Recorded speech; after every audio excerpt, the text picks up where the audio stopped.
The House Committee on the Judiciary will come to order. Without objection, the Chair is authorized to declare recesses of the committee at any. I object.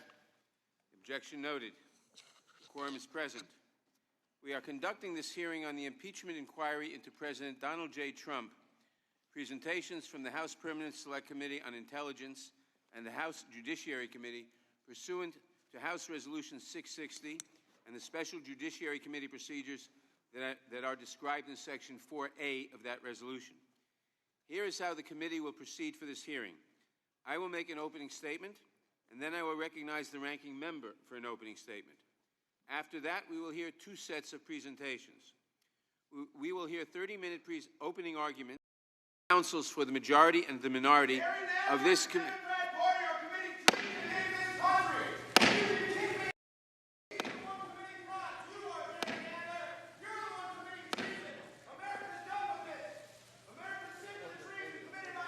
Order in the room.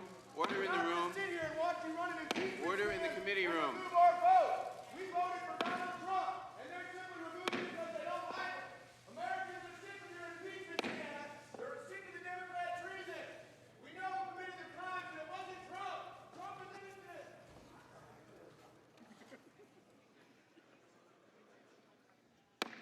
The committee will come to order.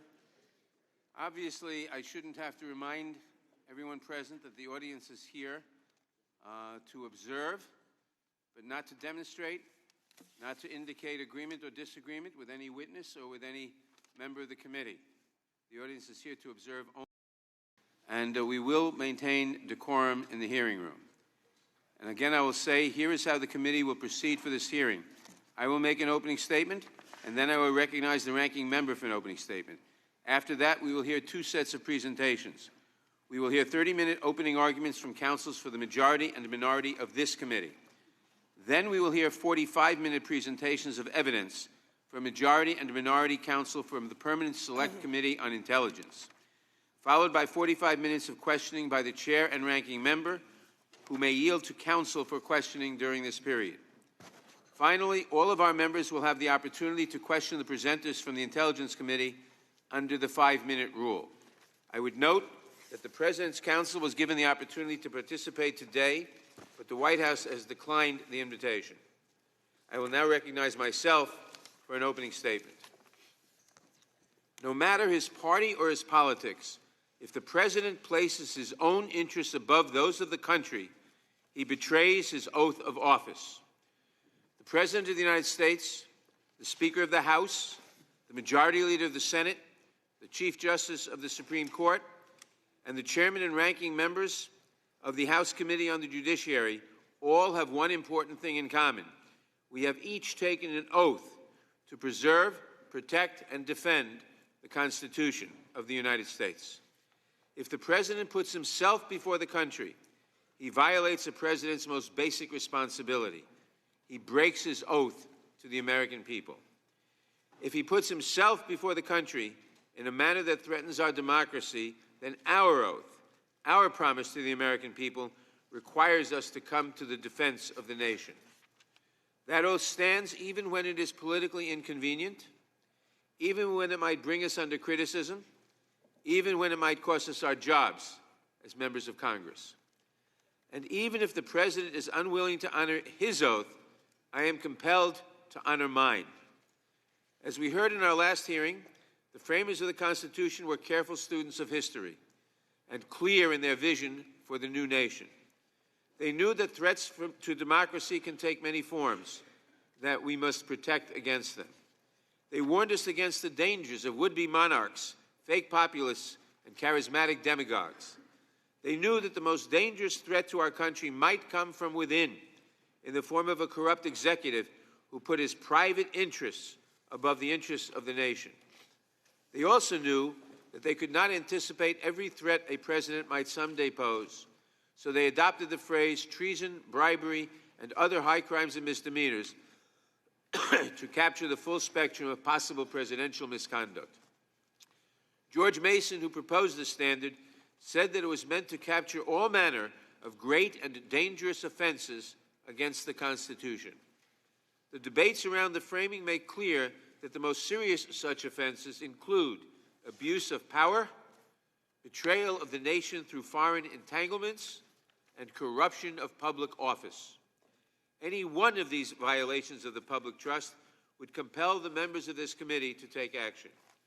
When combined in a single course of action, they state the strongest possible case for impeachment and removal from office.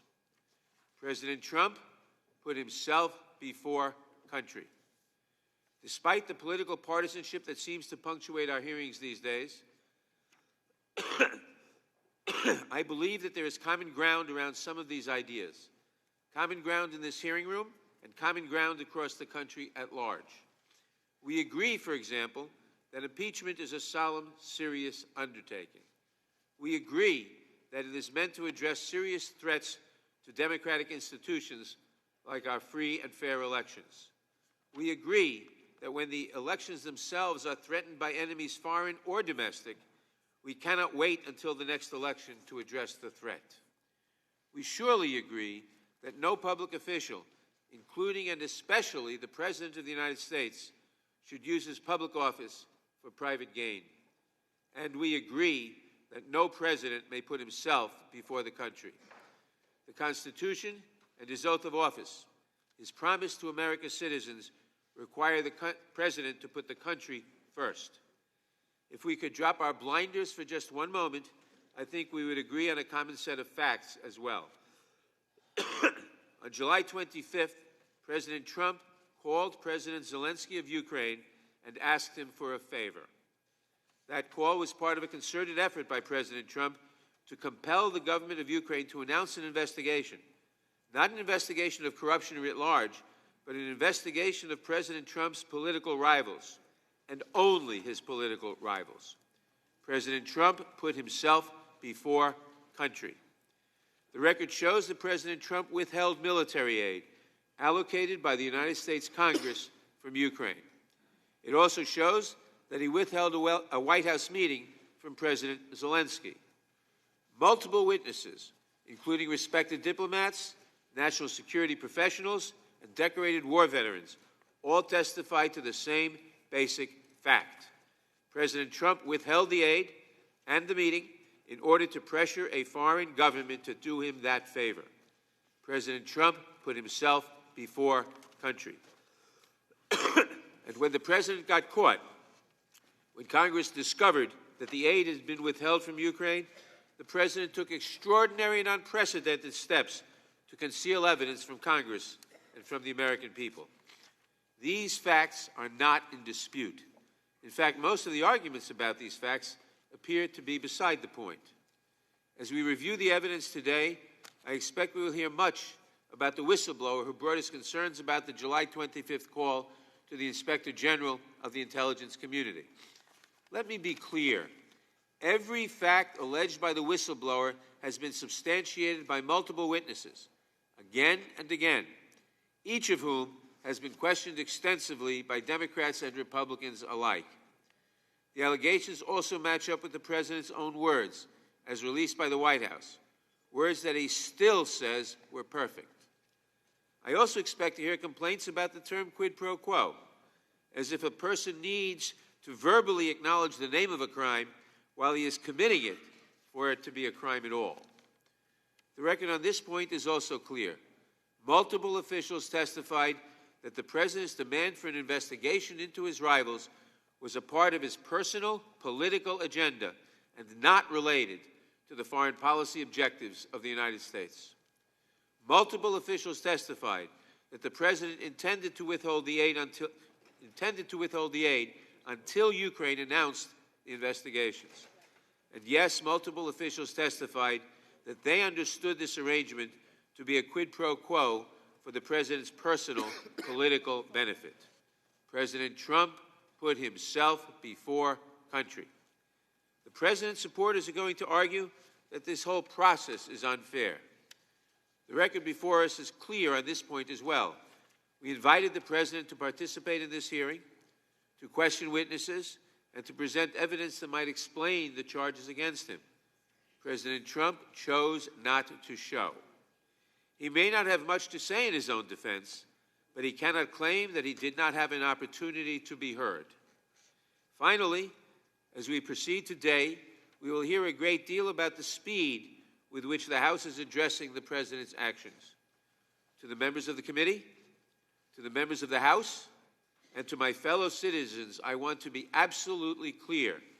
The integrity of our next election is at stake. Nothing could be more urgent. The President welcomed foreign interference in our elections in 2016. He demanded it for 2020. Then he got caught. If you do not believe that he will do it again, let me remind you that the President's personal lawyer spent last week back in Ukraine meeting with government officials in an apparent attempt to gin up the same so-called favors that brought us here today and forced Congress to consider the impeachment of a sitting president. This pattern of conduct represents a continuing risk to the country. The evidence shows that Donald J. Trump, the President of the United States, has put himself before his country. He has violated his most basic responsibilities to the people. He has broken his oath. I will honor mine. If you would honor yours, then I would urge you to do your duty. Let us review the record here in full view of the American people, and then let us move swiftly to defend our country. We promised that we would. I now recognize the ranking member of the Judiciary Committee, the gentleman from Georgia, Mr. Collins, for his opening statement. Mr. Chairman, I have The unanimous gentleman from consent. Georgia is recognized. The gentleman from Georgia is recognized. After the gentleman from Georgia is recognized. So you're not going to recognize a possible motion before me? Unanimous consent, Mr. Chairman. Unanimous consent request? It's unanimous consent request. The gentleman from Georgia is recognized. We'll entertain that later. Point of order, Mr. Chairman. The gentleman from Georgia is recognized. Mr. Chairman, I have a point of order. The gentleman will state his point of order. Mr. Chairman, last week you were furnished with a proper demand for minority hearing pursuant to Clause 2J1 of Rule 11. In a blatant and egregious violation of the rules, you are refusing to schedule that hearing. Therefore, I insist on my point of order unless you are willing to immediately schedule a minority hearing day. That is not a proper point of order in today's hearing. As I have told the ranking member several times now, I am considering the minority's request. It's not to be considered, Mr. Chairman. The gentleman will suspend. If the ranking member thinks we would be violating the rules of the House if we considered articles of impeachment before holding a minority day hearing, his point of order would be timely at a meeting where we considered articles of impeachment. That is not the purpose of today's hearing, and the point of order is not timely. The gentleman from Georgia. Well, that got us started again.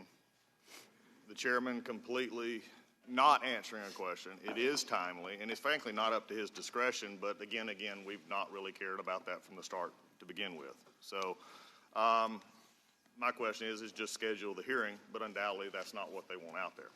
So let's start over, now that the chairman is recognized and we've got that point. You know, there have been famous moments in impeachment. There have been famous moments in impeachment as we've gone forward. There are famous lines from Nixon like, what did the president know and when did he know it? From the Clinton impeachment, there was, I did not have sex with that woman. What would be known about this one is probably, where's the impeachable offense? Why are we here? I tell you, this may be, though, become known as the focus group impeachment. Because we don't have a crime, we don't have anything we can actually pin, and nobody understands really what the majority is trying to do, except that interfere and basically make sure that they believe the president can't win next year if he's impeached. The focus group impeachment takes words and then takes them to people and say, how can we explain this better? Because we don't have the facts to match it. A focus group impeachment says, you know, we really aren't working with good facts, but we need a good PR move. That's why we're here today. This is all about, as I said last week, a clock and a calendar. And it really became evident to me that this was true because last Wednesday, after we had a long day of hearing here, the next morning, before anything else could get started, the Speaker of the House walked up to the podium and said, go write articles of impeachment. She just quit. She just stopped. Go write articles of impeachment. I appreciate that the majority practiced for 2 days this weekend on this hearing. I appreciate that the fact that you got to try and get it right to try and convince the American people of your problem, but your speaker's already undercut you. She took the thrill out of the room. You're writing articles of impeachment. Why couldn't we just save that time today, and if you're going to write the articles of impeachment, go ahead and write them? Well, there's probably a reason for that. Because the chairman laid out some amazing claims none of which I think after this hearing today, the American people can honestly look at and see that there is overwhelming evidence, there is a proper reason he abused this power, because as the Speaker, another statement she said, that to do impeachment you have to be so compelling and overwhelming and bipartisan, all of which we are not. So why not? Why are we here? Well, I think we can do this. Let's look at the three things that typically are associated with making your case or a crime. Let's do it against what the majority has said. I think they have motive, they have means, and they have opportunity. What's their motive? It's November 2020. It's been said over and over and over again. The chairman said it again this morning. It's been said all along that we have to do this because if we don't impeach him, he'll win again next year. The reason is shown as clearly as last week on the jobs report and the economy. And as I had a man come up to me in the grocery store this weekend, he said, keep doing what you're doing. He said, I've never seen an economy this good. He said, people are working, people are being taken care of, and this is just a fatal distraction on a president that they don't like. Motive is easy. November 2016, they lost. January 2017, just a few minutes in, the Washington Post confirmed what every Democrat had been talking about. Now's the time for impeachment. We see tweet after tweet saying, now let's get at it. It's amazing that they start with impeachment and then they've spent 2 years trying to figure out what do we impeach him on. Well, the means became what we see now. The means is to always talk about impeachment, to always say this president's doing something wrong, to say he is illegitimate, as the chairman has said before, that he's not even a legitimate president. Is to constantly tear down at a president who is working on behalf of the American people. The sham impeachment, when we go through this, I think the chairman said something that was interesting. He said that a president should not be above the law and should be held accountable for the oath of their office. I think Congress ought to be held accountable for their oath of office as well, and not to do what we're doing right now, and that is run a process that doesn't fit fairness or decorum, to run a process and a fact pattern that you're having to force against a president you don't like.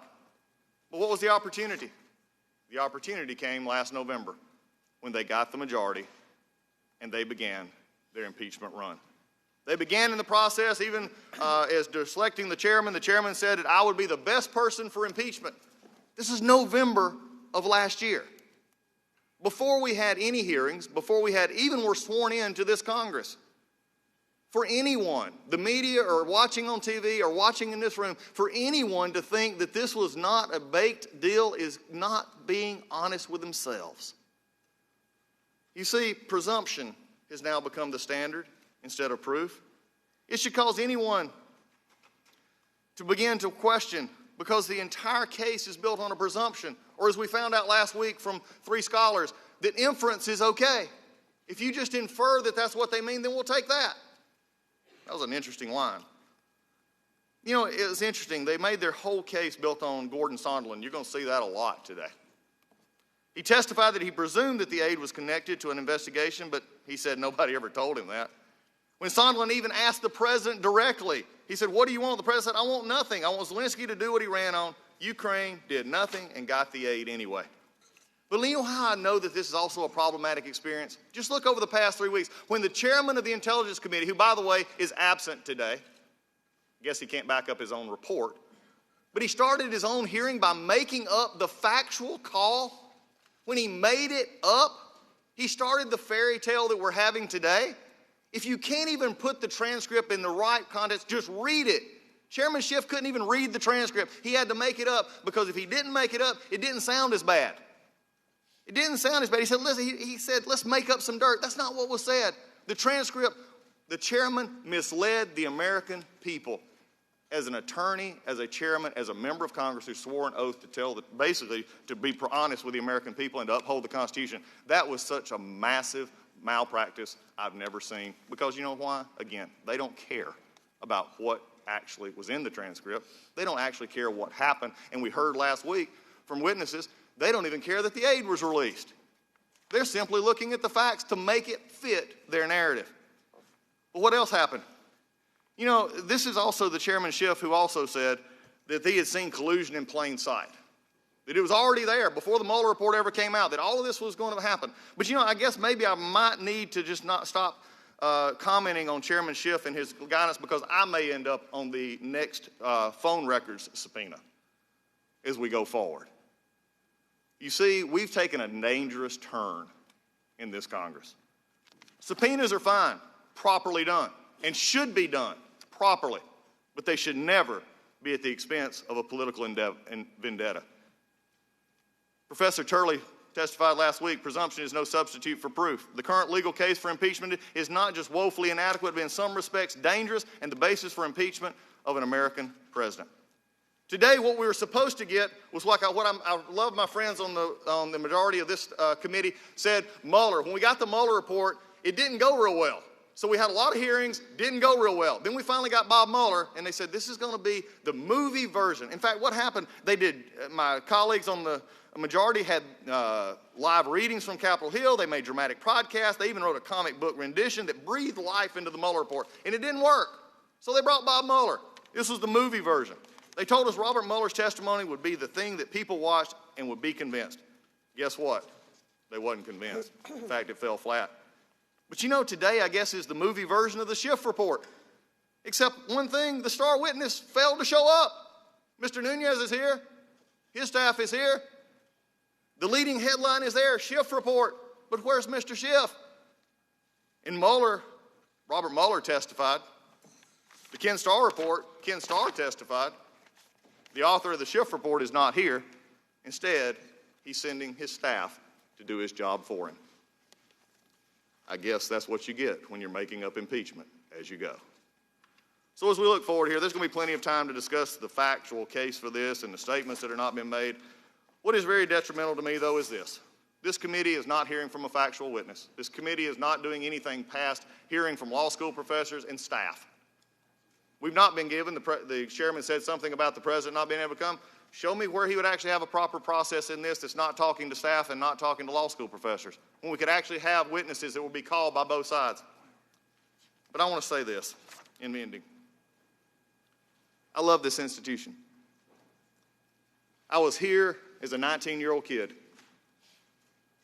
as an intern, almost 32 years ago. This institution, as we see it today, is in danger. We see chairmen who are issuing subpoenas for personal vendettas.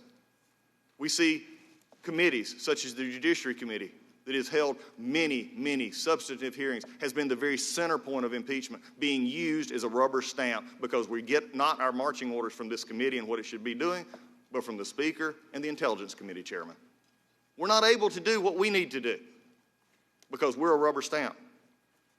I love this institution, but in the last 3 days, over the last 3 or 4 days, I've seen stuff that just bother me to no end and should bother everyone.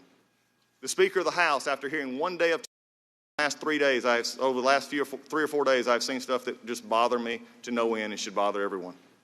The Speaker of the House, after hearing 1 day of testimony in the Judiciary Committee, said go write articles. Facts be damned. Al Green, another member of the House majority, said we can keep impeaching him over and over and over and over again. Adam Schiff, when he told us he wasn't going to come, instead hide behind his staff, he also told us that we're going to keep investigating because they know this is going nowhere in the Senate and they're desperate to have an impeachment vote on this president. The economy is good, job creation is up, military is strong, our country is safe. And the Judiciary Committee has been relegated to this. Why? Because they have the means, they have the motive, and they have the opportunity.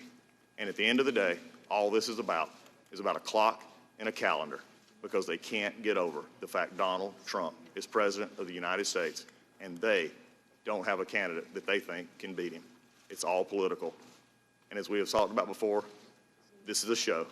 Unfortunately, today, the witness who is supposed to be the star witness chose to take a pass and let a staff answer for him. With that, I yield back. Mr. Chairman, I have a point of order. Thank you, Mr. Collins. Mr. Chairman, I have a point of order.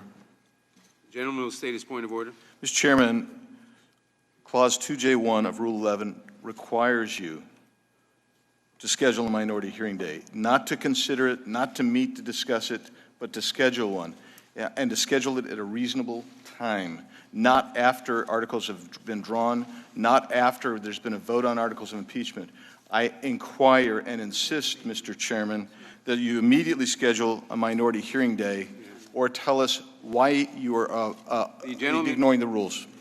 The gentleman, we've already gone through that, but I will repeat that is not a proper point of order in today's hearing.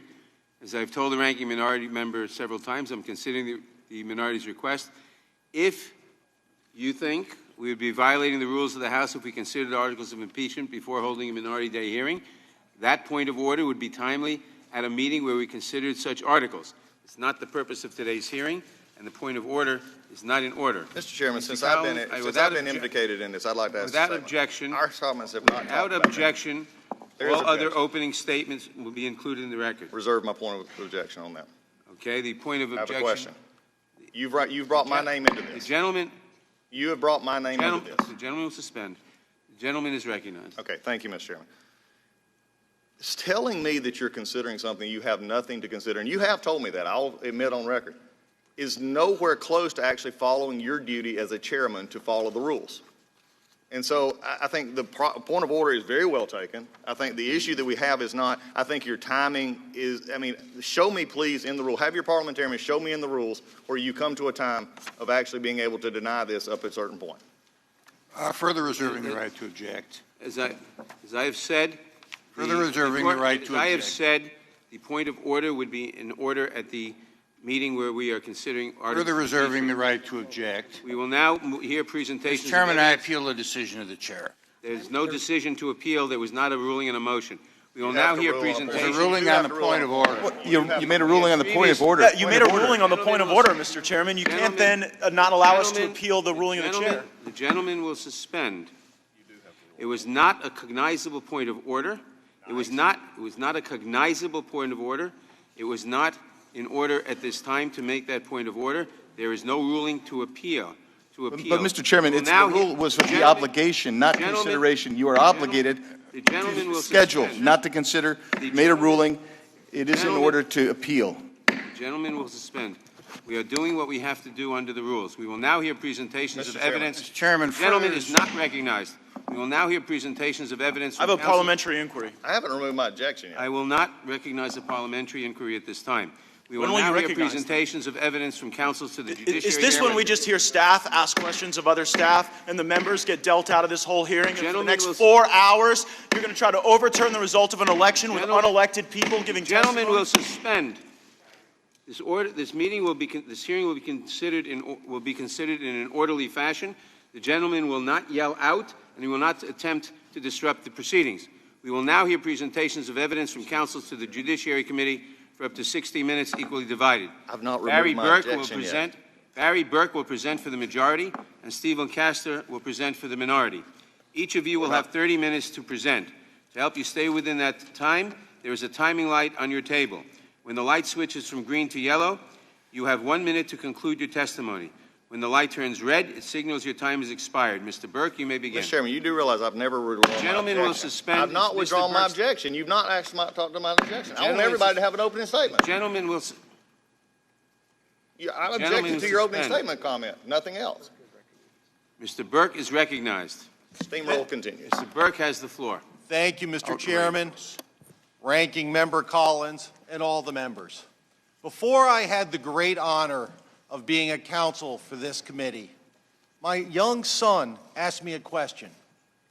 He said, "Dad, does the president have to be a good person?" Like many questions by young children, it had a certain clarity, but it was hard to answer. I said, "Son, it is not a requirement that the president be a good person, but that is the hope. And it is not a requirement that the president be a good person. That is not why we are here today. That is not the issue. But the very document that created the awesome presidency and its powers that we have made clear it is a requirement that the president be a person who does not abuse his power. It is a requirement that the president be a person who does not risk national security of this nation and the integrity of our elections in order to further his own re-election prospects. It is a requirement that the president not be a person who acts as though he is above the law in putting his personal and political interests above the nation's interests. That is the lesson of the Constitution. That is the lesson of the founders. They were concerned that someone would be elected president who would use all the power of that office to serve his own personal interests at the expense of the people who elected him. They decided there needed to be a remedy because they had suffered the abuses of King George, where they had no remedy. The remedy they imposed was that if a president commits a grave offense, a high crime or misdemeanor, this body has the power to impeach that president. They wanted to ensure that a president could not serve his own interests over that of the nation. It flows from the very oath that all members of this body must take to support and defend the Constitution and bear true faith and allegiance to the same. That is why we are here today, and it is an unfortunate occasion that these proceedings are necessary. But the president's actions have left no choice.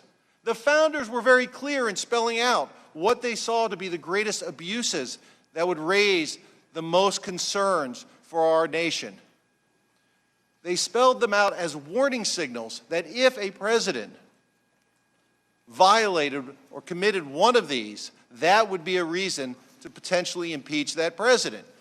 They were abuse of power, betrayal of the national interest, corruption of elections. And what is so extraordinary is the conduct we're going to be talking about today of President Trump didn't violate one of these, but all three. First, the evidence is overwhelming that the president abused his power by pressuring Ukraine and its new president to investigate a political opponent.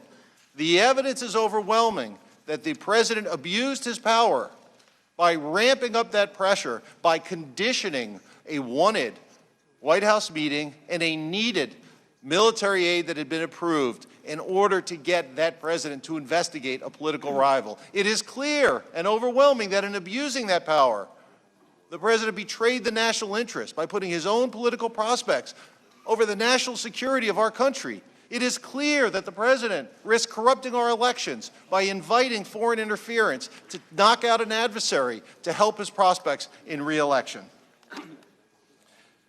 It is why in debating the Constitution, James Madison warned that because the presidency was to be administered by a single man, his corruption might be fatal to the republic. And the scheme by President Trump was so brazen, so clear, supported by documents, actions, sworn testimony, uncontradicted, contemporaneous records, that it's hard to imagine that anybody could dispute those acts, let alone argue that that conduct does not constitute an impeachable offense or offenses. This is a big deal. President Trump did what a president of our nation is not allowed to do. It is why last week the constitutional scholar, Professor Michael Gerhardt, said, if what we're talking about is not impeachable, then nothing is impeachable. President Trump's actions are impeachable offenses. They threaten our rule of law. They threaten our institutions. And as James Madison warned us, they threaten our republic. Let me begin where we must, with the facts and evidence. First, it's important to understand why Ukraine was so important to our national security. Ukraine was under attack by its aggressive and hostile neighbor, Russia. They had already encroached on its territories. The Ukraine was at great risk that Russia would again take further territory or try. Europe had a stake in this, and so did we. I'm going to turn to an expert on this, Ambassador Taylor, who is one of the most highly decorated diplomats and recognized diplomats. For over 40 years, he served our country honorably, and he was appointed by President Trump himself to be in charge of the U.S. Embassy in Ukraine. The Russians are violating all of the rules, treaties, understandings that they committed to that actually kept the peace in Europe for nearly 70 years. That rule of law, that order that kept the peace in Europe and allowed for prosperity as well as peace in Europe was violated by the Russians. It affects the world that we live in, that our children will grow up in, and our grandchildren. This affects the kind of world that we want to see abroad. That is Ambassador Taylor explaining why Ukraine was so important and explaining why the president's actions so significantly risked hurting our national security, our national defense policy, and our national interest. Now, you've already heard there is significant proof that President Trump himself told the new president of Ukraine, President Zelensky, that he wanted him to investigate a political rival, former Vice President Joe Biden. And you'll hear a lot about that today. But that proof is only the tip of the iceberg. There are so many more events and meetings and contemporaneous text messages, emails, other documents that show this happened and happened exactly as it is alleged. And it is clear that in this scheme to pressure Ukraine to investigate a political rival, the person at the center of that scheme was President Donald Trump. The facts cannot be disputed. President Trump used the powers of government for a domestic political errand to put his political interests above that of the nation. I'm going to turn to another expert. I'm going to turn to Dr. Fiona Hill, the National Security Council Senior Director in the Trump administration, and she's going to explain what happened. But it struck me yesterday when you put up on the screen Ambassador Sondland's emails and who was on these emails, and he said, these are the people who need to know, that he was absolutely right, because he was being involved in a domestic political errand. And we were being involved in national security, foreign policy, and those two things had just diverged. And that tells you what the evidence shows. The president put his own domestic political interests over the nation's national security and foreign policy. A president cannot abuse his power to secure an election. He cannot do that at the expense of the American people. That is an impeachable offense. The president has tried to make excuses for his conduct, why it's not wrongful or corrupt or an abuse of power. But the truth holds together. It makes sense. It's consistent with the evidence. When someone is offering an excuse that is not true, it is not consistent with the evidence. It does not make sense. It cannot be squared with what the facts show. And you will see these excuses do not make sense. The facts are clear that President Trump put his own political and personal interests over the nation's interest. I'd like to go through what you are going to see about the president's scheme, and you're going to hear about today from the facts that we have. First, you're going to hear that President Trump's personal lawyer, Rudy Giuliani, pushed Ukraine to open an investigation of his political rival. Mr. Giuliani, prior to the July 25th call, he made public statements that Ukraine should investigate the former Vice President Joe Biden. He tweeted about it, putting pressure on the new president. He went to Ukraine and later went again with the assist and direction of U.S. officials who were told to aid the president's personal lawyer on the president's behalf. You'll hear that President Trump told his aides that he was relying on for Ukraine that he wanted them to, quote, talk to Rudy. What you're going to hear is that his close advisors had just gotten back on May 23rd from the inauguration of the new president, President Zelensky. They told President Trump, we were impressed. He was elected on an anti-corruption platform, a reform platform. You should schedule a White House meeting. It's very important. This is very good for the United States.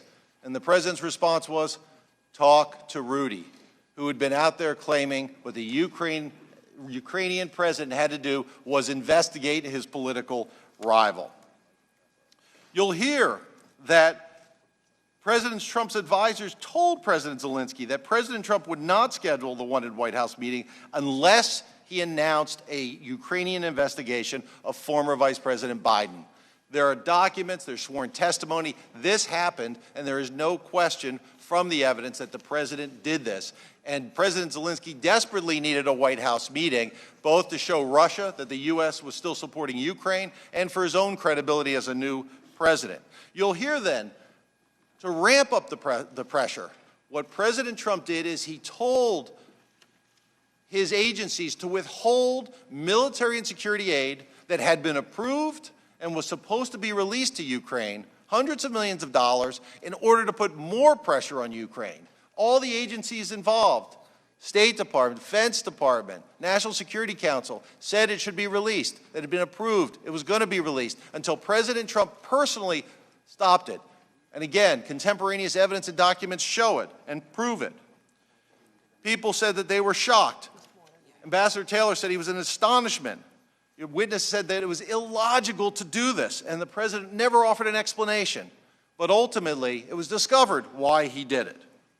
Then on the July 25th call, President Trump explicitly told him he wanted him to do 2 Ukrainian investigations, one of a U.S. citizen and his political rival, and the other about the origins of the interference in the 2016 election, some conspiracy theory that Russia, who all the intelligence agencies agreed interfered with the 2016 election, that maybe it was Ukraine. Again, another investigation intended to help the president politically. That is it. And you know the president cared about the investigations that would help him politically and not Ukraine and not the national security interest. And you don't have to take my word. I'm going to play something from David Holmes, who had worked in the U.S. Embassy in Ukraine and was speaking to Ambassador Sondland, who President Trump appointed. Ambassador Sondland had just come to the Ukraine on the 26th. He met with President Zelensky. He went to a restaurant with Mr. Holmes, the U.S. political affairs counselor in Ukraine. and he called President Trump on his cell phone, and Mr. Holmes could hear that call, and then he spoke to Mr. Sondland. Let's see what happened on July 26th, the day after that call. I heard Ambassador Sondland greet the president and explain he was calling from Kyiv. I heard President Trump then clarify that Ambassador Sondland was in Ukraine. Ambassador Sondland replied, yes, he was in Ukraine, and went on to state that President Zelensky, quote, loves your ass. I then heard President Trump ask, so he's going to do the investigation. Ambassador Sondland replied that he's going to do it, adding that President Zelensky will do anything you ask him to do. That is sworn testimony by David Holmes, who heard it from the president himself. And it was clear to everyone, the most experienced people in government, who Donald Trump himself appointed in their positions, they knew what was going on. Let's look at a text message from Ambassador Taylor around this time on September 9th. He said, as I said on the phone, I think it's crazy to withhold security assistance for help with a political campaign. Again, that is President Trump putting his own political and personal interests over the nation's interests to hold aid desperately needed by Ukraine in order to combat Russia and show the support. He did it to help his own campaign. Now, there have been excuses offered by the president. I'd like to briefly talk about those excuses. The first excuse offered by President Trump is that the aid was ultimately released and President Trump met with Mr. Zelensky. We heard it today. The challenge with that, though, as an excuse, is the aid was only released after President Trump got caught doing this scheme. On September 9th, the committees of this House started their investigation and announced they were investigating his conduct with regard to Ukraine. 2 days later was when he released the aid. And there also was a news article, which we'll talk about in a moment, by the Washington Post on September 5th exposing his scheme. And it was only after that that he met with President Zelensky, not in the White House, but in New York. Another excuse offered. The president was motivated by general corruption concerns.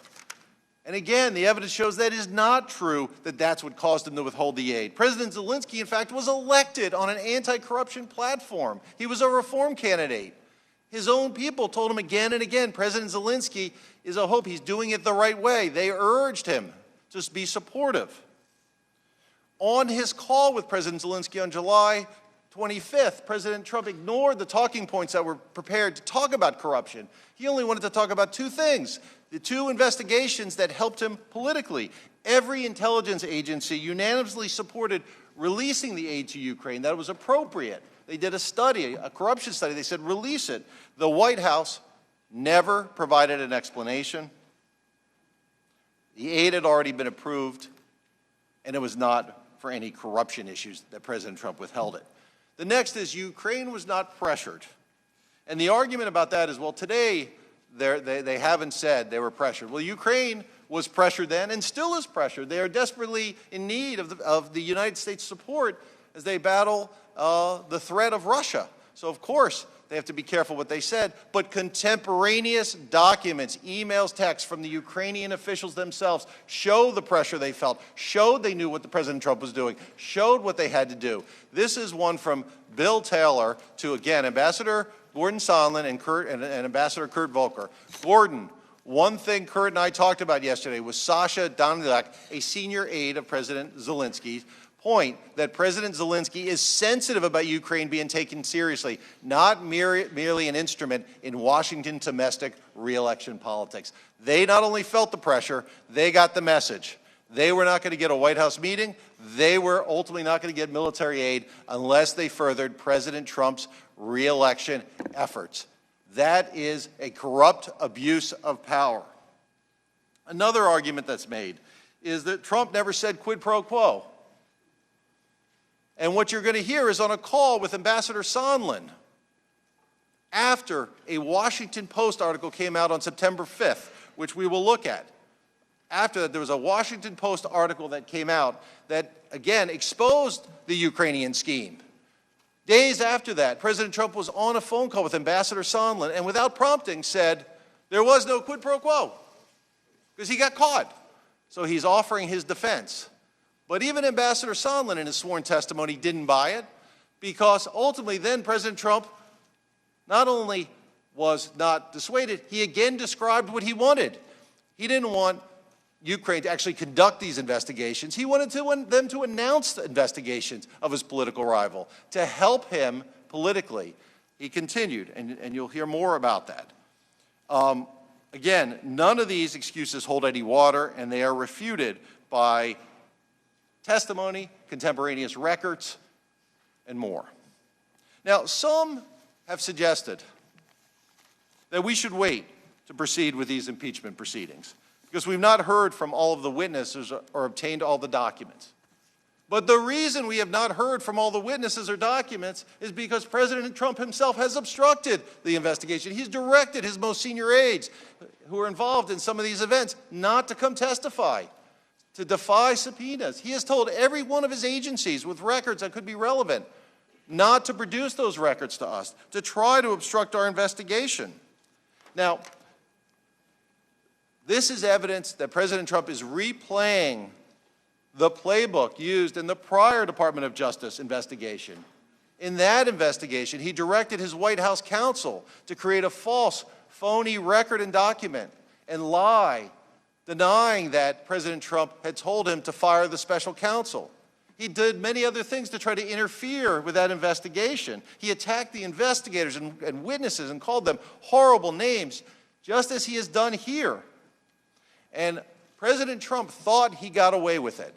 On July 24th was the day that the special counsel testified before this committee and the House Intelligence Committee.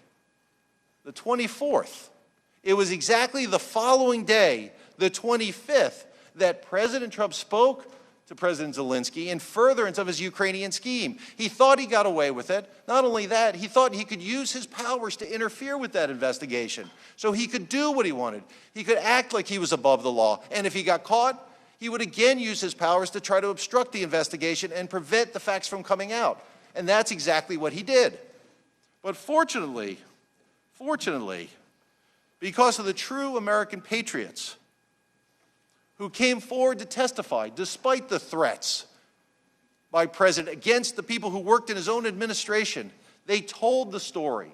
They, on their own, produced documents that provide uncontroverted, clear, and overwhelming evidence that President Trump did this scheme. He put his political re-election interests over the nation's national security and the integrity of its elections, He did it intentionally. He did it corruptly. He abused his powers in ways that the founders feared the most. No person in this country has the ability to prevent investigations, and neither does the president. Our Constitution does not allow it. No one is above the law, not even the president. And one of the concerns and requirements of finding an impeachable offense, is there an urgency? Is there a sense that you have to move because it could be repeated? Well, again, first, all the constitutional experts who testified recognized that obstructing an investigation is an impeachable offense. But here, the offense we're talking about that's being interfered or obstructed with is interfering with this very election that's coming up. And I submit to you, given what happened with the Department of Justice investigation, given what's happening here, if in fact President Trump can get away with what he did again, our imagination is the only limit to what President Trump may do next or what a future president may do next to try to abuse his or her power to serve his own personal interest over the nation's interest.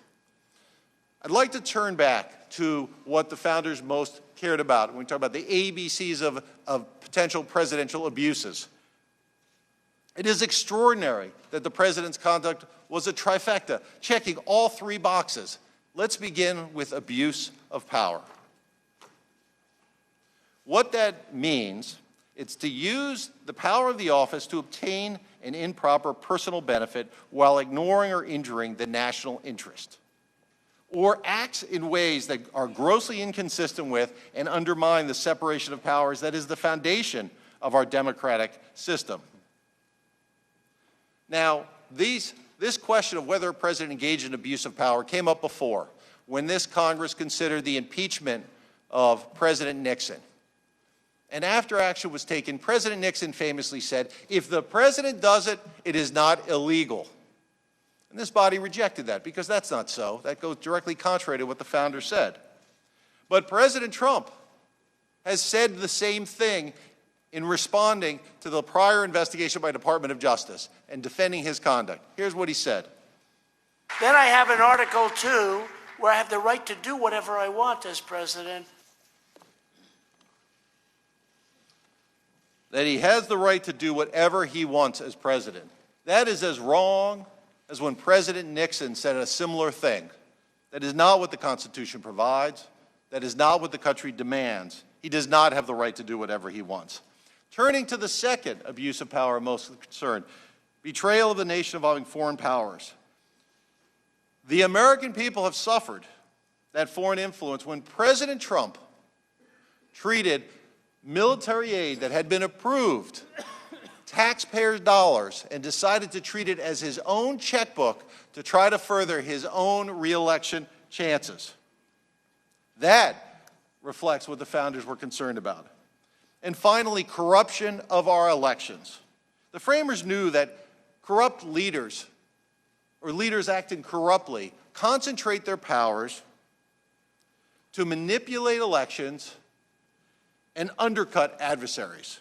They talked about it frequently. That is why the framers thought electoral treachery, particularly involving foreign powers, was a critical abuse and that could support and lead to impeachment.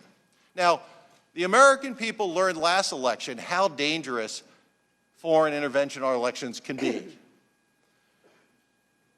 Let me show another clip from candidate Trump on the campaign trail. Russia, if you're listening, I hope you're able to find the 30,000 emails that are missing.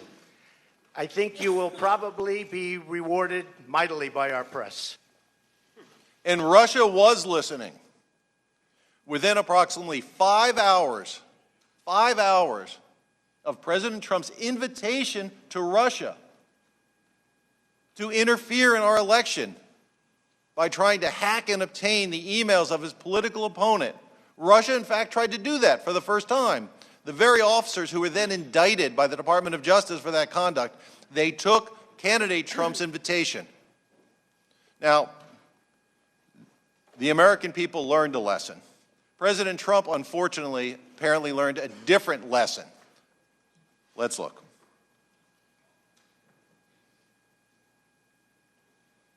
Well, I would think that if they were honest about it, they'd start a major investigation into the Bidens. It's a very simple answer. They should investigate the Bidens. So this was President Trump answering a question about what did he want President Zelensky to do. So even after he got caught, he is saying, again, this vulnerable nation, dependent on U.S. support militarily and otherwise, again, he's telling them what to do. And unlike in 2016, when he only had a campaign platform, which to extend the invitation to a foreign power, now he has the levers of government in his control to not only request it and invite it, but to pressure that country to do it. And that's exactly what he did, and you'll hear more about that in the presentation from the House Intelligence Committee. And what's most striking as we come back to this issue that the framers were concerned about, is there a continuing risk of wrongdoing? The fact that President Trump did this after he was caught shows the risk of what will happen if this body doesn't act. He really does believe he can act as though he were above the law. He really does believe, as evidenced by this conduct, that he can put his personal and political interests over the nation's interest, over the nation's national security interest, over the nation's integrity of its elections. So, of course, we do have an election coming up. That's not a reason to postpone this discussion. That's a reason we must have this discussion, to make sure it is not interfered with, to make sure this president doesn't do it, to make sure future presidents do not do it.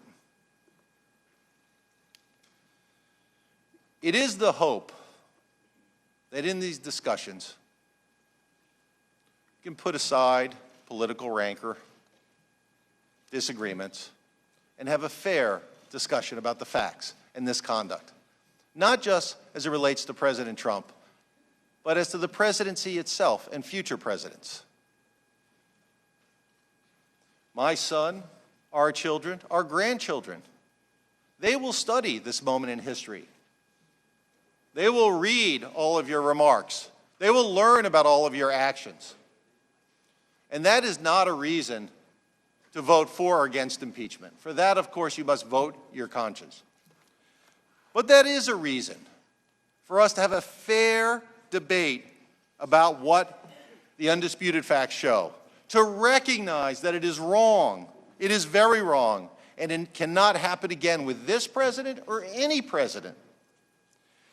It is a reason to talk about whether we want our children and grandchildren to live in a country where the president elected by the people can put his own personal and political interests over the interests of the people who elected them. It is a reason for these debates to, again, fairly focus on the facts and to make sure the presentations we're going to hear will not distort the record, focus on process points, raise extraneous matters that really are intended to distract rather than focus on what the conduct was at issue here. It is a reason to focus on the facts and what is in the country's best interest.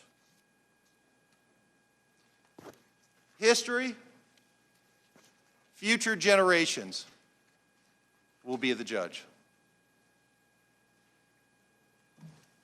Thank you, Mr. Burke. Thank you, Mr. Burke. Mr. Castor, you Mr. Chairman, are recognized for 30 minutes. Mr. Chairman, point of order. Mr. Castor is recognized for 30 minutes. Mr. Chairman, point of order. Mr. Castor is recognized for 30 minutes. Mr. Chairman, the witness has violated Rule 17, and my point of order should be heard. Point of order. The witness has used language which impugns the motives of the president and suggests he's disloyal to his country, and those words should be stricken from the record and taken down. The point of order is not sustained. Witnesses are not subject to the rules of decorum. Appeal the ruling of the chair. In the same way members are. The topic of the hearing is the president's misconduct, so none of us should find it surprising that we are hearing testimony that is critical of the president. I do not find that the witness's comments are disorderly. I find they are pertinent to the subject matter of this hearing. The witness would be able to continue, except that his time has expired. Mr. Castor is Mr. recognized. Chairman, it's not, Gentlemen will Mr. suspend. Chairman, my point of order is not that his words are disorderly. They are unparliamentary. They violate the rules of the House. They should be taken down. This is not about his conduct. He's talking about the motives and the character of the President of the United States. Gentlemen will suspend.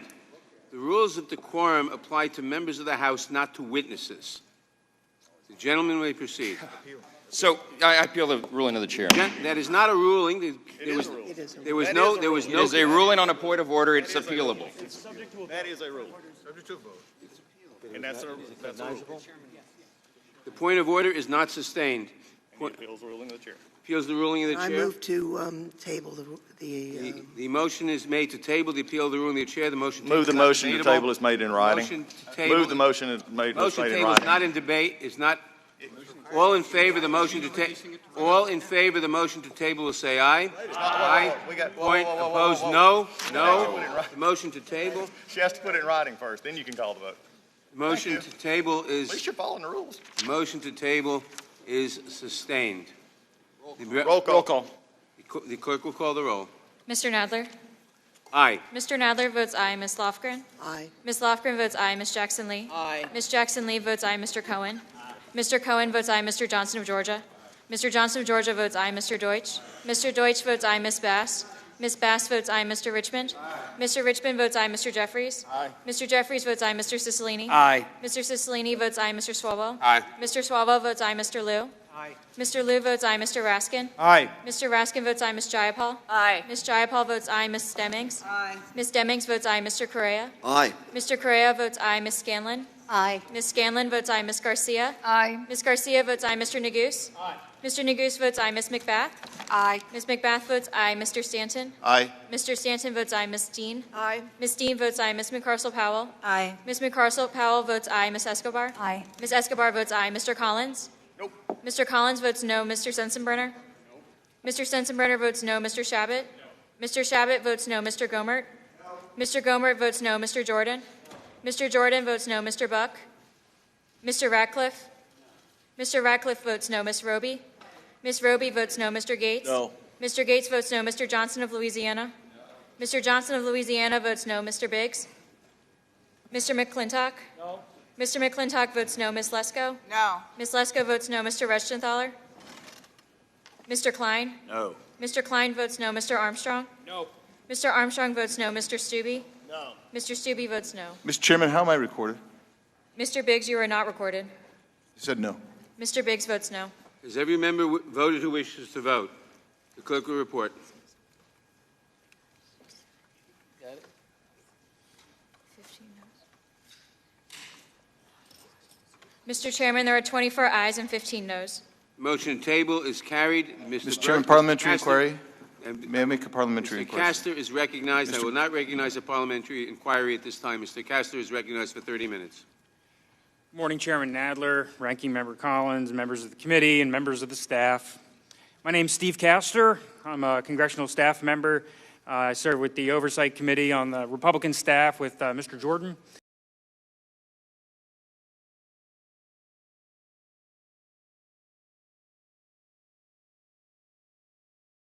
Live service.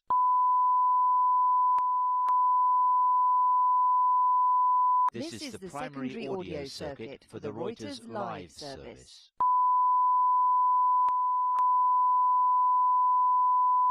This is the primary audio circuit for the Reuters live service.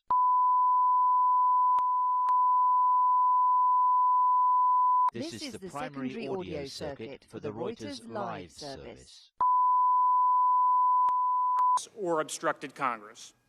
To impeach a president who 63 million people voted for over 8 lines in a call transcript is baloney. Democrats seek to impeach President Trump not because they have evidence of high crimes or misdemeanors, but because they disagree with his policies. This impeachment inquiry is not the organic outgrowth of serious misconduct. Democrats have been searching for a set of facts on which to impeach President Trump since his inauguration on January 20th, 2017. Just 27 minutes after the president's inauguration that day, the Washington Post ran a story that the campaign to impeach the president has already begun. The article reported Democrats and liberal activists are mounting broad opposition to stymieing Trump's agenda, and noted that impeachment strategists believed the Constitution's emoluments clause would be the vehicle. In the first 2 years of the administration, Democrats in the House introduced articles of impeachment to remove President Trump from office on several very different factual bases. On January 3rd, the very first day of the new Congress, Congressman Sherman introduced articles of impeachment against the president. The same day, Representative Tlaib said, we're going to go in there, we're going to impeach the president. In May 2019, Representative Green said on MSNBC, if we don't impeach this president, he will be reelected. Even Speaker Pelosi, who has said that impeachment is a somber and prayerful exercise, has called President Trump an imposter and said it is dangerous to allow voters to judge his performance in 2020. The obsession with impeaching the president is reflected in how Democrats have used the power of their majority in the past 11 months. In the Oversight Committee, the Democrats' first announced witness was Michael Cohen, a disgraced felon who pleaded guilty to lying to Congress. When he came before us at the Oversight Committee, he then lied again as many as 8 times.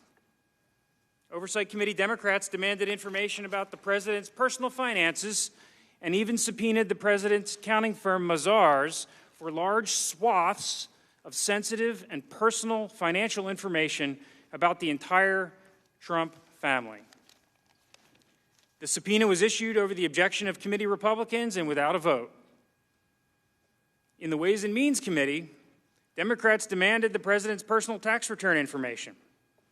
The reason they cited for wanting the president's tax returns, they said, was to oversee the IRS's audit process for presidential tax returns. You can judge that for yourself. In the Financial Services Committee, Democrats demanded and subpoenaed the president's bank records going back 10 years. The Financial Services Committee staff, the Republicans tell me, the information demanded would cover every withdrawal, credit card swipe, or debit card purchase of every member of the Trump family, including his minor child. The reason that the Democrats gave for why they needed such voluminous and intrusive personal information about the Trump family was, get this, financial industry compliance with banking statutes and regulations. Here in the Judiciary Committee, Democrats sent out letters demanding information from over 80 recipients, including the president's children, business partners, employees, his campaign, businesses, and foundation. Of course, the main event for the Judiciary Committee was the report of Special Counsel Mueller, which Democrats believed would serve as the evidentiary basis for impeaching the president. Despite interviewing 500 witnesses, issuing 2,800 subpoenas, executing almost 500 search warrants, and spending $25 million, the special counsel's 19 attorneys and 40 FBI agents, analysts, and staff found no conspiracy or coordination between the Trump campaign and the Russian government. After the Trump-Russia collusion allegations did not pan out, Democrats focused their efforts on obstruction of justice. They criticized Attorney General Barr for concluding that no crime of obstruction had occurred in the special counsel investigation. But in fact, it was entirely appropriate for the Attorney General to make that call because the special counsel declined to do so. Not surprisingly, the Democrats' Mueller hearing was underwhelming, to say the least. And the sequel, with Corey Lewandowski, definitely did not move the impeachment needle either. The Intelligence Committee, too, was heavily invested in the Russia collusion investigation. Committee Democrats hired former federal prosecutors to prepare for their anticipated efforts to impeach the president. Now that the Russian collusion allegations did not work out, Democrats have settled on the Ukraine phone call, 8 lines the president uttered on July 25th with Ukrainian President Zelensky. But the Foreign Affairs Committee, the Committee of Jurisdiction, wasn't the committee leading the impeachment inquiry or holding the hearings. Neither was the Oversight Committee, the House's chief investigative entity. The Judiciary Committee was only recently brought back into the mix after fact-finding concluded. Instead, the impeachment inquiry was run by the House Intelligence Committee and these former federal prosecutors. Democrats on the Intelligence Committee ran the impeachment inquiry in a manifestly unfair way. All the fact-finding was unclassified, and that was made clear at the top of every single deposition, but the Democrats took advantage of the closed-door process in the Capitol basement bunker, the SCIF, to control access to information. The secrecy effectively weaponized the investigation, allowing misleading public narratives to form and catch hold with careful leaks of witness testimony. Democrats refused to invite Republican witnesses and directed witnesses called by the Democrats not to answer our questions. In the public hearings, many of these unfair processes continued. Democrats refused to invite numerous witnesses requested by Republicans, interrupted Republican questioning, and prevented witnesses from answering Republican questions. Democrats voted down, by virtue of a motion to table, with no notice, subpoenas for documents and testimony requested by Republicans. I'll note that Democrats never once brought any of their subpoenas to a vote before the Intelligence Committee. This unfair process reflects the degree to which Democrats are obsessed with impeaching the president. The Democrats went searching for a set of facts on which to impeach the president: the emoluments clause, the president's business and financial records, the Mueller report, allegations of obstruction, before landing on the Ukraine phone call. The impeachment inquiry is clearly an orchestrated effort to upend our political system. According to Politico, the Speaker has tightly scripted every step of the impeachment inquiry.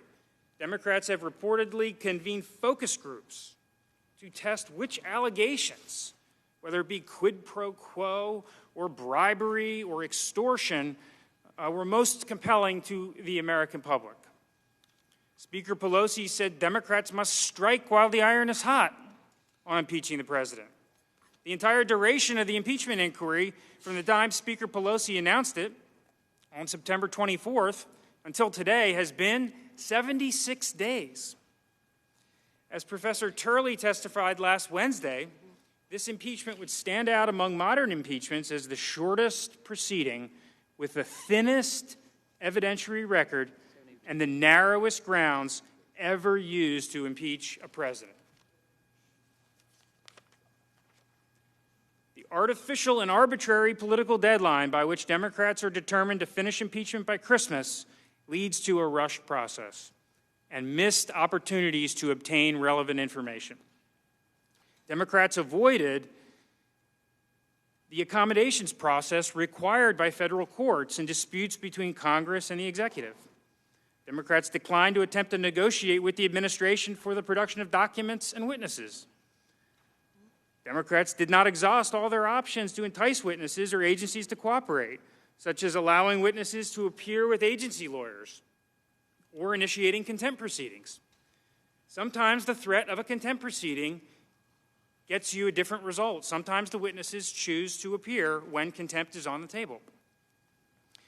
Democrats even withdrew a subpoena to one witness who asked a federal court to resolve conflicting orders from Congress and the executive, either because the Democrats did not want to wait for the court to rule or they didn't like the presiding judge, Judge Leon.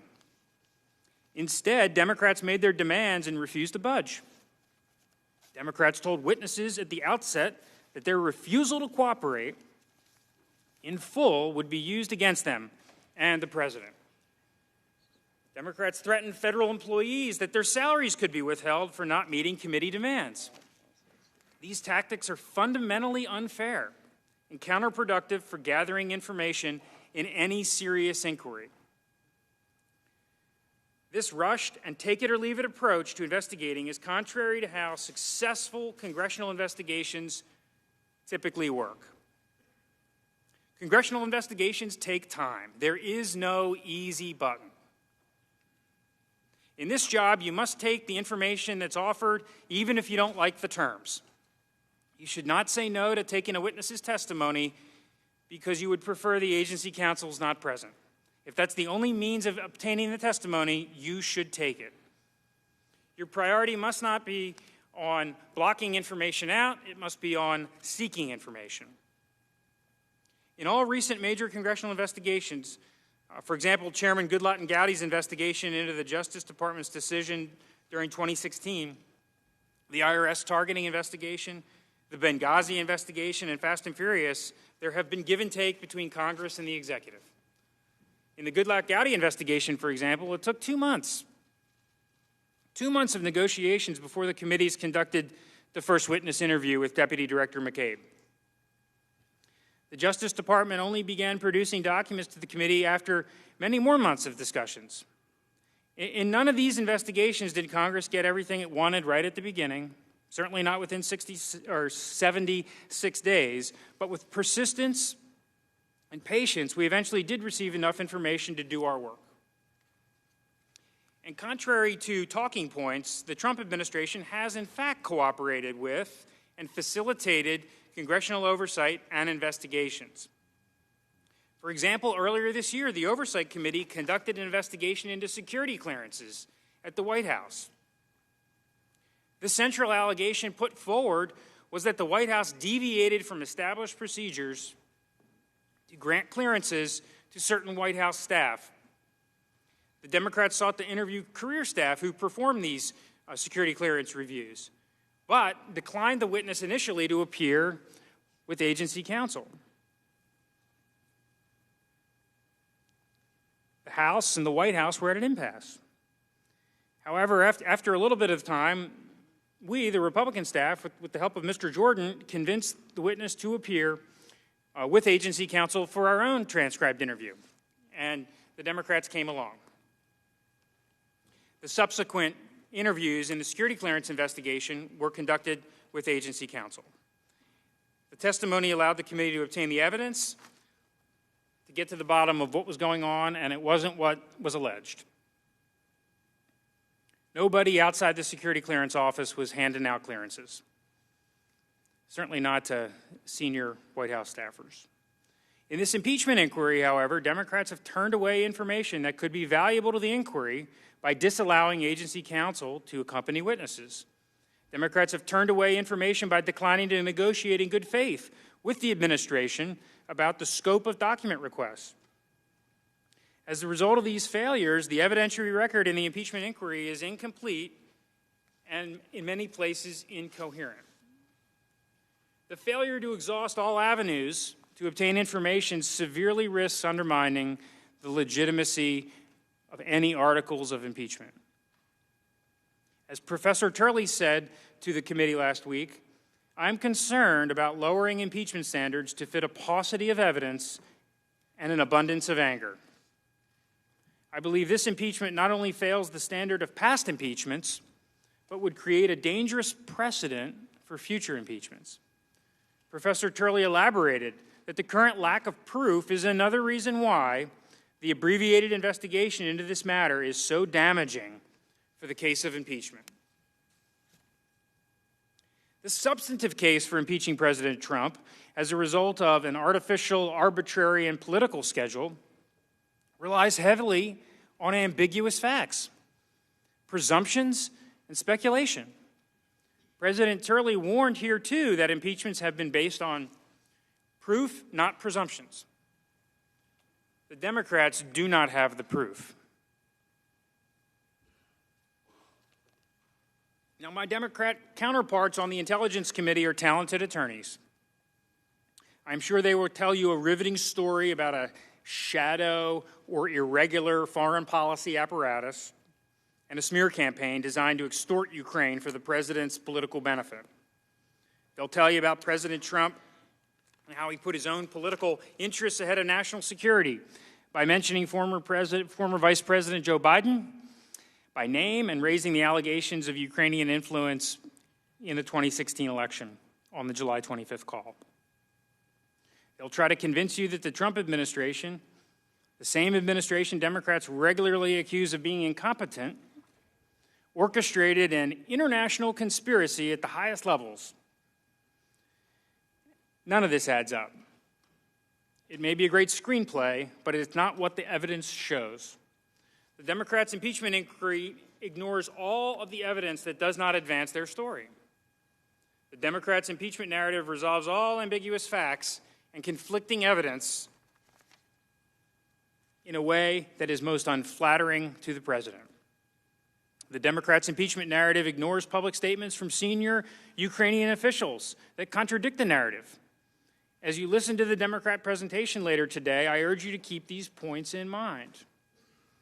What evidence that has been gathered in the impeachment inquiry paints a different picture. I won't provide a detailed presentation now, but allow me to highlight a few points. First, the summary of the July 25th phone call reflects no conditionality or pressure. President Zelensky never vocalized any discomfort or pressure on the call. Contrary to Democrat allegations, President Trump was not asking for a favor that would help his reelection. He was asking for assistance in helping our country move forward from the divisiveness of the Russia collusion investigation. Second, since President Trump has declassified and publicly released the call summary 75 days ago, President Zelensky has said publicly and repeatedly that he felt no pressure. He said it on September 25th at the United Nations General Assembly. He said it in an interview published on October 6th. He said it again on October 10th. And most recently, he said it just last week in Time magazine. Other senior Ukrainian officials have also said there was no linkage between a meeting, security assistance, and an investigation. If President Trump was truly orchestrating a pressure campaign to force Ukraine to investigate former Vice President Biden, one would think that Ukraine would have felt some pressure. Third, at the time of the July 25th call, senior officials in Kyiv did not know that the security assistance was paused. They did not learn it was paused until the pause was reported publicly in the U.S. media on August 28th. As Ambassador Volker testified, because the highest levels of the Ukrainian government did not know about the pause, there was no leverage implied. Finally, President Zelensky met with President Trump in New York on September 25th at the United Nations. Shortly thereafter, or shortly before that, the security assistance flowed to Ukraine. Both happened without Ukraine ever taking actions or investigations. The impeachment record also has substantial evidence going to the president's state of mind, undercutting the Democrats' assertion of some malicious intent. Witnesses testified that President Trump has a deeply rooted, genuine, and reasonable skepticism of Ukraine stemming from its history of corruption. President Trump is skeptical of U.S. taxpayer-funded foreign assistance and believes that our allies should share more of the burden of Ukraine's defense. Ukrainian politicians openly spoke out against President Trump during the 2016 election. These events bear directly on the president's state of mind. President Zelensky had run on an anti-corruption platform, but he was an untried politician with a relationship to a controversial Ukrainian oligarch. When former Vice President Pence met with President Zelensky in Warsaw, when Vice President Pence met with President Zelensky in Warsaw on September 1, he stressed to him the need for reform and reiterated the president's concern about burden sharing, especially among European allies. In late August and early September, after his party took control of the Ukrainian parliament, Ukraine passed historic reforms to fight corruption. These reforms including removing parliamentary immunity, which witnesses said had been a historic source of corruption. Imagine if members of our Congress had immunity. President Trump later lifted the pause on security assistance and met with President Zelensky 2 weeks later. The aid was paused for 55 days. Very simply, the evidence in the Democrats' impeachment inquiry does not support the conclusion that President Trump abused his power for his own personal political benefit. There is simply no clear evidence that President Trump acted with malicious intent in withholding a meeting or security assistance. Indeed, there are, and the Republican report articulates them, legitimate explanations for these actions that are not nefarious as the Democrats allege. The evidence shows that President Trump faithfully executed the duties of his office by delivering on what he promised the American voters he would do. Democrats may disagree with the president's policy decisions or the manner in which he governs, but those disagreements are not enough to justify the irrevocable action of removing him from office. The Democrats' hyperbole and histrionics are no good reason, 11 months out from an election, to prevent the American people from deciding on their own who is going to be their next president. This record also does not support a conclusion that President Trump obstructed Congress during the impeachment inquiry for many of the procedural defects I touched on earlier. Additionally, as a factual matter, the only direct testimony the investigation has obtained about the president's reaction to the inquiry is from Ambassador Sondland, who testified President Trump told him to cooperate and tell the truth. President Trump has also declassified and released the summaries of his 2 phone calls with President Zelensky. President Trump has said that he would like witnesses to testify, but he's been forced to resist the unfair and abusive process. I believe strongly in the prerogatives of the Congress. It's awful to hear President Turley's testimony from last week when he critiqued the House for proceeding on impeachment so rapidly and on such a thin record.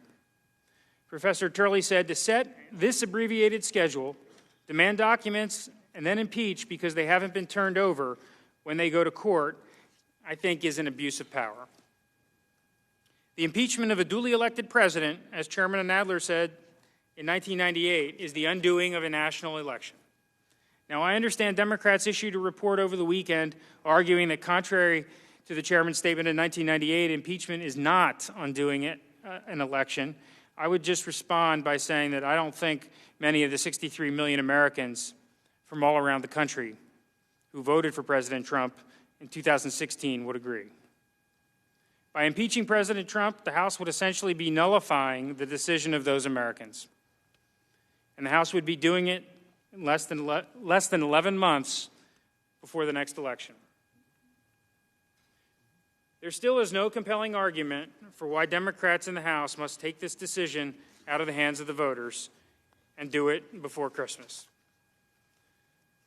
During the Clinton impeachment in 1998, the chairman said that at bare minimum, the president's accusers must go beyond hearsay and innuendo and beyond the demands that the president prove his innocence of vague and changing charges. I would submit that those words ring as true today as the chairman believed them to be in 1998. The impeachment record is heavily reliant on hearsay, innuendo, and presumptions. Democrats have lobbed vague and ever-changing charges for impeachment going as far back as the president's inauguration. For all these reasons, the extraordinary exercise of the House's impeachment authority is not warranted on the evidentiary record presented. Thank you for allowing me to present this information this morning, and I yield back. The gentleman yields back. Thank you both for your presentations. Mr. Burke, you are now excused, and we will invite Mr. Goldman to take his place at the witness table. Thank you, Mr. Chairman. Mr. Chairman. Mr. Chairman. Who seeks what purpose does the gentleman seek recognition? I have a parliamentary inquiry. Gentleman will state his parliamentary inquiry. Thank you, Mr. Chairman. Pursuant to Rule 7B of the House rules, the chairman is allowed to administer an oath, not mandated to, but it has been the practice of this committee to administer oaths to witnesses. I'm wondering why we have not administered the oath in this situation. I'm going to administer the oath to the 2 witnesses who are now coming up before us to make presentation. The 2 gentlemen who just testified were not witnesses. They were staff. They were making opening statements for the committees. We will now administer an oath to Mr. Castor and Mr. Goldman, who are now testifying in the capacity of witnesses. But typically we administer oaths before opening statements. Which we will, no, for witnesses. For witnesses. Mr. Castor, we will now administer the Mr. oath Chairman, to parliamentary inquiry. Gentlemen will suspend. Mr. Castor was here with Mr. Burke presenting the report of the committee. That is the opening statement for this committee. They were not witnesses before this committee. Mr. Kastner now and Mr. Goldman are witnesses before this committee, and I will administer the oath. Mr. Chairman, if they were making presentations on behalf of members, the rules should apply. The gentleman is not recognized. Mr. Chairman, I have a point of order. We welcome both of our... Mr. Chairman, I have a point of order. Who's seeking recognition? Right here, Mr. Chair. Gentleman will state his point of order. Thanks, Mr. Chairman. Mr. Chairman, despite our repeated requests for access to the evidence, we received less than 48 hours ago over 8,000 pages of documentation. Mr. Chairman, if this were a court of law, you'd be facing sanctions right now by the Bar Association. The gentleman will state his point of order, not make a speech. Mr. Chairman, how are we supposed to process over 8,000 pages of documents that came from various committees? That is not a point of order. That is not a point of order. Mr. Chairman, will you give us an I will now explanation proceed of why with you the oath. need this document The done? gentleman will suspend and not make a speech. Mr. Goldman, Mr. Castillo, please rise and raise your right hand. Do you swear or affirm under penalty of perjury that the testimony you're about to give is true and correct to the best of your knowledge, information, and belief? So help you God.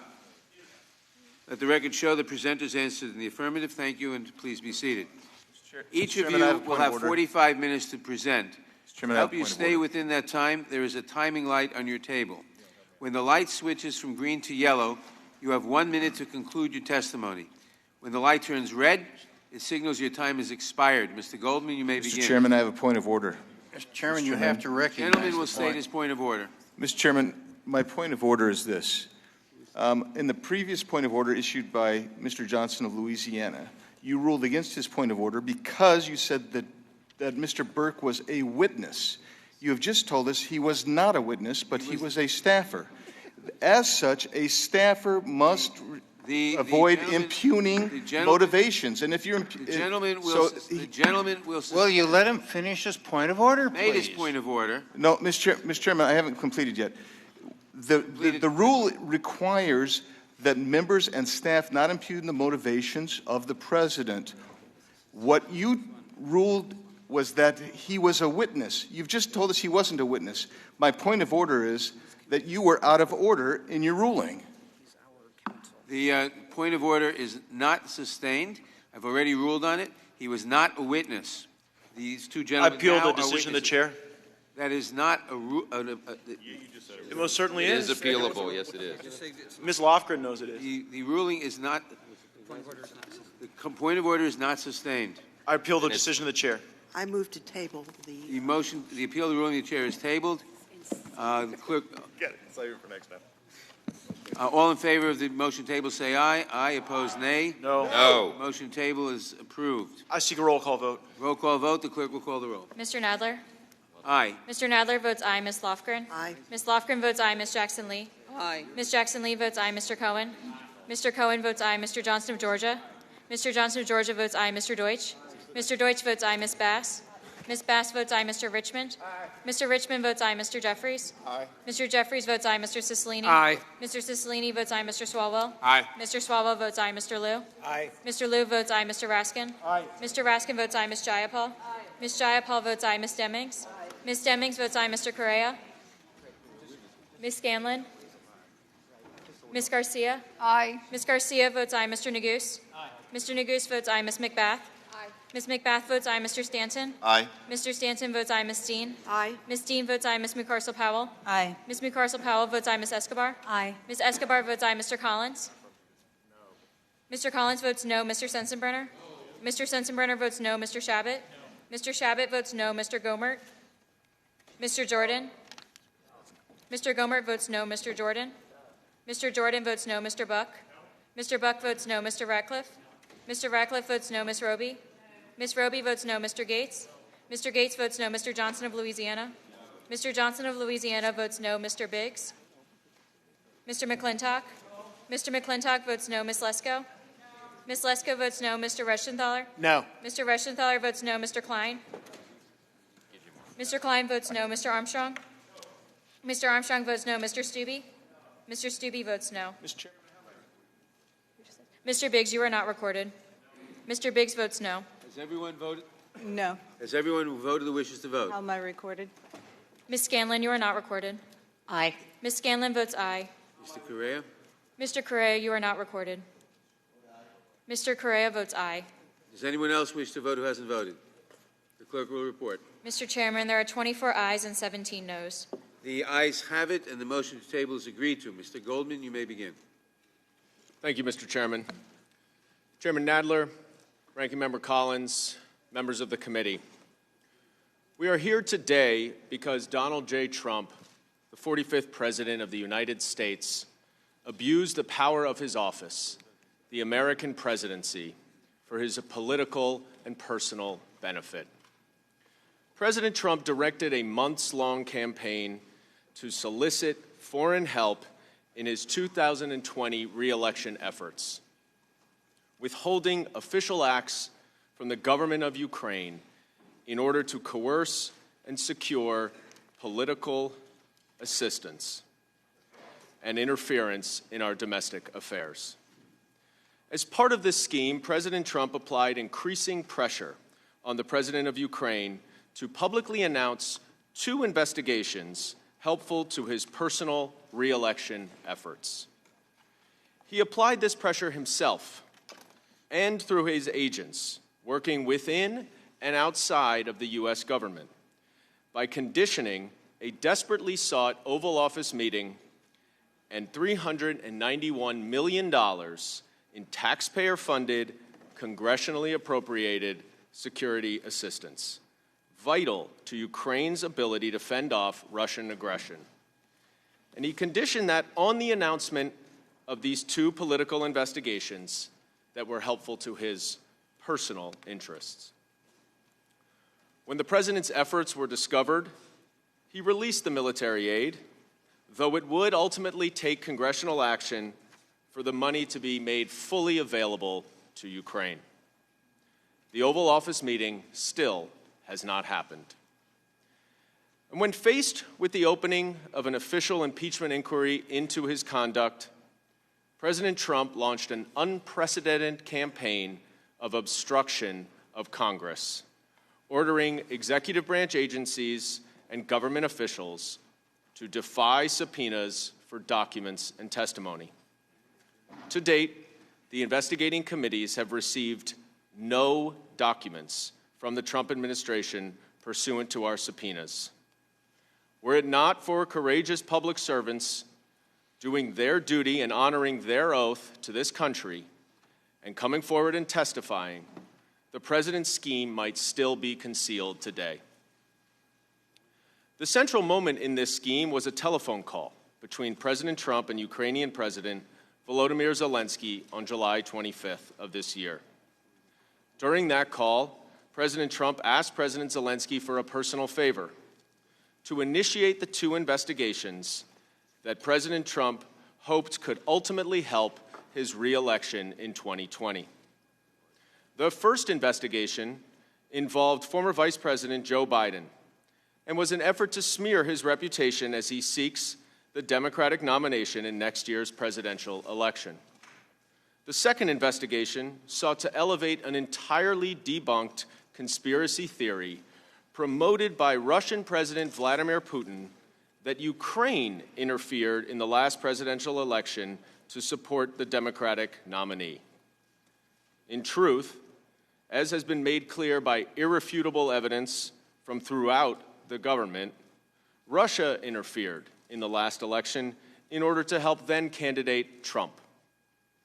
The allegations about Vice President Biden and the 2016 election are patently false. But that did not deter President Trump during his phone call with the Ukrainian president, and it does not appear to deter him today. Just 2 days ago, President Trump stated publicly that he hopes that his personal attorney, Rudy Giuliani, will report to the Department of Justice and to Congress the results of Mr. Giuliani's efforts in Ukraine last week to pursue these false allegations meant to tarnish Vice President Biden. President Trump's persistent and continuing effort to coerce a foreign country to help him cheat to win an election is a clear and present danger to our free and fair elections and to our national security.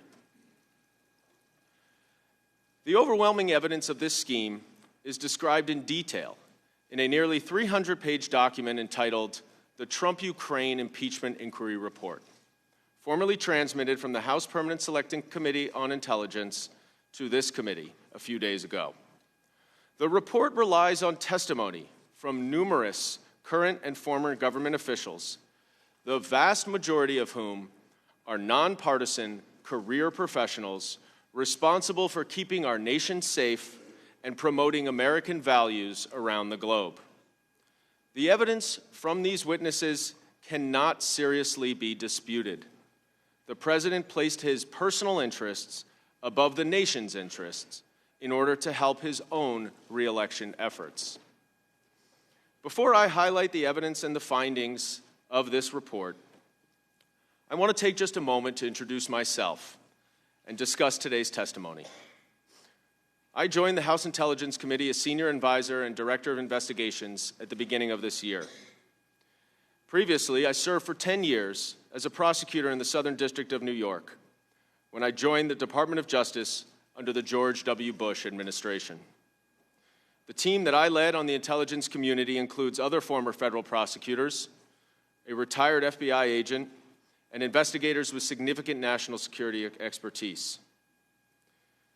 The report that I am presenting today is based entirely on the evidence that we collected in coordination with the Oversight and Foreign Affairs Committees that were gathered as part of the impeachment inquiry into President Trump's actions. Nothing more and nothing less. The three investigating committees ran a fair, professional, and thorough investigation. We followed the House rules for depositions and public hearings, including the rule against agency counsel being present for depositions, and members and staff from both parties had equal time to ask questions, and there were no substantive questions that were prevented from being asked and answered. This investigation moved swiftly and intensively, as all good investigations should. To the extent that other witnesses would be able to provide more context and detail about this scheme, their failure to testify is due solely to the fact that President Trump obstructed the inquiry and refused to make them available. Nevertheless, the extensive evidence that the committees uncovered during this investigation led to the following critical findings. First, President Trump used the power of his office to pressure and induce the newly elected president of Ukraine to interfere in the 2020 presidential election for President Trump's personal and political benefit. Second, in order to increase the pressure on Ukraine to announce the politically motivated investigations that President Trump wanted, President Trump withheld a coveted Oval Office meeting and $391 of essential military assistance from Ukraine. Third, President Trump's conduct sought to undermine our free and fair elections and poses an imminent threat to our national security. And fourth, faced with the revelation of his pressure campaign against Ukraine, President Trump directed an unprecedented effort to obstruct Congress's impeachment inquiry into his conduct. And with that context in mind, I would like to turn to the evidence of President Trump's conduct concerning Ukraine. My colleague, Mr. Castor, just said that it revolves around 8 lines in one call record. But that sorely ignores the vast amount of evidence that we collected of a months-long scheme directed by the president. But I do want to start with that July 25th phone call because that is critical evidence of the president's involvement and intent. It was on that day that he held his second phone call with the new Ukrainian president. The first in April was short and cordial, following the Ukrainian president's election success. But this second call would diverge dramatically from what those listening had expected. Now, just prior to this telephone call, President Trump spoke to Gordon Sondland, the U.S. ambassador to the European Union, who had donated $1 million to the president's inaugural campaign, and who had been directed by the president himself to take on a leading role in Ukraine issues. Ambassador Sondland relayed the president's message to President Zelensky through Ambassador Kurt Volker, who had had lunch that day with President Zelensky's top aide, Andrei Yermak, who appears repeatedly through this scheme as President Zelensky's right-hand man. Ambassador Volker texted Mr. Yermak with President Trump's direction. Good lunch, thanks. Heard from White House. Assuming President Z convinces Trump he will investigate, get to the bottom of what happened in 2016, we will nail down for a visit to Washington. Good luck. See you tomorrow. Kurt. So even before the phone call with President Zelensky took place, President Trump had directed that Ukraine initiate the investigation into 2016, the debunked conspiracy theory that Ukraine had interfered in the election, in order for President Zelensky to get the White House visit that he desperately coveted. Ambassador Sondland was clear in his testimony about this quid pro quo.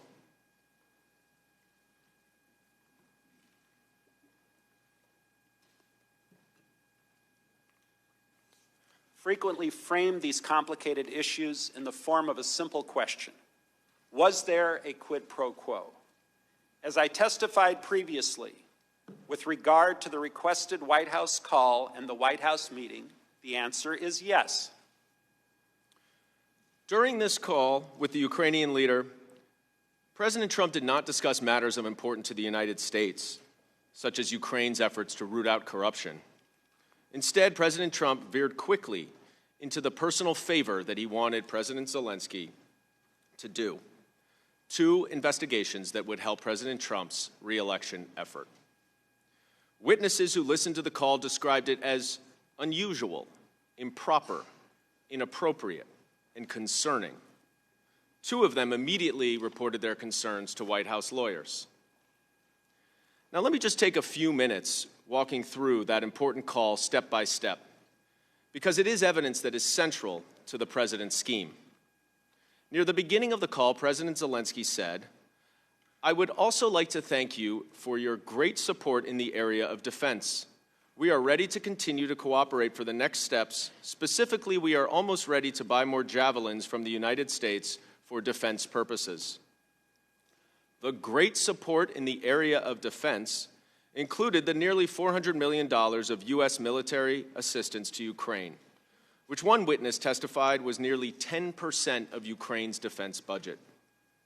And this support comes as a result of Russia's invasion of Ukraine in 2014, when Russia illegally annexed nearly 7% of Ukraine's territory.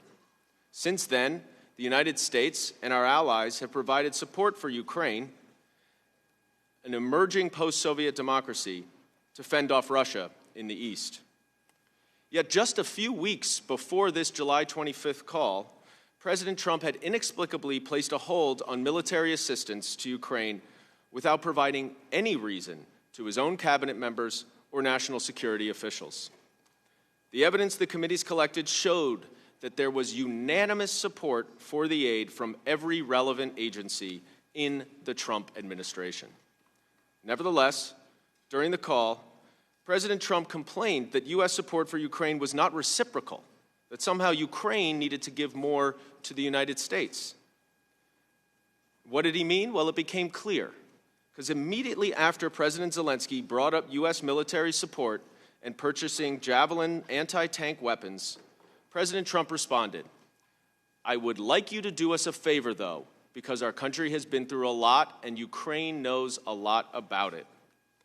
Now, the favor that he referenced there included 2 demands that had nothing to do with official U.S. policy or foreign policy.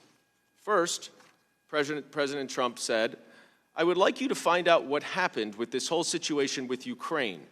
They say CrowdStrike. As you saw yesterday, I guess you have one of your wealthy people, it says. The server, they say Ukraine has it. There are a lot of things that went on, the whole situation. I think you're surrounding yourself with some of the same people."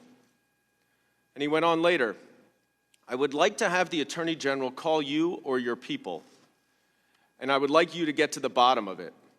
As you saw yesterday, that whole nonsense ended with a very poor performance by a man named Robert Mueller, an incompetent performance. But they say a lot of it started with Ukraine. Whatever you can do, it's very important that you do it if that's possible. Here again, President Trump was referring to the baseless conspiracy theory that the Ukrainian government, not Russia, was behind the hack of the Democratic National Committee in 2016. Not a single witness in our investigation testified that there was any factual support for this allegation. To the contrary, a unanimous assessment of the U.S. intelligence community found that Russia alone interfered in the 2016 U.S. election. And Special Counsel Mueller, who indicted 12 Russians for this conspiracy, testified before Congress that the Russian government interfered in the 2016 presidential election in sweeping and systematic fashion.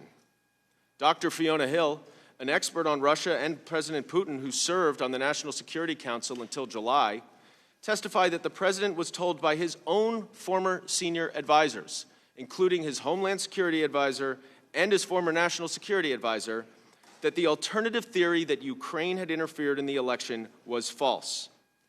And although no one in the U.S. government knew of any factual support for this theory, it did have one significant supporter: Russian President Vladimir Putin.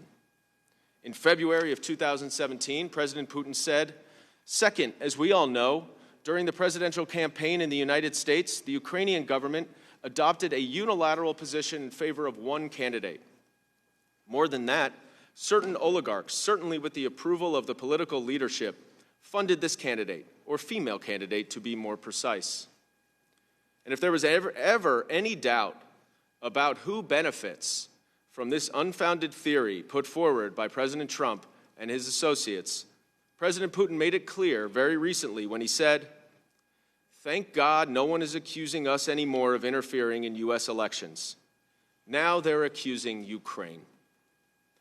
In the face of clear evidence, not only from intelligence community experts, but from his own national security team, that Russia, not Ukraine, interfered in the 2016 election for the benefit of Donald Trump, President Trump still pressed the Ukrainian government to announce an investigation into this conspiracy theory. And why? Because it would help his own political standing. President Trump even sought to withhold an Oval Office meeting from the president of Ukraine until he fell in line with President Putin's lies, the leader who had actually invaded Ukraine. The second demand that President Trump made of President Zelensky during the July 25th call was to investigate the frontrunner for the Democratic nomination for president in 2020, former Vice President Joe Biden, and his son, Hunter. President Trump stated, "The other thing, there's a lot of talk about Biden's son, that Biden stopped the prosecution, and a lot of people want to find out about that. So whatever you can do with the Attorney General would be great. Biden went around bragging that he stopped the prosecution. So if you can look into it, it sounds horrible to me." Witnesses unanimously testified that there was no factual support for this claim. Rather, they noted that Vice President Biden was acting in support of an international consensus and official U.S. policy to clean up the Prosecutor General's office in Ukraine.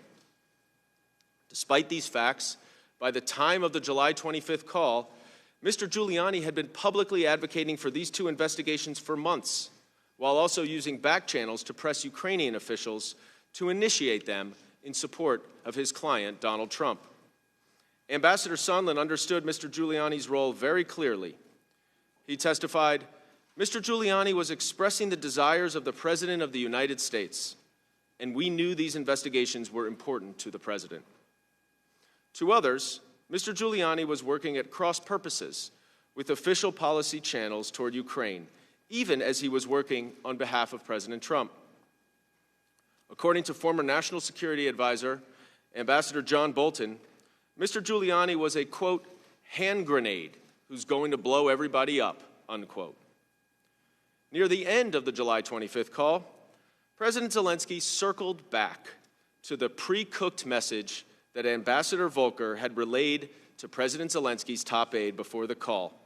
President Zelensky said, I also wanted to thank you for your invitation to visit the United States, specifically Washington, D.C.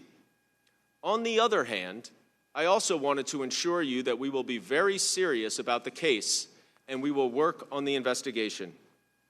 In other words, on one hand is the White House visit, while on the other hand, he agreed to pursue the investigations. This statement shows that President Zelensky fully understood at the time of the July 25th call the quid pro quo between these investigations and the White House meeting that President Trump required and that Ambassador Sondland had testified so clearly about. Numerous witnesses testified about the importance of a White House meeting with the President of the United States, specifically a meeting in the Oval Office, an official act by President Trump. As David Holmes, senior official in the U.S. Embassy in Ukraine, said, "It is important to understand that a White House visit was critical to President Zelensky.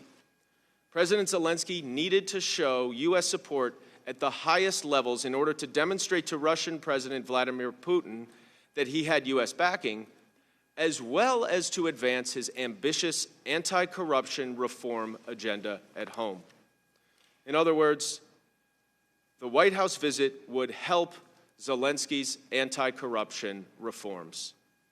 And that support remains critical as President Zelensky meets today with President Putin to try to resolve the conflict in the East. Now, the day after this phone call, President Trump sought to ensure that President Zelensky got the message. On July 26, U.S. officials met with President Zelensky and other Ukrainian officials in Kyiv. And President Zelensky mentioned that President Trump had brought up some, quote, very sensitive issues, unquote. After that meeting, Ambassador Sondland had a private one-on-one meeting with Andrei Yermak, President Zelensky's top aide, during which Ambassador Sondland said that they probably discussed the issue of investigations. At lunch right after that with Mr. Holmes and two other State Department officers, Ambassador Sondland pulled out his cell phone and called President Trump. Somewhat shocked, Mr. Holmes recounted the conversation that followed. "I heard Ambassador Sondland greet the president and explain he was calling from Kyiv. I heard President Trump then clarify that Ambassador Sondland was in Ukraine. Ambassador Sondland replied, yes, he was in Ukraine, and went on to state that President Zelensky, quote, loves your ass, unquote. I then heard President Trump ask, so he's going to do the investigation? Ambassador Sondland replied that he is going to do it, adding that President Zelensky will do anything you ask him to do. After the call, Ambassador Sondland told Mr. Holmes that President Trump did not give a bleep about Ukraine and only cares about the big stuff that benefits the president himself, like the Biden investigation that Mr. Giuliani was pushing. To repeat, and this is very important, Ambassador Sondland spoke to President Trump before the July 25th call with President Zelensky and relayed to Ukrainian officials President Trump's requirement of political investigations in exchange for a White House meeting.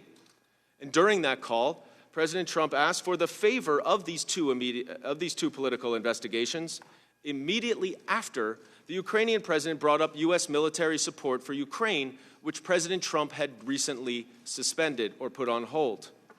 And at the end of the call, President Zelensky made a point of acknowledging the link between the investigations that President Trump requested and the White House meeting that President Zelensky desperately wanted.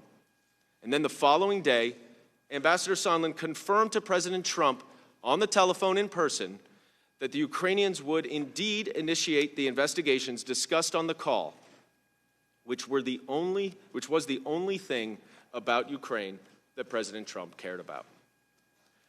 Now, it's very important to understand that this investigation revealed that the July 25th call was neither the start nor the end of President Trump's efforts to use the powers of his office for personal political gain.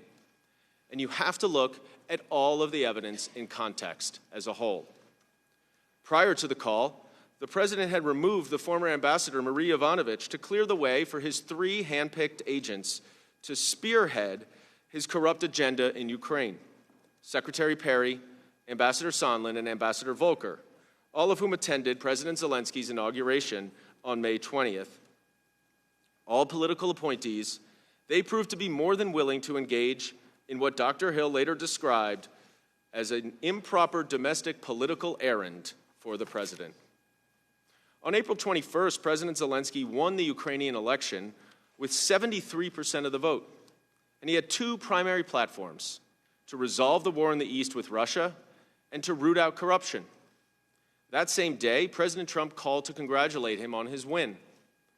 Even though the White House press release following the call stated that President Trump expressed his shared commitment to, quote, root out corruption, unquote, President Trump, in fact, did not mention corruption at all on this call, just like he did not mention corruption on the July 25th call. Shortly after this call, President Trump asked Vice President Mike Pence to attend President Zelensky's inauguration. But on May 13th, President Trump did an about-face and directed Vice President Pence not to attend. An advisor to Vice President Pence testified that the inauguration had not yet been scheduled, and therefore the reason for the abrupt change of plans was not related to any scheduling issues. So what had happened in the 3 weeks between April 21st and May 13th, when Vice President Pence was originally invited and then disinvited or removed from the delegation? A few things. First, on April 25th, Vice President Biden formally announced his bid for the Democratic nomination for president. Then, about a week later, on May 3rd, President Trump spoke with President Putin on the telephone. One senior State Department official testified that the conversation between President Trump and President Putin included a discussion of Ukraine. Third, on May 9th, Mr. Giuliani told the New York Times that he intended to travel to Ukraine on behalf of his client, President Trump, in order to, quote, meddle in an investigation, unquote. But after public backlash and apparent pushback from the Ukrainians, Mr. Giuliani canceled his trip the next day, claiming that President Zelensky was surrounded by enemies of President Trump. At a critical May 23rd meeting in the Oval Office, President Trump said that Ukraine was corrupt and tried to take him down in 2016, the same false narrative pushed by President Putin and Mr. Giuliani. And in order for the White House meeting to occur, President Trump told the delegation that they must talk to Rudy to get the visit scheduled. These comments from President Trump were the first of many subsequent indications that in his mind, corruption equals investigations. In the weeks and months following, Mr. Giuliani relayed to both Ukrainian officials and the government officials that President Trump had designated at the May 23rd meeting to take a lead on Ukraine policy, the directive from President Trump that a White House meeting would not occur until Ukraine announced the two political investigations that President Trump required. And well before the July 25th call, Ambassadors Sondland and Volker also relayed this quid pro quo to the Ukrainians, including to President Zelensky himself. Ambassador Volker conveyed the message directly to President Zelensky at the beginning of July, urging him to reference investigations associated with the Giuliani factor with President Trump. And in meetings at the White House on July 10th, Ambassador Sondland told other U.S. officials and two of President Zelensky's advisors, including Mr. Yermak, that he had an agreement with Acting Chief of Staff Mick Mulvaney that the White House visit would be scheduled if Ukraine announced the investigations. One witness testified that during the second of the meetings, Ambassador Sondland began to review what the deliverable would be in order to get the meeting, referring to an investigation of the Bidens. The witness told the committee that the request was explicit. There was no ambiguity. And then Ambassador Sondland also mentioned Burisma, a major Ukrainian energy company that Hunter Biden sat on the board of. To the witnesses that testified before the committee, the references to Burisma was shorthand for an investigation into the Bidens. Ambassador Bolton, as well as his staff members, objected to this meeting for investigations trade. And Ambassador Bolton told Dr. Hill, "You go and tell Eisenberg," John Eisenberg, the legal advisor for the National Security Council, that I am not part of whatever drug deal Sondland and Mulvaney are cooking up on this. And you go ahead and tell them what you've heard and what I've said. Yet this was not a rogue operation by Mr. Giuliani and Ambassador Sondland and Volker. As Ambassador Sondland testified, everyone was in the loop, including Mr. Mulvaney, Secretary Pompeo, Secretary Perry, and their top advisors. On July 19th, Ambassador Sondland emailed Mr. Mulvaney, Secretary Perry, Secretary Pompeo, and others after speaking with President Zelensky. The subject was, "I talked to Zelensky just now." And Ambassador Sondland wrote, "He is prepared to receive POTUS's call." POTUS, the President of the United States. "Will assure him that he intends to run a fully transparent investigation and will, quote, turn over every stone," unquote. Both Secretary Perry and Chief of Staff Mulvaney quickly responded to the email, noting that given that conversation, a date would soon be set to schedule the White House telephone call. The evidence also unambiguously shows that the Ukrainians understood this quid pro quo and had serious reservations, particularly because President Zelensky had won the election on an anti-corruption platform. In fact, a few days before the July 25th call, Ambassador William Taylor, the acting U.S. ambassador to Ukraine and the former permanent ambassador to Ukraine, texted Ambassador Sondland and Volker. Or rather, he stated in his testimony, "On July 20th, I had a phone conversation with Mr. Danylyuk, during which he conveyed to me that President Zelensky did not want to be used as a pawn in a U.S. re-election campaign." But President Trump's pressure campaign on President Zelensky did not relent. And just 4 days later, President Zelensky received that message via Kurt Volker that he needed to convince President Trump that he would do the investigations in order to get that White House meeting. And as I have described, President Zelensky tried to do exactly that on the July 25th call with President Trump. In the weeks following the July 25th call, President Zelensky heeded President Trump's request, sending his top aide, Mr. Yermak, to Madrid to meet with Mr. Giuliani. In coordination with Mr. Giuliani, President Trump's handpicked representatives, they continued this pressure campaign to secure a public announcement of the investigations. Now, according to Ambassador Sondland, and this is very important, President Trump did not require that Ukraine actually conduct the investigations as a prerequisite for the White House meeting. Instead, the Ukrainian government needed only to publicly announce the investigations. It is clear that the goal was not the investigations themselves or not any corruption that those investigations might have entailed, but the political benefit that President Trump would enjoy from an announcement of investigations into his 2020 political rival and against a unanimous assessment that showed that he received foreign support in the 2016 election.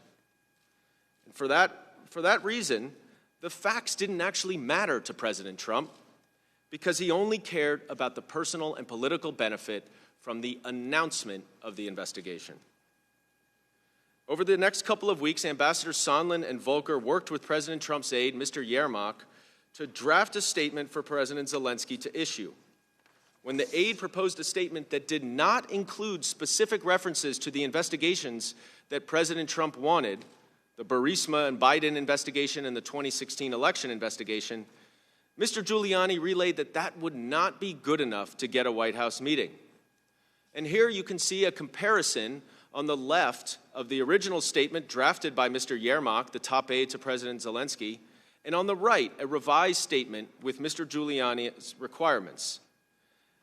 And it says, "We intend to initiate and complete a transparent and unbiased investigation of all available facts and episodes." And here's the critical difference, including those involving Burisma and the 2016 U.S. elections, which in turn will prevent the recurrence of this problem in the future. The only difference in the statement that Giuliani required and the statement that the Ukrainians had drafted was this reference to the two investigations that President Trump wanted and told President Zelensky about on the July 25th call. Now, ultimately, President Zelensky's administration temporarily shelved this announcement, though efforts to press Ukraine would remain ongoing. By mid-August, Ukraine did not make a public announcement of the investigations that President Trump required, and as a result, no White House meeting was scheduled. But by this time, the president was pushing on another pressure point to coerce Ukraine to announce the investigations: the hold on the vital military assistance that the president had put in place for more than a month, still without any explanation to any of the policy experts. Our investigation revealed that a number of Ukrainian officials had made quiet inquiries to various U.S. officials about the aid as early as July 25th, the day of the phone call. Inquiries by Ukrainian officials continued in the weeks that followed until the hold was revealed at the end of August. But this is important. It was important for the Ukrainian officials to keep it quiet, because if it became public, then Russia would know that the U.S. support for Ukraine might be on ice. So by the end of that month, the evidence revealed several facts. One, the president demanded that Ukraine publicly announce 2 politically motivated investigations to benefit his re-election.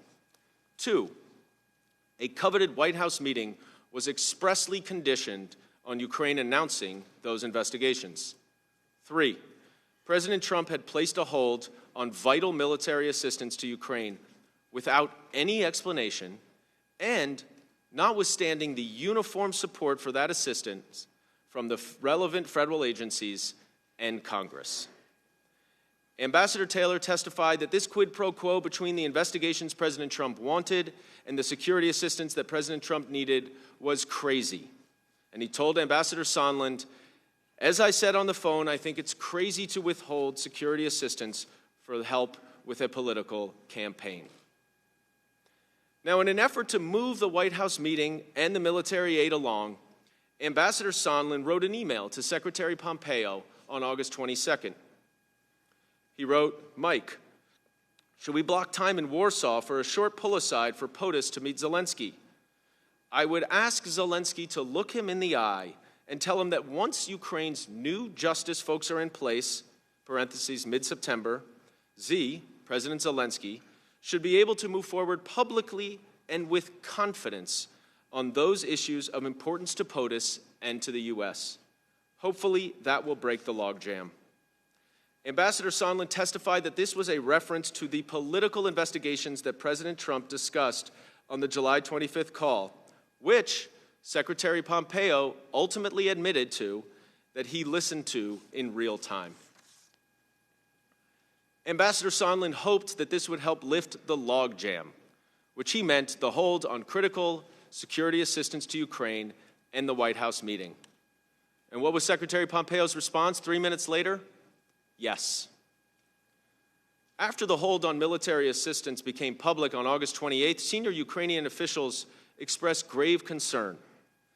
Deeply worried, of course, about the practical impact on their efforts to fight Russian aggression, but also, and this goes back to why it remained confidential, also about the public message that it sent to the Russian government.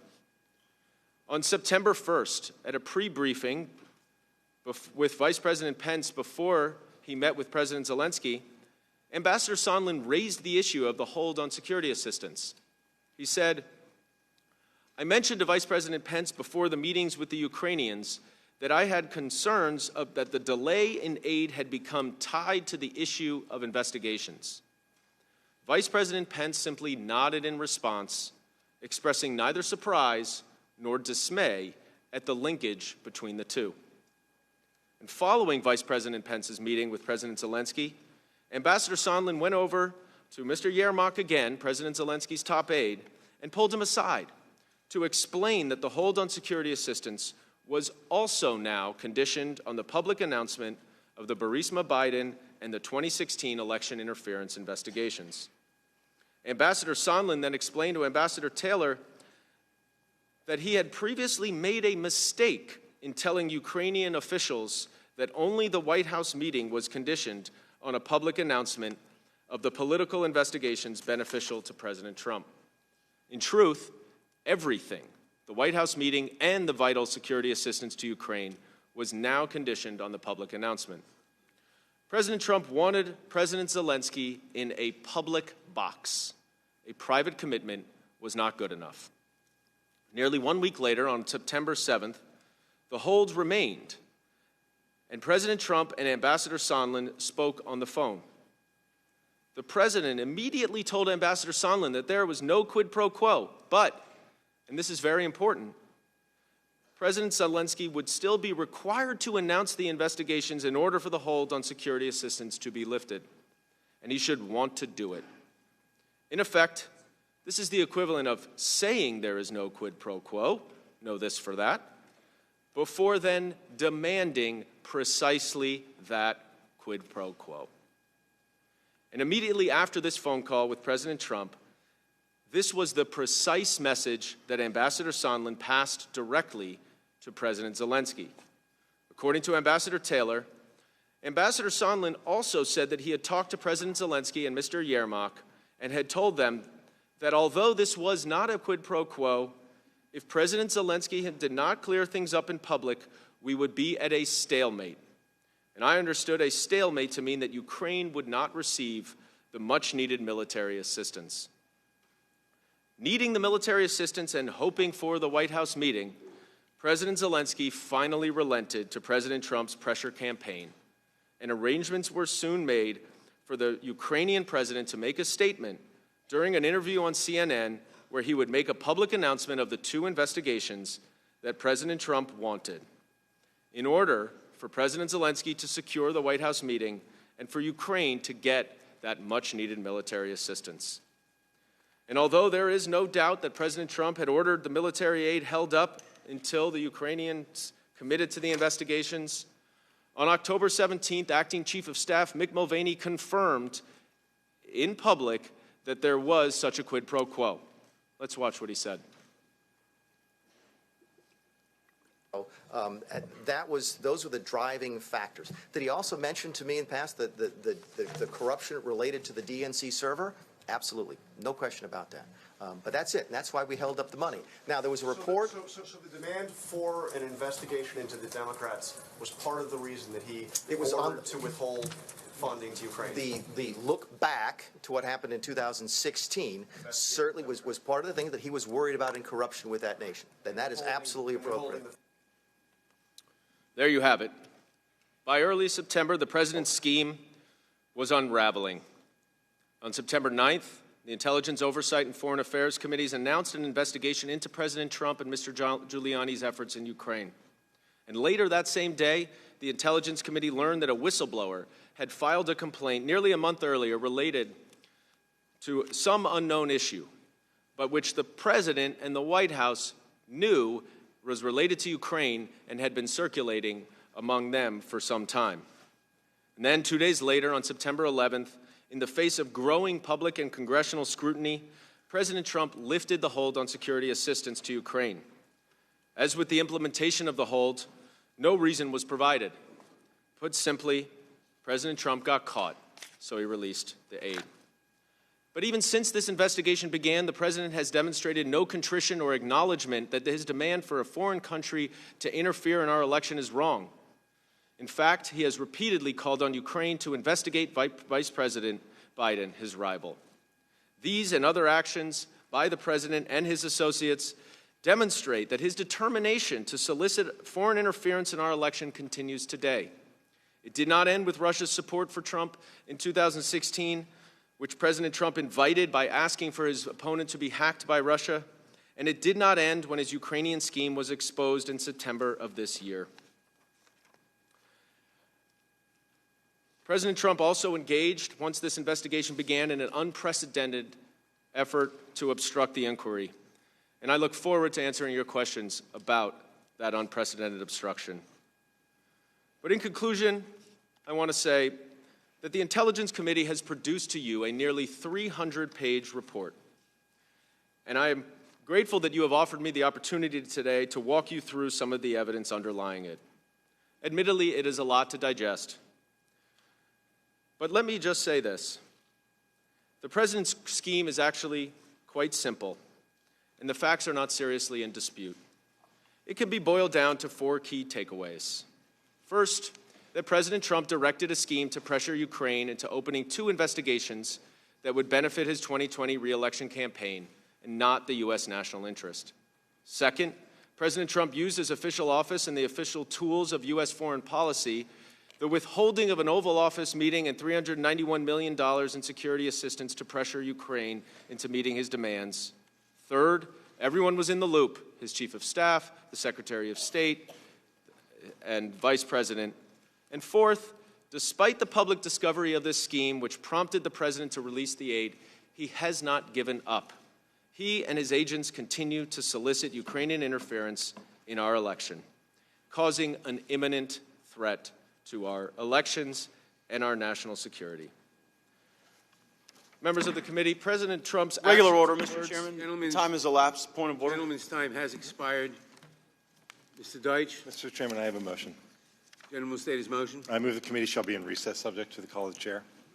I move to Motion- table. The motion move to table the recess motion. is a privileged motion. It is not debatable.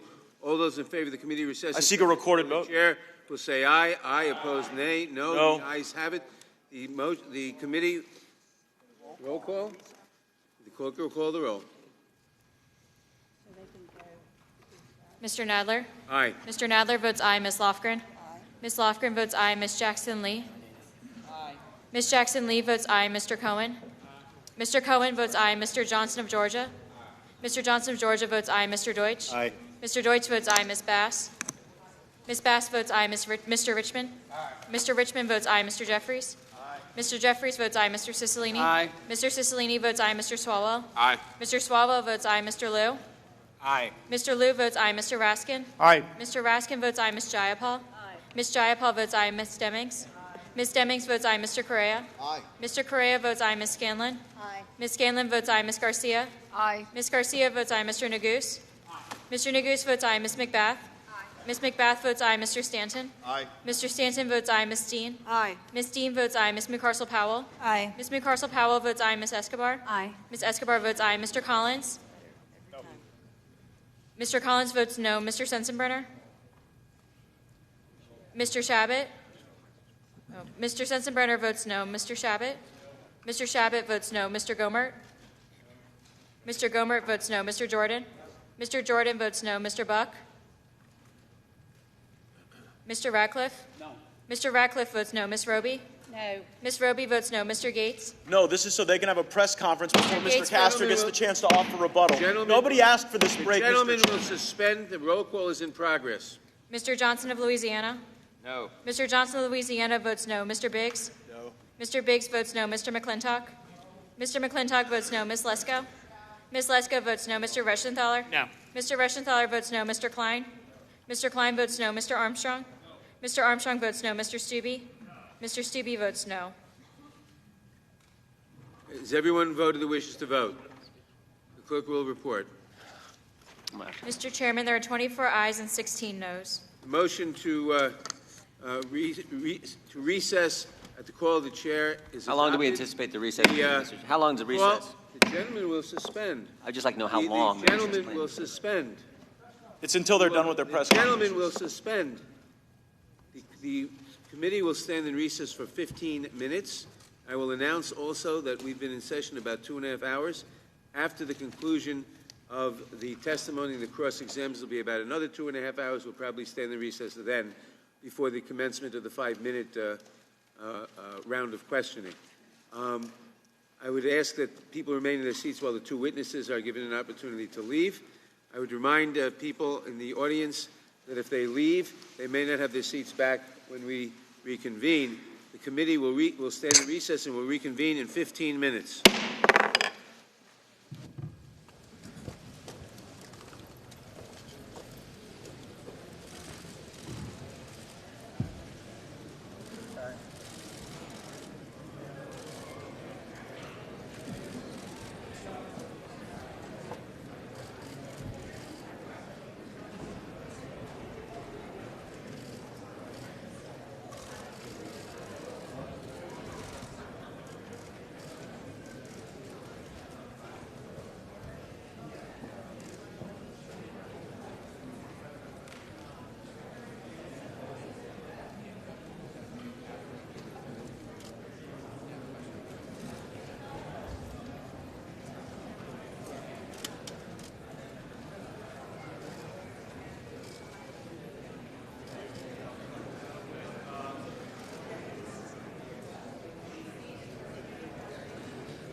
Committee will reconvene.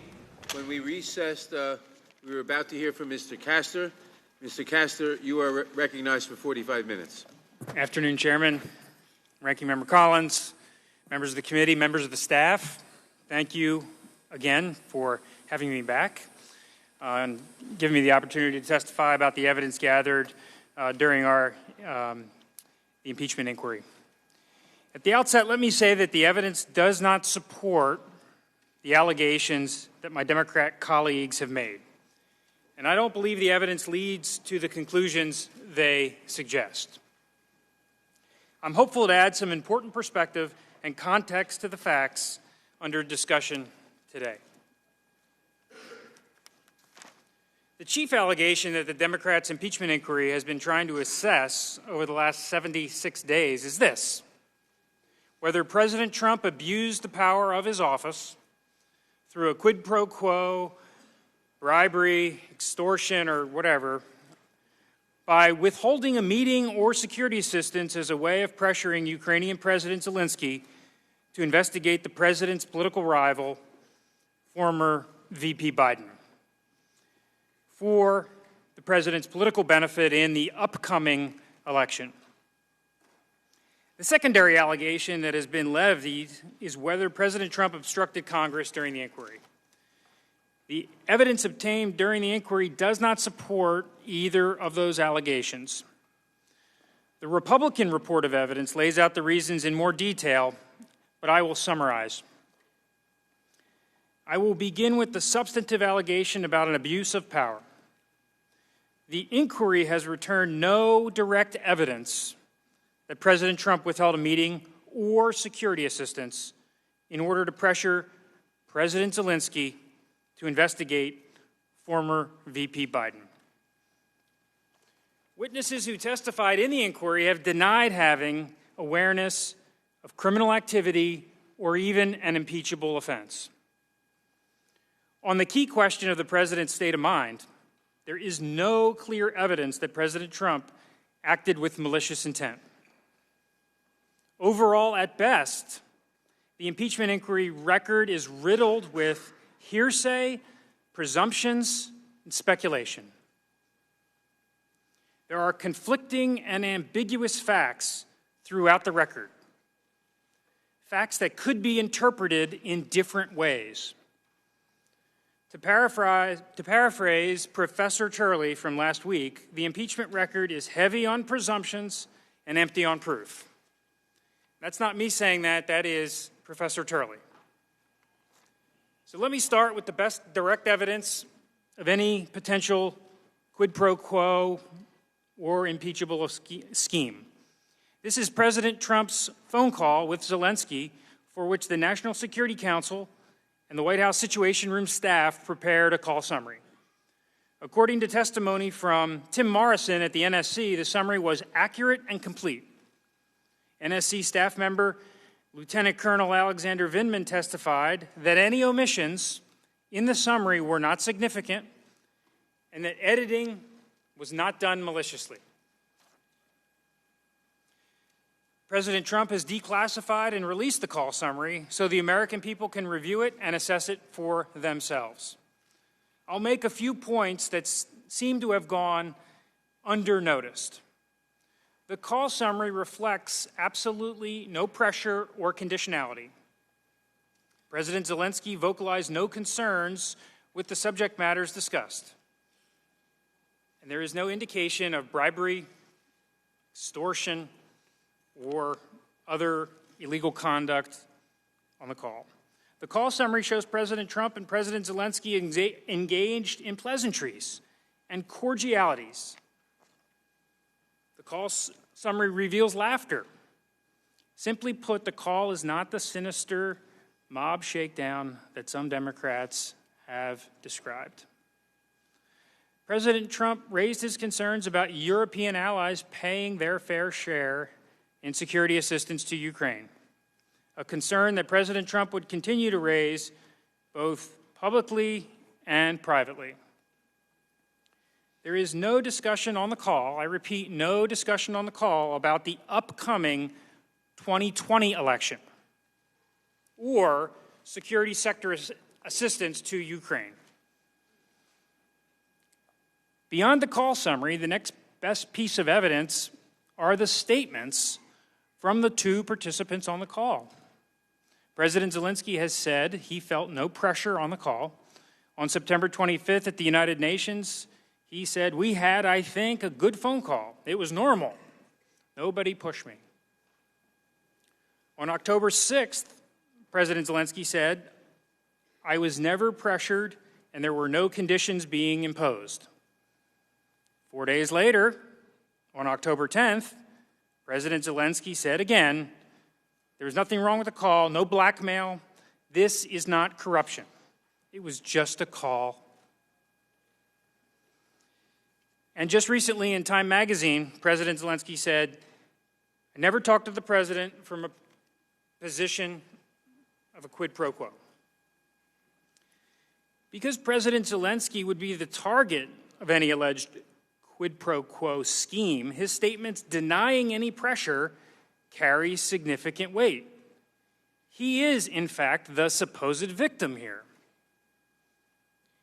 Other senior Ukrainian government officials confirmed President Zelensky's statements. Foreign Minister Pristaikos said on September 21st, "I know what the conversation was about, and I think there was no pressure." Alexander Daniluk, who was then Secretary of Ukraine's National Security and Defense Council, told Ambassador Bill Taylor on the night of the call that the Ukrainian government was not disturbed by anything on the call.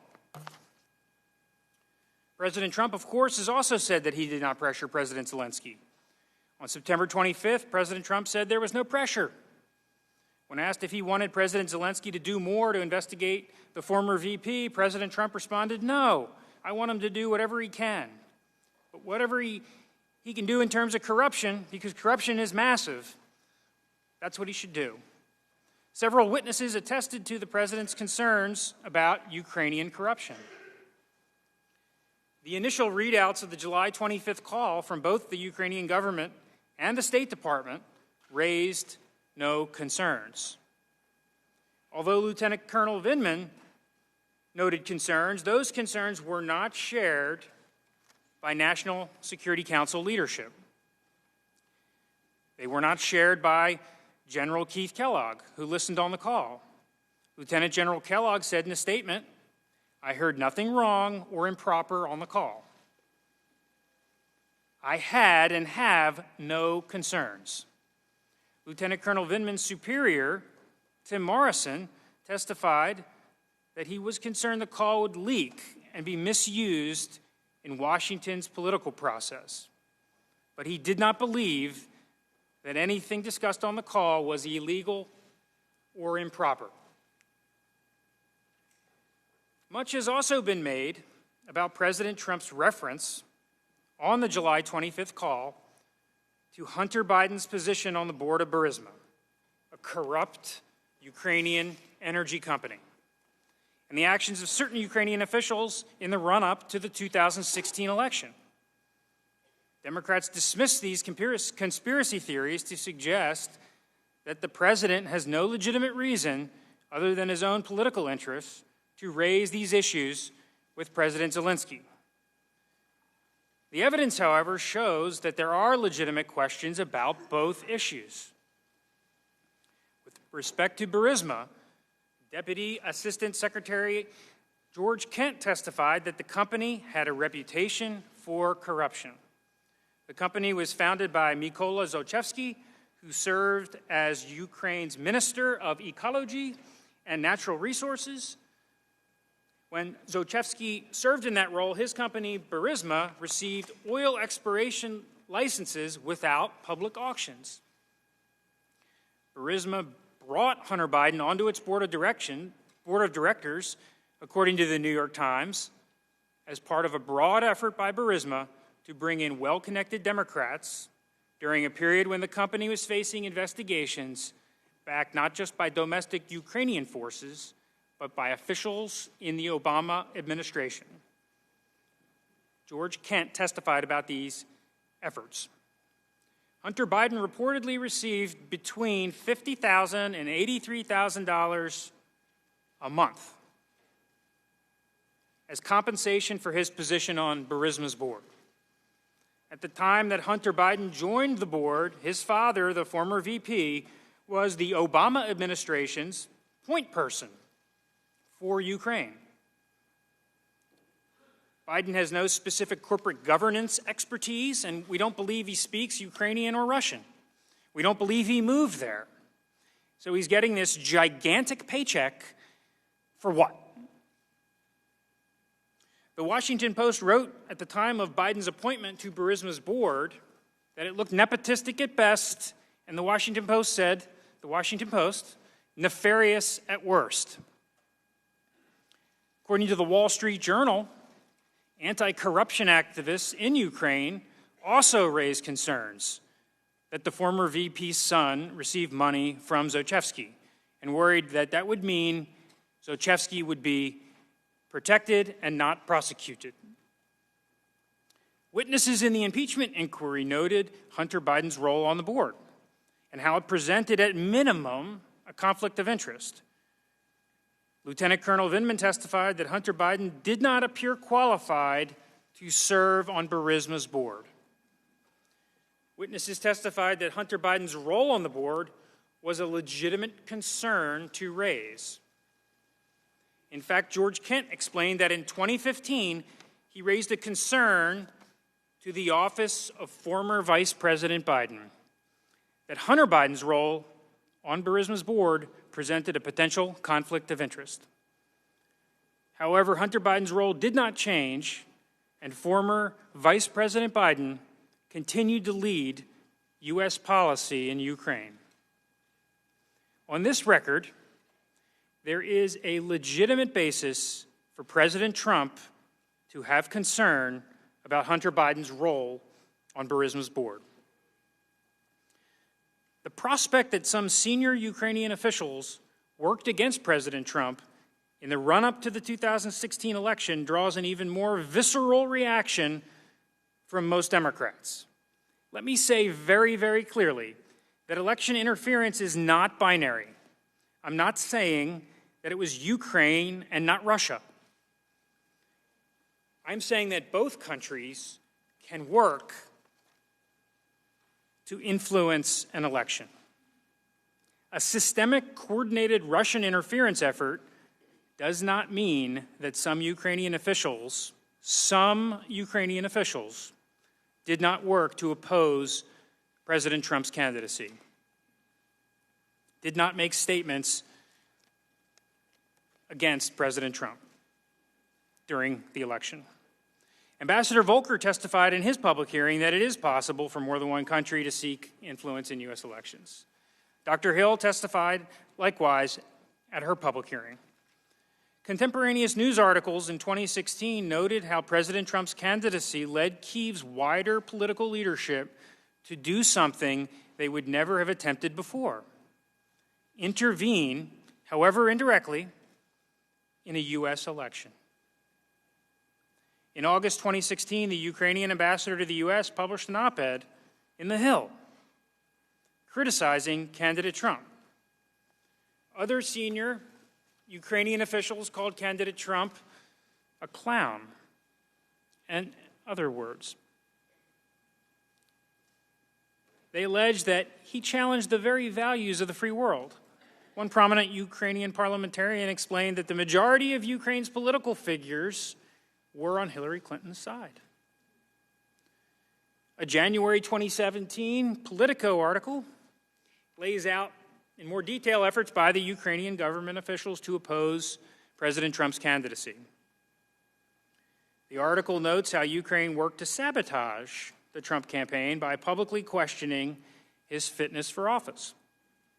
The article detailed how a woman named Alexandra Chalupa, a Ukrainian-American contractor, paid by the DNC and working with the DNC and the Clinton campaign, traded information and leads about the Trump campaign with the staff at the Ukrainian embassy in Washington. Chalupa explained how the Ukrainian embassy worked directly with reporters to point them in the right direction. Witnesses in the impeachment inquiry testified that the allegation of Ukrainian influence in the 2016 election was appropriate to examine. Ambassador Volker testified that he thought it was fine to investigate allegations about 2016 influence. Ambassador Taylor said, for example, that the allegations surprised and disappointed him. On this record, I do not believe that one could conclude that President Trump had no legitimate basis to raise a concern about efforts by Ukrainians to influence the 2016 election.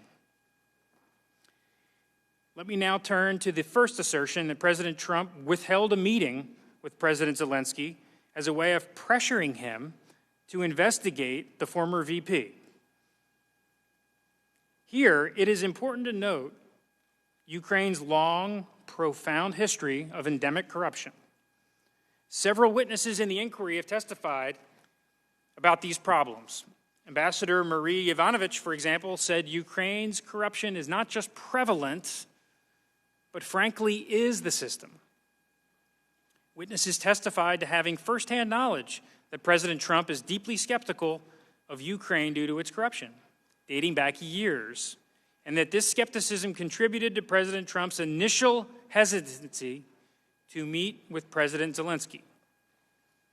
Ambassador Volker testified, so I know he had a very deep-rooted skeptical view. And my understanding at the time was that even though he agreed in the meeting that we had with him, say, okay, I'll invite him, he didn't really want to do it, Volker said.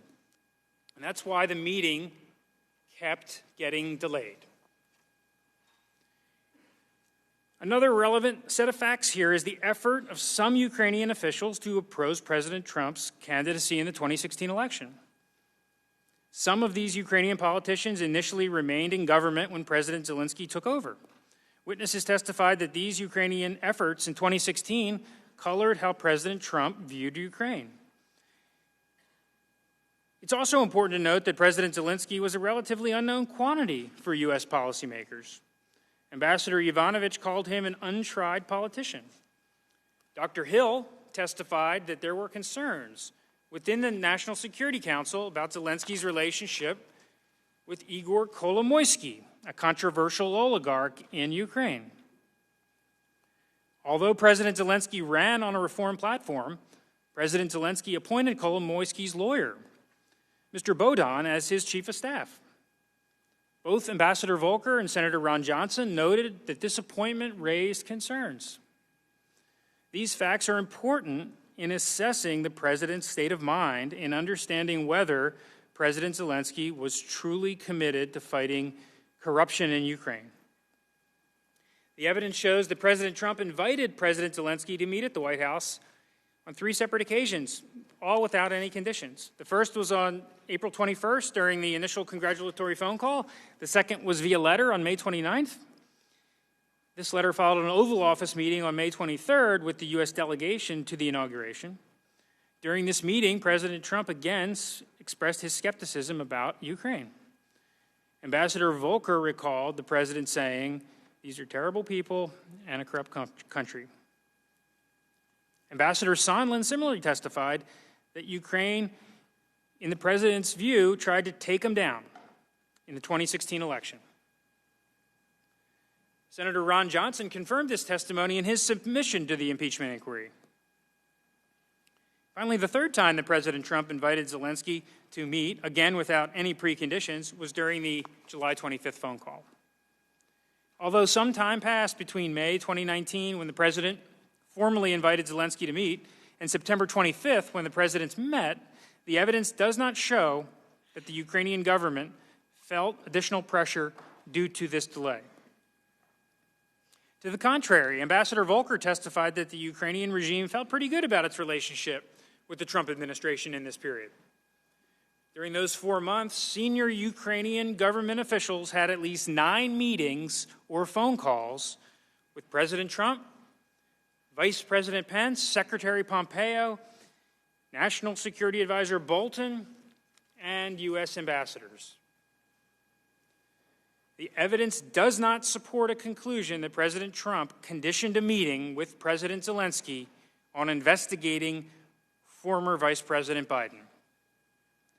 Mr. Yarmak, President Zelensky's close advisor, said that explicitly in an August 2019 New York Times story, which was published before the beginning of the impeachment inquiry.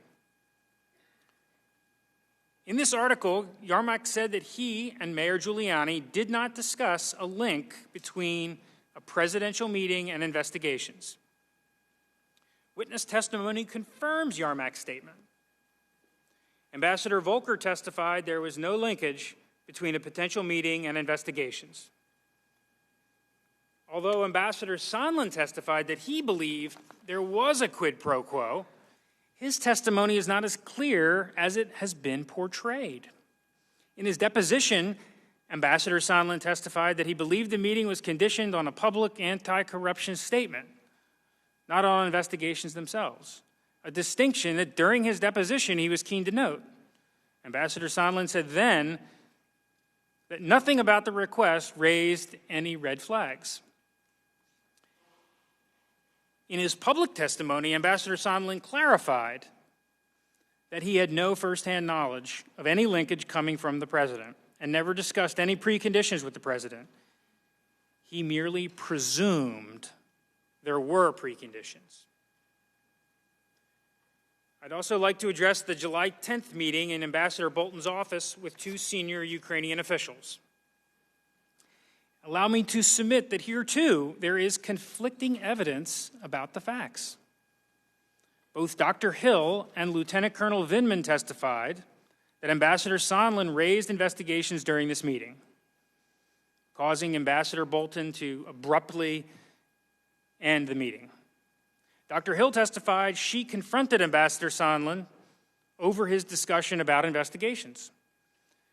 Ambassador Sondland's testimony about this meeting, however, is scattered. In his closed-door deposition, he testified that no national security staff member ever once expressed concerns to him that he was acting improperly. And he denied that he raised investigations during this meeting. But when he came here to testify in public, he acknowledged for the first time that he raised investigations, but he denied that the meeting ended abruptly.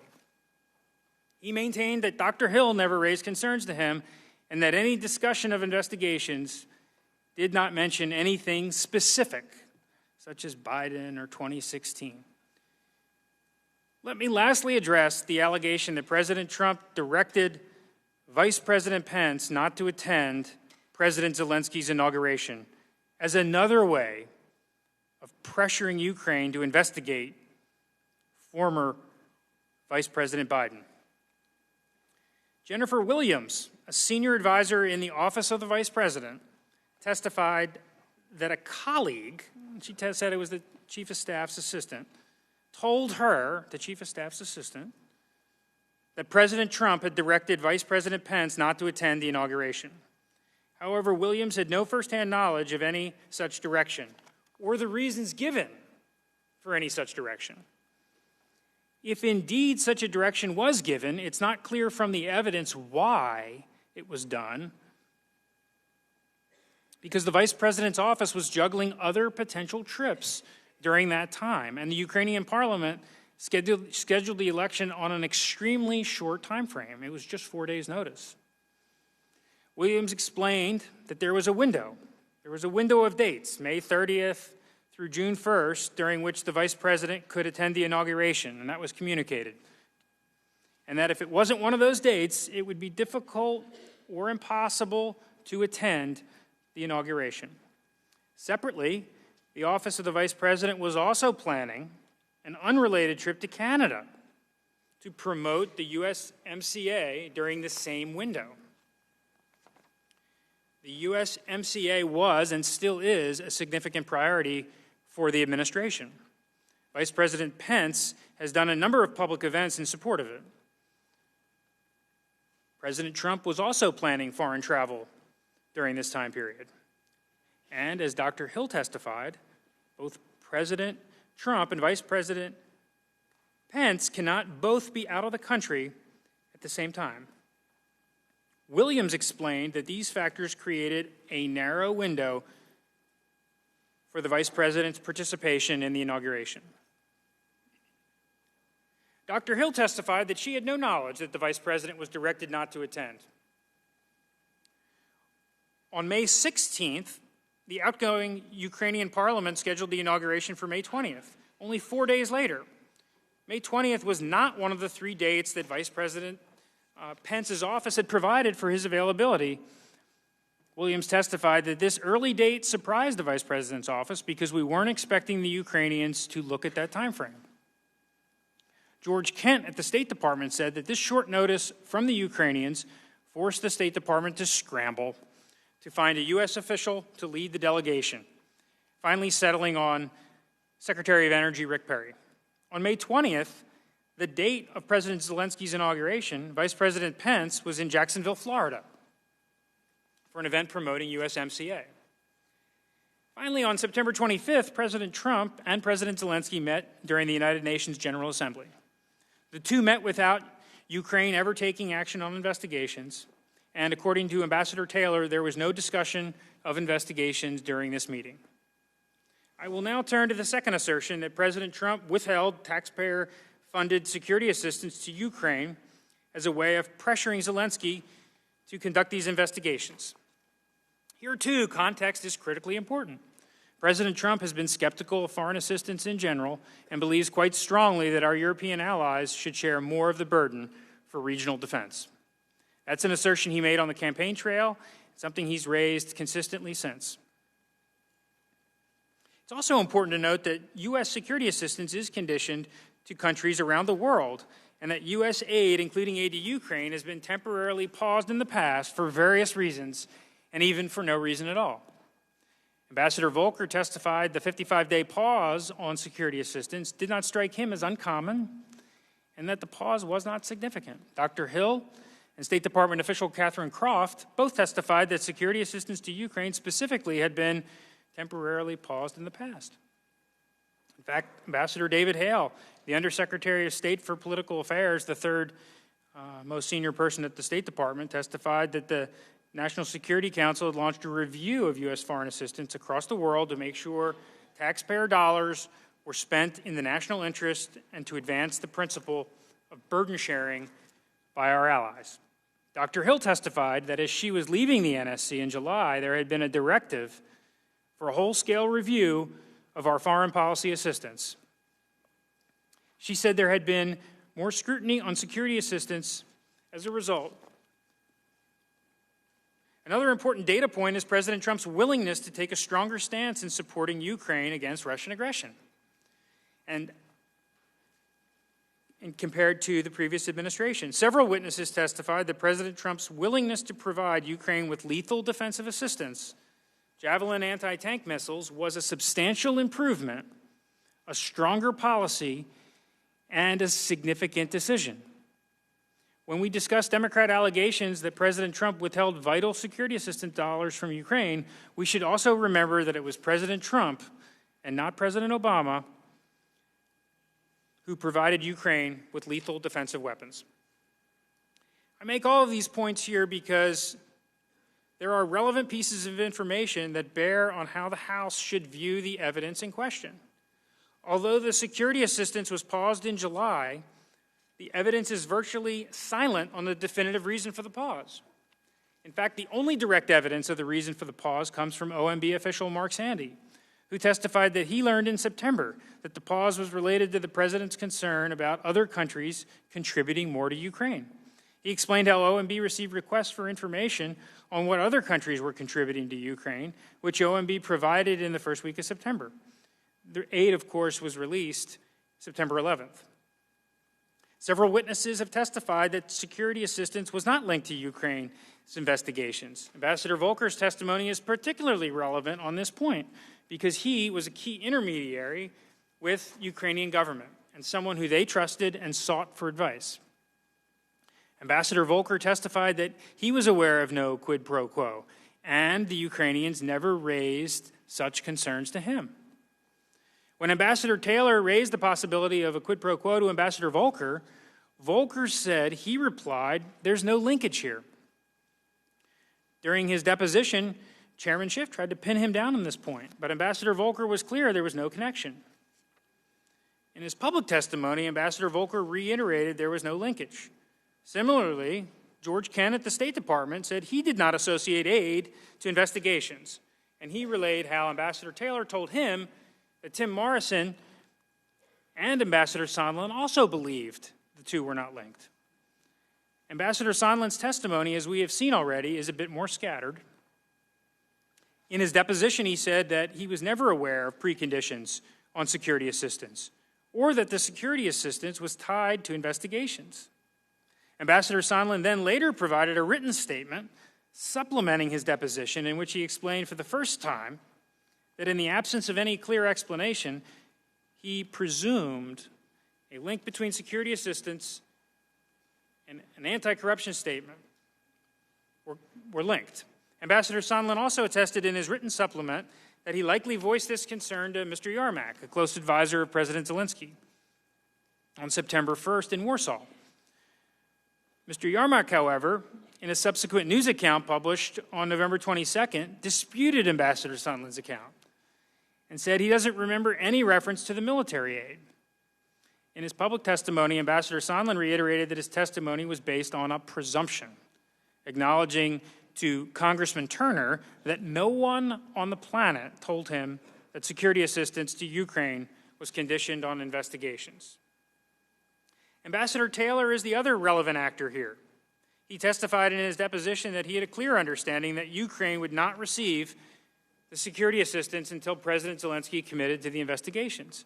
However, in his public testimony, Ambassador Taylor acknowledged that his clear understanding came from Ambassador Sondland, who was merely presuming that there was a link. President Trump, too, rejected any linkage between security assistance to Ukraine and investigations.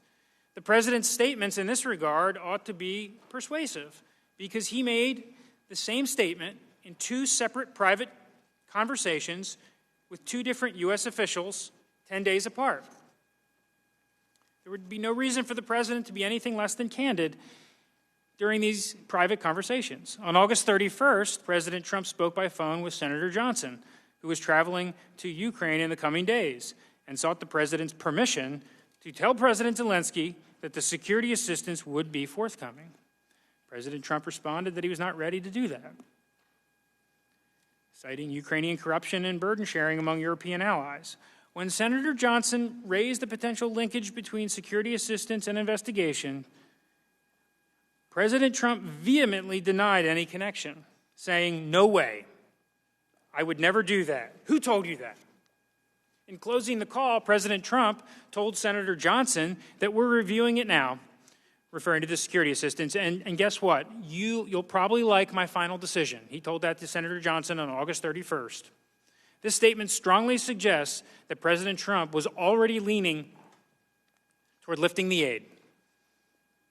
Separately, on September 9th, President Trump spoke by phone with Ambassador Sondland. Ambassador Sondland asked the president, "What do you want from Ukraine?" President Trump responded, "I want nothing. I want no quid pro quo. I want Zelensky to do the right thing." In addition, senior Ukrainian government officials denied any awareness of a linkage between U.S. security assistance and investigations. These denials are persuasive because if there was, in fact, an orchestrated scheme to pressure Ukraine by withholding security assistance, one would think the pause on security assistance would have been clearly communicated to the Ukrainians. Foreign Minister Procedural told the media in November, following news of Ambassador Sondland's written supplemental testimony, that Sondland never linked security assistance to investigations. Procedural said, "I have never seen a direct relationship between investigations and security assistance." Although there is some testimony that Ukrainian officials from the embassy in Washington made informal inquiries to the State Department and Defense Department about these issues with security assistance in July and August, the evidence does not show President Zelensky or his senior advisors in Kyiv were aware of the pause until it was publicly reported by Politico on August 28th. A subsequent news article explained the conflicting testimony that embassy officials in Washington had made in formal inquiries about issues with the aid, while senior officials in Kyiv denied awareness of the pause. The article explained that then Ukrainian Ambassador Chali, who was appointed by President Zelensky's predecessor, went rogue and did not inform President Zelensky that there was any issue with the aid. According to the news account, President Zelensky and his senior team only learned of the pause when it was reported on August 28th. As Ambassador Volker testified, because senior Ukrainian officials were unaware of the pause, there was no leverage implied. The actions of senior Ukrainian government officials while the security assistance was paused reinforces a conclusion that they did not know the aid was on hold. In the 55 days during which the security assistance was paused, President Zelensky had 5 discussions with U.S. senior officials. On July 25th, he spoke with President Trump on the phone. July 26th, he met with Ambassador Volker, Ambassador Taylor, Ambassador Sondland in Kyiv. On August 27th, he met with Ambassador Bolton. September 1st, he met with Vice President Pence in Warsaw. And on September 5th, he met with Senator Ron Johnson, Senator Chris Murphy in Kyiv. In none of these meetings did President Zelensky raise any concern about linkage between security assistance and investigations. In particular, the September 5th meeting with Senator Johnson and Senator Murphy is notable because they're not part of the Trump administration, and President Zelensky could be candid with them. What did occur during those 55 days were historic efforts by Ukraine's parliament, called the Rada, to implement anti-corruption reform.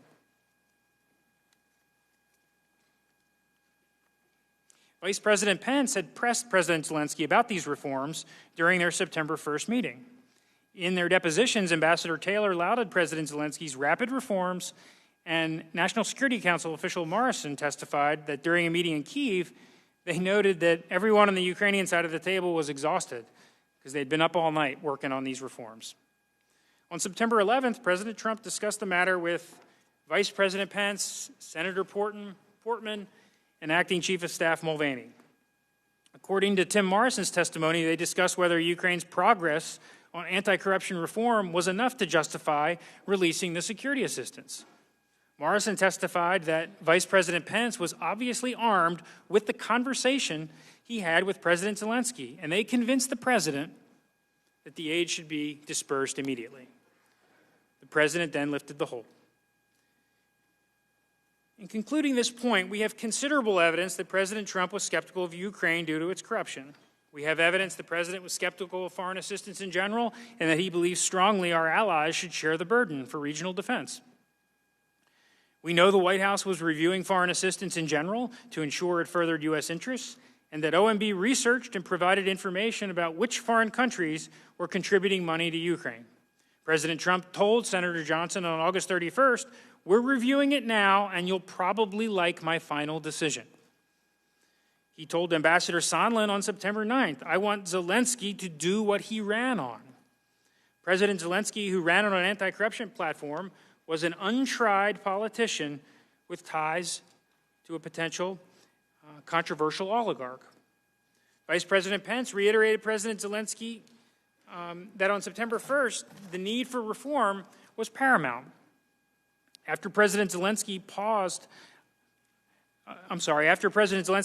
historic anti-corruption reforms, the pause on security assistance was lifted, and the presidents met 2 weeks later. The Ukrainian government never took any action on investigations at issue in the impeachment inquiry.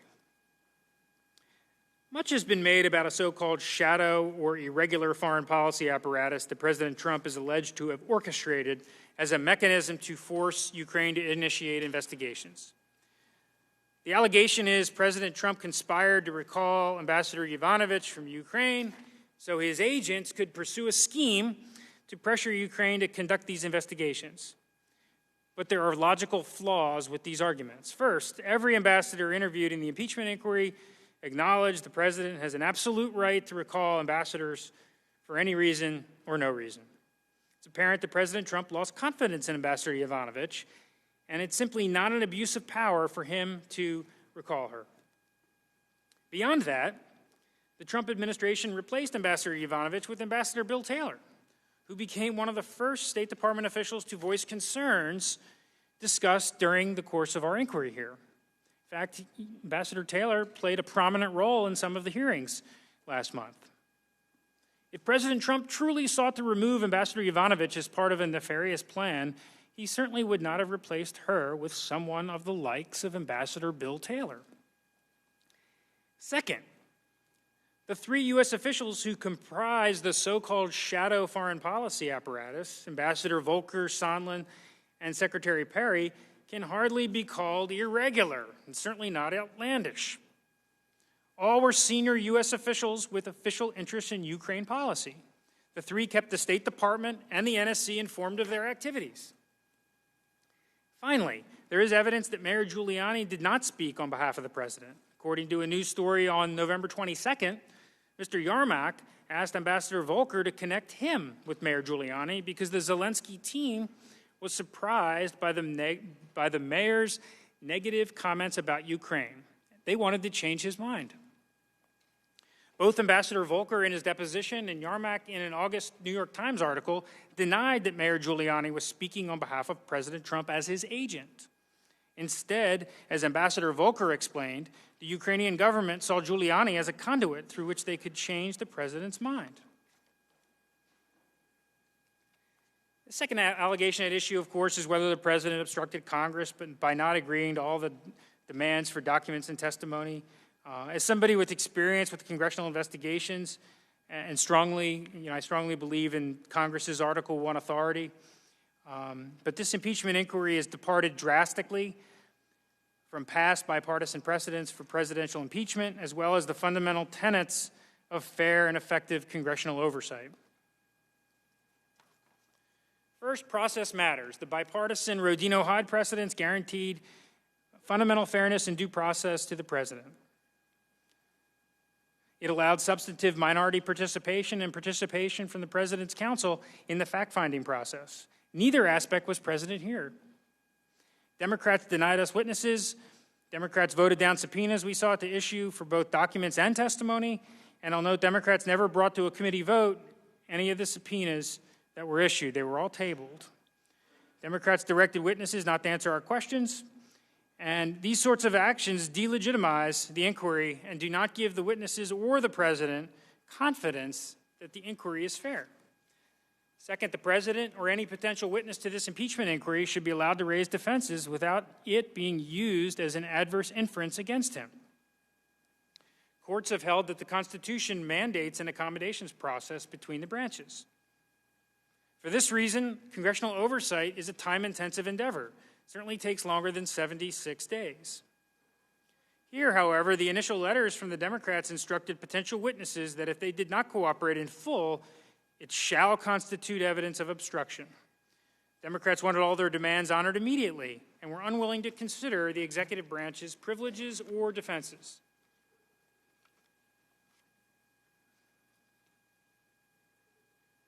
Finally, there is no basis for obstruction. The one witness who said he spoke to President Trump about his appearance as a witness, Ambassador Sondland, testified the president told him to cooperate and tell the truth. The president has declassified and released the call summary of his July 25th and April 21st calls with President Zelensky.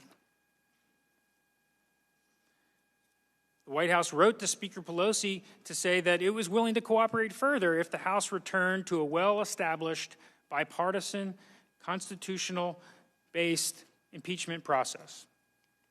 As we know, these protections were never afforded. In closing, I'd like to briefly address the Democrats' narrative as articulated in their report. The Democrat narrative virtually ignores any evidence that's not helpful for their case. It ignores, for instance, that Ambassador Sondland's testimony that he presented, that there was a quid pro quo, and it ignores the many public statements made by Ukrainian officials. The report presents a story as if the evidence is clear, when in reality it's anything but. Democrats have gone to great lengths to gather information to build their case, and they've even obtained and released phone records relating to the communications of the president's personal attorney, a reporter, and a member of Congress. There are additional phone records that have not yet been released, and our members remain concerned about the prospect of more phone records being released. There have been a lot of hyperbole, a lot of hysteria over the last 3 months about this inquiry and the underlying facts. I believe a lot of this can be traced back to the anonymous whistleblower complaint. I believe the whistleblower reframed a lot of the facts at issue and caused witnesses in the inquiry to recast their views. And it's unfortunate that we haven't been able to interview the whistleblower. Finally, some have likened the impeachment inquiry to a special prosecutor's investigation. If one accepts that comparison, one should also expect that, like Ken Starr and Robert Mueller, the chairman should testify. And our members, all the committees, believe very strongly that Chairman Schiff should testify and answer questions. With that, Mr. Chairman, the time is yours. The gentleman's time has expired. We will now proceed to the first round of questions. Point of order. Gentleman will state his point of order. We've been told that counsel for the Democrats was a witness, and that's why he didn't have to comport with the rules of decorum. And now he's sitting up here. Gentleman will state a point I've of been order. a judge, and I know that you don't get to be a witness and a judge in the same case. That's my point of order. He should not be up here. It's not a point of order. We will, pursuant to House Resolution 660 and its accompanying Judiciary Committee procedures, there will be 45 minutes of questions conducted by the chairman or majority counsel, followed by 45 minutes by the ranking member or minority counsel.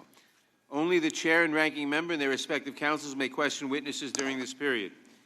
Following that, unless I specify additional equal time for extended questioning, we will proceed under the 5-minute rule, and every member will have the chance to ask questions. I now recognize myself for the first round of questions. The Republicans' expert witness last week, Professor Turley,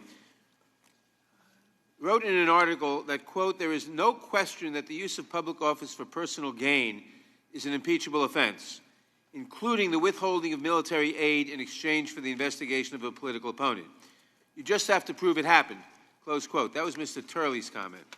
Now, Mr. Goldman, did the investigative committees conclude that the evidence proved that the president used his public office for personal gain? Yes, Mr. Chairman. And in fact, finding of fact 5 said President Trump used the power of the office of the president to apply increasing pressure on the president of Ukraine and the Ukrainian government to announce the politically motivated investigations desired by President Trump. And did the evidence also prove that President Trump withheld military aid in exchange for an announcement of an investigation of his political opponent? Yes, it did. And in fact, finding of fact 5B said, quote, President Trump, acting through his agents and subordinates, conditioned release of the vital military assistance he had suspended to Ukraine on the President of Ukraine's public announcement of the investigations that President Trump sought. And did the evidence demonstrate that President Trump undermined the national security interests of the United States? Yes, in several ways. And finding of fact 6 said, in directing and orchestrating this scheme to advance his personal political interests, President Trump did not implement, promote, or advance U.S. anti-corruption policies. In fact, the president sought to pressure and induce the government of Ukraine to announce politically motivated investigations, lacking legitimate predication that the U.S. government otherwise discourages and opposes as a matter of policy in that country and around the world. In so doing, the president undermined U.S. policy supporting anti-corruption reform and the rule of law in Ukraine and undermined U.S. national security. And did the evidence also show that President Trump compromised the national security of the United States? Yes. In fact, finding of fact 7 said, by withholding vital military assistance and diplomatic support from a strategic foreign partner government engaged in an ongoing military conflict illegally instigated by Russia, President Trump compromised national security to advance his personal political interests. And did the evidence prove that President Trump engaged in a scheme to cover up his conduct and obstruct congressional investigators? Yes, right from the outset. And in fact, finding of fact 9 says, using the power of the office of the president and exercising his authority over the executive branch, President Trump ordered and implemented a campaign to conceal his conduct from the public and frustrate and obstruct the House of Representatives impeachment inquiry. Finally, the constitutional scholars from our hearing last week testified that the President's conduct toward Ukraine and pattern of inviting foreign election interference was a continuing risk to our free and fair elections. Did the evidence prove that President Trump was a threat to our elections? Yes, it did, Mr. Chairman. And in fact, finding of fact 8 says, faced with the revelation of his actions, President Trump publicly and repeatedly persisted in urging foreign governments, including Ukraine and China, to investigate his political opponent.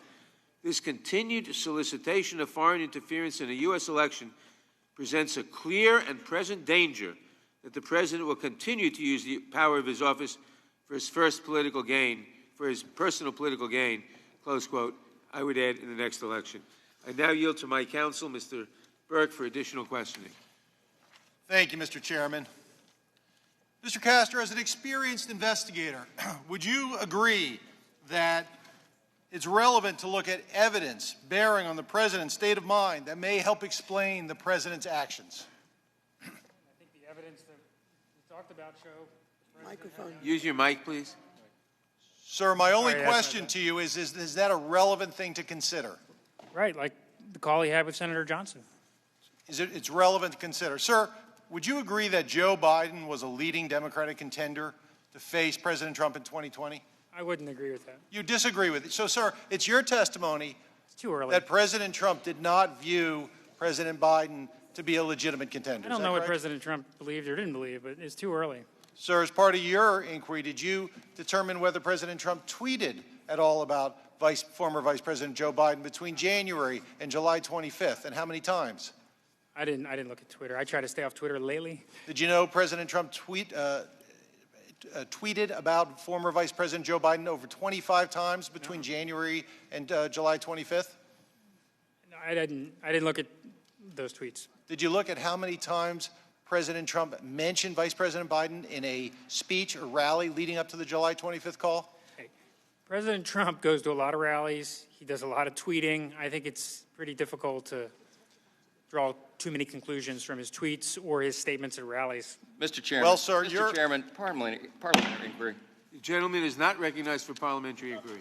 Mr. Chairman, what is the gentleman is not recognized. The gentleman, Mr. Burke, has the time.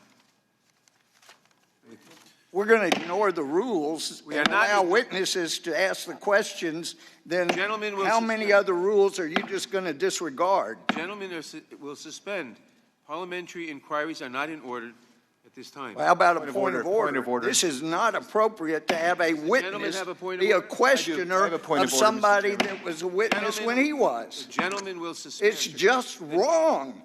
Mr. Chairman. The gentleman will refrain from making... point of inquiry. Well, I made a point of order, and you won't rule on it. I have not heard a point of order. If the gentleman has a stated point... Mr. Chairman, point of order. The gentleman has a point of order. He'll state your point of order. Yes, Mr. Chairman. There is no rule nor precedent for anybody being a witness and then getting to come up and question. And so I have ruled we would...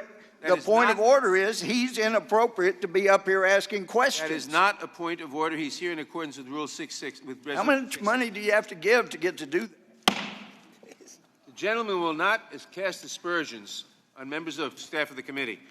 The gentleman... Mr. Chairman. It was a legitimate order. Mr. Burke has the time. Mr. Chairman, point of order. Is Mr. Burke a member of the committee? Mr. Burke has the time. Mr. Chairman, I have a legitimate point of order.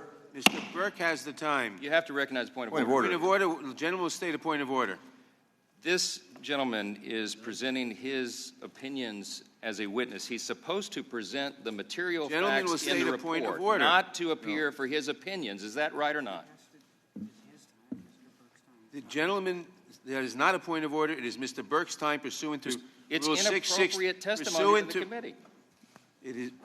I have ruled the gentleman has the time pursuant to Rule 660. Point of order, Mr. Chairman. The gentleman will state a point of Just order. to help you, that's not in Rule 660. The gentleman will state a point of order if he has one. Yes, the point of order is this.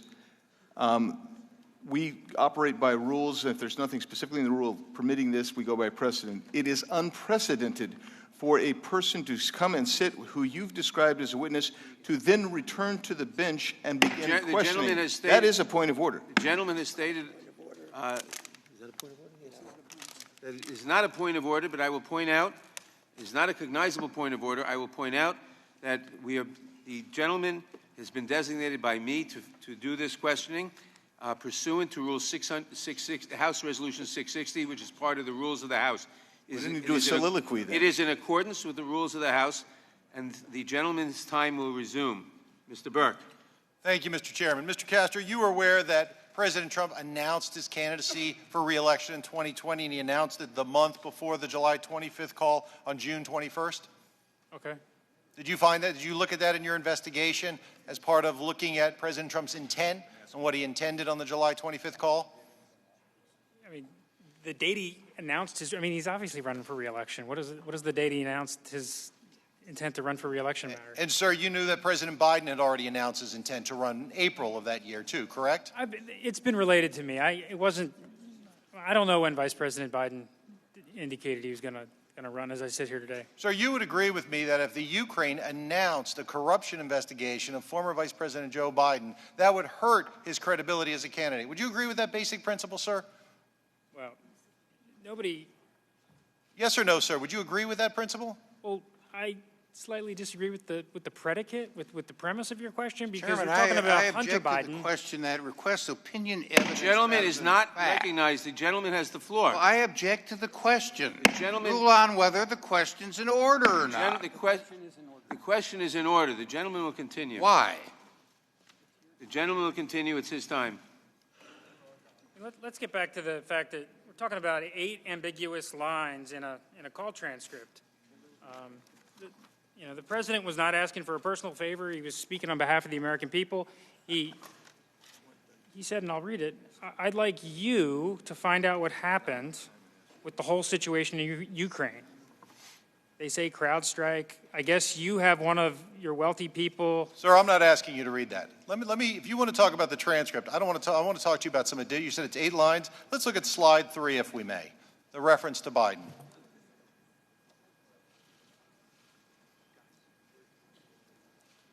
Sir, you see, on the July 25th call on page 4,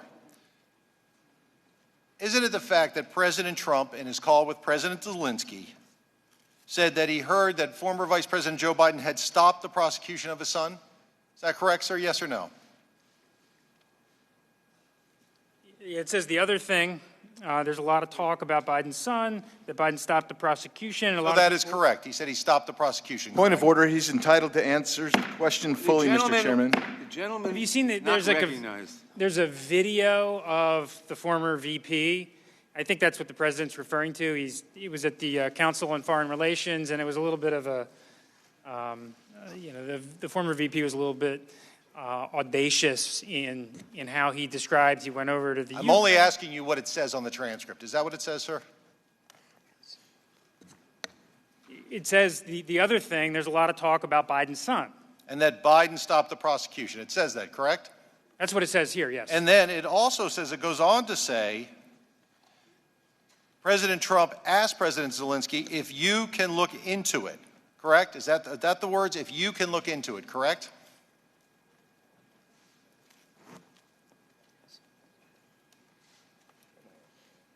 That's what it says.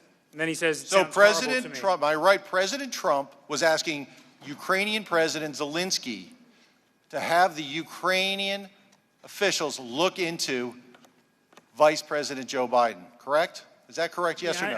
I don't think the record supports that. It doesn't say, can you look into it?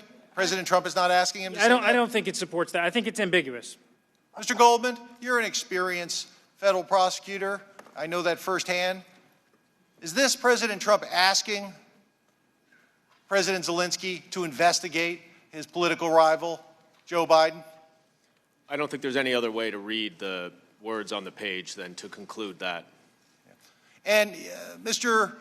Castro, you made a point. Well, let me ask you a question. As an experienced investigator, is it your experience that when someone has done something wrongful or corrupt and they're dealing with somebody who's not in the scheme, that they state their intentions to do something wrongful and corrupt? Is that your experience as an investigator? Well, I mean, are you talking about the call transcript? I'm just asking you in general. General? In general. You're saying that the schemer Yes. would talk about his scheme? Would he generally admit that he was doing something wrongful and corrupt to someone not in the scheme? No.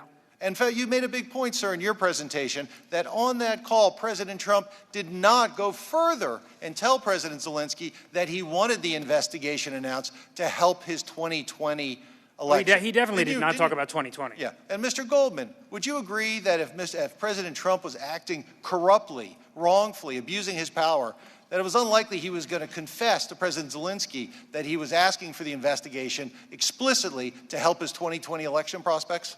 Yeah, in my experience as 10 years as a prosecutor, you almost never have a defendant or someone who's engaging in misconduct who would ever explicitly say, in this case, President Zelensky, I'm going to bribe you now, or I'm going to ask for a bribe, or I am now going to extort you. That's not the way these things work. Thank you, Mr. Goldman. And Mr. Kester, getting back to you, you said that you said about Hunter Biden and talked about it. Hunter Biden had been on the board of Burisma going back to 2014, correct? Yes. President Trump supported Ukraine with aid and otherwise in both 2017 and 2018, correct? Yeah, President Trump has done a lot for Ukraine. That's not, yes. And, sir, but isn't it correct that President Trump did not raise anything about Hunter Biden and his father, Vice President Joe Biden, in 2017 or 2018? He only did it the year before his election in 2020 when both he and Vice President Joe Biden were leading candidates. Isn't that true, sir? I think what happened is the president saw this video of the former VP, and I think it coalesced in his mind. Sir, please answer my question. He didn't raise any of these issues in 2017 or 2018. I don't know that he did or he didn't. I mean, that is not something that we've looked at. You have no evidence that he did, are you? Did you? No, but I have no evidence he did not. I mean, this video is pretty. All right, sir. Let me ask you this. You talked about Lieutenant Colonel Vindman, who was a highly decorated Purple Heart recipient and worked in the Trump administration, correct? Yes, sir. He had a reaction to the call, didn't he? He did. He was listening to it, correct? He did. He was. Let's look at his reaction. He said, I immediately went to John Eisenberg, the lead legal counsel. He said, it is improper for the President of the United States to demand a foreign government investigate a U.S. citizen and a political opponent. That was his testimony, correct? Yes or no? That was his testimony. Yes? Yeah. Yes. And let me ask you this, sir. You had said that the Intelligence Committee majority report that Mr. Goldman had talked about, you said it presents as if things are clear, but they're not clear. Is that what you said, sir? That's absolutely correct. And you also worked on the minority report, correct? Yep. Yes, sir. Was it important to you to be accurate in the minority report that you worked on? Was it important to be fair to witnesses, to be accurate about what they said? Of course. Was it important to be fair to the American people? Of course. To accurately report what people said? Of course. Well, let me ask you about somebody else on that call. Let me ask you about Jennifer Williams. Now, she was a special advisor to Vice President Pence on Europe and Russia affairs. Is that correct? Yes. She worked for Vice President Pence, correct? Correct. And you said in your opening statement that these accusations that President Trump was trying to do something for a political purpose, that was made by people who were had predetermined motives for impeachment. Is that correct? That's some of them, but I also indicated that some of the witnesses in the impeachment inquiry, I think, have revised their views after the call transcript came out and the whistleblower complaint was released. Are you calling Vice President Pence's special advisor a liar, sir? No, I didn't say that. Are you saying she was predetermined to impeach? I didn't say that. But you know what? The question about Jennifer Williams is interesting. I didn't ask you, sir. She never mentioned anything to her supervisor. She never mentioned anything to anybody in the vice president's office. En route to Warsaw, when the vice president was going to meet with President Zelensky, she didn't even raise it as a potential issue that might, catch the vice president off guard. Well, Mr. So her concern that she articulated during the course of the deposition and during the course of the hearing was incongruent incongruent with the facts and what she did during times relevant. Mr. Castro, let's look at your report, what you wrote in the report about Ms. Williams. So if we could put up slide 6, please. And, sir, you made the same point that you tried to make to discount her testimony. You said she testified that although she found the call to be unusual, she did not raise concerns to her supervisor. Right. Nobody in America knew about Jennifer Williams' concerns until she walked in the door for her deposition. Sir, when you said that although she found the call to be unusual, that wasn't accurate. That's not what she said about the call. She didn't say it was just unusual, did she? She said it was unusual. That's not all she said about it, was it? Okay. I mean, she was here for 9 hours in the bunker, so she said a lot about the call. Sir, that was you in the minority. Mr. Chairman, can we get a copy of the slide deck? We can't see. I just want to see. The gentleman will suspend. The gentleman has the time. But we can't see the stuff. Can we just get a copy? The gentleman has the time. I'm happy to read it. Jennifer Williams testified that, quote, although she found the call to be unusual, quote, she did not, end of quote, she did not raise concerns to her supervisor. Isn't it a fact, sir, that Ms. Williams said a lot more than that? Mr. Chairman, I have a point of order. Gentleman will state his point of order. The point of order is the gentleman from Florida has complained that he can't see what the questioner is relying on and would like to see it, and that is not a cognizable point of order, and it was read to him. The gentleman will proceed. Only half of it was read to him. Irrelevant. Now let's slow down a bit here. Let's slow down a bit here so that members are able to fully see what is being put in support of what you're trying to do. We can't do that without being able to see it or read it. Mr. Gates has said that. Now let's slow down so that we can see or hear what he is referring to. And you're not letting that happen. And that goes to the privileges of the members that you are asking to sit in on this meeting and to vote. The gentleman will suspend. Mr. Chairman, I can see now. I appreciate the accommodation. The monitor was turned. Now we can see. Okay. Thank you. The gentleman will resume. Thank you, Mr. Chairman. So in here it says that you said Ms. Williams said that she found it to be, quote, unusual and nothing more. Let's look at slide 7, if we may. Let's look at it. Says unusual, correct? But it doesn't say and nothing more. No, it says unusual. Isn't it a fact, sir, that what Ms. Williams says is it struck her as unusual and inappropriate? Isn't that correct, sir? Okay. That's what she said in her testimony. Okay. And in your staff report, you left out the inappropriate part, didn't you? It wasn't a block quote. It was she felt it was unusual. She didn't raise the concerns to Lieutenant General Kellogg. So, sir, let me ask you: were you as fair to the American people in describing what Ms. Williams said as you were in describing everything else in your report? I don't have an issue with the way we described Ms. Williams' testimony. Well, let's look at what else Ms. Williams said. Can we put up slide 8? This is from Ms. Williams' public testimony at 34. She said, quote, I thought that the references to specific individuals in investigations such as former Vice President Biden and his son struck me as political in nature, given that former Vice President is a political opponent of the President. So you left that out of your staff report too, didn't you? You know, Ms. Williams. Sir, did you leave that out of your report, yes or no? If you're telling me I did, I mean, I don't know as I sit here right now whether that's in the report. I'm telling you you did. Okay. And do you have an explanation, sir, where you said Ms. Williams said that the call was unusual when in fact she said it was unusual and inappropriate and of a political nature because it raised the Vice President who she recognized was a political opponent of the President. Her views of the call differ remarkably from Mr. Morrison, also from Lieutenant General Kellogg. That's not my question. My question is, why did you misquote Ms. Williams in terms of what she said? Why did you do it? We certainly didn't misquote her. So from the standard that you apply to your fact-finding in your report, you believe that it was entirely proper to say that Ms. Williams found the call to be unusual when in fact she found the call to be unusual and inappropriate and of a political nature given that the former Vice President is a political opponent of the President. Is that your testimony, sir? I mean, we described what Ms. Williams said. Sir, is that your testimony? No, you didn't. Mr. Chairman, If either you can ask, or you gentleman- can. the Mr. gentleman- Chairman, I'm not. He can either ask or answer. He can't do both. Mayor, you can ask or answer. You can't do both. Gentleman is not recognized. The chairman The has the Chairman, I time. make Allow a him to point speak. of order Gentleman that has he's the time. badgering the witness. He is not. The gentleman will continue.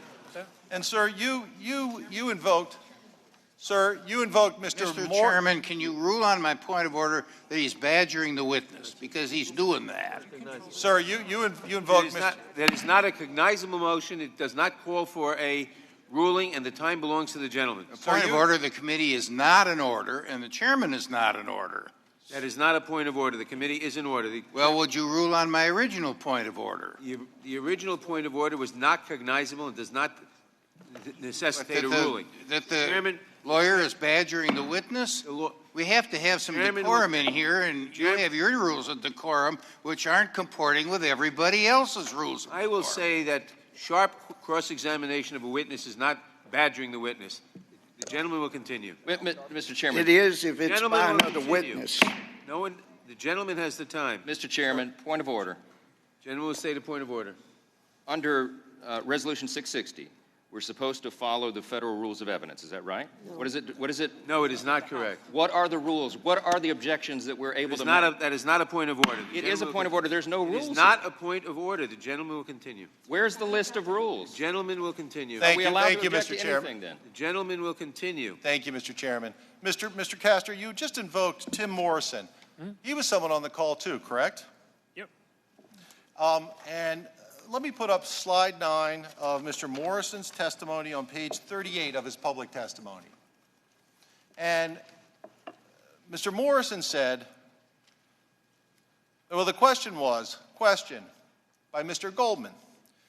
You heard the call. You recognized that President Trump was not discussing the talking points that the NSC had prepared based on official U.S. policy and was instead talking about the investigations that Fiona Hill had warned you about. And then you reported it immediately to the NSC legal advisor.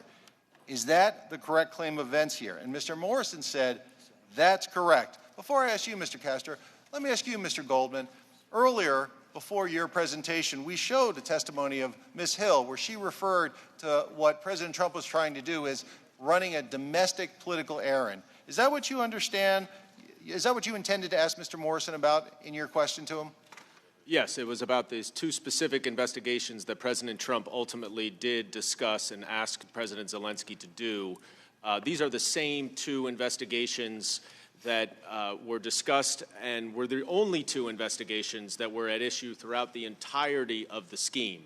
And so what our evidence found was that any time there was a reference to investigations, it referenced the Biden investigation and the 2016 election investigation. And in fact, Ambassador Volker actually said that whenever he was using the term corruption, what he meant was those specific two investigations. And what was the significance to you that Mr. Morrison, who Mr. Castor himself has relied on and invoked twice today, where he said that he understood these were the investigations that Fiona Hill had warned him about? What did you understand that to mean?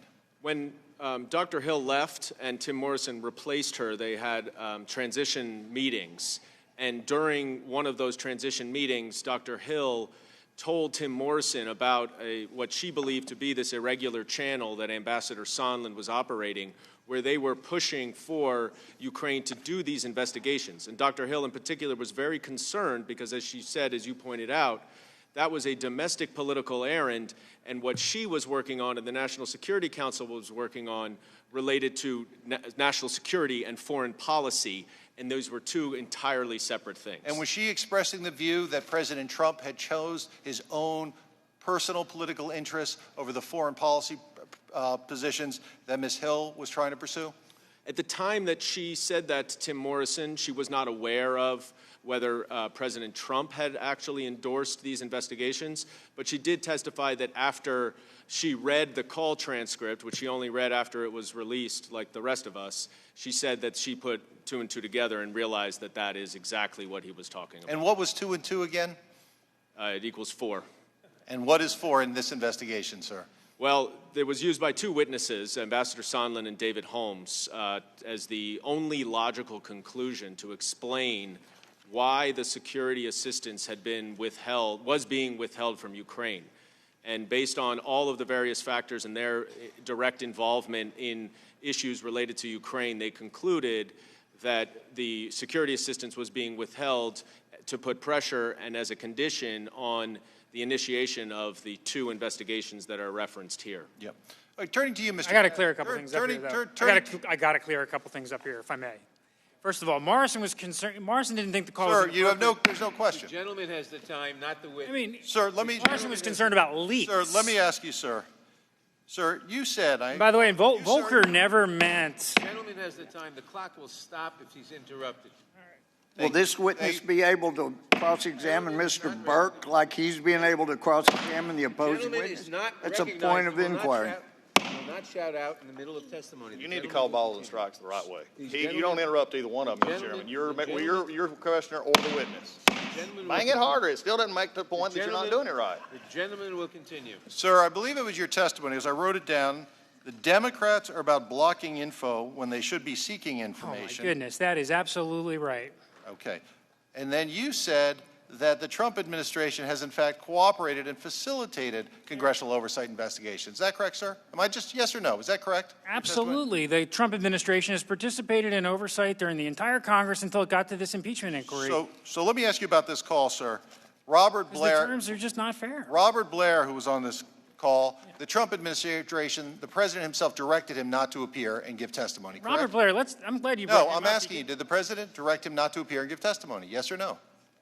I think he was allowed to come if agency counsel. He was not allowed to come under the terms set by the House Intelligence Committee, correct? I think he would have come with agency counsel. The Trump administration directed him not to come, correct?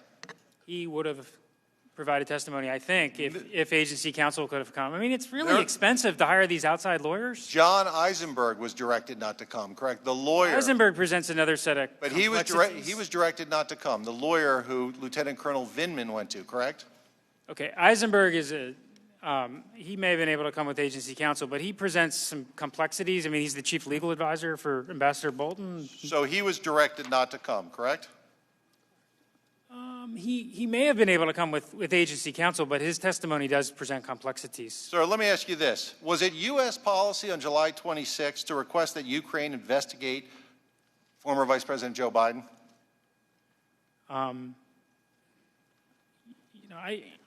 I think you're reading a little too much into, some of the 8 lines. I don't think the president was requesting an investigation into Joe Biden. He just mentions an offhand comment. Sir, is that a no? It was not U.S. policy to look into Joe Biden? Yeah, but you're presuming that it then at some point became U.S. policy to investigate Joe Biden, and I don't think that's the case. Sir, let me show you what slide 10, testimony of, again, Lieutenant Colonel Vindman.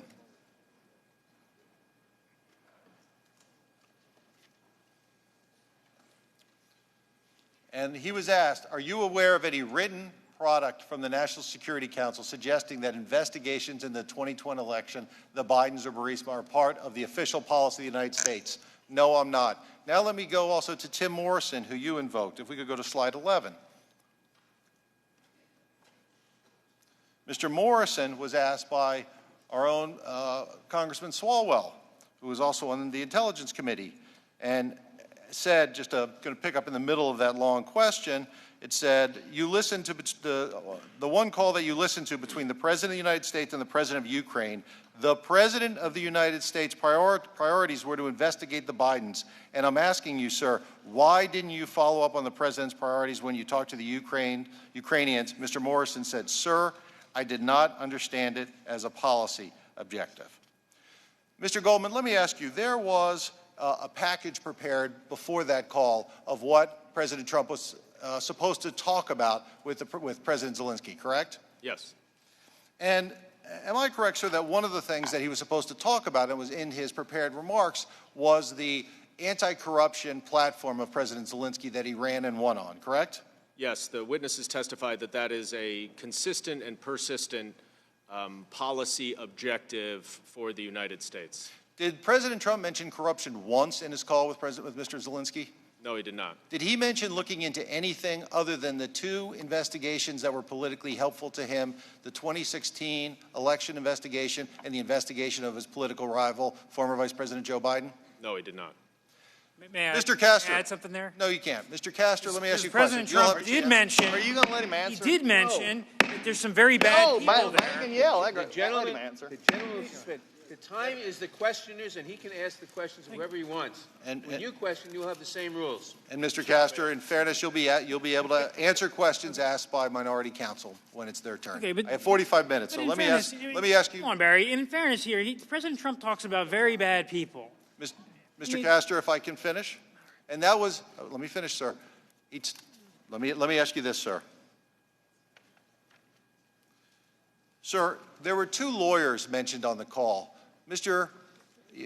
We've heard testimony already. Mr. Trump said to President Trump said to President Zelensky that he should speak to two people: his personal lawyer, Rudy Giuliani, and the Attorney General Barr, correct? Yep. Okay. Immediately after this call memorandum was released, isn't it the case that Attorney General Barr and the Department of Justice issued a statement about his role in all this? He did. Let's put up the statement. Slide 13, please.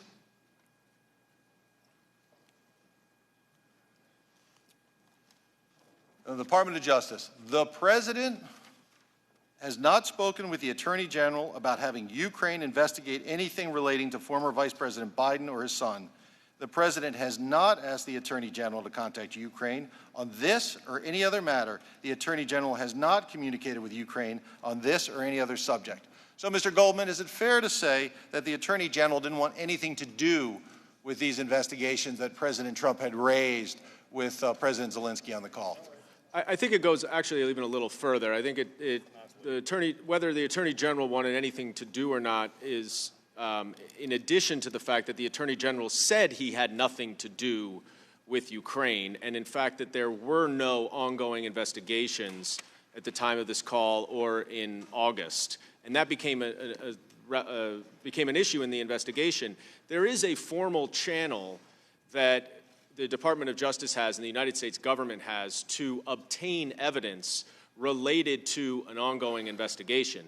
And that is generally the proper way to engage a foreign country through treaties to get information. But several of the witnesses testified that they looked into that at the urging of the Ukrainians, and they determined that there was no formal ongoing investigation nor any formal request on these topics. Now, the other lawyer on the call, Rudy Giuliani, however, he was more than happy to continue to be involved in trying to get Ukraine to investigate President Trump's political rival, Joe Biden, correct? Mr. Giuliani was very active and involved in pushing for these investigations for several months before the July 25th call, and then for several months after, including apparently 3 days ago. And sir, Mr. Castro, you would agree, you wrote in your report that Rudy Giuliani, that the Ukrainians themselves knew that Rudy Giuliani, the president's personal lawyer, was a conduit to convince President Trump that President Zelensky was a serious reformer, correct? Well, the Ukrainians knew that... That's what he said. Sir, isn't that what you said in your report? Rudy had the president's ear. And he was a conduit. Let me put up slide 14, if I may, and we actually have your report here.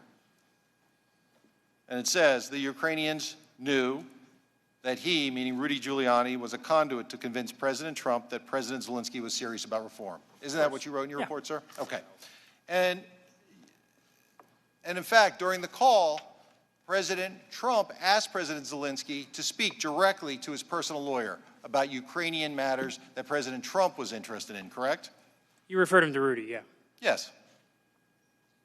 And in fact, President Zelensky said, oh, we already knew that, and he's been in touch with my aides, correct? That's right. In fact, I mean, the Ukrainians are the ones that President Zelensky is the one who first brings up Mr. Giuliani on the call. Right, because they knew that Mr. Giuliani was a conduit to the president, and if they made Mr. Giuliani happy, they'd make the President Trump happy. Ambassador Volker testified, though, that Mr. Giuliani had a negative impression of Ukraine and that he was possibly fueling the president's views. And so they had, there were some discussions about, hey, if you can convince Rudy that President Zelensky is a true reformer, the real deal, that would be a beneficial link. Well, sir, you agree that President Giuliani, before July 25th call and after, was pushing for the Ukrainians to investigate former Vice President Joe Biden. Isn't that correct? Yes or no? Yeah, I mean, the record is somewhat spotty with Giuliani. I mean, I know the New York Times reported in May, but Ambassador Volker gave a pretty detailed account of his meeting on July 19th. Well, let's take a look. If we could put up slide 16, the New York Times article you referred to. Yeah.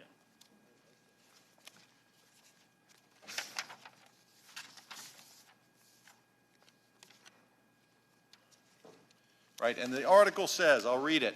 Mr. Giuliani, and this is dated May 9th, 2019, before the call, Mr. Giuliani said he plans to travel to Kiev, the Ukrainian capital, in the coming days and wants to meet with the nation's president-elect to urge him to pursue inquiries that, and then it continues, that allies of the White House contend could yield new information about two matters of intense interest to Mr. Trump. One is the origin of the special counsel's investigation, goes on to describe it, new sentence. The other is the involvement of former Vice President Joe Biden's son. Okay, and now that was in the New York Times article. And can we talk about the breakfast with Volker? If we could, not yet. If we could continue the rest of the article to the next slide, which is slide 17. This is the same article. And Mr. Giuliani was very explicit when he was interviewed. He said, and this isn't foreign policy. I'm now quoting the words that are highlighted. It says, it'll be very, very helpful to my client. My only client is the President of the United States. He's the one I have an obligation to report to him what happened regarding the Ukraine.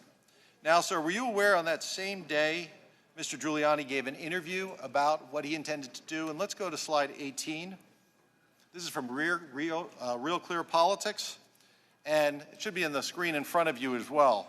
And what Mr. Giuliani said about the Ukraine, he said, it's a big story, it's a dramatic story, and I guarantee you Joe Biden will not get to Election Day without this being investigated. Not because I want to see him investigated, the collateral to what I was doing. So, sir, and you agree, Election Day refers to the 2020 election where President Trump will be running for re-election, correct? I don't know what Giuliani was talking about, but I guess you're right. Okay, well, so that was my only question to you. You'll have a chance to answer questions to the minority counsel. Now, and President Trump, let me show you slide 19. We're going to sidestep the Volker meeting on July 19th? Sir, you'll have an opportunity to talk about that when minority counsel questions you. Let me go to slide 19, please. And the president says he's being interviewed now the same day in a Politico, and he's asked about Mr. Giuliani. He's leaving soon, I think in the next couple days. Mr. Trump says, I see. Well, I will speak to him about it before he leaves. Now, let me go to slide 20, because Mr. Giuliani continued his pressure on President Zelensky.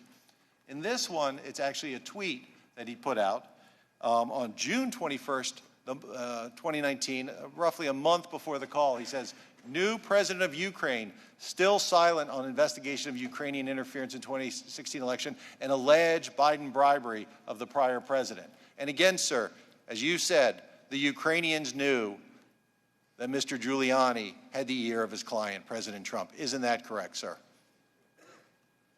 Is that correct, sir? Yes or no? Giuliani was doing some things out here, and then he became involved with the official channel, with Volker, with Sondland, and at that meeting on July 19th, Volker, counseled against the perspective Giuliani was taking. So my question to you, sir, is this tweet, what they're talking about, well, let me ask you, Mr. Goldman, you hadn't had a chance at all. This tweet, is that referring to a personal political issue of President Trump or official U.S. policy? That's a personal political issue. And if you don't mind, I'll just take a moment to respond to Mr. Castor, because please do. On that July 19th meeting between Ambassador Volker and Rudy Giuliani, Ambassador Volker told Mr. Giuliani that the allegations about Joe Biden were completely bogus and wrong. And Mr. Giuliani actually told, according to Ambassador Volker's testimony, Mr. Giuliani said that he knew that. And yet, for the next 2 months, he continued to push for that same investigation at the direction of President Trump, who had also directed President Zelensky to contact Mr. Giuliani. So that July 19th meeting that Mr. Castor brought up is actually quite important to this investigation. And, sir, you already explained that on May 23rd, when the official folks who went to the inauguration of President Zelensky came back to tell the president how impressed they were, the only thing he had to say to them was, talk to Rudy. He was taking his official government people responsible for Ukraine and handing them over to Rudy Giuliani so that they could work with him for the issues that he was focused on for the president, as evidenced in the tweet. Is that fair? I agree with Mr. Castor. I think that's what the evidence shows, that at that May 23rd meeting, President Trump directed and delegated authority over Ukraine matters to Ambassador Sondland, Volker, and Secretary Perry, and told them to work with Rudy. And then over the next 3 months, that's exactly what happened at the president's direction. Okay. In fact, let me show you what is slide 22, if I may, that you understood the Ukrainians recognized how important Rudy Giuliani was and satisfying him in order to stay on good terms with President Trump? Yes, they quickly realized it, I think, from their own internal conversations, because Mr. Giuliani had back channels to getting to the Ukrainian officials. And Ambassador Volker told the Ukrainians as well that there was this, quote, Giuliani factor that President Zelensky, he actually told it to President Zelensky, that there was this Giuliani factor that they needed to deal with the president. And in fact, this is the senior aide to President Zelensky saying to Ambassador Volker on August 13th, which is obviously after the July 25th call, thank you for meeting in your clear and very logical position. Will be great meet with you before my departure and discuss. I feel that the key for many things is Rudy, and I'm ready to talk to him with him at any point. Please let me know when you can meet. Audrey. And again, that's Rudy, am I right? That's the Ukrainians recognize that Rudy Giuliani, who's demanding the investigation of Mr. Trump's political rival, was key to getting anything done. I don't mean to be a stickler, but I believe this text was actually July 10th. And this was a critical text because what it is saying is Mr. Yermak, after having spoken to Mr. Volker a week before and learning about the importance of Giuliani, requested to Ambassador Volker to set up a meeting with Mr. Giuliani. That then proceeded to this July 19th breakfast that Mr. Castor said, and then a July 22nd phone call, and then ultimately they met in Madrid on August 2nd. Thank you, Mr. Goldman. Further evidence of the meticulous investigation that Chairman Schiff and his staff with you directed. We will stand corrected. Thank you. And I will take that and ask that the record reflect that is the correct date. In either case, Rudy was key whenever it was said, correct? Certainly. And now let me ask, sir, let me put up slide 24. And Mr. Goldman, am I correct that there came a point in time when President Trump, through his chief of staff, Mr. Mulvaney, ordered that the approved military aid to Ukraine be withheld, as you previously indicated, correct? Yes. And this is the testimony of the people who were involved. Mr. Kent said, when this happened, there was great confusion among the rest of us because we didn't understand why that had happened. Since there was unanimity that this aid was in our national interest, it just surprised us all. Mr. Holmes, and then you had the additional hold of the security assistance with no explanation whatsoever, and we still have an explanation, and we still don't have an explanation for why that happened or in the way that happened. Ms. Croft, the only reason given was that the order came at the direction of the president. So, sir, let me ask you a question. Did all the agencies involved believe that the aid should be given? Yes, it was the unanimous view of all of the agencies, Secretary of State, Department of State, Department of Defense, National Security Council, literally every one of the interagency agencies that believed that the aid was vital and had already been approved and should be released immediately. And in the minority staff report and in Mr. Castor's testimony earlier, he said the U.S. government did not convey the pause to the Ukrainians. Well, that wasn't correct, was it? Didn't Mr. Sondland convey that, according to Mr. Sondland's affidavit and testimony? Mr. Sondland ultimately conveyed that the release of the aid was conditioned on the public announcement of the investigations. And if we could put up slide 26 from the affidavit. Presume that, though, is what he said. Well, if I may, just in response We'll put up the slide. Sure. We could put up the actual affidavit that Mr. Ambassador Sondland, the President Trump's ambassador to the European Union, that he swore to under penalties of perjury. And he says, if we could read the highlighted, which is also in front of you, I now recall speaking individually with Mr. Yermak, where I said to Mr. Yermak, the Ukrainian aide, that, going back to the quote, that resumption of U.S. aid would likely not occur until Ukraine provided the public anti-corruption statement that we have been discussing for many weeks. Is that correct, sir? Yes, he said that at a meeting on September 1st with Mr. Yermak in Warsaw. And the statement that they had been talking about, let me put up a slide that we put together, slide 27. And you recall, sir, that in the draft statement that the Ukrainians were going to have President Zelensky give so they could, and was that statement on their mind so they could get a White House meeting and satisfy President Trump and have the aid released?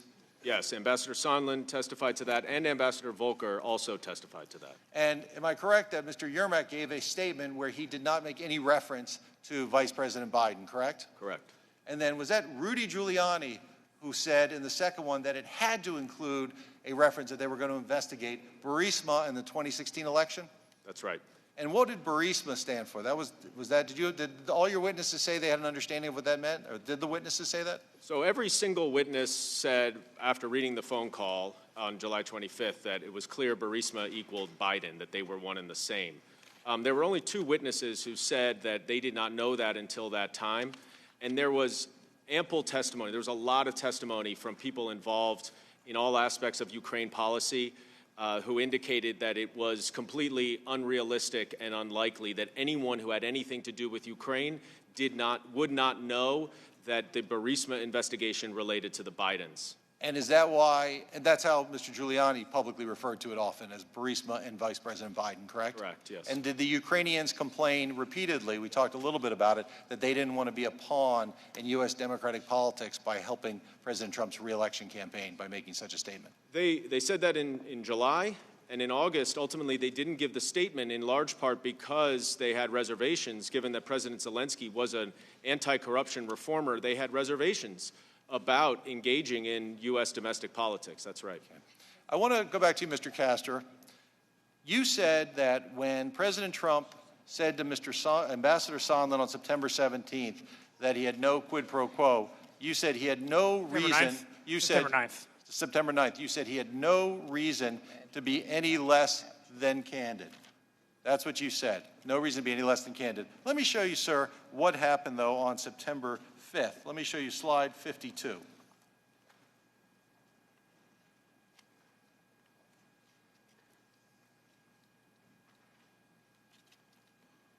Days before he made that statement, the Washington Post printed an article that says Trump tries to force Ukraine to meddle in the 2020 elections and goes on to describe some of those efforts.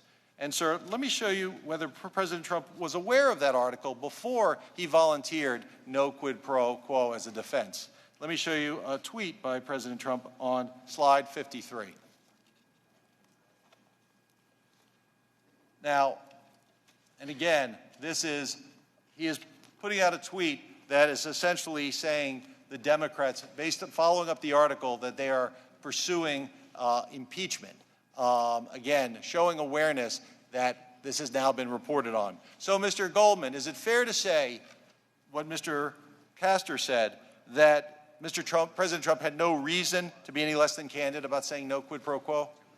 No, I think President Trump had every reason to try to put out that message at that point. As Ambassador Sondland said, even if you credit Ambassador Sondland's version of the testimony, which is contradicted by other witnesses who took contemporaneous notes and were far more credible than Mr. Sondland, who had to amend his testimony a couple times, he said even in that comment, he said no quid pro quo out of the blue without any question about whether or not there was a quid pro quo. Gentleman's time has expired. The chair now recognizes the ranking member for his first round of questions. Pursuant to House Resolution 660, the ranking member or his counsel have 45 minutes to question the witnesses. Thank you, Mr. Chairman. Well, it's become very evident why this hearing is here and why the craziness of this hearing, especially not having Mr. Schiff's here. But please put back up the last slide. I have no idea what number it is. Not as good a counsel as 53. 53. Yep. Did we cut it off after they got through?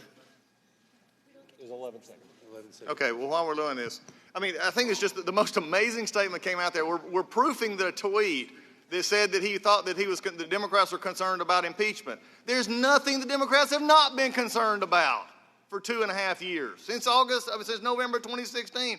The president's saying nothing new in that tweet that's now back up. He's known that they have been after impeachment. That's why Mr. Goldman is here. That's why Mr. Burke is here. That's why we're going through this charade of staff having to answer staff questions. And basically, when we don't like how it's going, we start asking staff on staff and getting into a staff argument. Where's Adam? Where's Adam? It's his report, his name. Mr. Goldman, you're a great attorney, but you're not Adam Schiff, and you don't wear a pen. That's true. We got a problem here. And the problem is developing this. You said you were an attorney. You're a very good prosecutor. I believe it. I've read your bio. You're a good attorney. You understand what quid pro quo is, correct?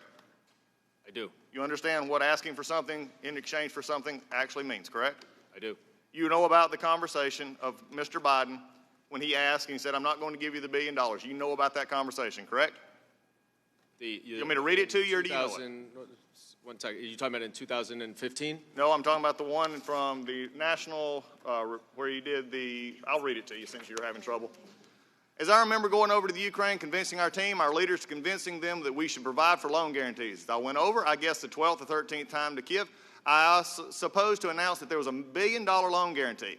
And I got a commitment from Poroshenko and they said that they would take action against the state prosecutor. They didn't.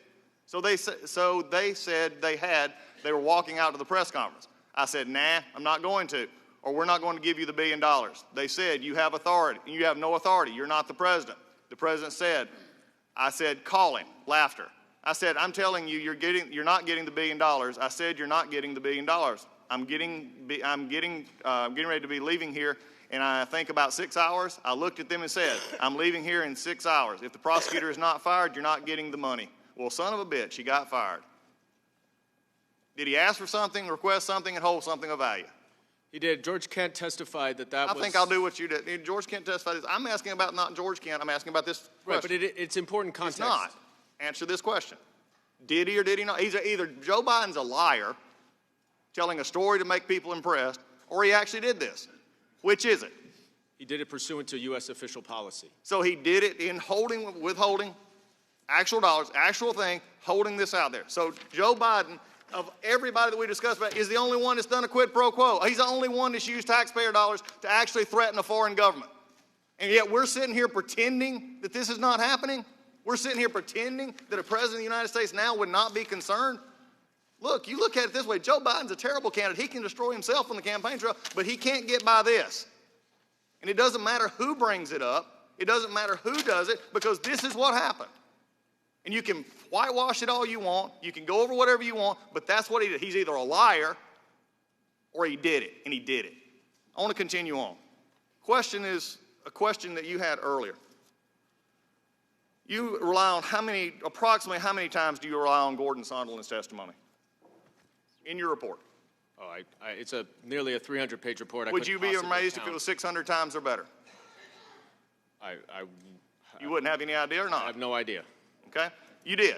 It's over 600 times. Would you also understand, if you do a simple check of your report, that over 158 times Mr. Sondland said, instead of not knowing something, to the best of my knowledge, or I don't know? Would that surprise you? Are you talking about the report or his deposition? The deposition and the closed-door testimony. Yes, and over time he remembered a lot more as he was refreshed by other people's testimony. It is. The question we're having here, though, is Mr. Sondland also said, and many times he said he presumed what actually happened. Let's go back to something else. We're going to continue this in just a moment. According to your report, HIPSI, and we'll classify that and we'll determine that to be the Intelligence Committee and the other investigation with the other two committees. We okay with that? Certainly. Okay. Issued dozens of subpoenas, is that right? I'm not, certainly over a dozen, yes. Some of the subpoenas were not publicly reported until the HPSI issued its majority report, correct? Most of the subpoenas were Answer not the question. publicly- As Mr. Burke had so much free reign, let's go at it. Either answer the question or elaborate, one or the other. Sir, I'm trying to answer the question. Did you or didn't you? Did it come out or not? Did what come out? I'll read it again. Some of the subpoenas were not publicly reported until the HPSI issued its majority report, correct? Yes, they were given to the minority, but not the public. Yes. Putting aside the witnesses who have publicly been identified, did you issue any other subpoenas for testimony other than the ones publicly identified? I'm not sure. I don't think so. Thank you. But I'm not sure. How many subpoenas were issued for records? Well, we issued a number of subpoenas for records. We did issue 6 subpoenas to executive branch agencies, and they all defied our subpoenas. In this, moving on to other issues here, the Wall Street Journal reported that the committee issued at least 4 subpoenas to Verizon and AT&T for call records. Is that correct? Are we wondering? Yes, we are, because there are multiple numbers. We only issued subpoenas for call records for people who were involved in the investigation and who had already been subpoenaed by the committee for documents and testimony of their own. Absolutely wonderful stuff, but answer my question. 4? Well, I am trying to answer your question. Was it at least 4? Yes. Thank you. Could have saved us a lot of time there. How many subpoenas were issued to AT&T? I don't know off the top of my head. Can you check your records? This is important because we just found out about this over the weekend. We got a massive document dump over the weekend preparing for this hearing in which the chairman admitted and the staff admitted they're not going to be able to read it all anyway. So for all of you writing reports about this, all that massive document dump, we're just simply going on a Schiff report, which Schiff refuses to come testify about, but sends his staff. So this is important stuff. We just found out about this. So how many subpoenas were issued to AT&T? I don't know. If you'd like me to find That's out during fine. the If you break, don't know, I'd be happy to. Then again, maybe your chairman could be here to actually answer this. Was it targeted at a single telephone number or numbers?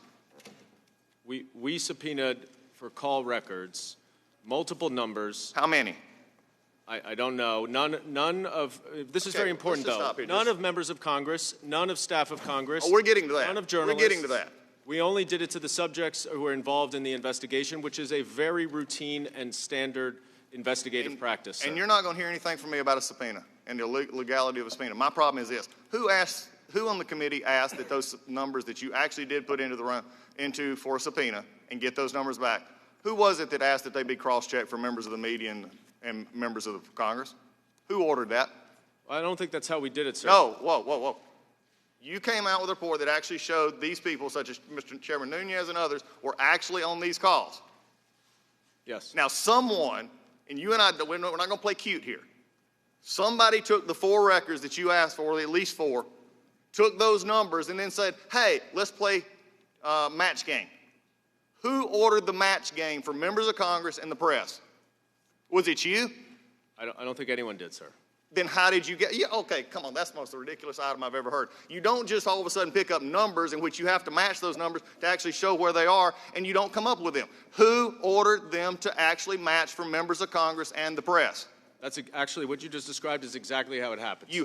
Who ordered to find out if Nunez's number was on those calls? If I could just explain, sir. You pick an event of significance in the investigation, and you look for sequencing and patterns surrounding that event. You look then at the numbers, and you try to identify what those numbers are, and then you start to build the circumstantial case. At this point, that's a wonderful explanation, but not an answer to my question.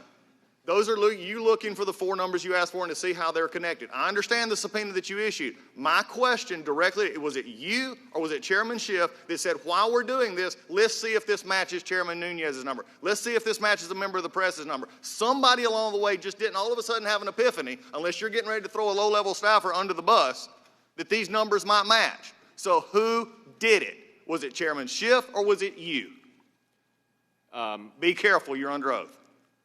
I know I'm under oath, sir. Then answer the question. Matter. And I will answer the question, if you give me a second here.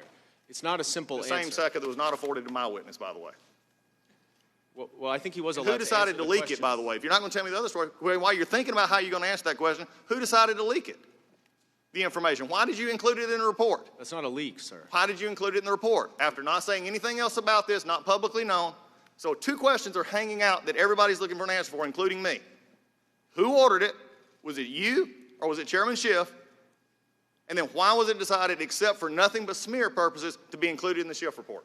Well, I'm not going to get into the deliberations of our investigation with you, and I will tell you the reason it was included in the report is because the calls were surrounding important evidence to our investigation.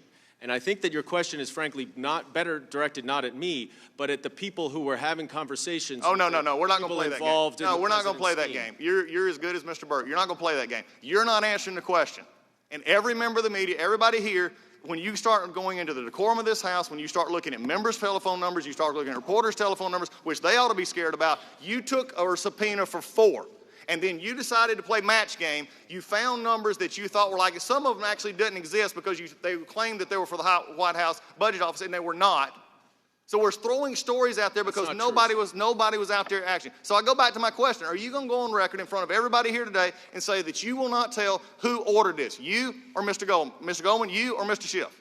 I am going to go on record and tell you that I'm not going to reveal how we conducted this investigation. And that's the problem we have with this entire thing. Mr. Schiff said behind closed doors. I can tell you what the importance is. I'm done with you for right now. We're done. You're not answering the question. You're not being honest about this answer because you know who it is. You're just not answering.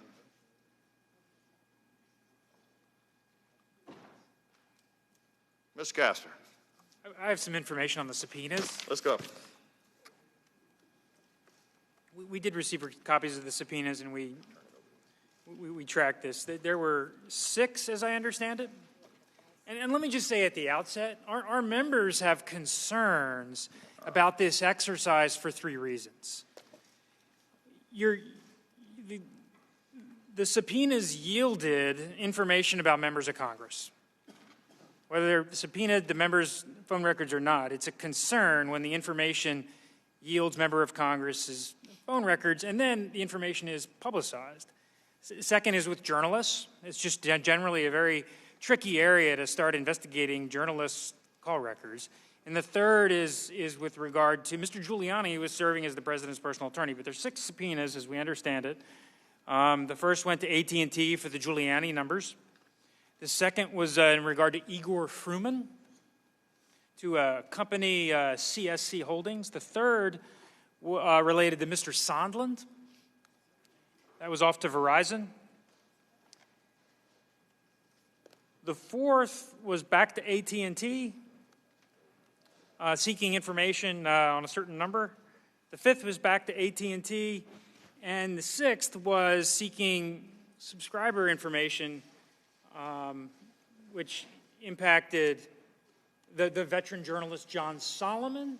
And also involved with these are some, some of the attorneys involved, such Mr. as Castor, can I ask you a question? Ms. Tunsing and Geneva.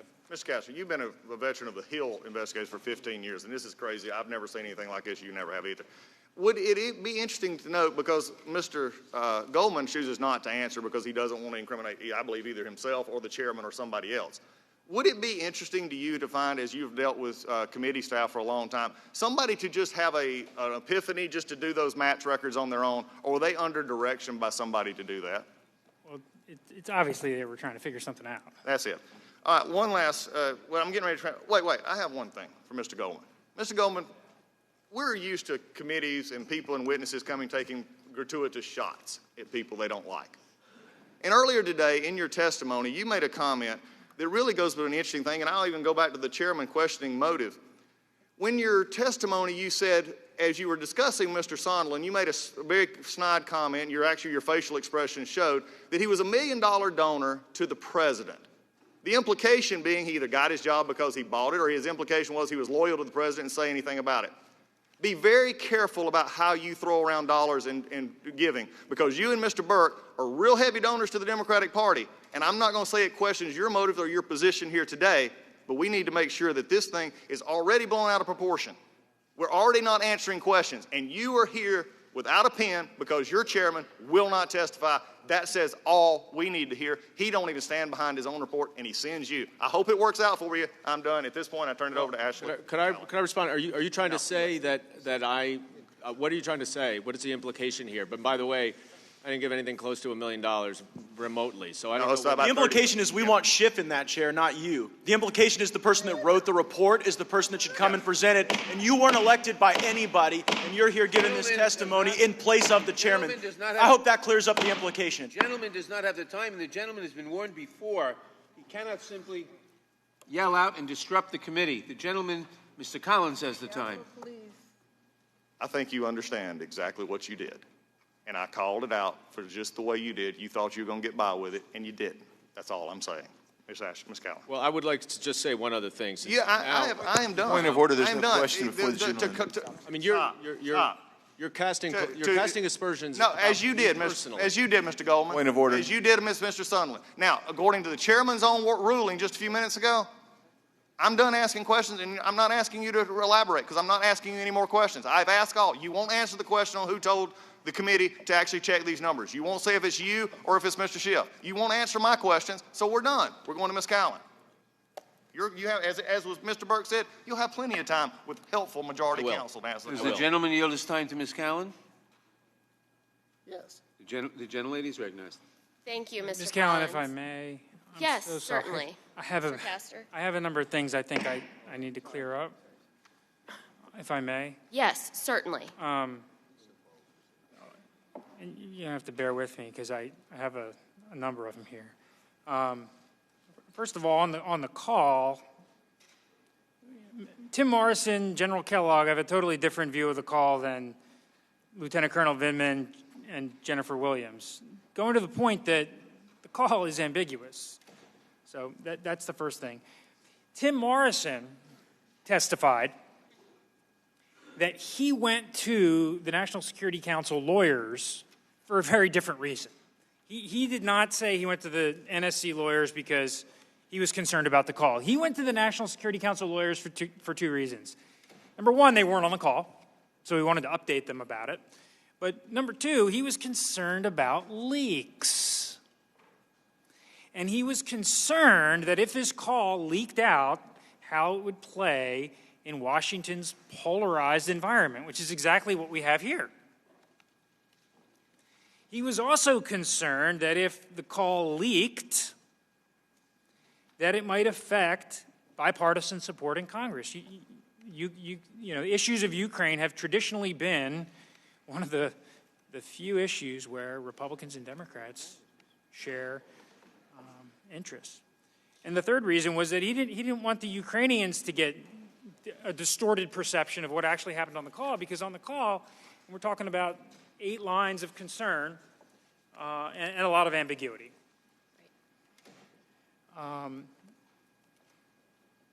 This Oval Office meeting on May 23rd, there's this question, I guess it's ambiguous, I didn't think it was ambiguous, but there's a question about whether when the president referred the delegation goes to the inauguration May 20th. They come back, it's Sondland, it's Volker, and it's Secretary Perry and it's Senator Johnson. And they're briefing the president, and the president is having none of it. He says Ukraine is concerned or corrupt, and he doesn't want to invite Zelensky to the White House. And the president, and Volker testifies to this pretty definitively, the president, essentially, he doesn't order anybody to do anything. The president says, talk to Rudy. And Volker testified, both at his deposition and at the public hearing, that he didn't take it as a direction. It's just like, look, if you guys think this is important and you want to work it, just go talk to Rudy. It's very different than a direction. It's very different than the president ordering a scheme. And it's very, very different from the president sort of collecting up a bunch of agents to go do something. Because he simply, according to Ambassador Volker, said, go talk to Rudy. Now, whether the Ukrainians knew of the aid pause, or the aid was paused for 55 days. Right.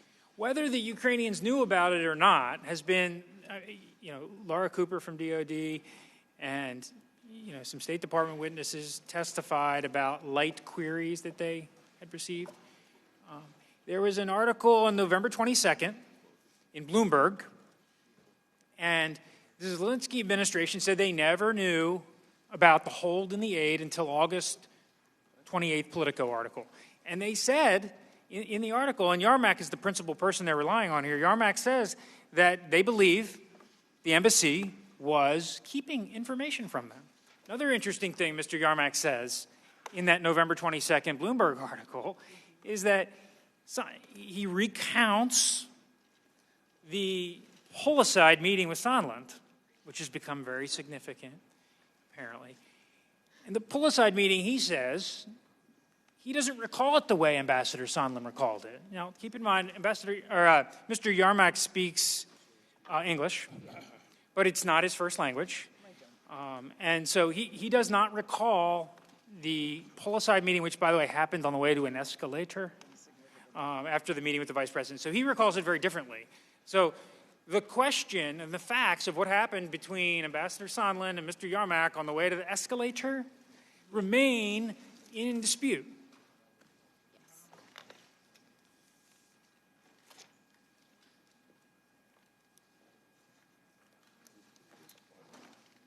Now, turning attention to the Ron Johnson letter, if I may. Yes. On August 31st, Senator Johnson's getting ready to travel to Ukraine on September 5th with Senator with Murphy. And Johnson wanted the aid release, so he calls the president. He actually sought permission to be the bearer of good news. Right. The president said, I'm not ready to lift the aid. And they had this, Senator Johnson, I mean, he writes a 10-page letter, very detailed. And he gives some remarkable detail. And I'd like to read it. It's on page 6. This is Senator Johnson speaking. He said, I asked him whether there was some kind of arrangement where Ukraine would take some action and the hold would be lifted. Without hesitation, Senator Johnson says, President Trump immediately denied such an arrangement existed, and he started cursing. And he said, no way. President Trump said, no way. I would never do that. Who told you that? And Senator Johnson goes on to say that President Trump's reaction here was adamant, vehement, and angry. Senator Johnson goes on to say that as of August 31st, the president told him, but you're going to like my decision in the end. So I think that's very important context on what the president's state of mind was, at least as of August 31st. Right. He fully expected, do you agree, that the aid would eventually be released after the 55-day pause? Yes. Right? Absolutely. Yes. I want to thank you all for your presentations. Mr. Castor, I believe you've been talking for approximately 75 minutes today, and I want to thank you for that. My wife thanks you as well. She likes it when I do the talking when she's not around. Time permitting today, I'd like to cover 4 or 5 areas, distinct areas. There's a lot of facts that the American people have not heard, and there's a lot of contradictions in certain people's testimony. Is that fair to say, Mr. Castor?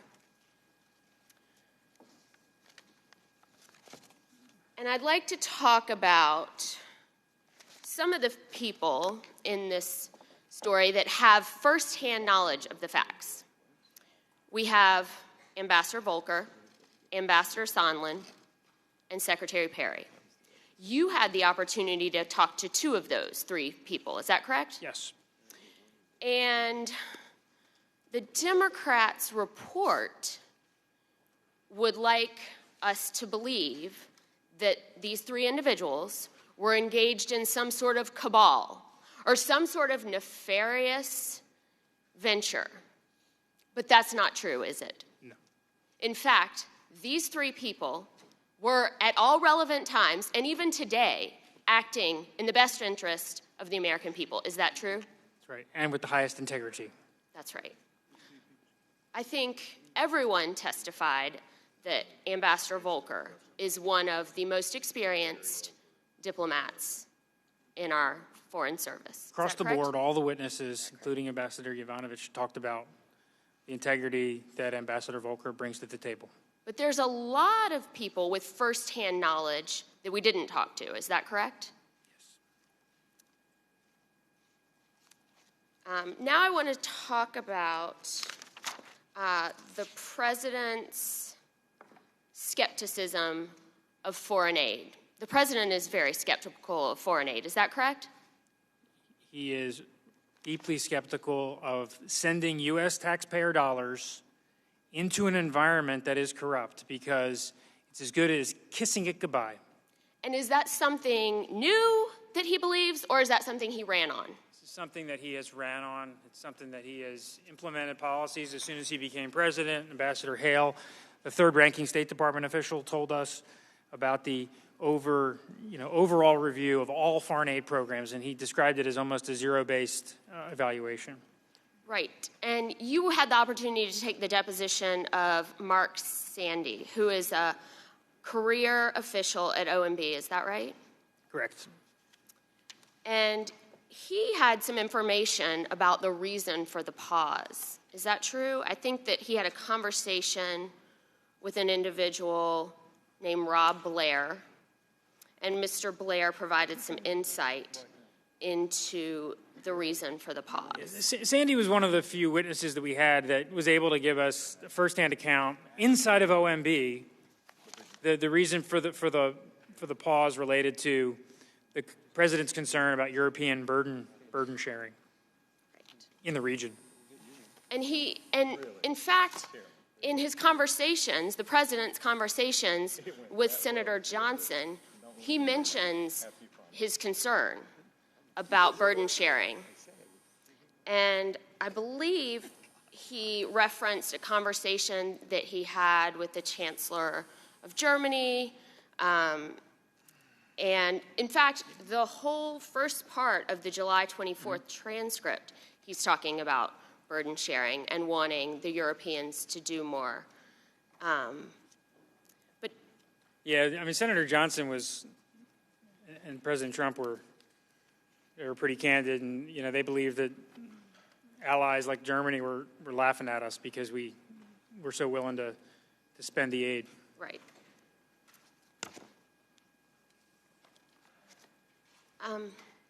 Now I'd like, there's been a lot of allegations that President Zelensky is not being candid about feeling pressure from President Trump. And isn't it true that he's stated over and over publicly that he felt no pressure from President Trump? Is that true? Yeah, he said it consistently. He said it in the United Nations September 25th. He said it, in 3 more news availabilities over the course of the period, including last week. I want to change subjects and talk about something that Professor Turley raised last week, and that is the partisan nature of this investigation. And you're an experienced congressional investigator. And Professor Turley, by the way, he's no Trump supporter. That's right. He is a Democrat. That's right. But Professor Turley cautioned that a partisan inquiry is not what the founders envisioned. Is that correct? Correct. And the worst thing you can have with an impeachment is partisan rancor, because nobody's going to accept the result on the other side. And our Democrat friends have all of a sudden become originalists and are citing the founders and their intent routinely as part of this impeachment process.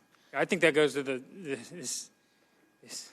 whether this constitutes bribery. There's case law on bribery, and I'm no Supreme Court scholar or lawyer or advocate, but there's new case law with the McDonald case about what constitutes an official act, and that certainly hasn't been addressed in this space, and I think Professor Turley mentioned that. Right, and I think Professor Turley said that a meeting certainly does not constitute an official act. I think it's the McDonald case. Right. Goes to and that. Professor Turley pointed that out for us last week. Yes. Since this inquiry's unofficial and unsanctioned start in September, the process has been partisan, biased, unfair. Republicans' questioning has been curtailed routinely. I think we saw that in Lieutenant Colonel Vindman's deposition.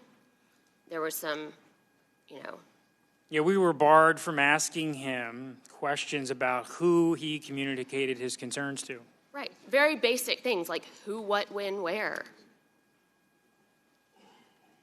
And instead... And I would say, too, this rapid, we're in day 76, and it's almost impossible to do a sophisticated congressional investigation that quickly, especially when the stakes are this high, because any congressional investigation of any consequence, it does take a little bit of time for the two sides to stake out their interests and how they're going to respond to them. Right. We learned with the Goodlatte Gowdy probe, the first letter I think went in October of 2017, and in December we finally got a witness.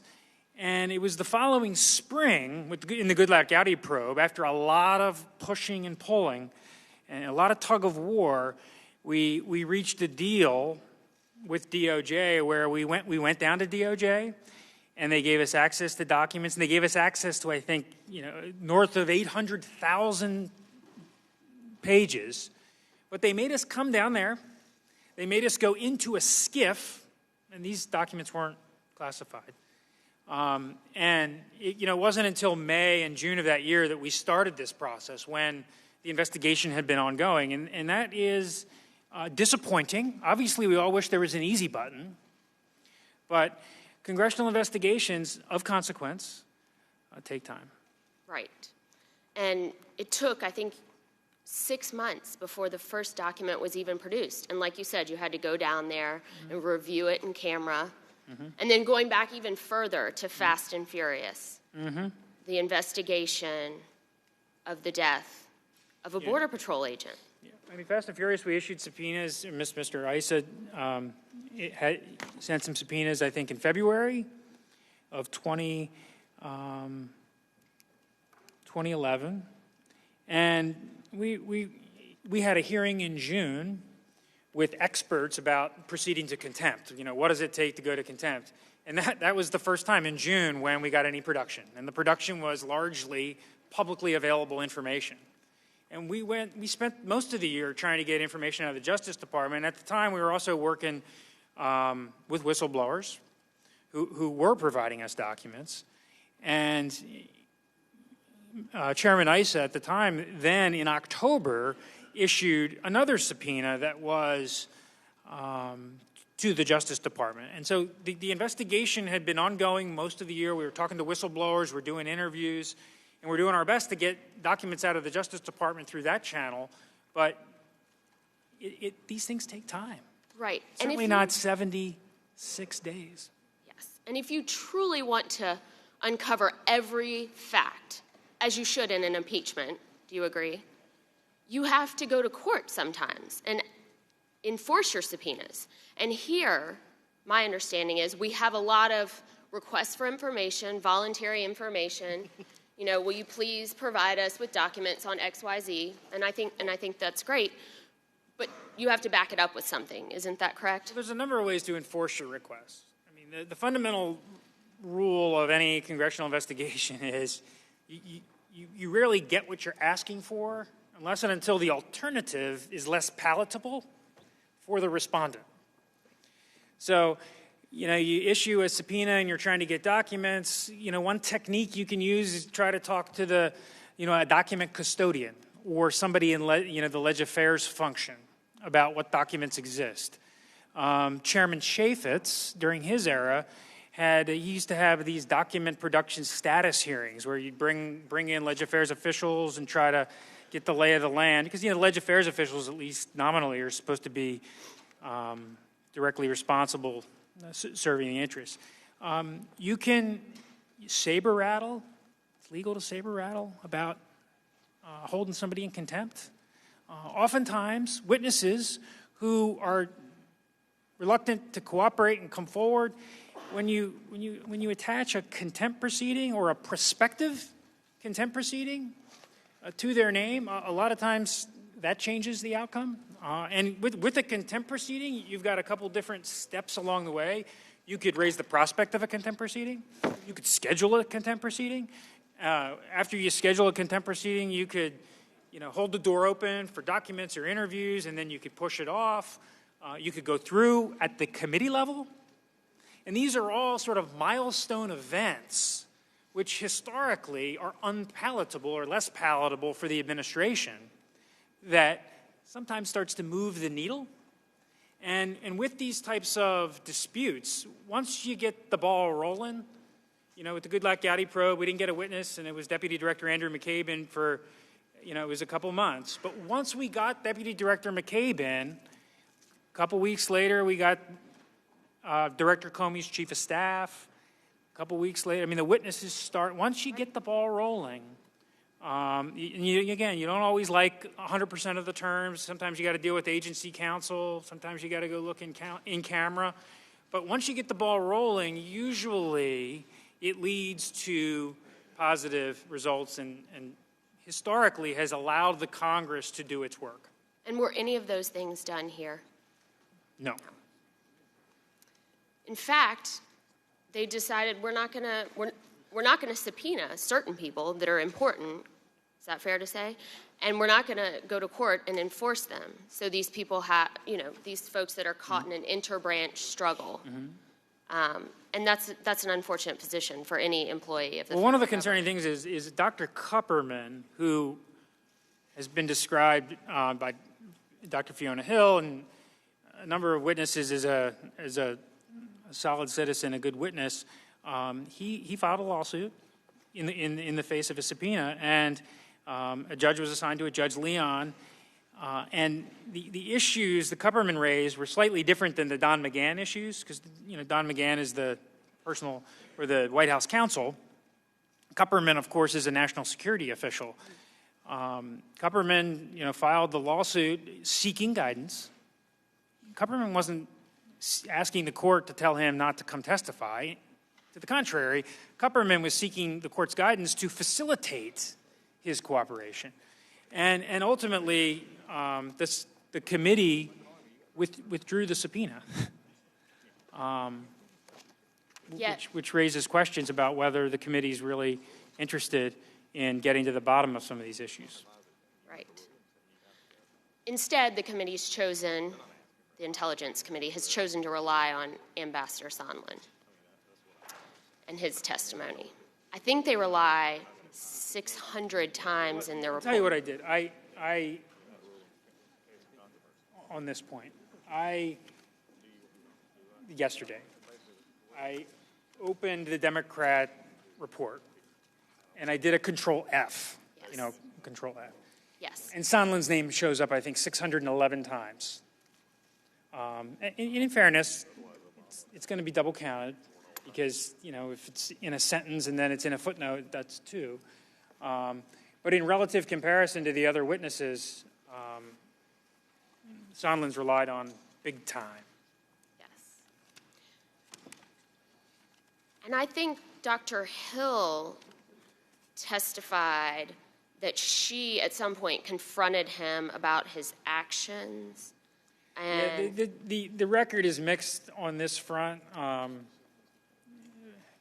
Dr. Hill talks about raising concerns with Sondland, and Sondland in his deposition at least doesn't, he didn't share the same view. And there's a lot of instances of that, where Ambassador Sondland recalls one thing and other witnesses recall another. Is that correct? Sondland as a witness and he's a bit of an enigma. Let's just say it that way.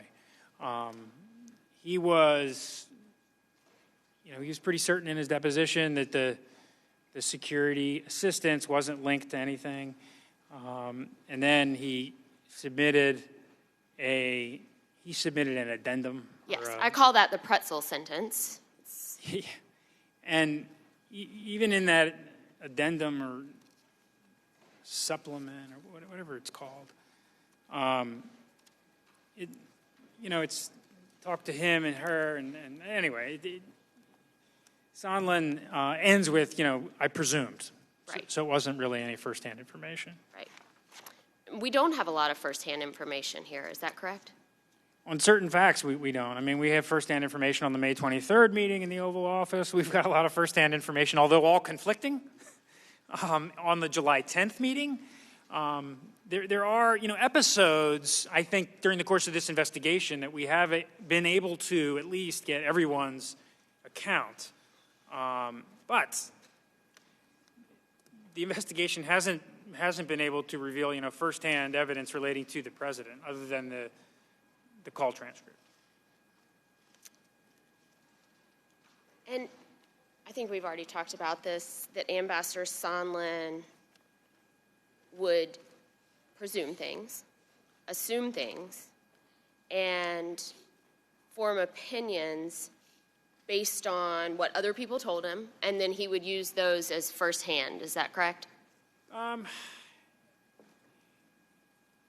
It started with his role with the Ukraine portfolio. A lot of people at the State Department were wondering why the ambassador to the EU was so engaged in issues relating to the Ukraine. And there are answers for that. Ukraine is an aspirant to join the EU. And there's a lot of other reasons, and Mr. Turner, I think, explored this really well at the open hearing. But we asked Ambassador Sondland, and he said that he did a TV interview in Kyiv on the 26th of July, where he said the president's given me, a lot of assignments, and the president's assigned me Ukraine and so forth. But then when we asked him in his deposition, he conceded that he was in fact spinning, that the president never assigned him to Ukraine, that he was just, he was exaggerating.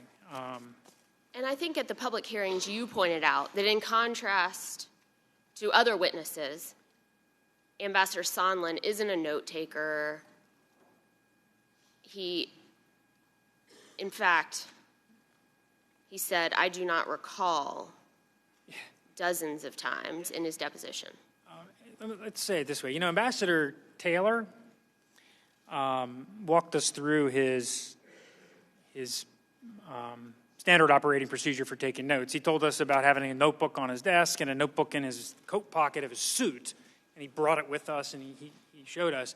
So consequently, when Ambassador Taylor recounts to us, what happened, it's backed up by these contemporaneous notes. Ambassador Sondland, on the other hand, was very clear that, on first hand, he said that he did not have access to his State Department records. While he said that at the public hearing, simultaneously, the State Department issued a tweet, I think, or a statement at least, saying that wasn't true, that nobody is keeping Ambassador Sondland from his emails. He's still a State Department employee. He can go, he does have access to his records, but he stated he didn't. And he stated that he doesn't have any notes because he doesn't take notes. And he conceded that he doesn't have recollections on a lot of these issues. And, we sort of made a list of them. And I think at the hearing I called it the trifecta of unreliability. Yes. And you're not the only person that has concerns about Ambassador Sondland's testimony, conduct. I think other witnesses took issue with his conduct. Is that correct? Yeah. Tim Morrison talked about instances where an Ambassador Sondland was sort of showing up uninvited. Morrison didn't understand why Sondland was trying to get into the Warsaw meeting September 1st. And Dr. Hill, Fiona Hill, told us about issues of that sort. And a number of witnesses, you're correct. And Ambassador Rieker and Ambassador Sondland, too, correct? Yeah, I believe Ambassador Rieker said he was a problem. Said he was a problem, yeah. Yeah. And Dr. Hill raised concerns about his behavior and said that he might be an intelligence risk. Is that correct? She did. She had issues with his tendency to pull out his mobile device and make telephone calls, And which obviously can be monitored yes. by the bad guys. And we talked about how he was spinning that, certain things, and he admitted that, how he was spinning. He admitted he exaggerated. Yes. And he also, when it comes to his communications with the president, we tried to get him to list all the communications with the president. I think he gave us 6. And then when he was back at it, he walked us through each communication with the president. And by the way, it was about a Christmas party. It was about when the president of Finland was here. And then Congresswoman Spear asked him the same question in the open hearing, and he said that he had talked to the president like 20 times. So the record is mixed. I think my time's up. Thank you both. Yield back. The gentleman, Mr. Chairman, Mr. Chairman, under the 5-minute rule. Mr. Chairman, Mr. Chairman, I move to recess for 30 minutes pursuant to Clause 1A of Rule 11. He's not. Okay. Say no. The gentleman has moved. I'm sorry. The gentleman has moved to recess for how long? For 30 minutes, sir. For 30 minutes. That is a privileged motion. It was not debatable.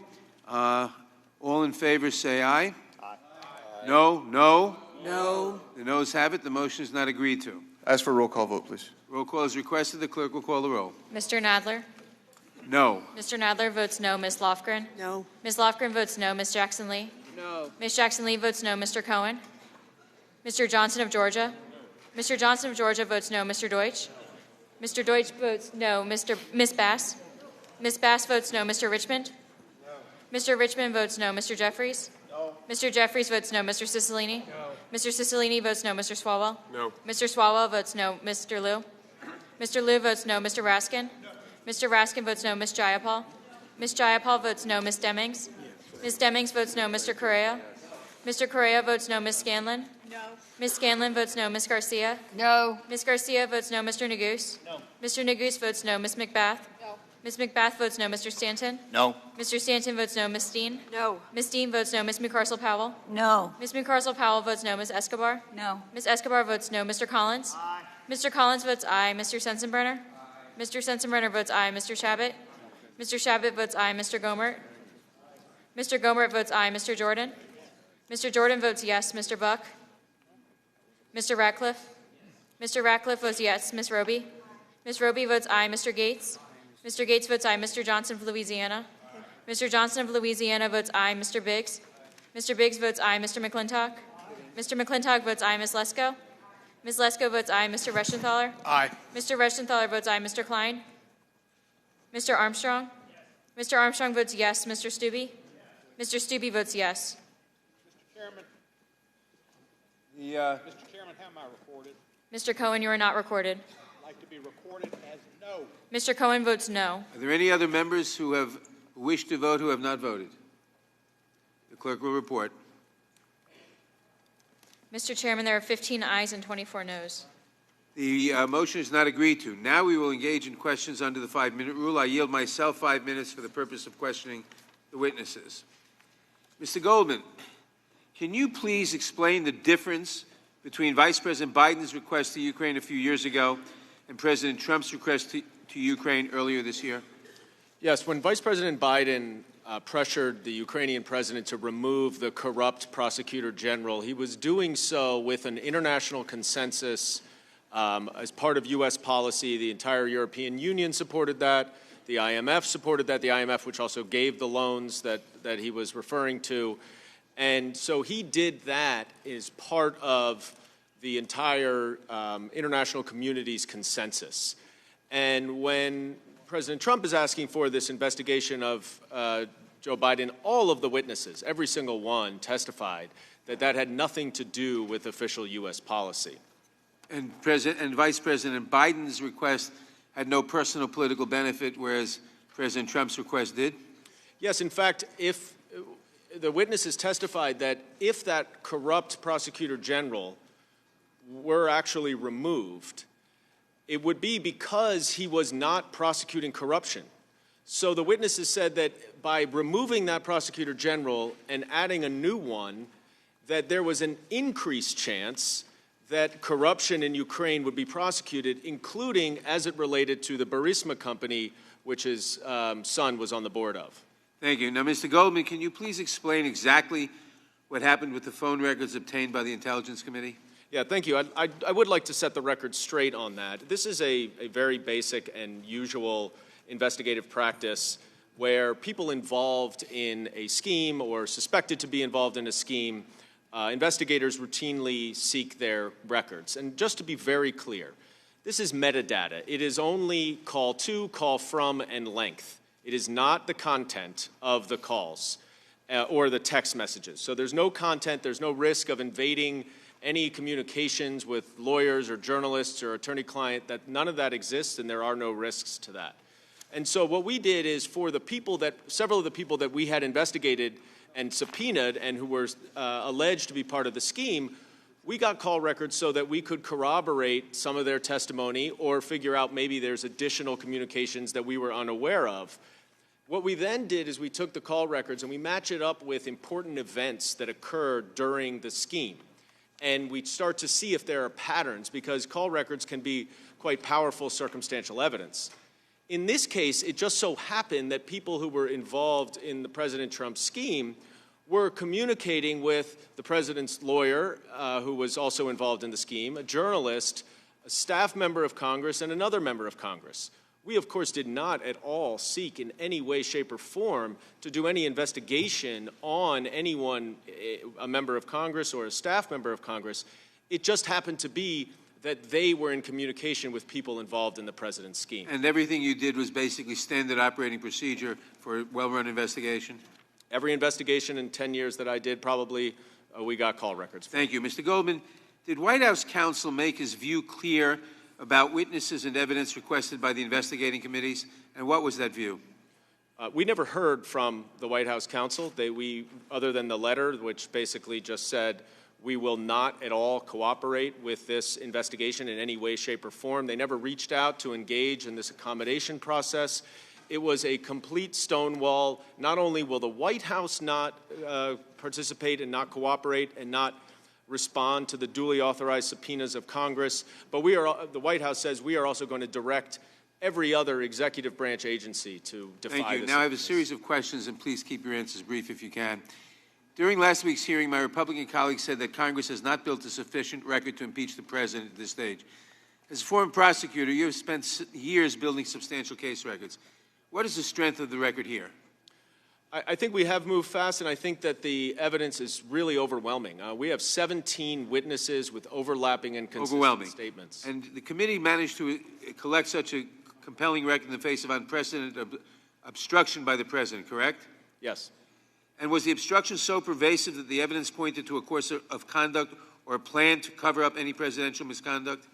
We did find that there was an effort to conceal the president's conduct, yes. And I understand that on October 8th, the White House wrote a letter explaining that President Trump had directed his administration not to cooperate with the White House's impeachment inquiry. In the letter, the White House counsel wrote, quote, President Trump cannot permit his administration to participate in this partisan inquiry under the circumstances. Now, the investigative committees tried to interview dozens of witnesses, and including current and former Trump administration officials, and was stymied with respect to most of them. Is that correct? There were 12 witnesses who were directed not to appear, and ultimately they did not appear. Thank you very much. My time has expired. I yield to the ranking member, Mr. Collins. Thank you, Mr. Chairman. Mr. Goldman, it's an interesting thing now. So now we can commit basically extortion or put pressure on others as long as we have the international community behind us. As long as we get enough people to think we're okay, I can then go extort anybody I want to. As long as enough people think it's okay. That was, in essence, what you just said. Whether you believe it or not, that's what, as I copied the notes. But I want to go to the phone records. It's a novel approach. The phone records issue, and and hear me clearly. I have no problem with the subpoena as far as the subpoena power from Congress. Not a problem. My problem, as you did not answer in the previous, though, is taking the metadata, the numbers. I did not say anything. It's interesting you had to go and say, well, there's no content, anything else. We've had that debate in Congress now for the last few years on the FISA program and other things, which, by the way, this committee should be hearing FISA this week. The IG report just came out, and we're doing this. It's interesting to see to me that the calls in the metadata and not the content, what the problem I have here is this, is if Rudy, Nunez, Giuliani, Nunez, and Harvey were the only phone records returned from the subpoena, why are these released? Here's the problem. You took the committee, and this is why I want to know who ordered it. The committee made a choice. Chairman Schiff, who I'm assuming because he's not here, or you, who did get to come, at least thank you for showing up, made a conscious choice to put these records into the report. It was a drive-by. It was a gratuitous drive-by that you wanted to smear the ranking member or smear these others because they were in those numbers that were connected to that. I'm not saying you knew the content, not saying anything else. In fact, you just admitted just a second ago that it was simply they were contacting these people. The problem I have with that is you could have just as easily put, if you were really wanting to do a professional non-smear report, it said Congressperson 1 or Congressperson 2, Reporter 1, Reporter 2, because if they did not actually contribute to your report, it is nothing but a drive-by. That's the problem I have here. I have no problem with you working here. I have no problem with the report. I have no problem with the subpoena. And you can pretty it up all you want. That was nothing but showed the American people that at least for a moment, the Schiff report became a partisan smear against other members we don't like because there's other alternatives for you to do. I have no problem, as I said, with you doing proper oversight. I've had a lot of issues with how this oversight's done. But don't make it up and don't not tell me or the rest of this committee who ordered that. That was nothing more than a smear campaign. And to say it's not is being disingenuous with this committee. The chairman gave you a chance to actually rehabilitate, and you made it worse. Because at the end of the day, those got put out. And by the way, it also, a fuller record got leaked from executive session, got leaked to the Washington Post. And I don't understand, except how we can say this is okay. How do we say this is fine? This is how we have devolved. And the members on the majority now may be members of the minority at some point. And if we're setting the standard for this is where we're going with these kind of investigations, then we're in trouble. We're in deep trouble because this is another thing that the founders, you and others today, Mr. Burke had said earlier, the founders were deeply concerned about a lot of things. One of the biggest things they were concerned about, as opposed to now I'm glad that everybody on the dais is now an originalist, except this, they also were concerned about a partisan impeachment. A partisan impeachment because you don't like his policies. You don't like what he said and you don't like how he said it. I don't like the way Joe Biden said it, but you blew that off as everybody has the backing of the international community. What we have become is a perpetual state of impeachment. And that is the problem that everyone on this dais should have. But don't come here and be a person who is a witness, sworn witness, and not answer the questions. Adam Schiff's doing that fine without you. But don't come here and say, I'm not going to say, because you know good and well, sometime at some conference, at some committee room, in some little room, somebody said, hey, this is interesting because I have Devin Nunez's phone number. That number matches. And we're going to put it in the report, not because we think Devin Nunez is a part of this, but because he had a phone call with somebody that we were investigating. That's a drive-by. And it's beneath you, and it's beneath this Congress. And that is why I have such a problem with this. And then you leaked further information. This is the problem here. And we can be righteous about trying to get this president or not, but when it comes to this, this is why people are getting so just turned off by this whole thing. When we understand that, that is the problem I have, because you could have handled this differently. You and Mr. Schiff. I'm going to blame the chairman because I hold the member, the one with the pen, responsible. So I'm going to assume he ordered this. He was the one that said put their names in here, and he was the one who can't come and defend that. Unfortunately, he sent you, and you had to take it. That's wrong, and this committee deserves better. With that, I yield back. The gentleman yields back. Gentlelady from California is recognized. Thank you, Mr. Chairman. The gist of the question here is the potential of abuse of the president's power to benefit himself in the next election. Now, America is based on free and fair elections, and after Russia interfered in the 2016 election, the American people are rightfully concerned about ensuring that the next election is free of foreign interference. And keeping that in mind, I'd like to ask you, Mr. Goldman, the following question. Ambassador Sondland testified that according to Rudy Giuliani, quote, President Trump wanted a public statement from President Zelensky committing to investigations of Burisma and the 2016 election. Isn't that correct? Yes. And Ambassador Sondland testified, as the screen in front of you shows, that President Zelensky, quote, had to announce the investigations. He didn't actually have to do them. Correct. Mr. Goldman, you're an experienced former prosecutor. Is it common to announce an investigation but not actually to conduct the investigation? No, usually it works the reverse. Normally you don't announce the investigation because you want to develop as much evidence while it's not public. Because if it's public, then you run into problems of people matching up testimony and witnesses tailoring their testimony, which is part of the reason why the closed depositions in our investigation were so important. So what did that evidence, this evidence about the announcement, tell you about why President Trump would only care about President Zelensky announcing the investigations but not actually conducting them? There were two things that it said. One is whatever he claims, the president claims about his desire to root out corruption, even if you assume that these investigations are for that purpose, as he has stated, it undermines that because he doesn't actually care if the investigations are done. So even if you assume, which I don't think the evidence supports, that it's corruption, then he's still not doing the corruption investigations. And the second is, he just wanted the public announcement. The private confirmation was not enough, and that's an indication that he wanted the political benefit from them. It looks to me that the announcement of the investigation could benefit the president politically because the announcement alone could be Twitter fodder between now and the next election to smear a political rival. That's consistent with the findings. You know, President Nixon attempted to corrupt elections, and his agents broke into Democratic Party headquarters to get a leg up on the election, and then he tried to cover it up, just as we've seen some obstruction here. But even more concerning in this case, President Trump not only appears to have abused the power of his office to help his own reelection campaign, he used a foreign government to do his bidding, and he used military aid as leverage to get the job done. Now, this aid was approved by Congress. It was appropriated on a bipartisan basis for Ukraine to fight Russia, who'd invaded them. And while this aid was withheld, people died while this aid was being withheld. And some, have argued since ultimately the aid was released that there was not a problem. But Mr. Goldman, isn't it true that the aid was released only after the president got caught and only after Congress learned of the scheme to make this life or death aid conditional on this announcement of investigation of his political rival? There were several things that made the president realize that this was coming to a head and could not be concealed.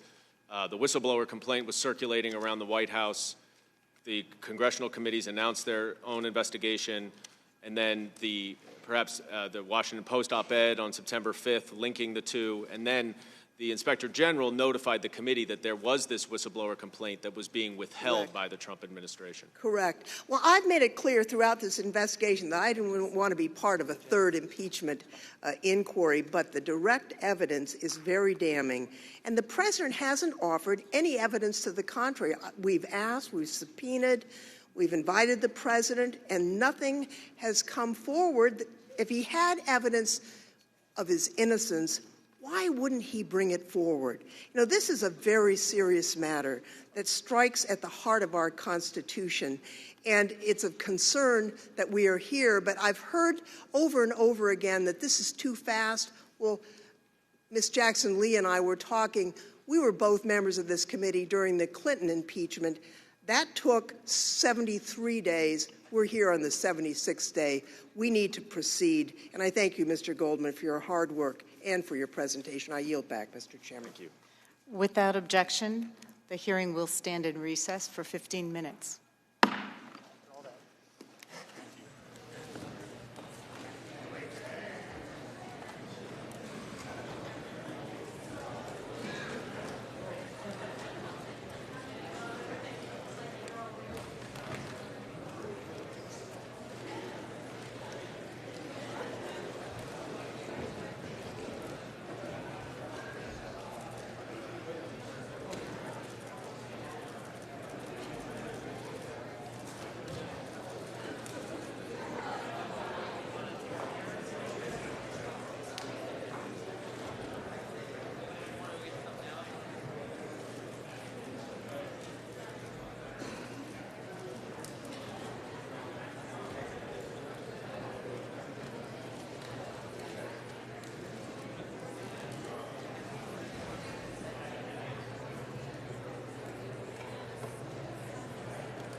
Zelensky look like a piker with what you've done with the electronic surveillance involved.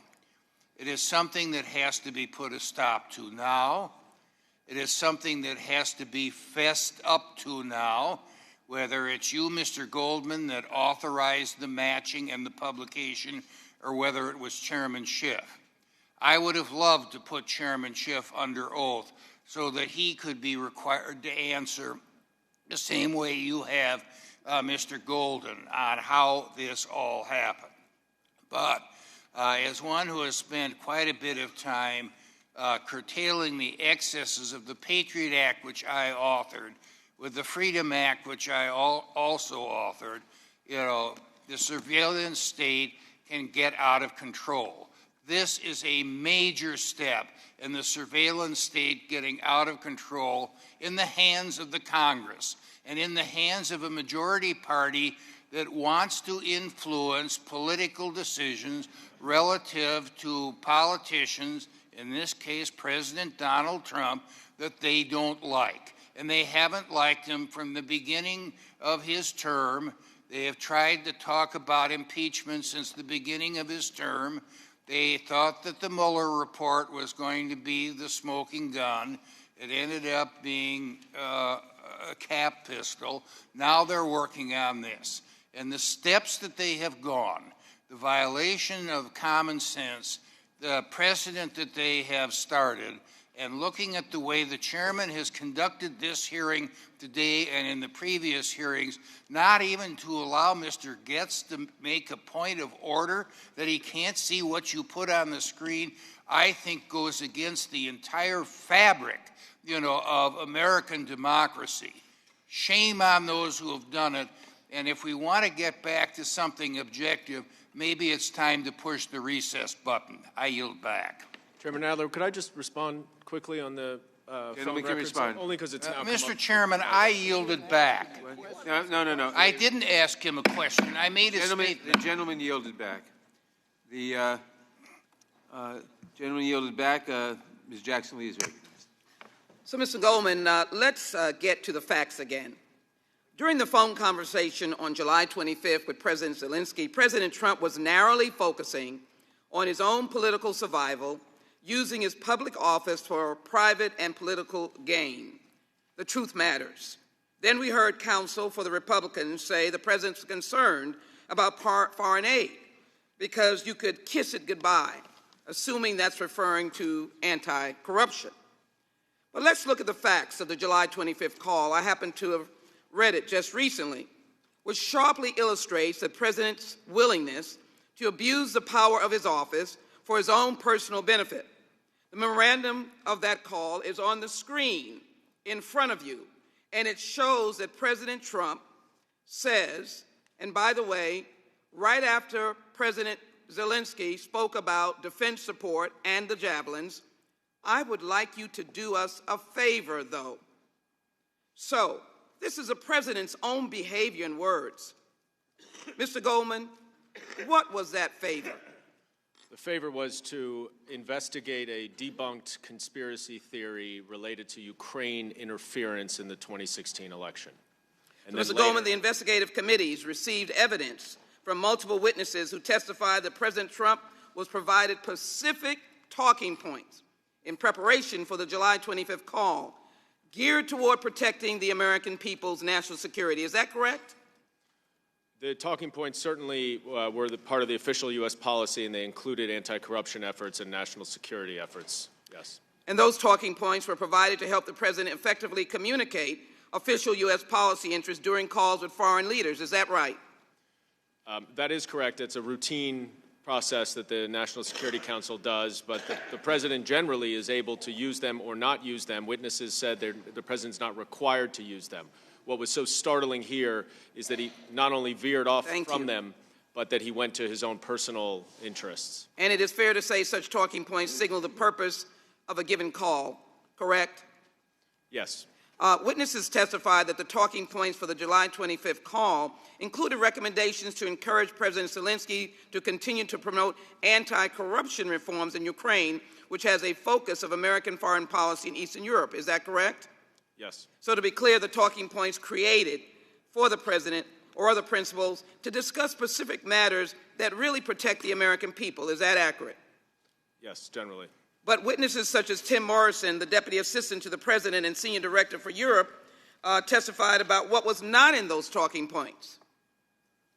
Now, Mr. Morrison, were these references to CrowdStrike, the server, the 2016 election, and to Vice President Biden and his son, were they included in the president's talking points?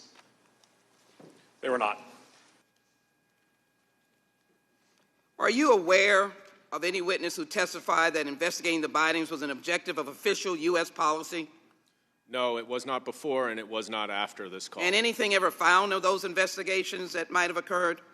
I'm sorry, can you repeat the Anything question? ever found of those investigations that may have occurred with respect to the former Vice President? Every single witness said there's no factual basis for either of the investigations. So Mr. Trump did not use official talking points? Correct. And there were fact witnesses who confirmed that? That's right. When you hear those words, do you hear the president requesting a thoughtful and well-calibrated anti-corruption program consistent with U.S. policy? So, Mr. Goldman. I do not. We were hoping, we recommended the president very clearly support what President Zelensky had run on in his own election and what his Servant of the People Party had run on in its election where it received a majority mandate. But that didn't come up in the call, did it? No, sir. So, Mr. Goldman, did the evidence prove that Mr. Trump utilized his position of public trust in order to accomplish these goals, his goals, in order to hurt his domestic political opponent? Yes, that's what the evidence showed. I've come to understand that America's values of democracy and justice must have the vital pillars of truth, factual truth, and trust. As a former judge and one who sat on this committee during impeachment in 1998, the truth matters. It's clear that the president did not really care about fighting corruption in Ukraine, but wanted his own personal interests to be considered. That kind of puts in perspective Ambassador Sondland, that they didn't care whether Ukraine actually investigated, but really whether they just announced it. It is certainly well known that it is our duty, as the president poses a continuing threat, to, under the Constitution, pursue the truth. That is our duty. We are now proceeding to do our duty to find the truth. Thank you, Mr. Chairman. The gentlelady yields back. The gentleman from Ohio. Thank you, Mr. Chairman. This is the second hearing on impeachment that this committee has held in the last week. Well, I would submit that you're investigating the wrong guy. Let's look at the facts. Mr. Castor, Ukraine, that's been at the center of attention in this impeachment hearing, has historically been one of the world's most corrupt nations. Is that correct? That's correct. And under legislation that Congress passed, the National Defense Authorization Act, it was President Trump's responsibility, his duty, to see that U.S. tax dollars did not go to Ukraine unless they were making progress in reducing corruption. Is that also right? Yes, that's right. And isn't it true that Joe Biden's son, Hunter, had placed himself right smack dab in the middle of that corruption? Yes, he did. Burisma was one of the most corrupt companies in Ukraine. And contrary to what House Democrats and many in the media would have you believe, the concerns about Hunter Biden's involvement in Ukrainian corruption, they're not some sort of vast right-wing conspiracy concocted by supporters of the president, are they? In fact, the concerns about Hunter Biden were first raised by the Obama administration. Is that right? That's right. And also Washington Post, a lot of publications, and the State Department. And the Obama administration's concerns about Obama didn't end there, did they? The former ambassador to Ukraine, Marie Yovanovitch, said she was coached by the Obama administration on how to answer pesky questions related to Hunter Biden and Burisma that might arise during her Senate confirmation process. Is that right? The State Department was so concerned about this, they gave her a mock Q&A on this question. And nearly every single witness who testified at the Intelligence Committee impeachment inquiry agreed that Hunter Biden's Burisma deal created, at the very least, the appearance of conflict of interest. Is that correct? That's correct. And, you know, Deputy Assistant Secretary George Kent testified that there was an investigation into Burisma, into their head, Zochevsky, and they were trying to track down $23 million that he he had taken out of the country. They were working with the United Kingdom. They were working, the United States, the United Kingdom, Ukraine was working on tracking this money down. And there was an investigation, an active investigation going on, and a bribe was paid. And that bribe was paid. It allowed Zlochevsky to get off scot-free. Right around that time is when Burisma went about sprucing up their board, shall we say. And yet, with all that evidence, the Democrats on the Intelligence Committee under Chairman Schiff, and now the Democrats here, are determined to sweep the Biden corruption under the rug, ignore it, not let us call witnesses on it, and instead rush to impeach the president, all to satisfy, I would argue, their radical left-wing base. What a disservice to the country. Imagine this. You've got the Vice President, Joe Biden, in charge of overseeing our Ukrainian policy, and his son, Hunter Biden, receiving $50,000 a month with no identifiable expertise in either energy or Ukraine, yet the Democrats won't let us present witnesses on that. So let's do the next best thing since we can't bring the witnesses here. Let's watch a couple of videos. You didn't have any extensive knowledge about natural gas or Ukraine itself, though? No. The list that you gave me of the reasons why you're on that board, you did not list the fact that you were the son of the vice president. Yeah, no. What role do you think that played? I think that it is impossible for me to be on any of the boards that I just mentioned without saying that I'm the son of the Vice President of the United States. If your last name wasn't Biden, do you think you would have been asked to be on the board of Burisma? I don't know. I don't know. Probably not. You know, Joe Biden got a little testy with a voter at one of his events in Iowa last week, calling the man a liar, challenging him to a push-up contest, among other things, and falsely stating once again that nobody said there was anything wrong with his son's deal in Ukraine. Well, you know what? That's a lot of malarkey. A lot of people have been saying that for quite a while now, and they're right.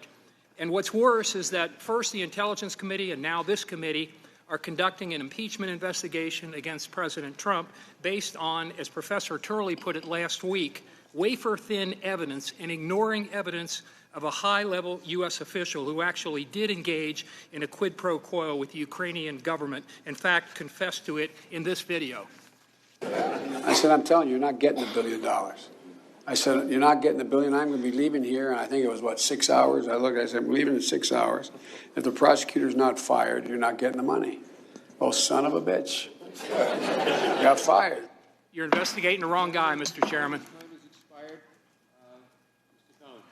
Thank you, sir.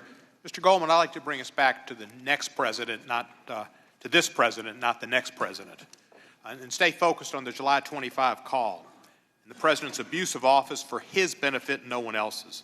Now, as my colleague, Ms. Jackson Lee, confirmed, the president's request for these investigations was not an objective of U.S. foreign policy, correct? That's right. Is there any evidence that the National Security Council wanted an investigation into the Bidens, Burisma, or any alleged Ukrainian interference in 2016? No. Any evidence about the State Department wanting them? No. How about the DOD? The DOD want those investigations? No evidence of that. Did any witness tell you that they wanted Ukraine to investigate the Bidens of the 2016 election? No. And we certainly know now that the Ukrainians did not want it either. In fact, they made it very clear they did not want to be an instrument, this is a quote, an instrument in Washington domestic re-election politics. So the only person who was a beneficiary from that investigation is President Trump. And that's why everyone on the July 25 call knew it was wrong. They knew it was wrong. The investigative committee heard testimony from 3 witnesses who participated in that call. Is that correct? Yes. Well, listen to that call. Right. Mr. Goldman, even in real time, the witnesses who listened on that call testified they were concerned by the call. Is that correct? Yes. And in fact, both Lieutenant Colonel Vindman and Mr. Morrison immediately reported the call to legal counsel. Is that right? That's right. And why did they do so?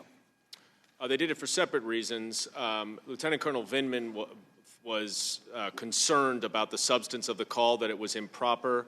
Mr. Morrison was concerned about the potential political ramifications if the call was released because of the substance of the call and the political nature of the call. And they reported the call, that they actually reported that to the internal legal channels. Mr. Goldman, I've placed Lieutenant Colonel Vindman's testimony about why he reported the call on the screen. Am I correct his concern was based on the fact that the president was asking a foreign power to investigate a U.S. citizen? Yes, and he was not the only witness to express that concern. Am I also correct that he reported this concern because he thought it was a sense of duty, a duty that he felt something was wrong? Yes, as you probably know, Lieutenant Colonel Vindman is a Purple Heart Award winner or medal winner from Iraq, and he has been in the Department of Defense for 20 years and has a great sense of duty and a great patriotism to this country, and felt that he compelled to follow that sense of duty and report it. And Ms. Williams, Vice President Pence's aide, was present for the call, and she testified, as you brought out, or was brought out earlier, that it was unusual and inappropriate. Is that correct? That's right. Now, when Mr. Vice President Biden got involved with the European Union and the IMF and Germany and France and said, you've got to do something about corruption, that was okay because they were doing something for the common good of a bunch of people, as distinguished from what's going on here, where somebody's doing it for their personal good. Is that not correct? Right. There's a distinction between doing an official act for an official purpose and doing an official act for a personal purpose. And if I could just respond to something Mr. Castor said, when he said that there were problems because Zlochevsky paid a bribe, the head of Burisma, in order to get out from under the prosecution, that was exactly the type of conduct that Vice President Biden wanted to shut down in Ukraine. That was exactly the type of non-anti-corruption policies that Vice President Biden was objecting to using the official policy. So that's one of the reasons that I don't know if that was one, but that's the type of thing that he and the Americans and the Europeans based. That's the issue we've got to get in this committee, to understand the difference between doing something for the national good, for the international good, for the common good, and for your own good. That's the difference. Got to get that across. And those witnesses, many career nonpartisan officials, were clear they thought it was wrong to ask a foreign government to investigate a political rival. Video. To investigate the Vice President of the United States or someone who is a U.S. official, I don't think we should be asking foreign governments to do that. I would also say that's true of a political rival. It is improper for the President of the United States to demand a foreign government investigate a U.S. citizen and a political opponent. It was improper and it was inappropriate, and we said that in real time. Again, our holding up of security assistance that would go to a country that is fighting aggression from Russia for no good policy reason, no good substantive reason, no good national security reason is wrong. And we are going to check that type of conduct. We are the people's house. And I yield back the balance of my time. Gentleman yields back. Mr. Gohmert. Well, I had some questions for the witness, Mr. Burke, but he has absconded. So I'm going to use my 5 minutes, but not to ask questions. It is interesting, though, to have heard Mr. Goldman refuse to answer a question about the investigation, yet he comes in here, and the very reason that he wants to see the president for the first time any president's ever been removed from office, why he's been obstructing. He didn't answer our questions. So perhaps if we're going to apply his sense of justice to him, it would be time to have him removed from his position. But that's only if we apply his own standards. And as Chris Plant said, if it weren't for double standards, some of these folks wouldn't have standards at all. But we were told also at the beginning that we would hear lawyers present evidence.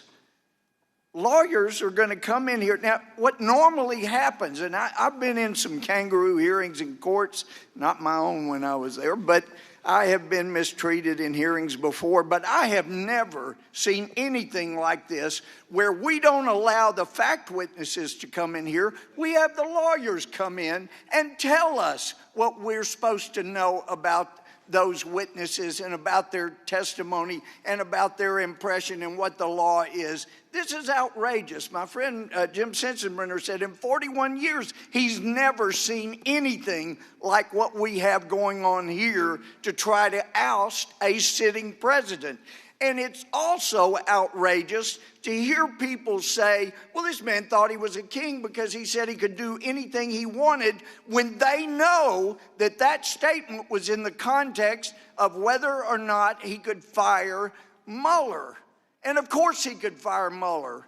He could fire or not fire Mueller. He could appoint a special prosecutor to invest Mueller and Weissman. I think he should have. But that's his prerogative, and he could have done anything about that he wanted. To take that out of context, he thinks he's a king. Let me tell you what a king is. A king is someone who says over 20 times, I can't do that. Congress has to change the law on immigration. And then he decides, you know what? I got a pen, I got a phone, I'll do whatever I want. And by golly, he does. He makes new law with a pen and a phone. Now, that is more like a monarchy, not somebody saying they can fire a special prosecutor if they want to. And regarding treason, the Constitution itself says you got to have 2 witnesses. And that's not hearsay witnesses, none of this stuff that wouldn't be admissible in any decent court. No, that's 2 direct evidence witnesses that can come in and positively identify themselves, not something they overheard or something, but actually be witnesses to treason. And yet this group comes in here, they toss treason out in a report like it's no big deal. We can bring in a bunch of hearsay witnesses, and then we'll have the lawyers testify and then throw a president out of office. This is so absurd. It's so absurd. Now, we have a witness come in, and we're told he's going to be a witness. That's why he doesn't have to follow under the rules of decorum. And then, I've never seen this, he gets to come up and grill his opposing adversary witness. I feel like, to be fair, if we were going to make this thing fair, Mr. Castor would be able to come up and grill Mr. Burke. But this isn't about being fair. It's not about due process. This is about a kangaroo system. And let me tell you, those that think you've done something special here, you have set the bar so low, I'm afraid it's irreparable. I mean, just think, we've had people already mention, the next president, Joe Biden. We're told, gee, he may be the next president. Well, we've already got the forms. All we have to do is eliminate Donald Trump's name and put Joe Biden's name in there because he's on video, he and his son. He basically has admitted to the crime that's being hoisted on the president improperly. So I'm scared for my country because I've never seen anything like this. This is supposed to be the Congress. I came up here from a court where we had order and we had rules, and I've seen nothing of the kind in here today, and it's outrageous that we're trying to remove a president with a kangaroo court like this. I yield back. Chairman, if I could just clarify, treason is not in our report. I just want The gentleman yielded back. Yeah, and it is mentioned in the report we got. Thank you very much. Gentleman yielded back. Mr. Johnson. Thank you, Mr. Chairman. I'd like to get us back to the undisputed facts of the president's abuse of power. Mr. Goldman, as a prosecutor in the Southern District of New York, when you prosecuted drug conspiracy cases, was it standard practice for drug kingpins to try to beat the case by distancing themselves from the conspiracy and blaming their accomplices for the crime? All the time. Conspiracies have different layers, and the top layers make the bottom layers do the work so that they're further removed from the actual conduct. Okay. I'd like to ask some questions about the president's role in what Ambassador Bolton referred to as a drug deal. Did the testimony and evidence compiled by the Intelligence Committee establish the fact that, with respect to Ukraine, Rudy Giuliani was at all times working on behalf of President Trump? Yes, Mr. Giuliani said that. President Trump said that to a number of other individuals. And then those individuals, Ambassador Sondland, Ambassador Volker, also said that. Thank you. And on May 9th, 2019, Rudy Giuliani, on behalf of his client, President Trump, spoke with a New York Times reporter about his planned trip to Ukraine. And on that trip, he planned to meet with President Zelensky, he said, and urged him to pursue investigations relating to the Bidens and to the debunked theory that Ukraine and not Russia interfered in the 2016 election. Isn't that correct? That's right. And Mr. Giuliani told the reporter that his trip was not about official U.S. foreign policy and that the information he sought would be very, very helpful to his client, meaning it would be helpful to President Trump. Is that correct? Yes, and if it's not official foreign policy, it would be helpful to President Trump's personal interests. That's correct. And there is no doubt, Mr. Goldman, that investigations of the Bidens and the 2016 election meddling were, in fact, not about U.S. policy, but were about benefiting Trump's reelection, correct? Yes, and even the Ukrainians realize that. And on July 25th, President Trump placed that fateful phone call to President Zelensky, and he asked President Zelensky to investigate the Bidens, correct? Yes. And on that call, President Trump told Zelensky, quote, "I will have Mr. Giuliani to give you a call," correct? That's right. And on October 2nd and October 3rd, President Trump once again made explicit that he and Mr. Giuliani were intent on making these investigations happen, correct? Yes. And just so you know, and we've been investigating on a personal basis through Rudy and others, lawyers, corruption in the 2016 election. Well, I would think that if they were honest about it, they'd start a major investigation into the Bidens. It's a very simple answer. Mr. Goldman, the evidence shows a course of conduct by President Trump and his agents, does it not? It does, and clearly it continued long after our investigation began. It shows a common plan, correct? That's right, yes. It shows a common goal. Correct. And the goal was to get foreign help for the 2020 election, correct? That's what all the witnesses said. And Mr. Goldman, who was the kingpin of that plan? President Trump. Thank you, Mr. Goldman. Ambassador Bolton called it a drug deal. As a kingpin, President Trump tried to force a foreign government to interfere in the upcoming presidential election. The evidence is undisputed and overwhelming that Rudy Giuliani acted as part of a conspiracy with President Trump to obtain Ukrainian help for President Trump in the 2020 election. This was not just a hurtful drug deal. This was an attempt to undermine the very fabric of our democracy. The framers feared most how foreign influence could turn a president into a despot. So they adopted impeachment as a backstop to protect our democracy. The facts, ladies and gentlemen, demand that we use that remedy today. And with that, I yield back. The gentleman yields back. Mr. Jordan. Thank you, Mr. Chairman. Mr. Castro, I want to go to the document that started it all, the August 12th whistleblower complaint. Bullet point 1 on page 1 of the whistleblower's complaint, he says this: over the past 4 months, more than half a dozen U.S. officials have informed me of the various facts related to this effort. Mr. Castro, who are these half a dozen U.S. officials? We don't know. We don't know, do we?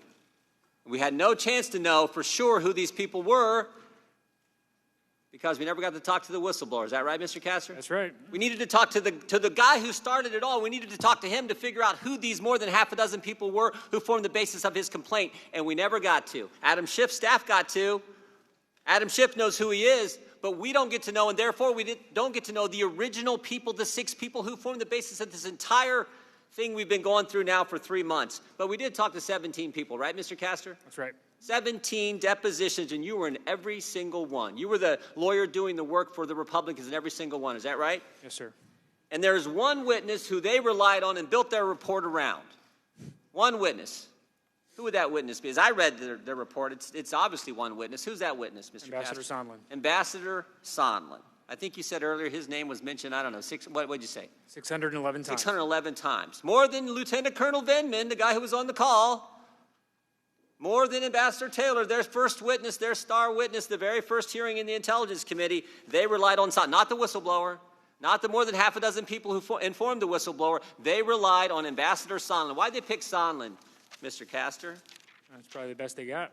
Because that's the best they got. The guy who had to file an addendum to his testimony, The guy that had to file the clarification, the guy who said 2 weeks ago, sitting in the same chair you're sitting in, Mr. Castor, in his 23-page opening statement, he said this: unless President Zelensky announces an investigation into Burisma and the Bidens, there would be no call with President Trump, there would be no meeting with President Trump, there would be no security assistance money going to Ukraine. That's what Ambassador Sondland said. Mr. Castor, was there an announcement by President Zelensky about investigating the Bidens or Burisma? No. No announcement. No. Did President Zelensky get a call from President Trump? Yes. Did President Zelensky get a meeting with President Trump? Yes. Did President Zelensky get the money from the United States? Yes. They got the call on July 25th. They got the money on September 11th. They got the meeting on September 25th. Is that right? Yes. But the guy who said none of that was going to happen is the guy they build their case around. Yes. Is that right, Mr. Sondland? Yep. Let me go to one other thing they built their case around. They built their case around a lot of hearsay, didn't they? And the best example of the hearsay, surprisingly enough, is Ambassador Sondland. It's amazing. They built their case around this ambassador, and they built their case around hearsay, and the best example of both is Mr. Sondland, Ambassador Sondland, because he filed his addendum, his clarification, where he says this. We read this a couple weeks ago. We pointed this out a couple weeks ago. He says this in bullet point number 2 in his clarification. He says, Ambassador Taylor recalls that Mr. Morrison told Ambassador Taylor that I told Mr. Morrison that I conveyed this message to Mr. Yarmouk on a September 1st, 2019, in connection with Vice President Pence's visit to Warsaw and a meeting with President Zelensky. That's his clarification. Amazing. 6 people, as I said before, having 4 conversations in one sentence. Ambassador Taylor recalls that Mr. Morrison told Ambassador Taylor that I told Mr. Morrison that I conveyed this message to Mr. Yarmouk on September 1st, 2019, in connection with Vice President Pence's visit to Warsaw and a meeting with President Zelensky. That's the clarification. That's their star witness who they built their case around. So-and-so tells so-and-so what somebody said to someone else, and there you have it. That's their case. They forget the 4 key facts. They forget the fact that we have the call transcript and there was no quid pro quo. They forget the fact the 2 guys on the call, President Trump and President Zelensky, have said repeatedly there was no pressure, no linkage, no pushing. They forget the fact Ukraine didn't even know aid was held at the time of the call. And they forget the fact, most important, they did nothing to get the aid released, no announcement of any type of investigation whatsoever. They forget all that, those key facts. And they build their case around the guy who had to clarify his testimony with that amazing sentence. Mr. Goldman, did the Democrats publish phone records of the president's attorney? Mr. Giuliani, yes. Did the Democrats publish phone records of a member of the press? Yes, who was also involved in this. Did the Democrats publish phone records of a member of Congress? Yes, who was talking to people involved. Did the Democrats, does that member of Congress also happens to be your boss's political opponent that those phone records were published of? So the Democrats, they run this kind of investigation, ignoring the facts, not letting the whistleblower come in, and therefore not letting us know if we've talked to the more than half a dozen original sources for the whistleblower's complaint in the first place. The guy has to file an addendum with that clarification sentence. But one thing they did do in their report is they published the phone records of the president's personal lawyer, the phone records of a member of the press, and the phone records of the chairman of the Intelligence Committee's political opponent, Representative Nunes. That's what these guys did. And that's their effort to impeach the President of the United States 11 months before an election. The gentleman's time has expired. Mr. Chairman, I ask Deutsch. unanimous Mr. consent. Deutsch.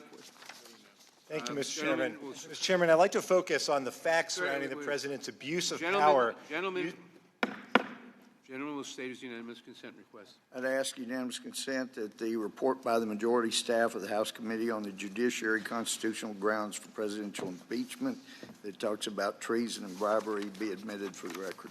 Be what? Be made part of our record. Majority report without objection. Thanks. Mr. Deutsch. Thank you. Getting back to the facts surrounding the president's abuse of power using the White House meeting as leverage for helping his political campaign. Mr. Goldman, President Trump offered Ukrainian President Zelensky a meeting in the White House. But first, he wanted investigations into the Bidens and a conspiracy theory about meddling in the 2016 election. You testified that the committees found evidence that President Trump worked to exchange official actions for personal benefit, and I want to talk about that. On May 23rd, 2019, a delegation of officials returned from Zelensky's inauguration, and they briefed the president. In that briefing, President Trump directed government officials to work with his personal lawyer, Rudy Giuliani. Isn't that correct? Yes. And Trump's hand-picked Ukraine operator, Gordon Sondland, testified that they faced a choice, either work with Giuliani or abandon the goal of a White House meeting. What choice did they make, Mr. Goldman? They decided to work with Mr. Giuliani. Right. And 6 days later, on May 29th, President Trump sent the new Ukrainian president a letter that said America stood with Ukraine and invited President Zelensky to visit the White House. Isn't that correct? Yes, that was the second time that he invited him to the White House. So at this point, the Ukrainian president expected that meeting. Correct. But then they learned that they've got to do something more for the president. Sondland testified that there was a prerequisite of investigations. Isn't that right? Yes. And NSC staffer Lieutenant Colonel Vindman testified that Sondland told the Ukrainians in a July 10th meeting that investigation of the Bidens was a deliverable necessary to get that meeting. Isn't that right? Yes, and if I could just take a second to correct what Mr. Castor said about that meeting, there really is no inconsistent statements about whether or not Ambassador Sondland raised the issue of investigations in connection to the White House. Even Ambassador Volker, in his public testimony, was forced to admit that he did hear that, and he said it was inappropriate. And in fact, on July 19th, Sondland told President Zelensky directly that President Trump wanted to hear a commitment to the investigations on the July 25th call, correct? That's right. That same day, Sondland updated multiple Trump administration officials that Zelensky was, quote, prepared to receive POTUS's call and would offer assurances about the investigations. Isn't that right? Yes. And on that same day, State Department official Volker had breakfast with Rudy Giuliani, and he reported to Sondland by text message, most important is for Zelensky to say he will help investigation, right? Yes, and address any specific personnel issues. Right. And later that day, after Giuliani spoke with Yermak, evidence suggested Giuliani gave a green light to that July 25th call. Then on the morning of the call, Volker texted Zelensky aide Yermak, and that text to his aide said, and I quote, heard from White House, assuming President Z convinces Trump he will investigate, get to the bottom of what happened in 2016, we will nail down a date for visit to Washington. And the transcript released by President Trump shows Trump requests investigations and Zelensky agrees. Isn't that correct? Yes, and that text message was actually a direction, a message relayed from President Trump himself. And then after the July 25th call, members of the administration continued to follow up with their Ukrainian counterparts to prepare for the announcement of investigations. Sondland texted Volker about efforts to schedule a White House visit, noting that POTUS really wants the deliverable. And that was just one of many messages during a flurry of follow-up activity. There were meetings and calls and texts on July 26th and July 27th and August 2nd, 4th, 5th, 7th, 8th, and 9th, August 10th, 11th, 12th, 13th, 15th. Mr. Goldman, August 16th, 17th, and August 19th. Isn't that correct? Yes, including to Secretary Pompeo as well. Here's the point. These are our government officials who work for us. Instead, they were working hard to help the president advance his personal political interests. Isn't that what you found, Mr. Goldman? That's right. This isn't a close call. We had a Ukrainian president at war with Russia, desperate for a White House meeting. The president promised a White House meeting, but then he blocked the Oval Office. He blocked it and said, I need a favor. Not a favor to help America, a favor to help me get reelected. Our framers feared one day we would face a moment like this. They gave us an impeachment, and they gave us impeachment as a safety valve, not to punish the president, but to defend our elections and our Constitution, and that's what we must do. I yield. The gentleman yields back. Mr. Buck. Thank you, Mr. Chairman. Mr. Castor, I want to direct your attention to page 3 of the telephone call dated July 25th between President Trump and President Zelensky. On page 3, President Trump states, I would like you to do us a favor, though, because our country has been through a lot and Ukraine knows a lot about it. I would like you to find out what happened with this whole situation with Ukraine. Later, he says, I would like to have the Attorney General call you or your people, and I would like you to get to the bottom of it. The majority report on page 13 says, the U.S. intelligence community had unanimously determined that Russia, not Ukraine, interfered in the 2016 election to help the candidacy of President Trump. Mr. Castro, there appears to be a conflict there. President Trump is asking the Ukraine to investigate something. The majority has decided that it's an illegitimate request because there was no interference in an election by the Ukraine. Is that how you read this? Yes.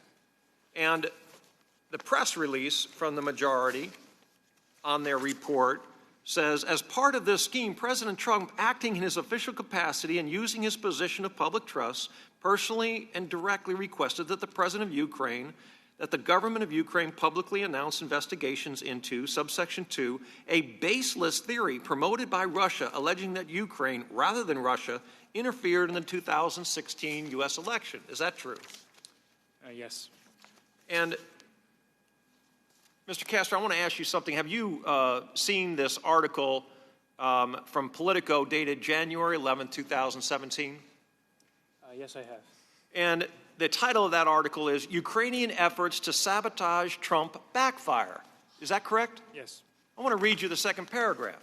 Ukrainian government officials tried to help Hillary Clinton and undermine Trump by publicly questioning his fitness for office. They also disseminated documents implicating a top Trump aide in corruption and suggested they were investigating the matter only to back away after the election. And they helped Clinton's allies research damaging information on Trump and his advisors, a Politico investigation found.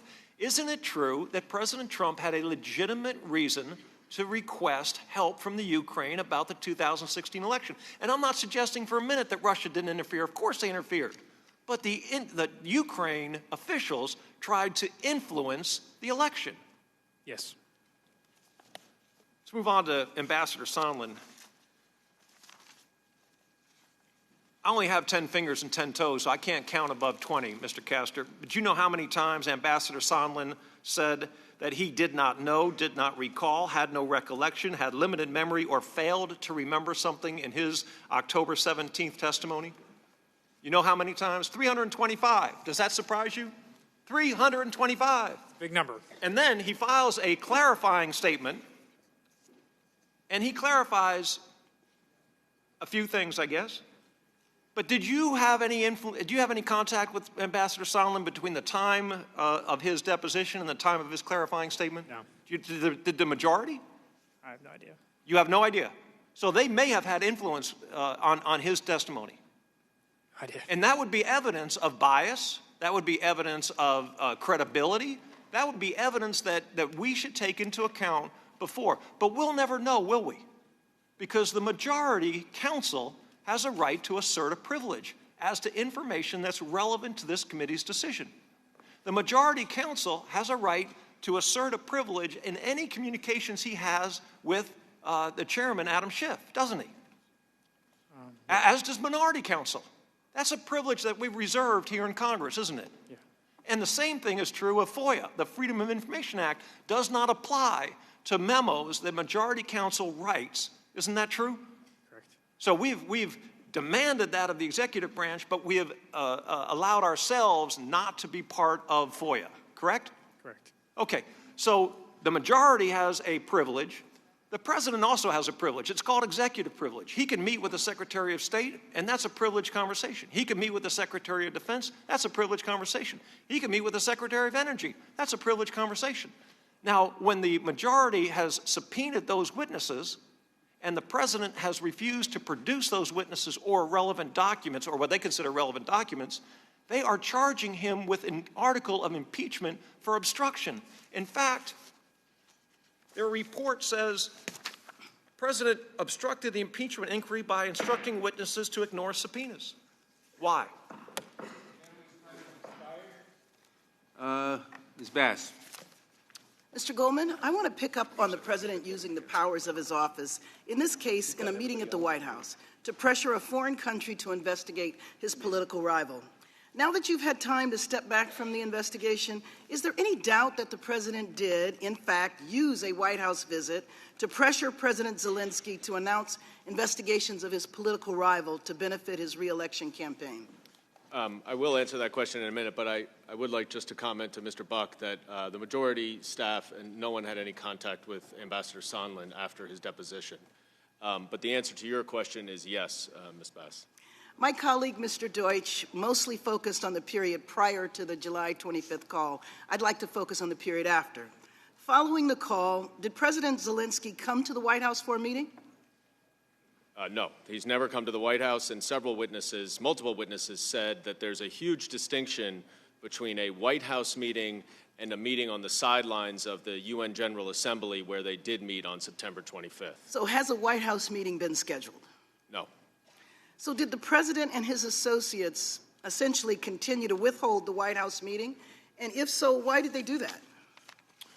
Well, the evidence found that the White House meeting was conditioned on the announcement of these investigations. And so once in mid-August, when the Ukrainians, Mr. Yermak and President Zelensky, decided that they were not going to issue that statement that Rudy Giuliani wanted to include Burisma in the 2016 elections, there was no White House meeting. It soon became clear to them that the security assistance was also at risk, and that took on a renewed importance for them. Well, following the 25th call, the July 25th call, Ambassadors Sondland and Volker worked closely with Mr. Giuliani and the Ukrainians to help draft a statement that the president could make, President Zelensky. Wasn't that right? Yes, and the report say they worked closely, and then there were also phone calls with the White House around the same time that they were working closely. Do you know what that statement was supposed to say, according to Mr. Giuliani and the U.S. officials? Well, the key difference is that it had to include that Ukraine would do the investigations of Burisma, which equaled the Biden investigation, and the 2016 Ukraine interference. But was there concern about doing the investigations, or what? Were they just supposed to make a statement about it? What? Ambassador Sondland very clearly testified that all he ever heard Mr. Giuliani or anyone say is that they only needed the public announcement of the investigations. And so did the committee find that without that public statement that there would be no White House meeting? Yes. So I was struck by how clear the evidence seems to be on this point, and I'd like to play another example. Was there a quid pro quo? As I testified previously, with regard to the requested White House call and the White House meeting, the answer is yes. Everyone was in the loop. Mr. Goldman, did the investigative committees find that Mr. Giuliani played a role in the White House visit being conditioned on investigations? The evidence showed that Mr. Giuliani not only played a role, but that he was essentially the president's agent. He was acting on behalf of the president, expressing the president's wishes, desires. So what evidence did the committee find that corroborated the quote, everyone was in the loop? Well, Ambassador Sondland produced for his public testimony, and I think it's very important in light of the testimony from Mr. Castor a minute ago with Mr. Buck as to how many times that Mr. Sondland did not remember in his deposition, because we agree it was egregious. But the advantage of doing closed depositions is that Mr. Sondland could not match up his testimony. So as other witnesses came in, then he realized that he had to actually admit to more and more stuff. So he did admit to an email that included Secretary Pompeo, Mulvaney. I do want to make a point before my time goes out. We have to think about what is going on today. So President Zelensky is meeting with Putin today. And because of President Trump's actions, Zelensky is in a weakened position to negotiate with the leader of the nation that invaded his country. If our military assistance had been provided as Congress ordered it and the White House meeting, President Zelensky would be meeting with Putin from a position of strength. If you want the support, we have to realize that the message that this sends to our allies is our standing in the world. If you want the support of the United States, be prepared to help with President Trump's reelection. President Trump's abuse of power has injured our nation. Thank the chairman. The 299-page Democratic majority report mentions the Intelligence Community Inspector General Michael Atkinson on pages 26, 33, 138, 140, and 143. Mr. Goldman, you were present for the October 4, 2019 transcribed interview of the Inspector General Michael Atkinson, correct? Yes. On pages 53 to 73 of that transcribed interview, the Inspector General's testimony confirms the following: that the whistleblower made statements to the Inspector General under penalty of perjury that were not true and correct, that the whistleblower first made statements in writing under penalty of perjury that were not true and correct. The whistleblower then made statements under penalty of perjury that were not true and correct in his or her verbal responses to the Inspector General's investigative team. Because of the whistleblower's statements in writing and verbally to the Inspector General that were neither true, correct, or accurate, pages 53 to 73 of that sworn testimony reveal that the Inspector General was not able to answer any questions, none from me, about the whistleblower's contact or communication with Chairman Schiff's staff, of which Mr. Goldman is a member. Mr. Castor, do you remember anywhere in this 299-page report that makes reference to the fact that when the whistleblower started this inquiry, he or she did so by making statements under penalty of perjury that were neither true or correct in writing, and then did so again verbally? I don't remember that. After the Inspector General testified on October 4th, and after media reports revealed that the whistleblower and Chairman Schiff did not disclose their prior contacts or communications with one another, the whistleblower contacted the Inspector General to explain why he or she made statements under penalty of perjury in writing and verbally that were not true, correct, and accurate. Mr. Castor, is that communication from the whistleblower to the Inspector General to explain prior inconsistent statements reflected anywhere in the 299-page report? No.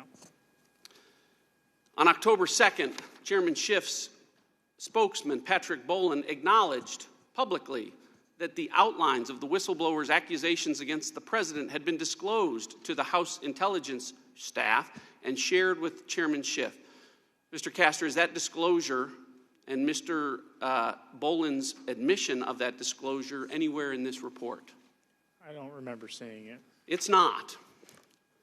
I think all members of Congress should be held accountable during this impeachment process. And to that end, if I have made any false statements about the whistleblower or the Inspector General's testimony today, then I should be held accountable. The way to do that would be to release the Inspector General's testimony, or even just pages 53 to 73. I would add that there's nothing in those pages that would in any way identify or place at risk the whistleblower's identity, nor would it reveal any information that in any way relates to, much less jeopardizes, national security. Look, maybe there's a believable explanation for why the whistleblower made statements that weren't true or accurate about his contact or her contact with Chairman Schiff in writing and then again verbally. Maybe there's a good explanation for why the words Congress or Congressional Committee was confusing or not clear to the whistleblower. Maybe there's a good explanation for why the whistleblower also misled the Inspector General in writing on August 12th by stating, "I reserve the option to exercise my legal right to contact the committees directly," when the whistleblower had in fact already contacted Chairman Schiff's committee 2 weeks before he or she wrote that. Maybe there's a believable reason why Chairman Schiff was not initially truthful about his staff's communications with the whistleblower. Maybe there's a good reason that explains all of these statements in writing and verbally that just weren't true and correct. Maybe there is, but there is no good reason for voting to impeach and remove from office an American president without allowing a single question to be asked of a single witness to get an explanation for why the Inspector General was not told the truth about contacts between the whistleblower and Chairman Schiff. The bottom line is we should all be held accountable, and next November, every member of the House will be asked this question: did you vote to impeach the president without allowing any investigation into why the whistleblower that started it all did so by making statements in writing and verbally under penalty of perjury that were not true? Democrats may not care if that question ever gets answered, but the voters will. I yield back. The gentleman yields back. Mr. Richmond. Thank you, Mr. Chairman. Mr. Goldman, I want to start off with facts and that you all uncovered through the course of your investigation. And I want to pick up where my colleagues, Mr. Deutsch and Ms. Bass, left off. They walked us through how the president used the White House visit to apply pressure on Ukraine to do his personal bidding. I want to talk about how the president did the same thing with almost $400 million taxpayer dollars to pressure Ukraine to do his personal bidding. So I'd like to start with turning back to the July 25th call. It's a fact that in the president's own words in the transcript submitted by him, reveals that after Ukraine asked for military aid, Trump says, "I would like you to do us a favor, though." Right after President Zelensky thanks President Trump for the military assistance, then President Trump asked for a favor. And of course, by this point, President Trump had already placed the hold on the security assistance. Now, my Republican colleagues have suggested that the Ukrainians did not even know about the military aid being withheld. Is that true? No, there was significant evidence that even as early as July 25th, at the time of this call, that Ukrainian officials had suspected that the aid was being withheld. And there was a New York Times article actually last week that wasn't included in our report, but from the former deputy foreign minister who said that President Zelensky's office received a diplomatic cable from the embassy here the week of July 25th saying that the aid had been held. Correct. And what I also show you on the screen is that it was on July 25th also, the same day of the call, that the State Department emailed the Department of Defense noting that the Ukrainian embassy was asking about the withheld military aid. Yes, that's what I was referring to. I'd like to let's go back. There was also discussion earlier during the minority questioning that Mr. Sandy from OMB said that the reason for the security assistance hold was related to the president's concerns about burden sharing with Europe. Is that consistent with the evidence that you all uncovered? So it's a good question because Mr. Sandy did say that, but notably, Mr. Sandy said that he only heard that in early September, that reason was never provided to him or anybody else before early September for the first 2 months of the hold. And of course, it was given at that point as the gig was up, so to speak. So that was after everything came out to light. He wasn't sure of the timing, but he was ultimately told that the reason for the hold after it was lifted was for that reason.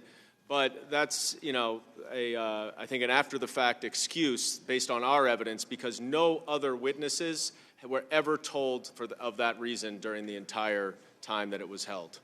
Mr. Chairman, I'd like to enter into the record evidence uncovered by the committee from the House Budget and Appropriations Committees that documents OMB placing a hold on the Ukrainian security assistance on July 25th. Without objection.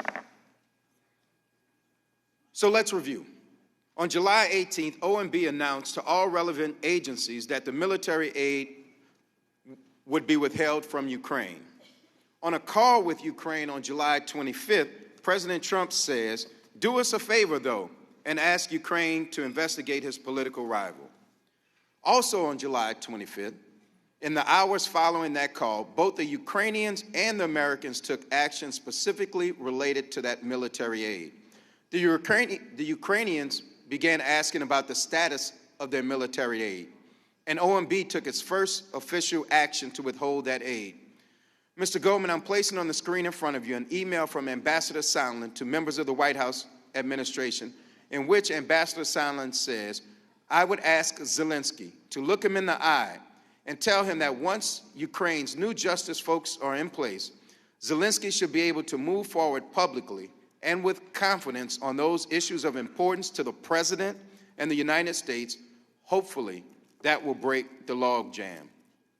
Did the investigative committees uncover any evidence on what Ambassador Sondland meant when he suggested that President Zelensky would have to move forward publicly on, quote, issues of importance to the President to receive military aid? Ambassador Sondland said those were the two investigations that President Trump mentioned on the July 25th call, which Secretary Pompeo, who received that email, listened into. So the President was concerned about the two investigations, and that was the predicate for releasing military aid to our ally. At the time of that email, yes. Thank you, and I yield back. A little earlier, Mr. Armstrong had asked a unanimous consent request to insert into the record the IG report released today about FISA, and I had said we would take it under advisement. We have reviewed it, and without objection, it will be entered into the record. Ms. Roby. I'm actually stunned by the process or lack thereof that is taking place in this institution. I have many Democratic friends that I know to be thoughtful, deliberative members of Congress, even though we may disagree vehemently on policy. But these proceedings being led by the majority, like I said, it's stunning. I cannot for the life of me figure out why the majority would approach this in such a way that will forever cast doubt on why and how they chose to affect history with the impeachment of a president of the United States. And now to what has taken place here today. This is just bizarre. As a member of Congress serving on the House Judiciary Committee, I'm asking questions to staff as witnesses before us in an impeachment evidentiary hearing. I mean, no disrespect to staff. We have the most dedicated, hardworking staff, and without these individuals, we most certainly couldn't do our jobs effectively. But we have not and we will not hear from any fact witnesses. Whether you identify as a Republican, a Democrat, or an independent, whether you agree or disagree with the president, whether you like or dislike a president, the American people should feel cheated by the way this is all taking place. This process is more than incomplete, and the American people deserve better. Today, history is being made, and I too believe it is a dangerous precedent for the future of our republic. It is worth a deeper explanation of the issue of a minority hearing. The minority members of this committee have frequently asked the chairman for a minority day hearing, and all members on this side have signed onto a letter to the chairman asking for a minority day hearing.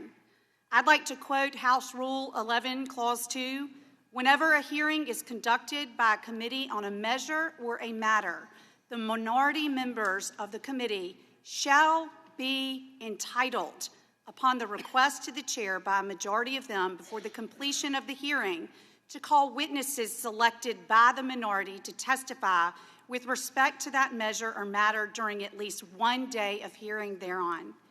The wording here is that the minority shall be entitled, not if the chairman deems the minority worthy, but shall be entitled.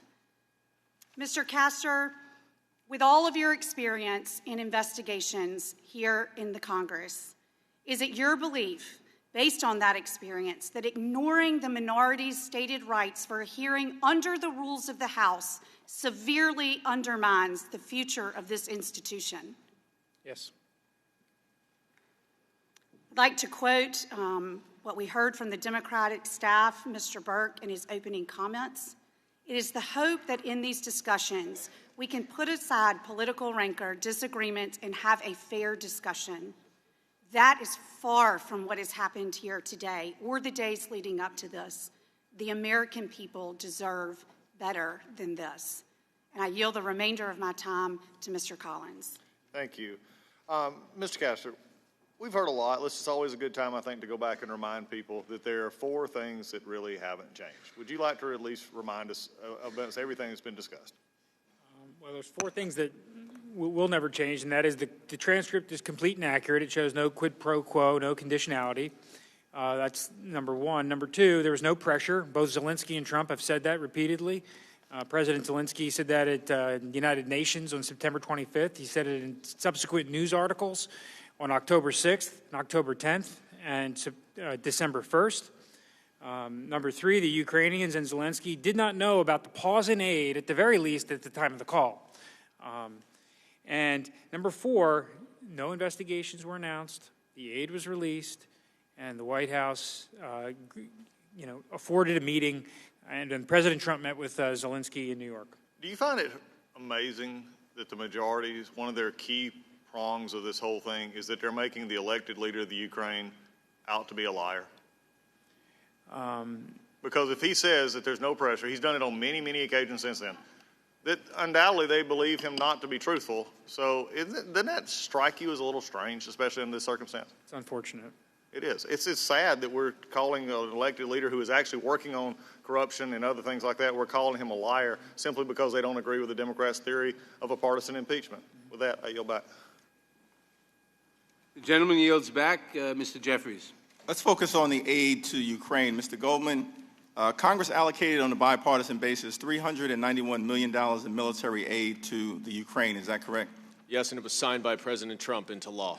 Does the record establish that the military aid to Ukraine is in the national security interests of the United States? Absolutely. The investigation concluded that President Trump compromised U.S. national security by withholding vital military assistance and diplomatic support. Is that true? Yes.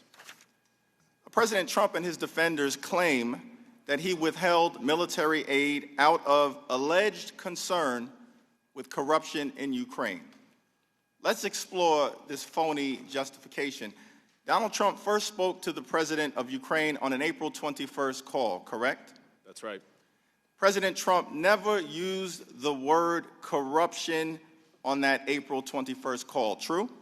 That is true, and the readout from the White House after the call did say that President Trump talked about corruption. That readout was inaccurate. In a May 23rd letter, Trump's Department of Defense concluded that Ukraine met the anti-corruption benchmarks required to receive military aid from the United States, true? Yes, and if I could just take a second to talk about that, because that's very important, and this goes back to what Mr. Collins was talking about with Vice President Biden. There is absolutely conditionality on aid routinely in all sorts of different ways, but it's done through official policy. And these anti-corruption benchmarks that you're referencing here was a condition of Ukraine getting the aid. But in May, the Department of Defense, in conjunction with the other interagencies, certified that Ukraine was making the necessary progress on anti-corruption efforts to merit the aid. And yet the aid was not released, correct? The aid was subsequently held. It was supposed to be released. DOD announced the release, and then President Trump held the aid without explanation. Mr. Goldman, based on the evidence and testimony that you have reviewed, is there any reason to believe that the president cared about corruption in Ukraine? No, the evidence really supports the fact that President Trump views corruption in Ukraine to be synonymous with the two investigations that he wants. But what the president did care about was a political favor from the Ukrainian government, and that is why he withheld the military aid. True? That he told Ambassador Sondland himself that that is the only thing that he cares about. Now, several witnesses testified as to the real motivation connected to the withheld military aid, including Ambassador Bill Taylor. Here is what he said in his testimony. To withhold that assistance for no good reason other than help with the political campaign made no sense. It was counterproductive to all of what we had been trying to do. It was illogical. It could not be explained. It was crazy. Illogical, unexplainable, crazy. Mr. Goldman, according to the testimony from Ambassador Taylor, the only explanation for the withheld aid that made sense is that the president was seeking help with a political campaign, correct? That is the only logical explanation, as multiple witnesses said. Ambassador Sondland is a Trump appointee who gave $1 million to the president's inauguration, and he testified that he came to believe that the resumption of security aid would not occur until there was a public statement from Ukraine committing to the investigations, correct? Yes, and that was subsequently confirmed in a conversation with President Trump himself. Lieutenant Colonel Vindman is a decorated Iraq War veteran, Purple Heart recipient, and member of the White House National Security Council, and he testified that it is improper for the President of the United States to demand a foreign government investigate a U.S. citizen and a political opponent, correct? Yeah, that was the pretty much unanimous view of all 17 witnesses that came in to testify before the Intelligence Committee. The evidence shows that President Trump withheld military aid from Ukraine as part of a scheme to extract a political favor and solicit foreign interference in the 2020 election. True? Yes, and that the scheme part is very important because the minority wants to focus on these four very narrow facts that ignore the vast majority of the evidence. And so the fact that you use scheme is actually critical to the whole case here. The president abused his power. The president must be held accountable. No one is above the law. I yield back. Gentleman yields back. Mr. Gates. The last public opinion poll I saw showed Congress had an approval rating at about 9%. By contrast, Muammar Gaddafi had an approval rating at 13%, and his own people dragged him in the streets and killed him. This impeachment process demonstrates the worst in us, and it is depriving us the opportunity to raise our gaze and meet the needs of the American people.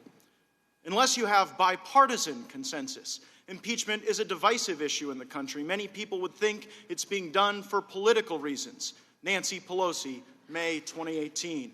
And here we are in the most partisan presidential impeachment in American history. Matter of fact, when we opened the inquiry, no Republicans voted with the Democrats, and you even had Democrats voting with us in the only bipartisan vote to shut down this impeachment. And that brings us to your role, Mr. Goldman. Are you here as a partisan advocate for the Democrat position, or are you here as a nonpartisan investigator of the facts?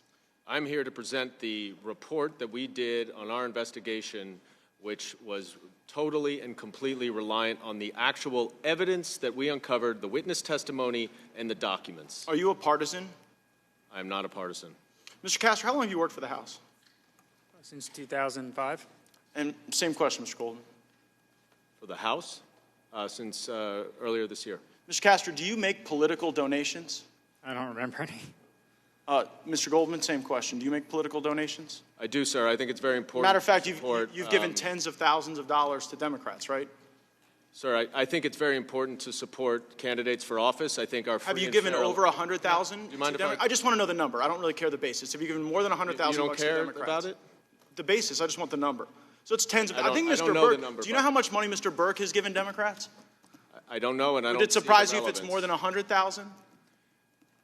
Mr. Gates, I'm here to talk about this report. So you gave tens of thousands, and Mr. Burke gave hundreds of, or more than 100,000. Do you think if you'd given more money, you might have been able to ask questions and answer them like Mr. Burke did? I guess it's something you're still pondering. Mr. Castro, have you ever tweeted anything at the president? No. Mr. Goldman, same question. I have made a number of tweets in my private capacity before I came to this job when I was working in the media, yes. Matter of fact, this is one of those tweets, right? And you said, nothing in the dossier is proven false. But in fact, the dossier said that there was a Russian consulate in Miami, when there isn't. The dossier said that Michael Cohen had a meeting in Prague, when he didn't. The dossier said that Michael Cohen's wife was Russian. She's, in fact, Ukrainian. And so, as we sit here today, where you've, I guess, got a tweet mentioning a P-tape, presenting yourself not as a partisan, hired by the Democrats to pursue the president, do you regret this tweet? Sir, I would be happy to put this investigation up with any of the nonpartisan investigations. I just want to know if you regret the tweet, Mr. Goldman. During my 10 years as a federal prosecutor. Do you regret it? I hope you read the evidence, and I think you can judge for You either yourself regret it or you whether don't it's regret it, Mr. partisan or Goldman. not. I guess you don't want to answer It's the based question. You know what, Mr. entirely Chairman? on the evidence. Earlier in this hearing, you said in your opening statement that there is nothing more urgent than impeachment right now. This is the most urgent thing we could possibly do. Well, you know what? If you're a senior right now and you can't afford your prescription drugs, that's more urgent than this. If you're a manufacturer wanting to dominate the Western Hemisphere with the passage of the USMCA, that is more urgent. If you're a farmer who wants to open markets so that your family can survive and thrive, that is a lot more urgent than this partisan process. If you're a desperate family member watching someone succumb to addiction, solving the opioid problem, probably more urgent than this partisan impeachment. If you're a member of the next generation, dealing with the challenges of extinction and climate change, a budget that's out of control, driving up the credit card of young people in this country and what they'll have to pay back as a consequence of our poor decisions, likely more urgent. But House Democrats have failed at all of these things. Matter of fact, I'd say the only thing under the Christmas tree for most Americans would be a lump of coal, but I think they're against coal too. The only thing under the Christmas tree for Americans would be impeachment and investigations. I've heard over and over Democrats say that this is all about the president's personal interest and that he abandoned the national interest. And it begs an analysis of how the nation is doing. In November, 266,000 jobs created, 80,000 over the average, 500,000 more manufacturing jobs in the Trump presidency, 700,000 construction jobs. We are doing better than ever before. The American people are thriving. Why won't you help us move along the critical issues that are far more important than your partisan impeachment? Gentleman's time has expired. Mr. Cicilline. Let me begin by dispelling the claim that Mr. Gates just made. This has been one of the most productive Congresses in modern history. We've passed nearly 400 pieces of legislation that respond to the urgent priorities of the American people, driving down health care costs, raising wages for the American worker, responding to gun violence, providing equal pay for equal work, responding to the climate crisis. 275 of those bills are fully bipartisan, and 80% of those bills are sitting on the Senate Majority Leader's desk awaiting action. So we will continue to deliver on the important priorities of the American people, but we were also elected to hold this president accountable. And we took an oath of office that said to protect and defend the Constitution, and that's what we're engaged in today. And so I want to return, Mr. Goldman, to the military aid. Did the investigating committees receive evidence about why the United States military aid to Ukraine was necessary? What was it advancing? Because a lot of Americans who are watching don't know a lot about Ukraine, don't know about the geopolitical significance. Like, why does it matter? The witnesses were quite clear about this, and they say it mattered for multiple reasons. The first is that Russia invaded Ukraine to take over part of their country, and that this was the first military incursion in Europe since World War II. And this is Russia, who's an adversary, actually trying to encroach on another democracy. So just from a broad democratic viewpoint, it was essential not only to Ukraine's national security, but to America's national security to make sure that democracy remains worldwide. And when that, prior to the call on July 25th, Congress had approved the aid, correct? Congress had approved the aid, and then the president had held the aid. And the Defense Department had even publicly announced its intention to deliver the aid, correct? That's right. The Trump administration had already certified that Ukraine had taken substantial steps to combat corruption, correct? Correct. And that normally leads to the release of the aid. They announced the release of the aid, yes. And the investigative committees questioned witnesses from the Defense Department, the State Department, OMB, the White House, and the National Security Council about the president's decision to withhold aid, correct? Correct. And I'd like to play a clip of some of that evidence. From what you witnessed, did anybody in the national security community support withholding the assistance? No. I never heard anyone advocate for holding the aid. And the entire interagency supported the continuation of the security assistance, isn't that right? That is correct. I and others sat in astonishment. The Ukrainians were fighting Russians and counted on not only the training and weapons, but also the assurance of U.S. support. Am I correct that the witnesses that appeared before your committee confirmed that there was no credible explanation for withholding the military aid and that it was, in fact, against our national security interest to do so? Everyone agreed it was against our national security interest to do so.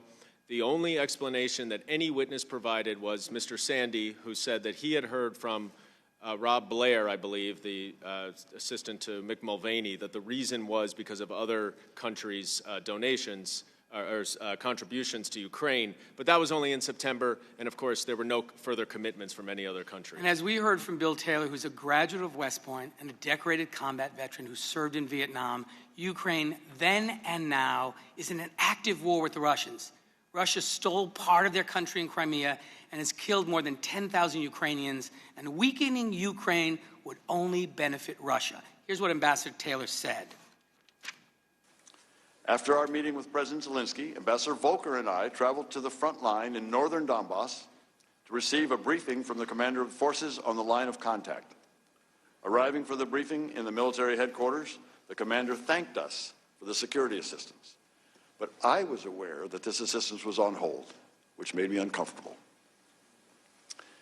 Ambassador Volker and I could see the armed and hostile Russian-led forces on the other side of the damaged bridge across the line of contact, Russian-led forces continue to kill Ukrainians in the war, 1 or 2 a week. More Ukrainians would undoubtedly die without the U.S. assistance. Against the consensus of his own agencies and national security experts, the president used congressionally appropriated funds to advance his own political interests at the expense of our national security. This action is a threat to the integrity of our elections and the sanctity of our democracy. President Trump must not get away with this. No one in this country, no one, including the President of the United States, is above the law. And with that, I yield back. The gentleman yields back. Mr. Johnson. Thank you, Mr. Chairman. This has been a truly extraordinary and historically unprecedented hearing. It has frankly been an outrageous violation of due process, a series of violations of due process. In fact, let me review the past 7.5 hours. In the beginning of our proceedings today, I asked Chairman Nadler if Mr. Burke was appearing here as a staff member or as a witness, but the chairman gave strangely conflicting answers to that important question.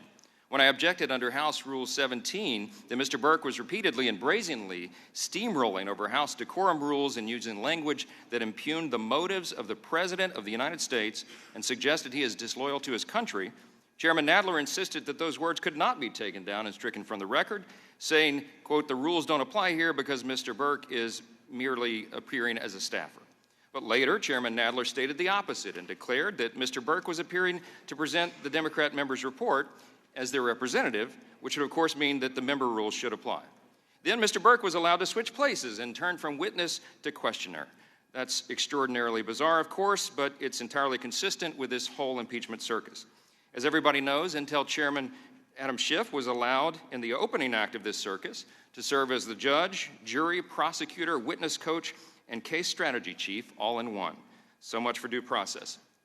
Under the Democrats' haphazardly drawn special parameters for these special hearings, House Resolution 660, Mr. Burke was then allowed to join the elected members of Congress on this dais and ask 45 minutes of questions of his fellow witness, Mr. Castor. When he was argumentative, assumed critical facts not in evidence, engaged in speculation, and committed countless other violations of regular House rules and the federal rules of civil procedure, I objected, but was then ruled out of order by Chairman Nadler, who informed all of us that while House Resolution 660 specifically provides for objections, it lists none of them, and the Democrats have ignored every request of ours to obtain a list of what rules and objections would be enforced and applicable today. Again, so much for due process and fairness. A month ago, the Republican members of this committee formally requested all documents related to the impeachment investigation, but Chairman Nadler and Schiff withheld everything until, you know when? Saturday afternoon.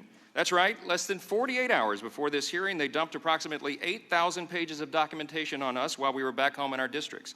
They intentionally made it literally impossible for us to review all material in any meaningful way, mere hours before this fateful hearing.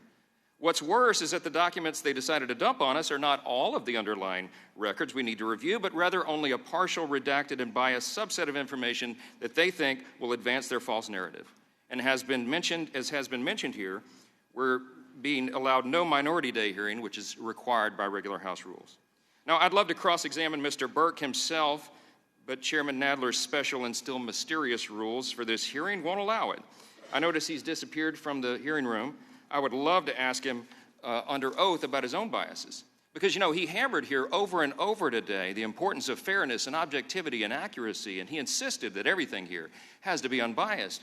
But if he was under oath here, he would be forced to admit that FEC records show that he has personally donated approximately $99,000 to Democrat candidates over the years, including sizable donations to Hillary Clinton for president, and also donated to past Trump opponents, including Elizabeth Warren, Cory Booker, and Kirsten Gillibrand.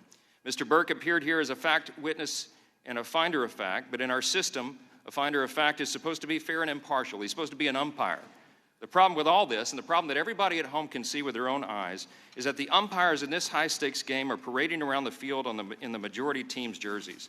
The report of evidence released by Republican committee staff on December 2nd carefully documents that in the hearings that led us to this point today, Chairman Schiff directed witnesses called by the Democrats not to answer Republican questions. He rejected witnesses identified Republicans who would have injected some semblance of fairness and objectivity, and he denied Republican subpoenas for testimony and documents, violating the Democrats' own rules to vote down those subpoenas with no notice to Republicans. Chairman Schiff also publicly fabricated evidence about President Trump's July 25th phone call, and he misled the American public about his interactions with the anonymous whistleblower to selectively seek information to paint misleading public narratives.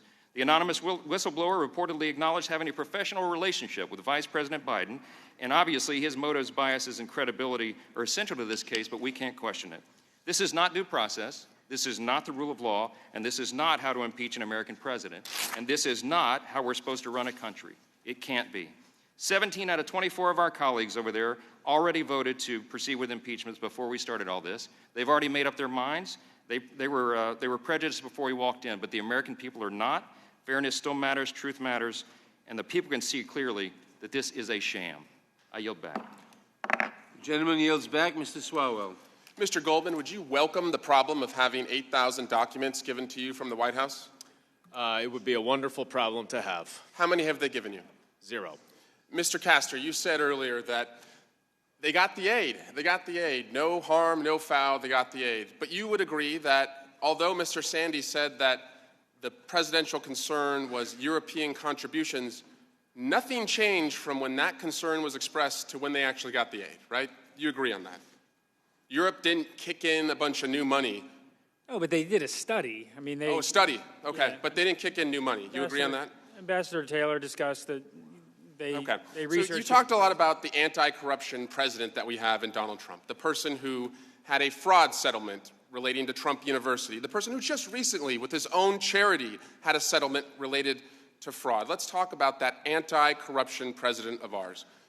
Take a wild guess, Mr. Castor. How many times has President Trump met with Vladimir Putin or talked to him? I don't know the number. It's 16. Okay. How many times has President Trump met at the White House with President Zelensky? It's 0. And who is President Trump meeting with at the White House tomorrow? Do you know? I'm not. It's Russian Foreign Minister Lavrov. Okay. Now, Mr. Goldman, withholding aid from Ukraine obviously hurts Ukraine. It hurts the United States. Does it help any country? The witnesses said that that would help Russia. Did you also hear testimony that these acts by the president, while being wrong and an abuse of power, also harmed U.S. national security? Yes. Did you hear anything about how it would harm our credibility? And I would turn you to a conversation Ambassador Volker had on September 14 of this year with a senior Ukrainian official, where Ambassador Volker is impressing upon that official that President Zelensky should not investigate his own political opponents. What was thrown back in the face of Ambassador Volker?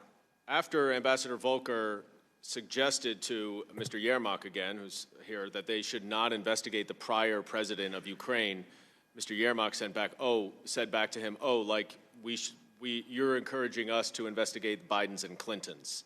During Watergate, the famous phrase from Senator Howard Baker was asked, what did the president know and when did he know it? There's a reason that no one here has repeated those questions during these hearings. We know what the president did, and we know when he knew it. Mr. Goldman, who sent Rudy Giuliani to Ukraine to smear Joe Biden? President Trump. Who fired the anti-corruption ambassador in Ukraine, Marie Yovanovitch? President Trump. Who told Ambassador Sondland and Ambassador Volker to work with Rudy Giuliani on Ukraine? President Trump. Who told Vice President Pence to not go to President Zelensky's inauguration? President Trump. Who ordered his own chief of staff, Mick Mulvaney, to withhold critical military assistance for Ukraine? President Trump. Who refused to meet with President Zelensky in the Oval Office? President Trump.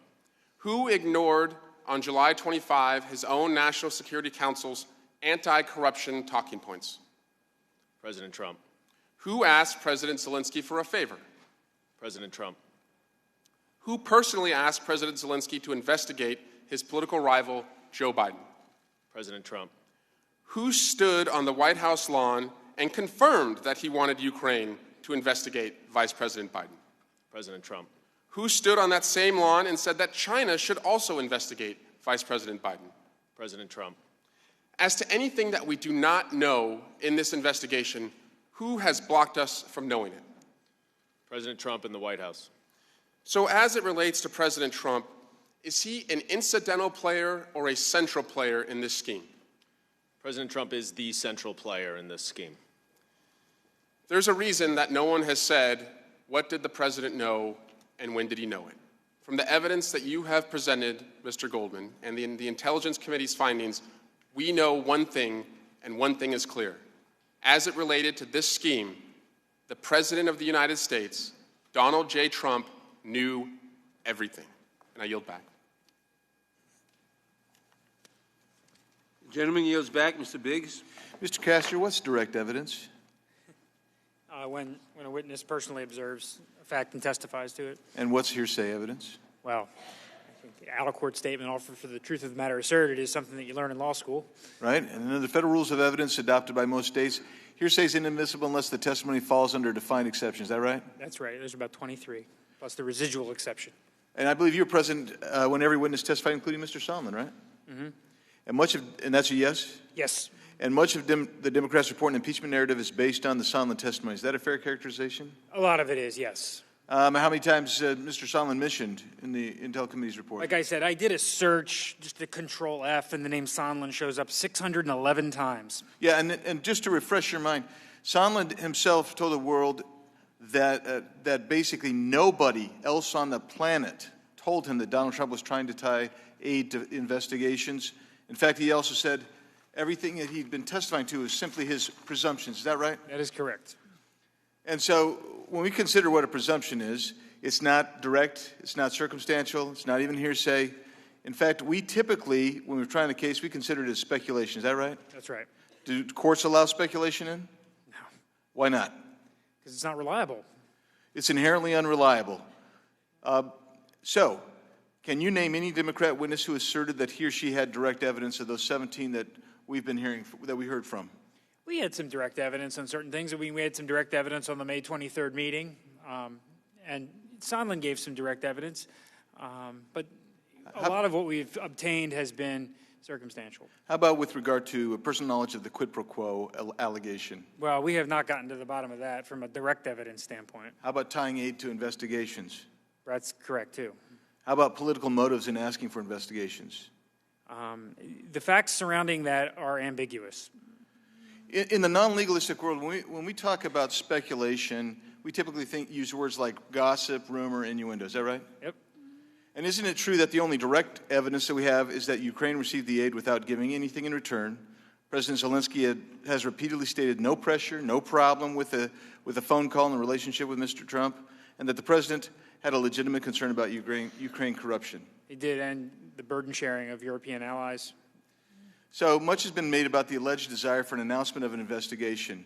But again, there is no direct evidence that supports the allegation that President Trump wanted merely the announcement of an investigation. But like I said, there's 8 lines in the call transcript to go to what President Trump said about the investigations. 8 lines. And everything else is hearsay, innuendo, rumor, gossip, right? It's inconclusive, certainly. Yeah. So when we get into this event today in the process, we start talking about the process, were you surprised to see Mr. Burke get out of his chair, move to the seat, and sit down next to the chairman and start asking you questions? I don't know if I was surprised or not. Yeah. Well, I tell you, I was, and it looks like Mr. Burke has been disappeared.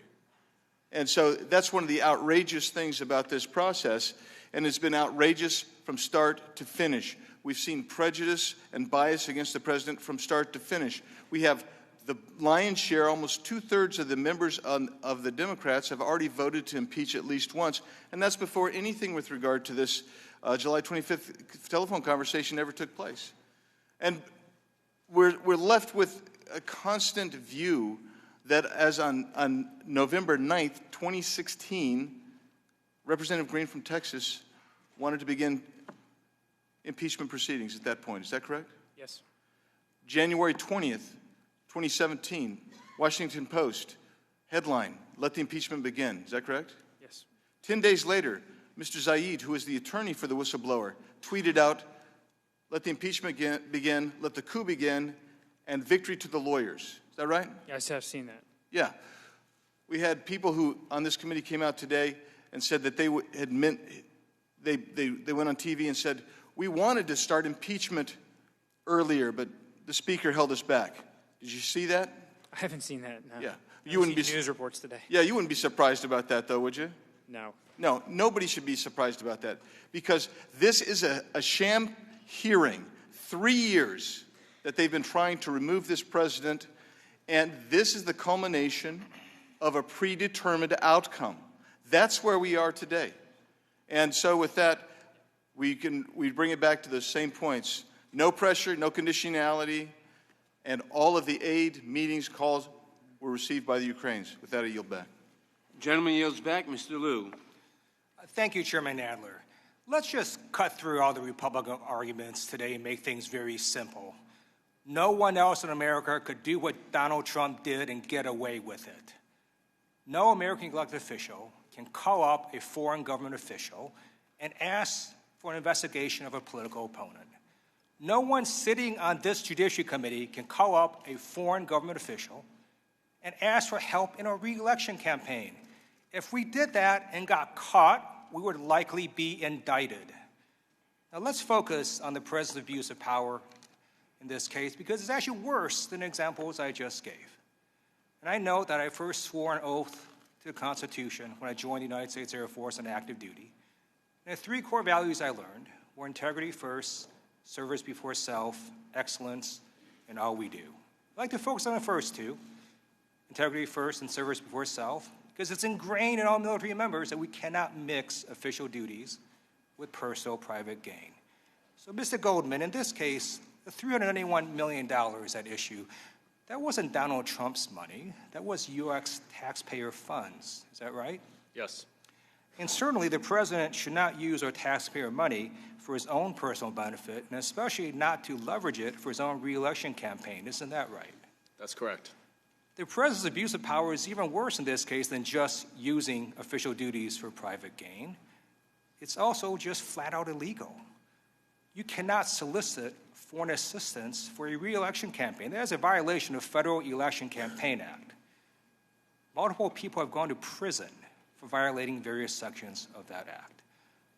A reasonable person could also conclude that the president violated the Impeachment Control Act of 1974, which Congress passed as a response to President Nixon's abuse of power. So I'd like to explore that a little further with you, Mr. Goldman. In this case, Congress, with bipartisan support, had appropriated taxpayer funds for the specific purpose of aiding Ukraine in its war against Russia. Is that right? Yes. And not only had that money been appropriated, the money had actually been released to the Department of Defense. Is that right? They were about to release it, yes. Okay.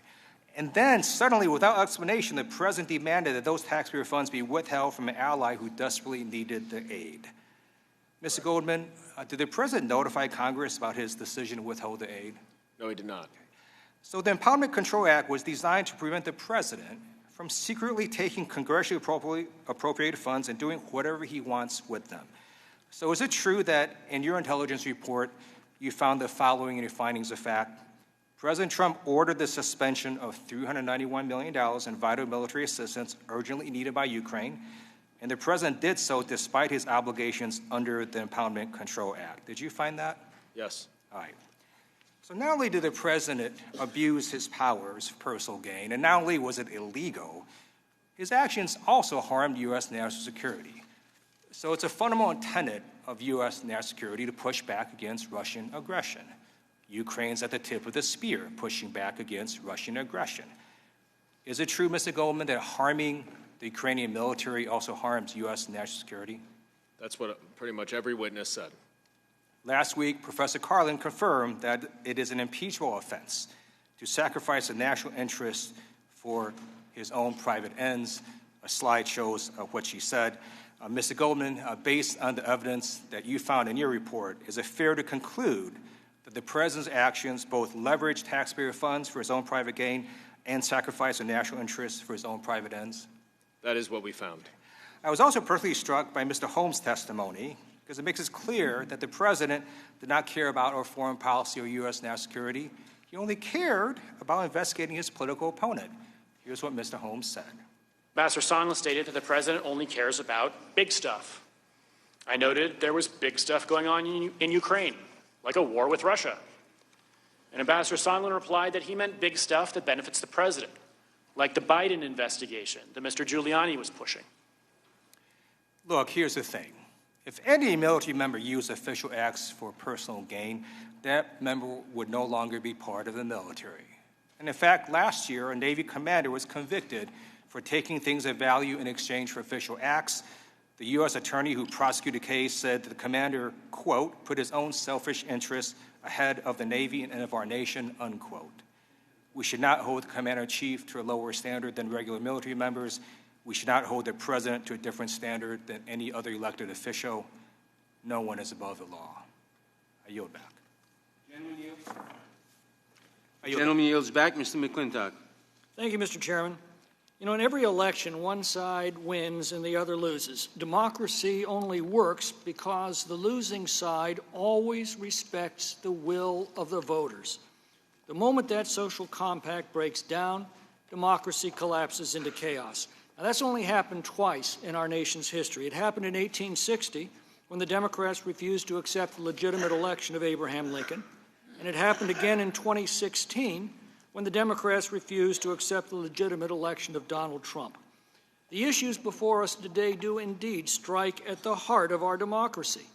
The first calls for impeachment began just days after the 2016 election, and ever since, the Democrats have been searching for a pretext. When the Mueller investigation found no evidence to support the monstrous lie that the president acted in collusion with Russia, the Democrats realized they were running out of time, and suddenly the Ukrainian phone call replaced collusion, Stormy Daniels, tax returns, emoluments, and even tweets as the reason to nullify the election just a year before the next one is to be held. Impeachment is one of the most serious powers with which Congress is entrusted. It requires an overwhelming case of high crime supported by clear evidence that a vast majority of the nation deems compelling. Our Constitution vests the executive authority, including the enforcement of our laws, with the President, and it gives him sole authority to conduct our foreign affairs. Clearly, this includes requesting a foreign government to cooperate in resolving potentially corrupt and illegal interactions between that government's officials and ours. Now, the sum total of the Democrats' case comes down to this. Not one of their hand-picked witnesses provided any first-hand knowledge of the president ordering a quid pro quo, and two witnesses, Sonderland by testimony and Senator Johnson by letter, provided first-hand testimony that the president specifically ordered no quid pro quo. No testimony was provided that the Ukrainian government believed that there was any quid pro quo, but there are ample public statements that its officials did not believe there was such a linkage. In fact, the testimony of their witnesses crumbled under questioning, and we were left with career bureaucrats who admitted that the only evidence they offered was presumption, speculation, and what they'd read in the New York Times. It's upon this flimsy evidence that the Democrats justify nullifying the 2016 presidential election. And it's so flimsy the Democrats have had to turn our Bill of Rights on its head in order to make it. They've argued that hearsay evidence, better known as gossip, is better than direct testimony. They've argued that the burden of proof rests with the accused to prove his innocence, while at the same time denying the defense witnesses permission to testify. They've argued that the right to confront your accuser is an invasion of the accuser's privacy. They've argued that appealing to the courts to defend your constitutional rights, as the president has done, is ipso facto obstruction of justice and evidence of guilt. They've asserted the power to determine what witnesses the defense is allowed to call. And they've argued that a crime is not necessary to impeach, only impure motives in performing otherwise lawful acts, motives, of course, to be divined entirely by the accusers. These are the legal doctrines of despots, but they're the only ones that can accommodate the case before us today. This is a stunning abuse of power and a shameless travesty of justice that will stain the reputations of those responsible for generations to come. And God help our country if they should ever be given the power to replace our Bill of Rights with the doctrines that they have imposed in this process. The Democrats are fond of saying no one's above the law, but they have one unspoken caveat: except for themselves. Now, the Speaker's already short-circuited what should be a solemn, painstaking, thorough, and above all, fair process by ordering her foot soldiers on this committee to draw up articles of impeachment without this committee hearing from a single fact witness. Despite the fact that Mr. Schiff doesn't dare to appear before this committee to defend his work, we're supposed to accept his face value and obediently follow the Speaker's orders. As the Red Queen declared, sentence first, verdict afterwards. We can only pray the Senate still adheres to the judicial principles of our founders. And if they do, perhaps then we can begin repairing the damage that this travesty has done to our democracy, our institutions, our principles of justice, our Constitution, and our country. Gentleman yields back. Gentleman yields back. Mr. Raskin. Thank you. Why is impeachment in the Constitution? Well, the framers feared a president might corrupt our elections by dragging foreign powers into our politics in order to promote the personal political ambitions of the president above the rule of law and above the national security. The framers set against a potential tyrant's boundless thirst for power the people's representatives here in Congress and the people's own democratic ambitions, our self-respect, our love of freedom and the rule of law, our fierce constitutional patriotism. Now, it looked like President Trump might get away with his Ukraine shakedown. After all, most Americans didn't know anything about it, and the few who learned of it would be too afraid, too intimidated to cross the most powerful man on earth. President Trump could rest easy. But if Donald Trump misjudged the American character, the framers of our Constitution did not. I count 17 honorable public servants who came forward to testify over the intimidation and disparagement of the president. Is that right, Mr. Goldman? Yes, there were 17. And I count a dozen career State Department and national security officials who served Republican and Democratic presidents alike over decades who came to testify. In fact, 4 of President Trump's own National Security Council staffers, Hill, Vindman, Morrison, and McGuire, came forward to report Trump's scheme to NSC lawyers as soon as they learned of it. Didn't they, Mr. Goldman? Morrison and Vindman went to the lawyers as soon as they learned of it, yes. They went to the lawyers. And that moved me a lot because my father was a staffer on the National Security Council under President Kennedy. And he said the most important thing you can bring to work with you every day is your conscience. And he devoted his career to the idea that people must speak truth to power when power becomes a clear and present danger to democracy and to the people. So I want to talk about 2 of the many honorable government witnesses who went under oath and stood up for the truth. Mr. Goldman, who is Dr. Fiona Hill? Dr. Fiona Hill was the senior director for the Europe and Russia Directorate at the National Security Council until July of this year. And she was President Trump's senior advisor on Russia? Correct. Her family had fled both Nazi Germany and Soviet Russia? I think her family actually came from England. It was Marie Yovanovitch who had... that was Ambassador Yovanovitch. Yes.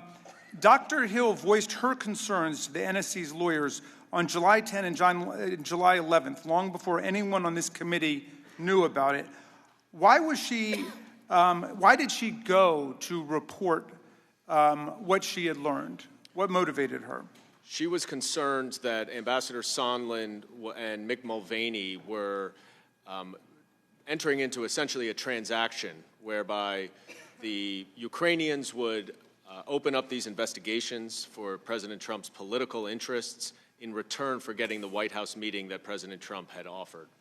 And I want to talk about Deputy Assistant Secretary George Kent, who served as a career Foreign Service officer for more than 27 years under 5 different presidents, Democrats and Republicans alike. And he wrote or updated notes to file on 4 different occasions to record his grave contemporaneous concerns about the president's conduct. Mr. Goldman, what were the events that led Mr. Kent to draft these notes to his file?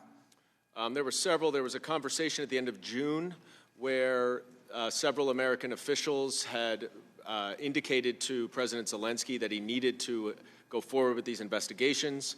There was one on August 16th, I recall, that he talked about. But you bring up a very important point, which is all of the State Department witnesses in particular, and frankly almost all of the witnesses other than Ambassador Sondland, took unbelievable meticulous notes. I would have dreamed for a witness like that as a prosecutor.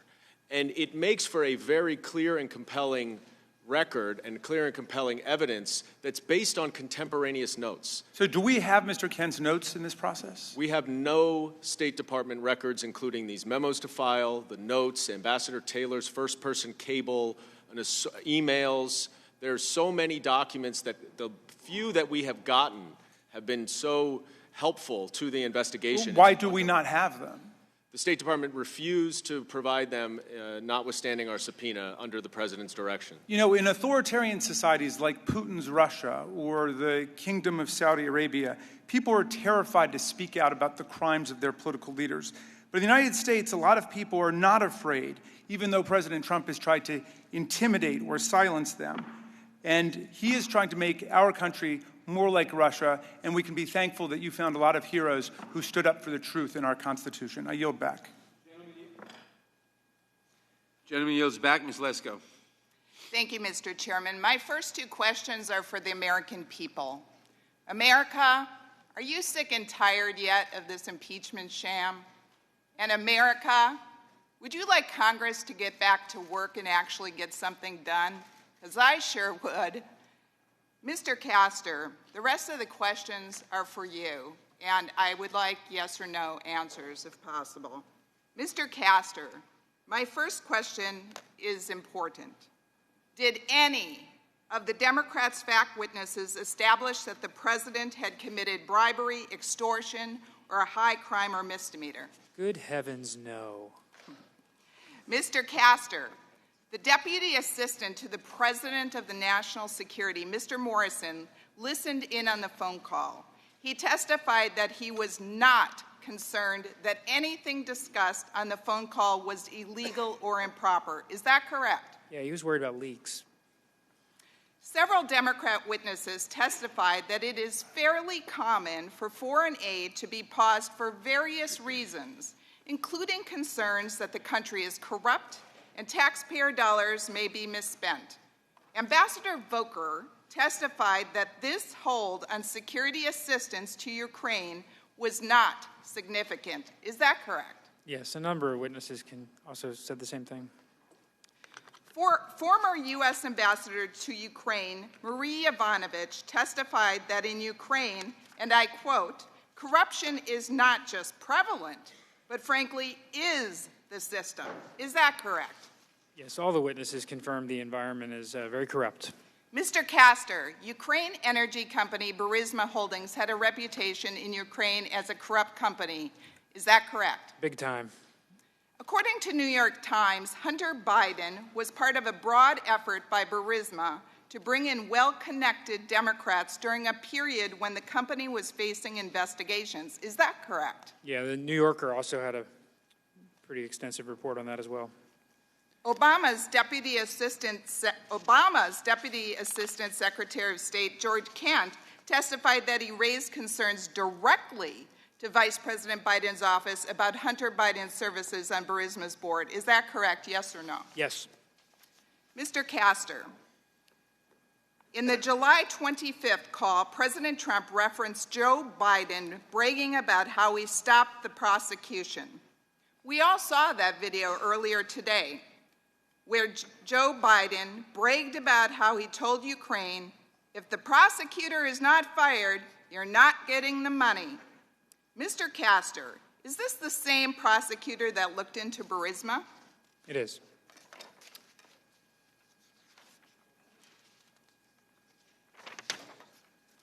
In a similar scheme, Obama Assistant Attorney General said, and I quote, awarding prestigious employment opportunities to unqualified individuals in order to influence government officials is corruption, plain and simple.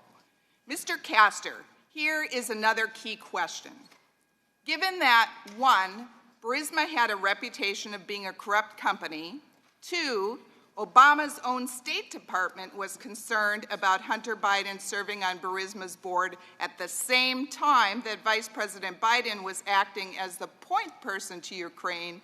And 3, Obama's Assistant Attorney General said in a similar scheme that there was corruption, plain and simple. Do you think then it is understandable, reasonable, and acceptable for President Trump to ask the Ukrainian president to look into the Hunter Biden Burisma potential corruption scheme? Yes. Mr. Castor, there are 4 undisputable facts that will never change that prove there is no impeachable offense. There was no quid pro quo on the July 25th call. Ukraine leadership did not know the aid was held up at the time of the July 25th telephone call. Ukraine received the White House meeting, phone call, and aid, even though 4, Ukraine didn't initiate any investigations. Do you agree? Ukraine received a meeting with Vice President Pence in Warsaw and a meeting not at the White House but at the in New York at the United Nations. Mr. Castor, did Mr. Turley testify in the past hearing that this impeachment inquiry has not passed Chairman Nadler's 3-pronged test? He did. Thank you. Now I yield back. Thank you. The gentlewoman from Washington is recognized. Thank you. Mr. Goldman, let's focus on the Republican claim that President Trump withheld military aid to Ukraine because he was supposedly concerned about corruption rather than the fact that he abused his office for personal gain. And let me be clear, we actually do not have to read the president's mind on this. As your report notes on page 10, and as we will see on television, he told us himself exactly what his intent was. What exactly do you hope Zelensky would do about the Bidens after your phone call? Exactly. Well, I would think that if they were honest about it, they'd start a major investigation into the Bidens. It's a very simple answer. So the first and best witness about the president's corrupt intent was Donald Trump. There is also plenty of corroborating evidence, so let's just review some of the basic facts that we've already established. First, President Trump does not even mention the word corruption during either of his calls with President Zelensky, and he disregards all of the talking points that were prepared for him on corruption by the National Security Council. Second, investigations of the Bidens and a debunked conspiracy theory about the 2016 election were not supported by official U.S. policy. And third, Congress authorized military aid to Ukraine. Ukraine passed all the checks that the United States established to ensure that it was taking appropriate actions to fight corruption, and there was unanimous consensus among the State Department, Department of Defense, and National Security Council that the president should release the military aid that Ukraine critically needed to fight Russian aggression. So, Mr. Goldman, between the time that President Trump put a hold on military aid to Ukraine and then released the aid, the president never conducted an actual review or corruption assessment on Ukraine, did he? That is correct. There was no witness testified that there was any review or any investigation of any sort related to the Ukraine aid. And isn't it also true that the Defense Department actually determined not to conduct a review on Ukraine after the president froze the military aid because Ukraine had already met all of the corruption benchmarks in May of 2019? Yes, and everyone involved in Ukraine policy believed that they were on the right path, and President Zelensky in particular. And in addition to Ukraine having satisfied all the relevant corruption assessments prior to U.S. military aid being withheld, there is significant witness testimony that both the State Department and the Ukrainian embassy actually advised that a White House meeting with President Zelensky would help further an anti-corruption agenda, correct? Both the anti-corruption agenda and the fighting the aggression from Russia. And in fact, President Trump's budget actually cut funding for fighting corruption in Ukraine. Now, Mr. Castor argues that President Trump withheld military aid to Ukraine because he was skeptical of foreign assistance in general. But in both 2017 and 2018, didn't President Trump release military aid for Ukraine without any complaints about corruption? That's correct. So, Mr. Goldman, the president was perfectly fine giving military aid to Ukraine in 2017 and 2018, but somehow not in 2019. So what changed? Joe Biden started running for president. Vice President Biden started running. So the sequence... And I would add the Mueller report came out, which did not, even though it did not charge the president, it implicated the president and his campaign in welcoming the assistance from Russia and utilizing it. And the sequence of events and all the corroborating evidence makes it crystal clear that President Trump didn't care about corruption at all. In fact, as he told us himself on national television, he simply cared about his own politically motivated investigations into his political rival. And you saw the clip where Ambassador Sondland picked up the phone, called President Trump, and then Mr. Holmes asked him what the president thought about Ukraine, and quickly, what was Mr. Sondland's answer? Mr. Sondland said the president does not give a bleep about Ukraine. He only cares about the big stuff, meaning the Biden investigation that Mr. Giuliani was pushing. And by the way, just to add, that is a direct evidence conversation between President Trump and Ambassador Sondland on that day, and there are many that we have not talked about on the minority So side. we know what President Trump was interested in based on his words, his actions, and witness testimony. The President of the United States wanted Ukraine to announce an investigation into a political rival for his own personal political benefit, to interfere in our election, and he was willing to use U.S. military aid, which is taxpayer dollars, and an essential White House meeting as his leverage. That is unacceptable and a grave abuse of power. I yield back. The gentleman from Pennsylvania is recognized for 5 minutes. Thank you, Madam Chairwoman. You know, in the Navy, we had a saying, bluff, which is bottom line up front. Let me give everybody the bottom line. We're here because Democrats are terrified that President Trump is going to win re-election. That's really what this all comes down to. Let me get into the specifics. We're here dealing with impeachment because Democrats don't want to talk about the red-hot Trump economy. They don't want to talk about the fact that we have the lowest unemployment rates in 50 years. We're dealing with impeachment because Democrats don't want to talk about how the president has worked to protect American companies from Chinese aggression, how he's renegotiated trade deals to benefit American workers, how he's eliminated burdensome regulations that hurt the economy and that help job creators. Congressional Democrats don't want to be reminded to the American people that the Democrat agenda includes such laughable ideas like banning airplanes, giving illegal immigrants taxpayer-funded health care, and taking private health insurance away from the American people. That's really why we're here. This whole process is just a distraction. It's an attempt to hide the far-left radical agenda. So let's talk about the facts. Schiff's report claims the administration froze military aid for Ukraine without explanation. Yet the facts are that President Trump gave more military aid to Ukraine than President Obama. President Obama gave Ukraine well wishes and blankets. President Trump gave the Ukrainians Javelin missiles. That's the difference, and those are the facts. Let's go over some more facts. House Democrats want to claim it's a conspiracy that Ukrainian officials attempted to interfere with the 2016 election. Yet Ukrainian attempts to interfere with the 2016 election are well documented by Politico, by Financial Times, and The Hill. There was an attempt to influence our elections, and that's troubling, and that's why President Trump brought it to the attention of President Zelensky. Again, those are the facts. But at the end of the day, those facts don't seem to matter to my Democrat colleagues. House Democrats don't care that President Zelensky has repeatedly said there was no pressure. It's not important that the call transcript was the best evidence we have. It is the best evidence we have. It's the actual primary document. And that transcript shows there was no quid pro quo, no bribery.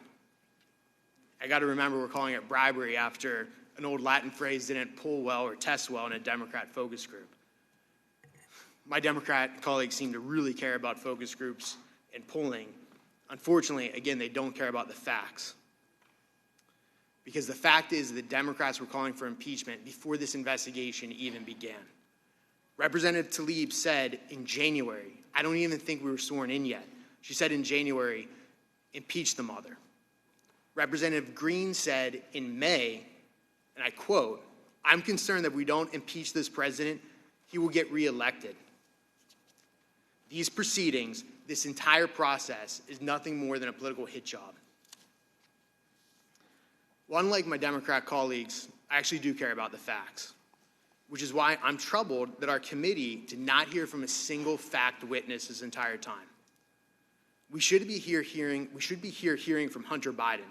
We should be hearing from Schiff's staff. We know that Schiff's staff coordinated with a whistleblower. And again, we need to hear from the whistleblower. Last week, I offered a motion to subpoena the whistleblower to testify in executive session, meaning that he or she could testify behind closed doors. My Democrat colleagues voted my motion down in a partisan fashion. Mr. Castor, can you walk us through the inaccuracies in the whistleblower's complaint? Well, the first thing about the complaint that troubles us is that it's clearly from an outsider who received information secondhand. The information presented in the complaint is clearly distorted. And it's from a person who it seems to be making a case, like an advocate, about what happened on the call. The whistleblower references a number of individuals inside the White House and at the State Department that he or she has spoken to form the basis of the complaint. We have not been able to piece together all those people, and talking to all those people is important. And there's a lot of, I'm running out of time here, but there's a reference to Lutsenko in the whistleblower complaint where witnesses have told us it's likely Shokin.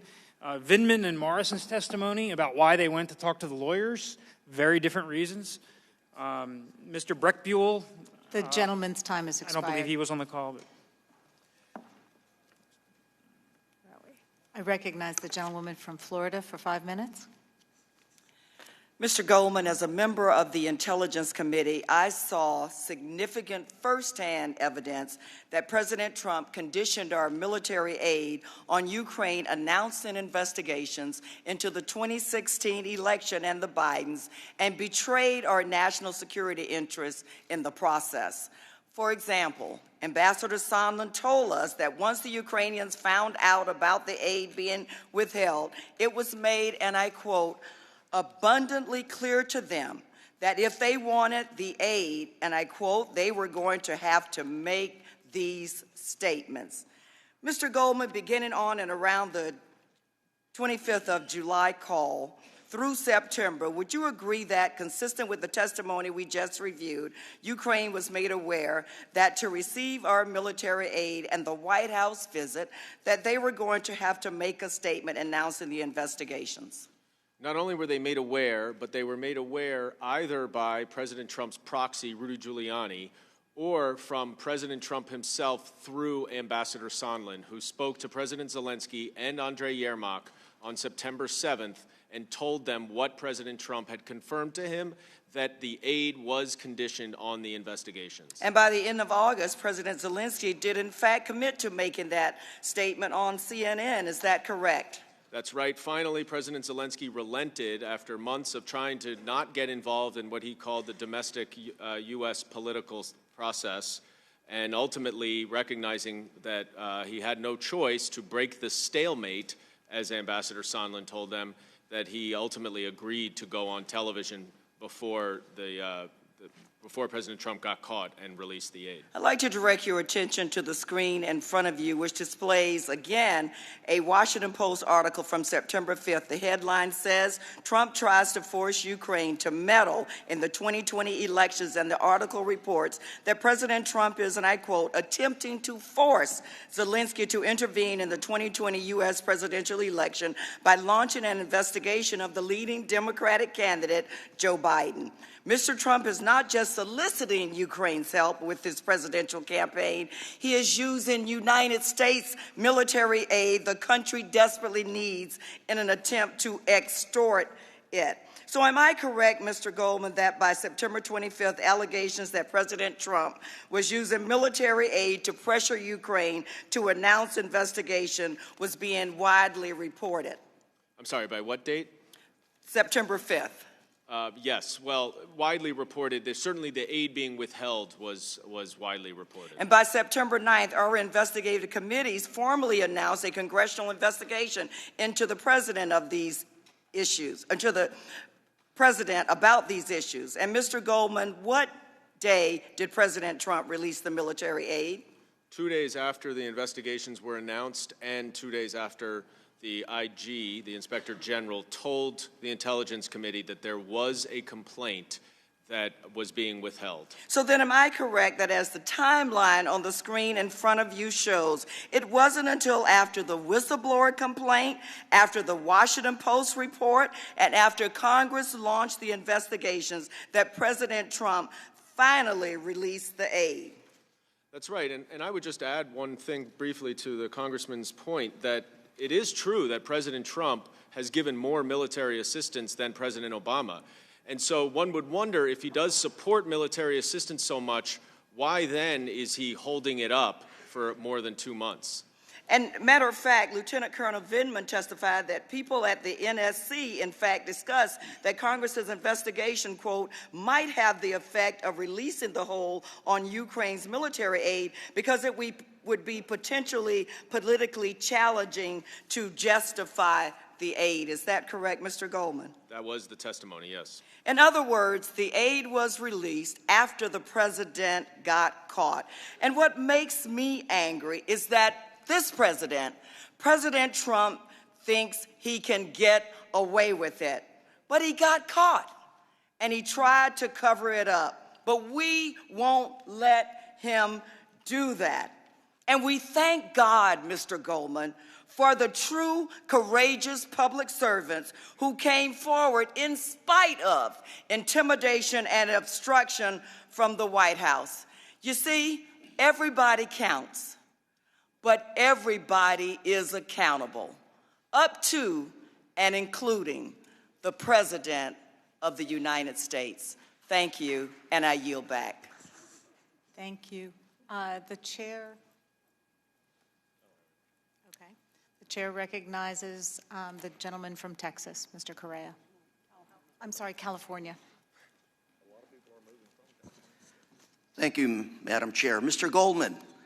My colleagues keep talking about the fact that the president apparently said, and I quote, no quid pro quo on September 7th in a call with Ambassador Sondland. Mr. Goldman, did you receive testimony about this September 7th call? Yes, we received testimony from 3 witnesses about it, and it gets a little complicated, but that was a consistent refrain through all of the witnesses, is that the president did say no quid pro quo. Well, let's try to clarify it a little bit. Ambassador Sondland described that call to Mr. Morrison that same day, correct? That's right. And Mr. Morrison then reported it to Ambassador Taylor, correct? That's correct, yes. And both Mr. Morrison and Ambassador Taylor took notes of those discussions. They did. Were those notes produced to the committee? They were not produced to us, but the witnesses said that they relied on their notes to provide their testimony. That set of notes was blocked consistent with the president's direction? Correct. And in his recitation to Mr. Morrison, Ambassador Sondland said that President Trump himself brought up the words quid pro quo.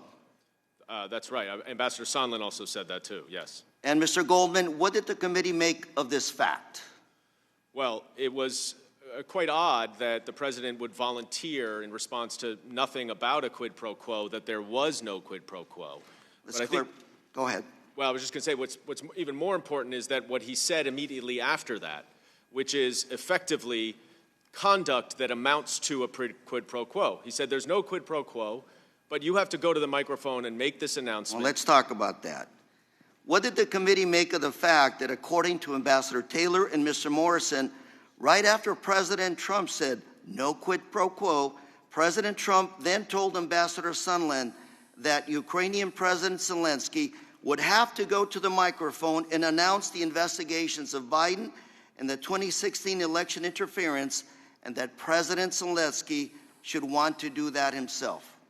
That's right. We had a number of different accounts of this, and I think this is... They're up on the boards here. Right, I see that, yes. Ambassador Taylor said that, Mr. Morrison said something similar. Their understandings of that conversation is that there was a clear directive that there was a quid pro quo, factually, from the conduct, from the actions. And we've talked a lot today about the words and that Zelensky said no pressure and Trump said no pressure and no quid pro quo. But as an investigator, as a prosecutor, you need to look at the actions to understand what those words mean. And that's why this call in particular is so important. So let's go further. As we've discussed, multiple individuals reacted with concern to President Trump's call with Ambassador Sondland. Do you recall Mr. Morrison's reaction? Mr. Morrison said that he was shocked, I think, and that he... Sinking feeling? Sinking feeling, correct, and that he went and then talked to the lawyers at the direction of Ambassador Bolton. Correct. And Mr. Goldman, Ambassador Taylor also testified that he concluded that the military aid was conditioned on Zelensky announcing the investigations, and he testified that this was illogical, crazy, and wrong. Is that right? That was what Ambassador Taylor testified to, yes. Now, my colleagues have also pointed out that on September 9th, text message from Sondland reflecting that President has been crystal clear that there is no quid pro quo. Mr. Goldman, am I correct that Ambassador Sondland has now testified that prior to sending his text, he himself came to believe that the aid was conditioned on the announcement of investigations? Yes, Ambassador Sondland's subsequent public testimony revealed at least two things that were precisely false, that were not true in that text message, including that there was no quid pro quo of any kind when he testified, and we saw the video earlier, that there absolutely assuredly was as it related to the White House meeting. And this September 7th call and the September 9th text occurred after the press reports, that is, after the press reports that President Trump was conditioning military aid on investigations of his political rival. Is that correct? Yes, and it also, this text occurred after Ambassador Sondland relayed President Trump's message to President Zelensky. Mr. Goldman, did the investigative committee receive any other evidence relevant to the credibility of the president's assertion that there was no quid pro quo? We received a lot of evidence, and all of the evidence points to the fact that there was a quid pro quo. Thank you. I yield. Mr. Chairman, I have a unanimous consent request. Or Madam Can Chairman. you please hold it until Madam after Chairman. I do my questions? Thank you. It'll be very brief. It's just unanimous consent. I recognize myself for 5 minutes. Mr. Goldman, you talked about actions speaking louder than words. So I want to focus on why it was an abuse of power for President Trump to use the American government to pressure the Ukraine president to benefit his reelection campaign. Let's look at what the president said in his July 25th call to the president of Ukraine. Lieutenant Colonel Vindman listened to the president's call and testified that when President Trump asked Ukraine for a favor, it wasn't a friendly request, it was really a demand. I'm going to direct your attention to this slide about Lieutenant Colonel Vindman's testimony. Why did he say the president's favor was a demand? He said because the power disparity between the United States as the greatest power in the world and Ukraine, which is so dependent on the United States, not just for the military assistance, but for all of its support, made such a request effectively a demand because President Zelensky could not, in reality, say no. Am I correct that this vast power disparity exists in part because Ukraine has been at war with Russia since Russia invaded 5 years ago, and over 13,000 of the Ukraine people have died? Is that correct? Yes, and not only does the U.S. provide 10% of their military budget, but the United States is a critical ally in rallying other countries to support Ukraine. Europe actually gives the European Union gives, I think, 4 times as much money as the United States overall to Ukraine. So President Trump knew that the Ukrainian president's back was against the wall and President Zelensky needed U.S. validation and support. Is that right? Yes. Now, according to the U.S. ambassador to the Ukraine, and we have Ambassador Taylor's testimony up there, it wasn't until after Ambassador Sondland told the Ukrainians that there would be a, quote, stalemate, end quote, on the aid, that Zelensky agreed to announce the investigations that President Trump was demanding, correct? That's right, yes. Okay. And furthermore, the committee heard testimony that the Ukrainians felt they had, quote, no choice but to comply with President Trump's demands, correct? That's right, yes, even after the aid was released. Okay. In fact, when asked in front of President Trump in September whether he felt pressured, President Zelensky said, quote, I'm sorry, but I don't want to be involved to democratic open elections of the USA, end quote. Is that right? That sounds right if you're reading the quote, yes. Okay. Now, the president and some of his defenders here have tried to excuse his misconduct by pointing to statements from the Ukraine president that he was not under pressure to give in to President Trump's demand. Did your investigative committees consider those statements by President Zelensky? We did, and we found that the statements of what is effectively an extortion victim are not particularly relevant to the actual truth of the matter, because President Zelensky cannot, in reality, for the same reasons that he interpreted the request to be a demand, he can't go out and say that he did feel pressure, because that would potentially upset President Trump, and they're so dependent on the relationship with President Trump and the United States. One could almost say it's similar to a hostage testifying under duress. It is certainly a duress would be a good word. So when the president made these statements, and up to and including today, his country was still under attack by Russia, still hadn't gotten a meeting at the White House, and still needed aid from the United States, correct? That's right, and David Holmes testified very, I think, persuasively about the importance of the White House meeting and of the relationship to Ukraine even after the aid was lifted, including pointing to today when President Putin and President Zelensky met to discuss the war in the East.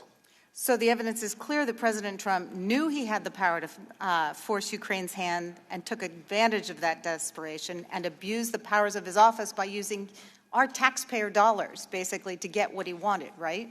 Yes, and what's really important here, and I think it has to be clarified, is that the evidence showed that the president directly said to Ambassador Sondland that there was a quid pro quo with the security assistance. And there's been some debate and some discussion about that, but that is one thing that the evidence shows based on the Morrison testimony, the Taylor testimony, the Sondland testimony, and the texts. So that's very important to understand that whatever we want to say about hearsay or whatever, that is direct evidence. And that is precisely the kind of betrayal that our founders sought to prevent. I yield back to myself, and I'll recognize the gentleman from Virginia, Mr. Klein. Madam Chair, you indicated to me that you would allow me to make my uniform consent after you had asked your question. So I'd ask for uniform consent, or unanimous consent to introduce two letters. The gentleman will suspend. The gentleman who is seeking unanimous consent? For what are you seeking unanimous consent? Mr. Chairman, I have two letters addressed to you, one December 4, 2019, and one December 5th, 2019. Without objection. Thank you. Mr. Chairman. The gentleman from Virginia, Mr. Klein. Mr. Chairman, I have a brief parliamentary inquiry regarding scheduling. The gentleman from Virginia is recognized. Thank you, Mr. Chairman.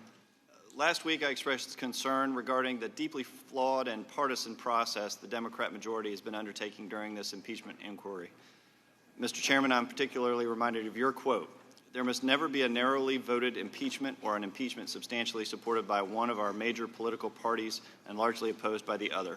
Such an impeachment would lack legitimacy, would produce divisiveness and bitterness in our politics for years to come, and will call into question the very legitimacy of our political institutions." You made that statement back in 1998. Now, I'm glad we're moving on to presenting the quote-unquote evidence gathered in this report. Not to hear from direct fact witnesses, but a 300-page report that's built largely on hearsay, opinion, and speculation. And I'm especially outraged that the purported author of it, Chairman Schiff, is not here to answer our questions today. Now that we have the report and can discuss the facts within, or the lack thereof, there are 4 facts that will never change. Both President Trump and President Zelensky say there was no pressure. Second, the call transcript shows no conditionality between aid and an investigation. 3, Ukrainians were not aware that aid was withheld when the president spoke. And fourth, Ukraine didn't open an investigation but still received the aid and a meeting with President Trump. I want to move on to the idea of hearsay and the fact that this report contains so much of it and relies on so much of it. Mr. Castor, did the Democrats' impeachment report rely on hearsay to support their assertions? Yes, it did. How many times were you able to find assertions based on hearsay? We went through and counted over 50 instances of key facts. Can you give us some of the examples of the hearsay being relied on by the majority to make their case? You know, a lot of the information, for example, that Ambassador Taylor was communicating, you know, he very diligently recorded notes about what some of the various officials told him, but it was about, you know, it was 1 and 2 steps removed from the actual fact. And that's the problem with hearsay, is that it's a whisper down the lane situation. And if some of the people that are doing the whispering have are predisposed to not like President Trump, then what they're whispering down the lane becomes even more distorted. Did you also find instances where the Democrats' report used witnesses' speculations and presumptions? And the biggest one, of course, and this has sort of become the big daddy of the hearing, is Sondland presuming that the aid was tied to the investigations, because as he engaged in a back and forth with Mr. Turner, nobody on the planet told him that was the case. Mr. Castor, I want to move on to foreign policy and the idea that somehow the president was abusing foreign policy. Repeatedly, witnesses came before the Intelligence Committee and talked about how the president was operating outside the bounds of the process for using norms. The president sets foreign policy, correct? Absolutely. And from where does he derive that power? The Constitution. Article 2, Section 2, in fact. People, yeah. Can you give us examples of these members of the foreign policy establishment who took issue with the president's foreign policy direction and choices? Well, for example, Lieutenant Colonel Vindman testified that when he was listening to the call, he had prepared talking points and a call package, and he was visibly just completely deflated when he realized that his call notes weren't being referenced by the president. And a lot of the interagency officials, I think, became very sad that the president didn't revere their policy-making apparatus. Is it safe to say there's another reason the president's skeptical of relying on some of these individuals to carry out his foreign policy goals, like rooting out corruption in Ukraine? I think the president is skeptical of the interagency bureaucracy. Is that maybe why he instead relied on Secretary Perry, Ambassador Volker, Ambassador Sondland, and others? Correct. And by the way, all three of those officials are not that far outside of the chain of the U.S. government. Would it be appropriate in any investigation of corruption in Ukraine to exempt or remove, say, a political supporter? Certainly would be. Would it be inappropriate to remove a political opponent? That's correct, yeah. Would it be inappropriate to remove the son of a political opponent from any investigation involving Ukrainian corruption? Absolutely. I mean, this all goes to the heart of bias. Thank you for those answers. Mr. Chairman, I go back to what you said this morning about the facts being undisputed. I would argue that the facts, in fact, are disputed. And what you contend are facts are, in fact, not. They are witness presumptions, hearsay, and speculation. And the facts here are, in fact, that this is the shortest impeachment in U.S. history, based on the thinnest of evidentiary records and on the narrowest grounds. Mr. Chairman, this impeachment process is a farce and a stain on the committee and on the House of Representatives, and I yield back. The gentleman yields back. Ms. Garcia. Thank you, Mr. Chairman. As we just heard, the president and his supporters have claimed that the investigating committees are relying on hearsay and that they have failed to obtain first-hand accounts of the president's conduct. Now, I'm a former judge, and you, Mr. Goldman, a former prosecutor. We know what direct evidence is. Mr. Goldman, my Republican colleagues have suggested there is no direct evidence. Is that true? No, there's a lot of direct evidence, and a lot of the evidence that they say is hearsay is actually not hearsay. Indeed, it is not true. Now, I don't want to relive a law school evidence class. Instead, I'd like to go over some examples with you, and please tell me if they are direct or indirect evidence. Ambassador Sondland and Mr. Volker both testified that on May 23, 2019, President Trump told him to, quote, talk to Rudy about Ukraine. Is that direct evidence? Yes, technically. Well, not technically, but yes. Thank you. And then we have the memorandum of the July 25th call between President Trump and President Zelensky. Is that direct evidence? Yes, that is. So there is direct evidence that President Trump asked President Zelensky to look into these investigations and directed both President Zelensky and U.S. officials to talk to his personal attorney about those investigations, correct? Yes, and if I could just jump in here on the July 25th call, because these 4 facts that we keep hearing about that are not in dispute, 3 of them are completely wrong. So one of them happens to be that there's no quid pro quo mentioned in the July 25th call. There is absolutely a quid pro quo when President Zelensky says, I also wanted to thank you for your invitation to visit the United States, specifically Washington, D.C., and then he says, on the other hand, I also want to assure you that we will be very serious about the case and will work on the investigation. That is the quid pro quo that President Zelensky was informed of before the call. So that's wrong. It's also wrong that no Ukrainians knew about the aid being withheld at the time of the call, even though that doesn't even matter. And then finally, there was no White House meeting ever provided. So the third or fourth fact. So I do think that just needs to be clarified, particularly as we're focusing on what direct evidence is. Well, let's give some more examples. We also heard the testimony of 3 of the individuals who participated in the July 25 call. Is there testimony, direct evidence of what happened during that call? Yes, although I would say the call record is better evidence than their... And the day after that call, David Holmes testified that on July 26 he overheard the president ask Ambassador Sondland whether President Zelensky was, quote, going to do the investigation. Is that direct evidence? That is direct evidence. And after the July 25 call record was released, the president got on the White House lawn and again declared that Ukraine should investigate a potential political opponent's family, the Bidens. Is that direct evidence? Yes, it is. His own words. Now, that seems to me like that's a lot of direct evidence. Mr. Goldman, was there other direct evidence that the committee relied on in addition to these? Well, there's a lot of evidence that I would call direct evidence because it's not hearsay. If any of the people involved in the scheme are talking to each other and they relay what someone else said, that is not hearsay.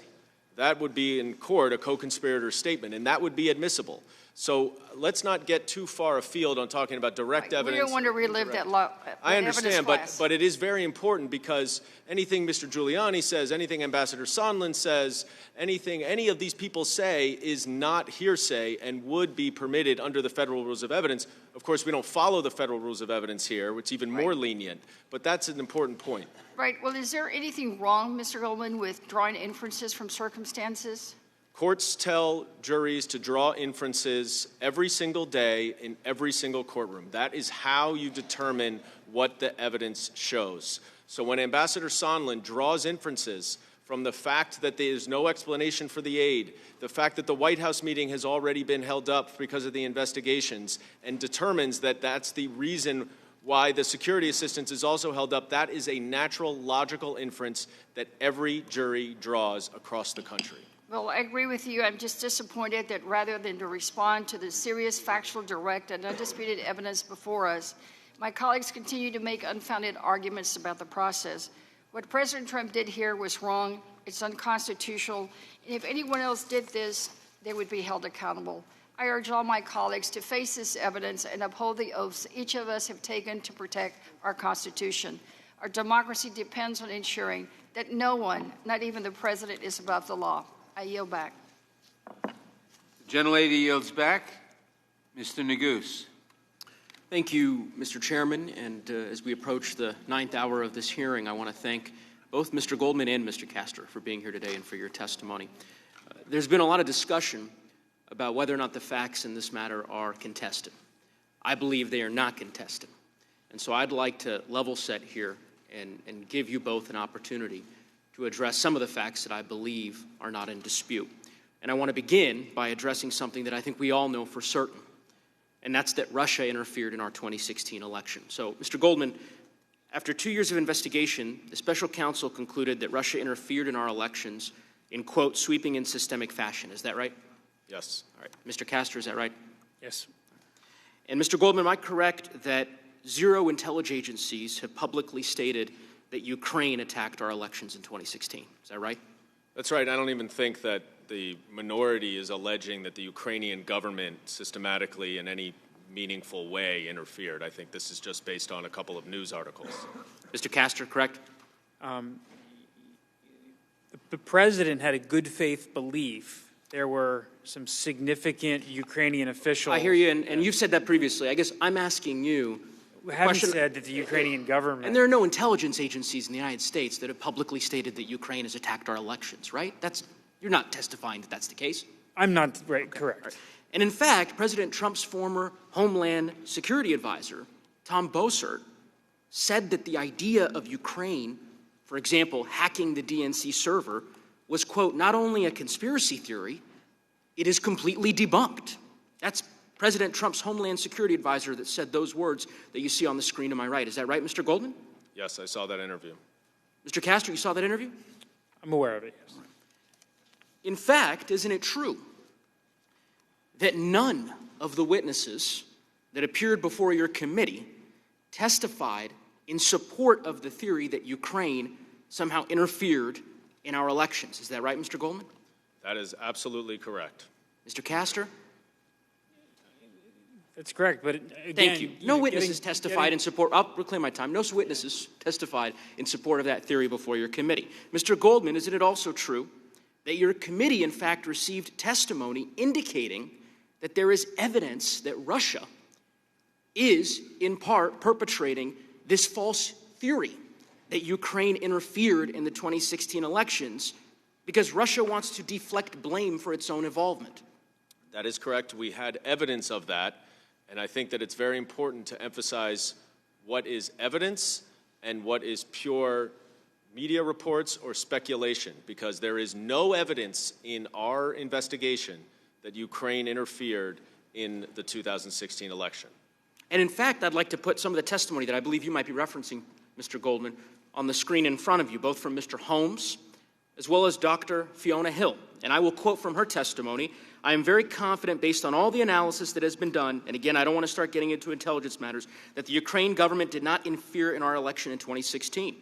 This is a fictional narrative that is being perpetrated and propagated by the Russian security services themselves." You recall that testimony, Mr. Goldman? I do. I also recall her testifying that in addition to the Ukrainian officials who made a couple of disparaging comments about President Trump, there are officials from countries all around the world who also made disparaging comments about President Trump. And as Dr. Hill said, their military assistance was not put on hold. So given your testimony, and given yours as well, Mr. Castor, it strikes me that there are, in fact, 4 uncontested facts. First, Russia attacked our 2016 elections. Several intelligence agencies have independently confirmed that this is true. Second, Ukraine did not attack our 2016 elections. There's absolutely no evidence that this baseless conspiracy theory. Third, there is evidence that Russia perpetrated the allegation that Ukraine interfered in our 2016 elections. And finally, that Russia benefits from the U.S. investigating Ukraine, which was made clear through public testimony before your committee. So, Mr. Goldman, is it fair to say that the intelligence community agrees with these 4 conclusions? The intelligence community definitely agrees with 1 and 2. Dr. Hill testified to 3, as well as there's a public statement from Mr. Putin. And yes, certainly the witnesses emphasized 4, that Russia benefits from this. And we saw in my opening statement President Putin's comment that it's good now that Ukraine is all the talk. And if that is the case, it begs the question, why would President Trump perpetuate this conspiracy theory already disproven by the entirety of the intelligence community that actually helps our adversary, a country that is attacking our elections in real time? With that, I yield. The gentleman yields back. Mr. Stubbe. Mr. Chairman, brief parliamentary inquiry about the schedule. The gentleman, Mr. Stubbe's already been recognized. He has the time. So are you going to recognize him for his parliamentary inquiry after my question? I'll make an announcement about the schedule shortly. Thank you, Mr. Chairman. I've never seen a more partisan spectacle than what I've witnessed here today. Democrats want the rules to apply when it benefits them and not to apply when Republicans invoke them. 9 hours ago now, Mr. Burke, a hired gun for the Democrats, got 30 minutes to spread his partisan rhetoric and then 45 minutes to cross-examine witnesses. That's 70 minutes more than most of the members of this committee who have been elected by their districts to serve in the United States Congress. And Mr. Burke is an unelected New York lawyer specifically brought in by the Democrats to give his opinion, a politically biased consultant who has given hundreds of thousands of dollars in federal elections to the likes of Act Blue, Hillary Clinton, Obama, and Biden. Mr. Burke gave over $5,000 alone to Hillary Clinton for her presidential race. No wonder why he has an axe to grind. Mr. Burke is a white-collar criminal defense lawyer who brags on his website of getting New York financial brokers deferred prosecution for tax fraud and fund managers off for insider trading charges. And Mr. Burke was able to say whatever he wanted to say without swearing an oath to his testimony that it would be truthful. So he can sit before this committee, not as a fact witness, and directly lie to the American people without any threat of criminal prosecution. Makes sense. He's a white-collar criminal defense lawyer. I'm sure he didn't want to incriminate himself. This is the same Mr. Burke who authored a series of reports as early as October 2017, 2 years ago, on his opinion as to whether President Trump obstructed justice and colluded with Russia. He also represented Mayor Bill de Blasio in a federal investigation of de Blasio's fundraising activities. For my fellow Americans and Floridians watching this charade, this is who was sitting at the top of the dais next to the chairman acting like a member of this committee, a partisan New York lawyer with a written bias against President Trump who gave thousands to Hillary Clinton's presidential campaign. And all of this spectacle, all of it, not a single fact witness has appeared in front of this committee. We have been denied a minority hearing day, which I asked for the last hearing. All we have had testify are partisan lawyers giving their opinions. So let's talk about the facts that we do have before us. We heard from Mueller. No evidence that the Trump campaign colluded or conspired with Russia to influence the 2016 election.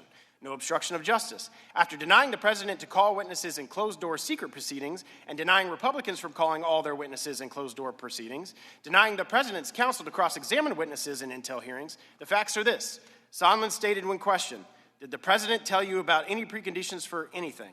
His answer, no. For the aid to be refused? No. For a White House meeting? No. Ambassador Sondland also testified that President Trump wanted nothing from Ukraine. Tim Morrison, when questioned, and there was no quid pro quo, answered, correct. The aid was released. 4 facts never change. Both President Trump and President Zelensky say there was no pressure. The call transcript shows no conditionality between aid and an investigation. No quid pro quo. Ukrainians were not aware that aid was withheld when the president spoke. Ukraine didn't open an investigation, but still received aid in a meeting with President Trump. Mr. Castro, has any committee heard from the whistleblower, either in closed-door hearings or in open hearings? No. Did Chairman Schiff state that he would call the whistleblower to testify? He did. Has that happened? It has not. Is it going to occur? I hope so. Have other countries' aid also been held up? Yes. Mr. Goldman, on October 2nd, the New York Times reported that the whistleblower, quote, approached a House Intelligence Committee aide with his concerns about Mr. Trump. Is that accurate? Sorry, say that again? On October 2nd, the New York Times reported that the whistleblower approached a House Intelligence Committee aide with his concern about Mr. Trump. Is that accurate? I think the whistleblower's concerns about President Trump are from the threats that no, that's not what I'm asking. I'm asking, did the whistleblower approach a House Intelligence Committee? Let me ask it a different way. Have you had any communications with the whistleblower? As I said earlier in response to questions from your colleagues, I'm not going to get into any So you're refusing to answer whether you've communicated with the whistleblower? The whistleblower is not relevant to this report. He's the whole basis of the beginning of this investigation. He's absolutely relevant. Well, he's to this committee he's not and to the relied American upon. people. The whistleblower's complaints, for the reasons that Mr. Castor said, are not included. His allegations are not included in our report because the evidence has been outstripped and surpassed by the 17 witnesses that we have had come in to testify directly about the conduct that the whistleblower blew So the as you whistle sit about. here today, do you know the identity of the whistleblower? Sir, I'm not going to talk to you about the identity of the Because whistleblower. you're also refusing to answer whether No, you've had this was what the communications. intelligence- That's my time, not yours. You're refusing to answer whether you had communications with the whistleblower. Has any other staff in the Intel Committee had communications with the whistleblower? Sir, in the Intelligence And you're Committee... refusing to answer that question. in And the unfortunately, the Intelligence American people want to know those answers, and unfortunately, my time Congress is has, expired. Congress has a right Time to of the- Chairman. retain the Time of anonymity, the- anonymity Mr. Chairman. of the... Point of order, Mr. Chairman. Mr. Chairman, I have unanimous Time of- consent. I have unanimous consent. The gentleman will suspend.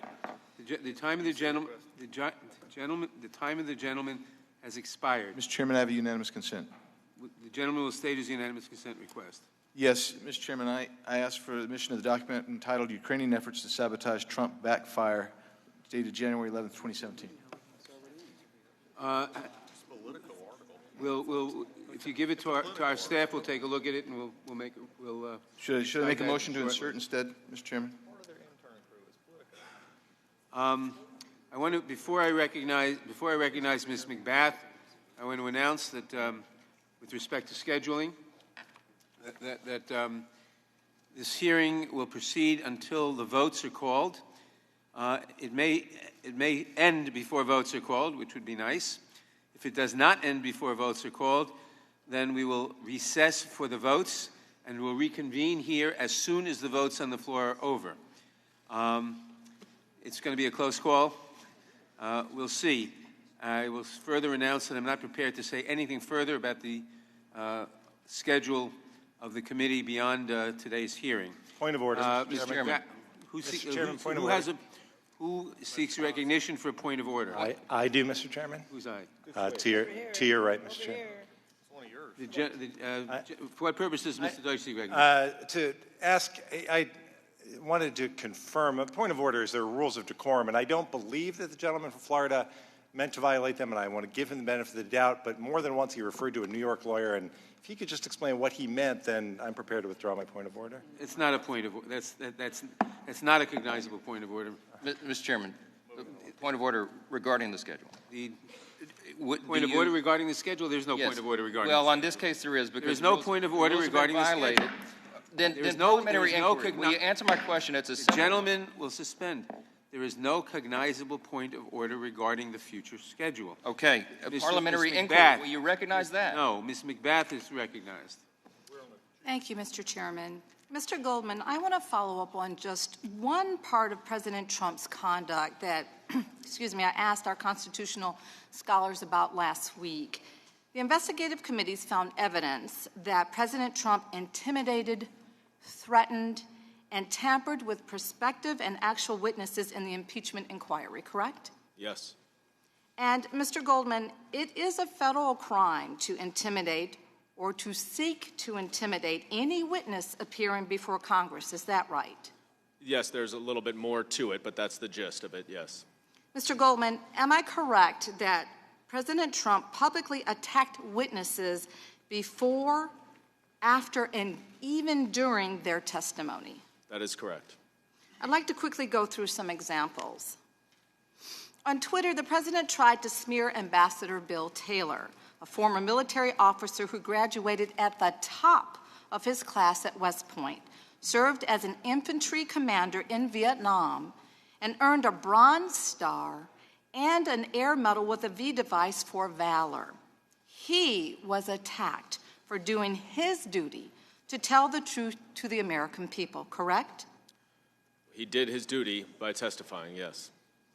President Trump also attacked other Trump administration officials who testified before the Intelligence Committee, including Lieutenant Colonel Alexander S. Vindman, who is the director for Ukraine on the National Security Council, and Jennifer Williams, the special advisor on Europe and Russia with the Office of the Vice President. Am I right? That is right, yes. Mr. Goldman, I think another troubling example of this is the president's treatment of Ambassador Yovanovitch. When you questioned Ambassador Yovanovitch, you asked her about the president's remark that she would, and I quote, go through some things. She told you that that remark sounded like a threat. Is that right? Yes, in the July 25th call, that's when President Trump said that. Ambassador Yovanovitch is a career professional who served in Republican and Democratic administrations. She was once caught in live crossfire during a coup attempt. And here's how she described that experience in her very own words. I later served in Moscow. In 1993, during the attempted coup in Russia, I was caught in crossfire between presidential and parliamentary forces. It took us 3 tries, me without a helmet or body armor, to get into a vehicle to go to the embassy. We went because the ambassador asked us to come. And we went because it was our duty. It was our duty. Even under such duress, this is a public servant who did her duty. And as she testified before you and the Intelligence Committee, the President tweeted yet another attack against her. Is that correct? During the testimony, yes. At a rally, the President further attacked Ambassador Taylor and Deputy Assistant Secretary of the State, George Kent, Foreign Affairs official with decades of bipartisan service. I just have to say, I am so deeply saddened that our President has attacked our brave public servants. These attacks are an abuse of his power, and they betray our national interest. My Republican colleagues until now have agreed with me that this behavior is not okay. That in America we protect witnesses and people who tell the truth. We want people to come forward. We protect witnesses in our community. I myself am no stranger to these kinds of attacks. They are not okay. I want to read a partial statement by Lieutenant Colonel Vindman, who is a military officer and a public servant. In his opening statement to the Intelligence Committee, Mr. Vindman said, and I quote, "I want to say that the character attacks on these distinguished and honorable public servants is reprehensible.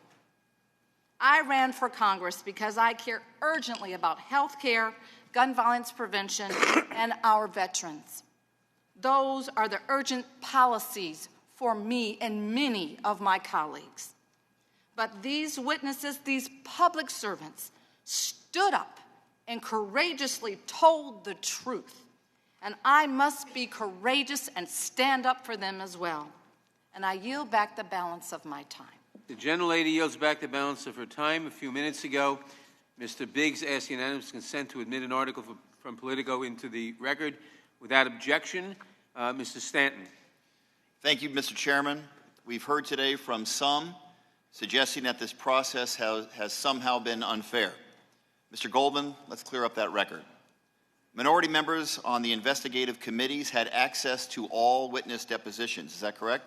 Yes, and all the documents. And were they allowed to ask questions of every witness? The minority was given equal time to the majority for every single interview, deposition, or hearing that we did. And the minority were allowed to call their own witnesses to the live hearings. Is that correct? They were also, yes, and they did, and they got 3 witnesses. They were also allowed to call their own witnesses for the depositions. They chose not to do that. The only witness they requested for the deposition was Chairman Schiff, who is not a fact witness to this investigation. Mr. Goldman, why did the investigative committees decide to conduct initial depositions behind closed doors? The best investigative practice when you're doing a fact-finding mission is to keep the information closed. And the reason is exactly what I described earlier with Ambassador Sondland, who, first of all, the day before his deposition, he spoke with Secretary Perry about his testimony. That is the type of tailoring that can happen when people are engaged in misconduct and they try to line up their stories. So if you keep the information closed, they can't line up their stories. And I think, frankly, part of the reason why Ambassador Volker and Ambassador Sondland's public hearing testimony was so different from their deposition testimony is because the initial depositions were in closed session before we then released all the transcripts to the public. And this isn't unprecedented because in both the Nixon and Clinton impeachment inquiries, there were either closed-door depositions or grand jury proceedings at the beginning of the inquiries. That's correct, nor is it unprecedented in Congress. This is actually a rule in the House rules that was passed by Republican Congresses. It was used in Benghazi. It was used by a number of committees for the past decade or so. And for clarity, President Trump has received all procedural protections afforded to other presidents facing impeachment. Is that correct?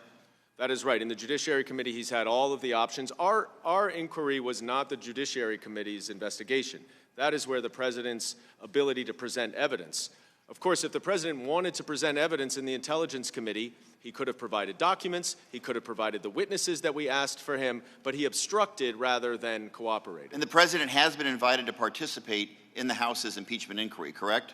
Yes. But the president declined the invitation? That's my understanding, yes. Twice? Twice thus far, yes. In fact, the president not only refused to participate, but he has also tried to stop Congress from obtaining evidence. Isn't it true that the president has refused to produce any documents in response to the impeachment inquiry's subpoena to the White House? Yes. Not a single one. Not a single document. The president also directed all of his agencies to refuse to produce documents. Is that right? That is also true. Based on the president's order, federal agencies have ignored more than 70 specific requests or demands for records from the investigative committees. Is that correct? Yes, and if I could just add, this would ordinarily be a document case. If you were prosecuting this case, you would be basing it on the documents. So the fact that those documents are being withheld is quite significant, and it's quite remarkable that we built the record we have on the witnesses. The president's order to obstruct Congress didn't just extend to documents. At the president's direction, witnesses also refused to testify. Is that right? That's correct. And in total, more than a dozen members of the administration defied lawful subpoenas or requests for testimony or documents, as we see on the slide. Right, between testimony and documents, that's correct. And isn't it also true that when witnesses chose to follow the laws and testify, the president denied those witnesses access to the documents they needed to properly prepare for their testimony? For some of them, that's correct.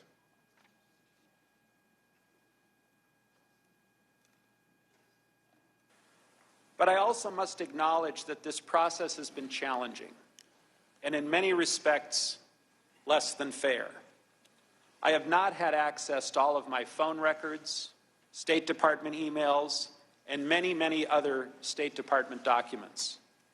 And I was told I could not work with my EU staff to pull together the relevant files and information. These documents are not classified, and in fairness, should have been made available. The State Department has collected all materials in response to the September 27th subpoena that may contain facts relevant to my testimony. I have no such documents or materials with me today. The president was not denied the right to participate, quite the opposite. The president has chosen not to participate, and he has consistently tried to obstruct the impeachment investigation to ensure no one testifies against him, that no one produces a document that may incriminate him, and to engage in a cover-up to prevent the American people from learning the truth. I yield back. Mr. Chairman, may I just say something for 5 seconds? Mr. Chairman, please. Gentlemen, for what purpose is the gentleman seeking? No, this is the witness. Can I just say something for 5 seconds? No. The gentlelady, Ms. Dean is recognized. Thank you, Mr. Chairman. Mr. Goldman, some have argued that we should wait, that we're moving too fast, that we should try to get more evidence. Let's examine why these arguments are without merit. President Nixon stated during the Senate Watergate investigation, quote, "All members of the White House staff will appear voluntarily when requested by the committee. They will testify under oath, and they will answer fully all proper questions," end quote. During the investigation of President Clinton, Ken Starr interviewed White House staff. President Clinton also provided written responses to 81 interrogatories from the House Judiciary Committee. Unlike his predecessors, President Trump has categorically stonewalled Congress's investigation at every turn. Indeed, as far back as April, the president expressed his intent to stonewall. Well, we're fighting all the subpoenas.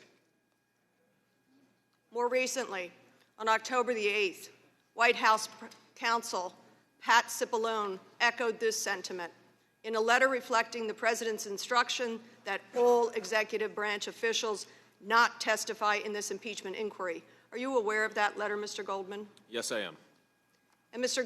Goldman, is it fair to say that President Trump is the only president in the history of our country to seek to completely obstruct an impeachment inquiry undertaken by this House? That is correct. It is unprecedented. And in fact, pursuant to President Trump's order, 12 executive branch officials refused to testify as part of the House impeachment inquiry, 10 of whom defied congressional subpoenas. Am I right? Yes. Given the president's sweeping directive not to cooperate with Congress, did the investigative committees believe that there was any chance that other administration officials would come forward if subpoenaed? No, it became clear that the president was trying to block everything and block everyone, and eventually they came up with an alternative reason to write an opinion to prevent people from coming, which is quite an aggressive view that they took. But it was quite clear that they were trying to block every single witness. Some have said that the investigative committee should have gone to court. Did you decide not to go to court? We thought about it a lot because obviously there are additional witnesses and we want this to be as thorough an investigation. But as you can see from the Deutsche Bank case or the McGahn case, it takes months and months to go through the appeals court. And that's effectively what the president wants, is just to delay this as long as possible until the next election. Let's take a look at that exact case, the McGahn case, because we're all intimately aware of it. On April 22nd, this Judiciary Committee served a subpoena for testimony to White House counsel Don McGahn. And after McGahn refused to testify on May 21st, the committee filed a lawsuit on August the 7th to compel his testimony. And even though we did request expedited ruling, it was another 3.5 months before Judge Jackson found the Constitution does not allow a president to kneecap congressional investigations because, as the judge wrote, and I put up on this screen, quote, presidents are not kings. As you know, McGahn has appealed, and a hearing is set for January the 3rd now of next year. As we sit here today, 8 months since we issued that subpoena, would you agree it's likely we will not have an appeals court ruling for many months to come? It's quite possible that it could be several more months, and then there may be the Supreme Court. Exactly. McGahn may appeal to the Supreme Court, and conceivably that could take another many months, year, more. Depends on whether it's this term or it gets pushed over to the next term, but yes. And given this delay, illustrated by the McGahn example specifically, would you agree that if we go to court to enforce the investigative committee subpoenas, we could face another months or years-long delay to hear testimony? Absolutely, and there's an ongoing threat because the president is trying to cheat to win the next election. It's not something that happened in the past. It's continuing in the future. So we cannot delay and just wait for the courts to resolve this, when the reason why we would have to go to the courts is because the president is obstructing an investigation into himself. And the urgency is not just about our elections, but also our national security. Am I right? That is a critical component to it. Let me end with this. What is plain is that we cannot wait. What is plain is that wait means never. We must not let this president disregard, defy, and delay justice. This president has shown that he repeatedly abuses the power entrusted to him by the people. Every moment we wait is another opportunity to chip away at the foundation of our Constitution, so carefully crafted by our founders. I thank you, Mr. Chairman, and yield back. Gentlelady yields back. I yield to Ms. Jackson-Lee for the unanimous consent request. Thank you very much, Mr. Chairman. Thank you, Mr. Goldman, Mr. Castor. I'd like to submit or ask unanimous consent to insert in the record, referred in my questioning, Statement of Administration Policy, Department of Defense Appropriations. Without objection. August 5th. Without objection, Ms. McCarcel. And the call dated July 25th. Without objection, Mr. Armstrong. Thank you, Mr. Chairman. And Mr. Castor, it's been a long day, been a long couple months. You've been in the middle of this, and I know previously you wanted to say something, so. Thank you. I've resisted my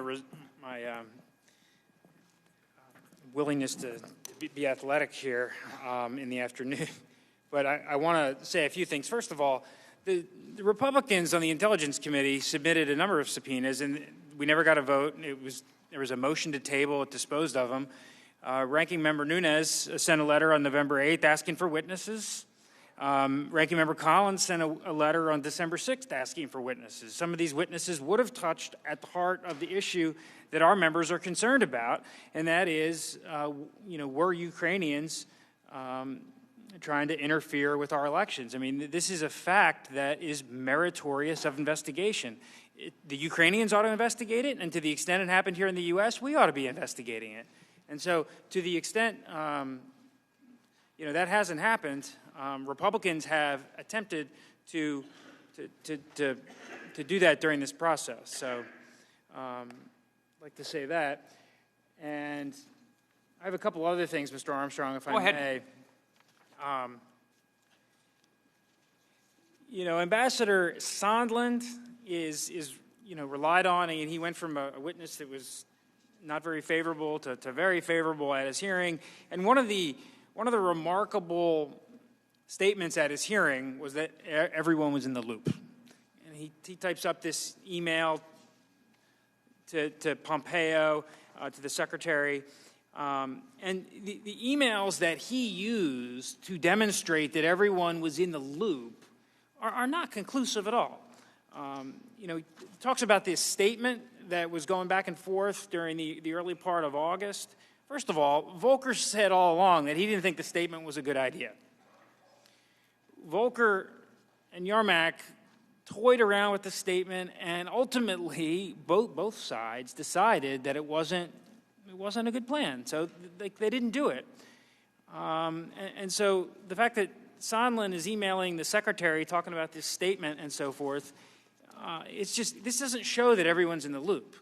Ambassador Hale testified to us that people at the State Department, they don't just email the secretary. I mean, the secretary gets email, of course, but it's not like this.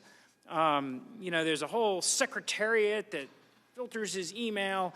And so it's not, emailing the Secretary of State is not quite as simple as I think Ambassador Sondland made it seem here.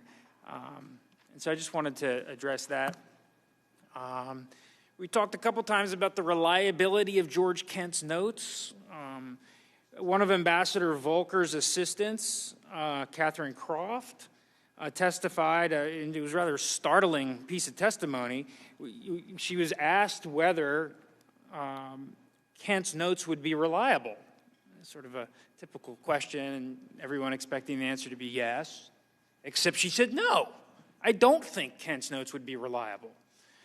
So I think that's important to put on the record that, that there is evidence that, perhaps Mr. Kent, felt some emotions about some of these issues, and his notes, at least according to one State Department official, might not, in fact, be reliable.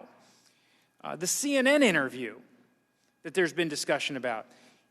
Okay, there was discussion about possibly doing a statement which was canned.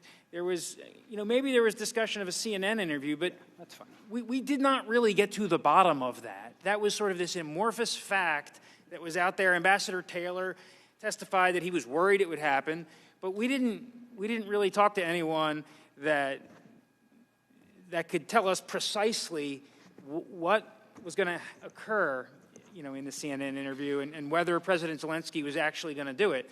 If you look back at the statement that Yarmak and Volker were talking about, Yarmak wasn't comfortable doing it. And so when it comes to the CNN interview, it's possible that Yarmak would have advised President Zelensky not to say what people thought he was going to say. So anyway, I'm sorry, Mr. Armstrong, for taking so much time. You've worked hard and you deserve it. I just want to end and summarize with this, that you can, because you cannot prove a crime, and the chairman went on TV yesterday and said they get a conviction in 3 minutes, but my question is, for what crime? The Mueller conspiracy fell flat. The obstruction charge was abandoned when the public hearing was over. Campaign finance is a non-starter. The victim of conspiracy, or the victim of bribery and extortion, says he's not a victim. Because you can't prove any of it does not mean you can use all of it, and that's no way to prosecute a case, and it is no way to proceed with impeachment. Thank you. Gentleman yields back. Mr. Chairman. Ms. McCarcel-Powell. Mr. Chairman. Ms. McCarcel-Powell is recognized. Mr. Chairman. Ms. McCarcel-Powell is recognized. Thank you, Mr. Chairman. And Mr. Goldman, I want to come back and highlight what I think is the biggest national security threat, and that's foreign interference into our elections. And I can tell you that in Florida, we're extremely concerned about the security of our elections and the potential for election interference by foreign governments, especially Russia, because Florida, my home state, was a victim of Russian hacking in 2016. And there's every indication that they're trying to do the same thing right now.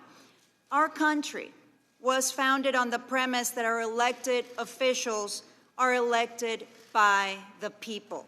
But President Trump doesn't share these ideas. He has and continues to demand foreign interference into our elections. He doesn't want the American people to decide. He's inviting foreign interference, allowing foreign governments to decide that for us. Mr. Goldman, it's been confirmed that President Trump's campaign actively sought Russia's interference in our 2016 elections, correct? What Special Counsel Mueller said is that President Trump did invite them and solicit them to hack Hillary Clinton's emails. Ultimately, the Trump campaign, I think it was knew about the interference, welcomed it, and utilized it. Right, and in 2016, Trump said, Russia, if you're listening, and within 5 hours, Russian intelligence targeted the emails of Trump's opponent.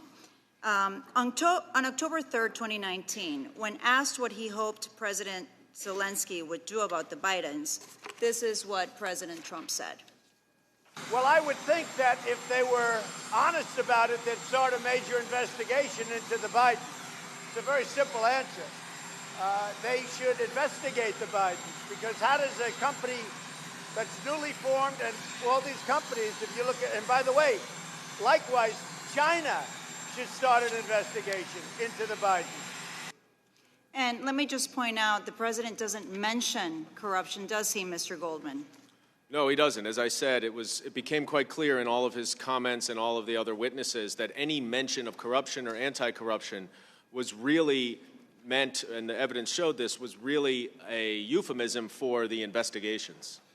Correct. And Trump is not only asking, President Trump, is not only asking Ukraine, but he also says China should start investigating his political opponents. The president's pattern of behavior is incredibly disturbing. Russia, Ukraine, China. He's inviting 3 countries to help him in his re-election campaign. And Mr. Goldman, I don't see any reason to believe he wouldn't ask any other governments. For example, Venezuela, correct? He could, at this point, he has shown not only a willingness to do it multiple times, but I think more importantly for all of the members' consideration, he's also shown a lack of contrition, a lack of acknowledgement that what he is doing is wrong and that it is wrong. And if you don't recognize that it is wrong, then there is no reason why you won't do it again if you've already done it. Exactly. We saw Giuliani in Ukraine just 3 days ago. And last night, I want to point out that the Washington Post actually released an article saying that Rudy Giuliani has been now advising on how to open a back channel between President Trump and Maduro. So I'm very worried about that. Now, I don't think we have any time to wait to see if any countries are now going to take him up on the offer to help him in his re-election campaign. Mr. Goldman, did the investigative committees reach any conclusions about the ongoing threats, the continuing risk that the president poses? Yes, for the same reasons that we just discussed. And I think the June of television interview with George Stephanopoulos this year, where the president indicated that he would once again welcome foreign interference, is another data point to understand where it is. And I would just say to Mr. Reschenthaler, who was saying that he's got such a great record and that the Democrats just don't want him to win, the question is, if that is the case, and that very well may be the case, then why does he need to cheat to win the election? Why can't he just go on his own platform? I think the Constitution demands that the president follow the rule of law and fight to keep our elections fair, free of corruption, and free of foreign interference. Now, I know that I was elected by the people of Florida, and I work only for the people of this country. I'm not going to let, while I'm in office, anyone interfere in our elections or threaten our democracy. The continuing pattern of behavior we've seen from this president should be a warning to the American people that it is a beginning of a dictatorship, which I have seen in Latin America. I've witnessed men in office abuse the power, inviting foreign interference, and also obstructing any checks on their power. The Constitution has no partisan allegiance. We cannot allow this behavior from this president or any future president. Our democracy depends on it. The gentlelady yields back. I recognize Mr. Jordan for the purpose of a unanimous consent request. Thank you, Mr. Chairman. Mr. Chairman, I recognize Mr. Jordan for the purpose of the unanimous consent request. Thank you, Mr. Chairman. The majority's witness was wrong when he said that we were able to subpoena people and get our witnesses here. Unanimous consent request. We were not. So I ask unanimous consent to enter into the record the two letters sent to Chairman Nadler and the other one to Without objection, the material will be entered into the record. Ms. Escobar is recognized. Thank you, Mr. Chairman, and many thanks to our witnesses who've spent the entire day with us. We're very grateful. Despite what our Republican colleagues have stated over and over again, their own witness, Mr. Castor, has agreed that these investigations have indeed produced direct evidence. Direct evidence which any objective observer, in my opinion, would regard as overwhelming. That evidence proves that the president solicited foreign interference in the 2020 election, pressured Ukrainian President Zelensky to publicly announce unfounded investigations, conditioned a White House meeting, the president conditioned a White House meeting and $391 million on the announcement of the investigations, and then the president covered up his conduct and obstructed the investigation. Those findings reflect a serious abuse of power by the president. Yet we are being asked to ignore what we've seen with our own eyes and what we've heard with our own ears. So, Mr. Goldman, I'd like your help in responding to some of the claims that my Republican colleagues have made today. Happily. The president and his allies say that there was no quid pro quo. In other words, they claim that the president wasn't withholding the aid in exchange for the manufactured political investigation. Isn't it true that the aid was withheld and that there has been no logical explanation for the withholding of that aid? There's common sense that leads one to conclude that the aid was withheld for the investigations. And then there's also direct evidence in that the president's own words to Ambassador Sondland on September 7th said the same thing. Thank you. President Trump knew he had leverage over President Zelensky, and in fact, David Holmes testified that Ambassador Sondland told President Trump that President Zelensky will, quote, do anything you ask him. Is that correct? That is what Ambassador Sondland said. Yeah, or actually, that's what Ambassador Sondland said to President Trump. Apologies. You testified earlier that evidence shows that the Ukrainians, in fact, did know that the aid was being withheld. My colleagues continue to say, and their witness continue to say, that there couldn't be leverage because they had no idea that the aid was being withheld. Yet there has been evidence that shows that they knew. Is that correct? Well, I think it's important just for a second here to take a step back. It doesn't matter when they knew, as long as they knew at some point. Then they realized at that point that the investigations were dependent on the aid. But in addition, there is a lot of evidence that they knew before it became public on August 28th. And you're right, it doesn't matter. If you're about to be held up at gunpoint by a burglar, it doesn't matter whether you know or not. The intent is still there by the criminal about to commit the act. My Republican colleagues also make much about the fact that the aid was finally released. But isn't it true that it wasn't released until the president got caught? It wasn't released until the president got caught, and all of the money didn't actually get to Ukraine in that fiscal year, and you all in Congress had to pass another law to allow for the money to get to Ukraine. Thank you. Earlier today, Mr. Castor attempted to explain away the president's request for foreign interference in our election by claiming that the president had three concerns. That number one, the president was concerned about Ukraine corruption. That number two, he was concerned about burden sharing with Europe. And number three, he brought up the debunked conspiracy theory about Ukraine election interference, which, by the way, that last point we know is a Russian talking point. Mr. Goldman, did the investigative committees consider those three explanations? And if so, what did the evidence show about whether President Trump's request was actually motivated by those concerns? It's a very good question. There are two things that were discussed here today. One is evidence, and one is assertions and opinions. Based on the evidence, there is no evidence to support any of those three things that you just mentioned. There's no evidence to think that the president acted towards Ukraine because of his concerns about corruption, even if he held those concerns. That was not the motivating factor.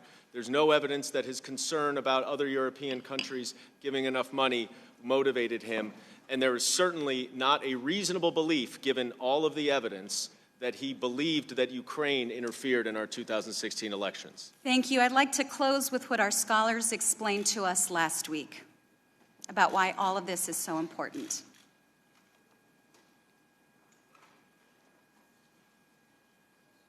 Drawing a foreign government into our elections is an especially serious abuse of power because it undermines democracy itself.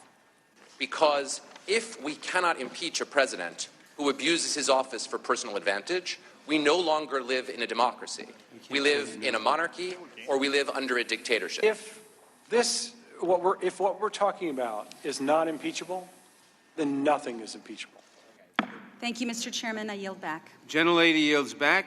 Can I respond to that? This concludes the 5-minute round of questioning. I now recognize Mr. Raskin for the purpose of a unanimous consent request. Mr. Chairman, I'm seeking unanimous consent to introduce a statement by the late Chairman Elijah Cummings of the Oversight Committee in his first hearing in the new Congress, which was on examining prescription drug prices. His first hearing was not about Michael Cohen, as was asserted earlier. Without objection, I now recognize the ranking member for any concluding remarks he may have.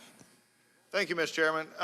One quick thing before we enter. It does matter when they knew and didn't know, because after they supposedly found out, it does matter because after two meetings with officials from the United States, it was never talked about and no linkage was made. So it does matter. And the reason it matters is because if there is no understanding that this is being withheld, there is no threat, there is no quid pro quo. And it also goes to the state of mind of Mr. Zelensky, who says, I'm not being pressured, there's nothing here. And again, it goes back to the amazing thought of this majority who keeps calling the Ukrainian leader a liar.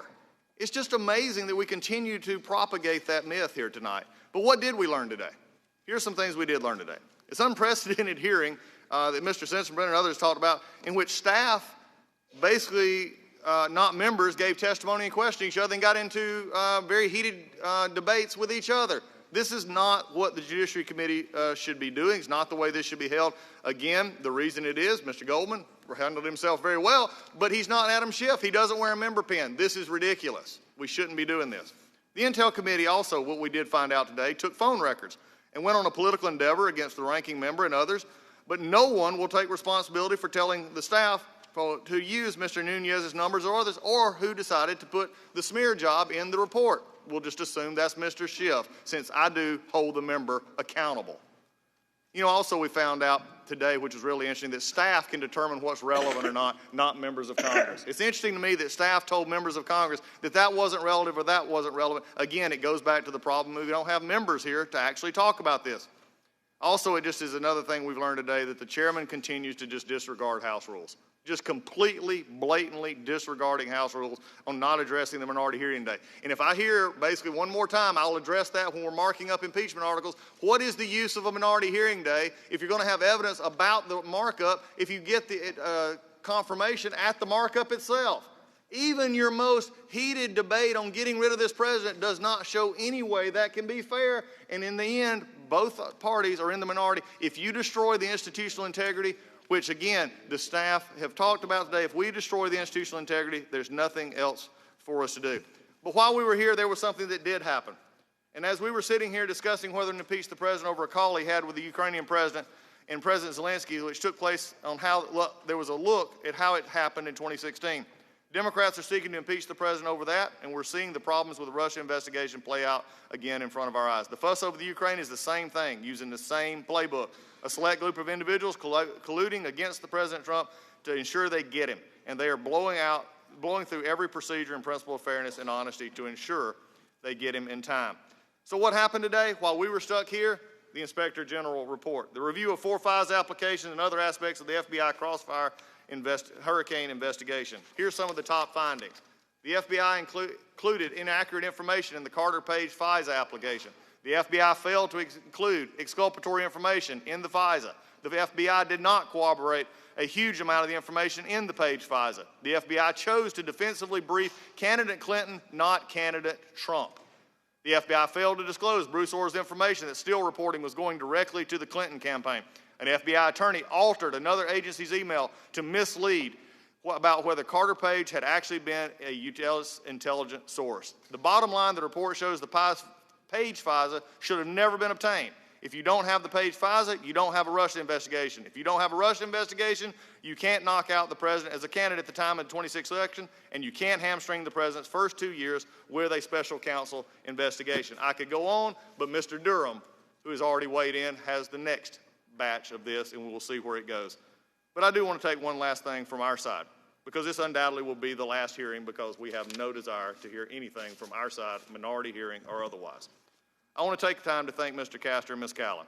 They're the top investigators in the Intelligence and Judiciary Committee, and they combined have 15 to 20 years experience in the House conducting investigations to protect American interests and taxpayer dollars. What these public servants don't usually do as a part of their work is field questions from others who come before them, from Democrats, donors, and pundits. Ms. Castor and Ms. Callan usually work for and alongside members of Congress and fellow public servants. I'm sorry today that the majority chose to highlight their investigators and also the ones that have been brought in over these public servants. I'm sorry to choose that this is where we're at, but I would like to thank them for their work today. I'd like to thank them for their work on our behalf, but also I think really for all the ones listening here. If you look around the room, this is what's happening to the American people. By the end of the day, most in the back left, most of the members of the media are begging to go somewhere else, because at the end of the day, your case isn't made. And one thing that just keeps amazingly said from Mr. Goldman to the chairman to others, that these facts are undisputed. The very nature of the fact that I say I disagree and you say you don't is a disputed fact. These are disputed facts. It'll be the first impeachment that is partisan on facts that are not agreed to. That is the state in which the judiciary has become. We have become a rubber stamp, just as the chairman predicted almost 20 years ago, when we willingly accept from someone else a project or a report that we don't investigate ourselves. And with that, that is the problem we have, and that is the farce called the Judiciary Committee impeachment scam today. I yield back. I now recognize myself for concluding remarks. After hearing the reports and the evidence today, we now know several things with certainty. We know that the president was at the center of a scheme to pressure Ukraine to announce an investigation of the president's political rivals. He applied that pressure by withholding both a White House meeting and vital military aid. He made that demand directly to President Zelensky and confirmed his personal involvement on the White House lawn. We know that there are no excuses for this conduct. It is no excuse that President Trump eventually released the aid after his scheme was revealed to the public. And it is no excuse that he insisted that there was no quid pro quo only after his scheme was revealed to the public. We know that his actions endangered our national security, putting our alliances, our reputation, and our safety at risk. We know that the president also compromised the integrity of our elections for a corrupt, private, political purpose. We know that President Trump, in an unprecedented act of obstruction, ordered everybody in the executive branch to defy all congressional subpoenas for documents and subpoenas related to the impeachment inquiry. And we know that his attempts to solicit a political favor from the government of Ukraine fit a pattern of conduct that the president established in 2016 when he solicited political assistance from the government of Russia. That pattern of misconduct undermines our national security and undermines free and fair elections. In abusing his office in this manner and in obstructing the investigation that followed, we know that President Trump has put himself before his country. I am struck by the fact that my Republican colleagues have offered no serious scrutiny of the evidence at hand. They have talked about everything else, but they have offered not one substantive word in the president's defense. I suspect that is because there is at base no real defense for the president's actions. President Trump put himself before his country. There is a constitutional remedy for a president who undermines our national security and our elections, who puts his own interests before those of the country. That remedy is impeachment. The facts are clear. The danger to our democracy is clear, and our duty is clear. President Trump violated his oath to the American people. He placed his own private interests ahead of our national security and the integrity of our elections, and constitutes a continuing threat to the integrity of our elections and to our democratic system of government. Such conduct is clearly impeachable. This committee will proceed accordingly. This concludes today's hearing. We thank all of our presenters for participating. Without objection, all members will have 5 legislative days to submit additional written questions for the presenters or additional materials for the record. Without objection, the hearing is adjourned.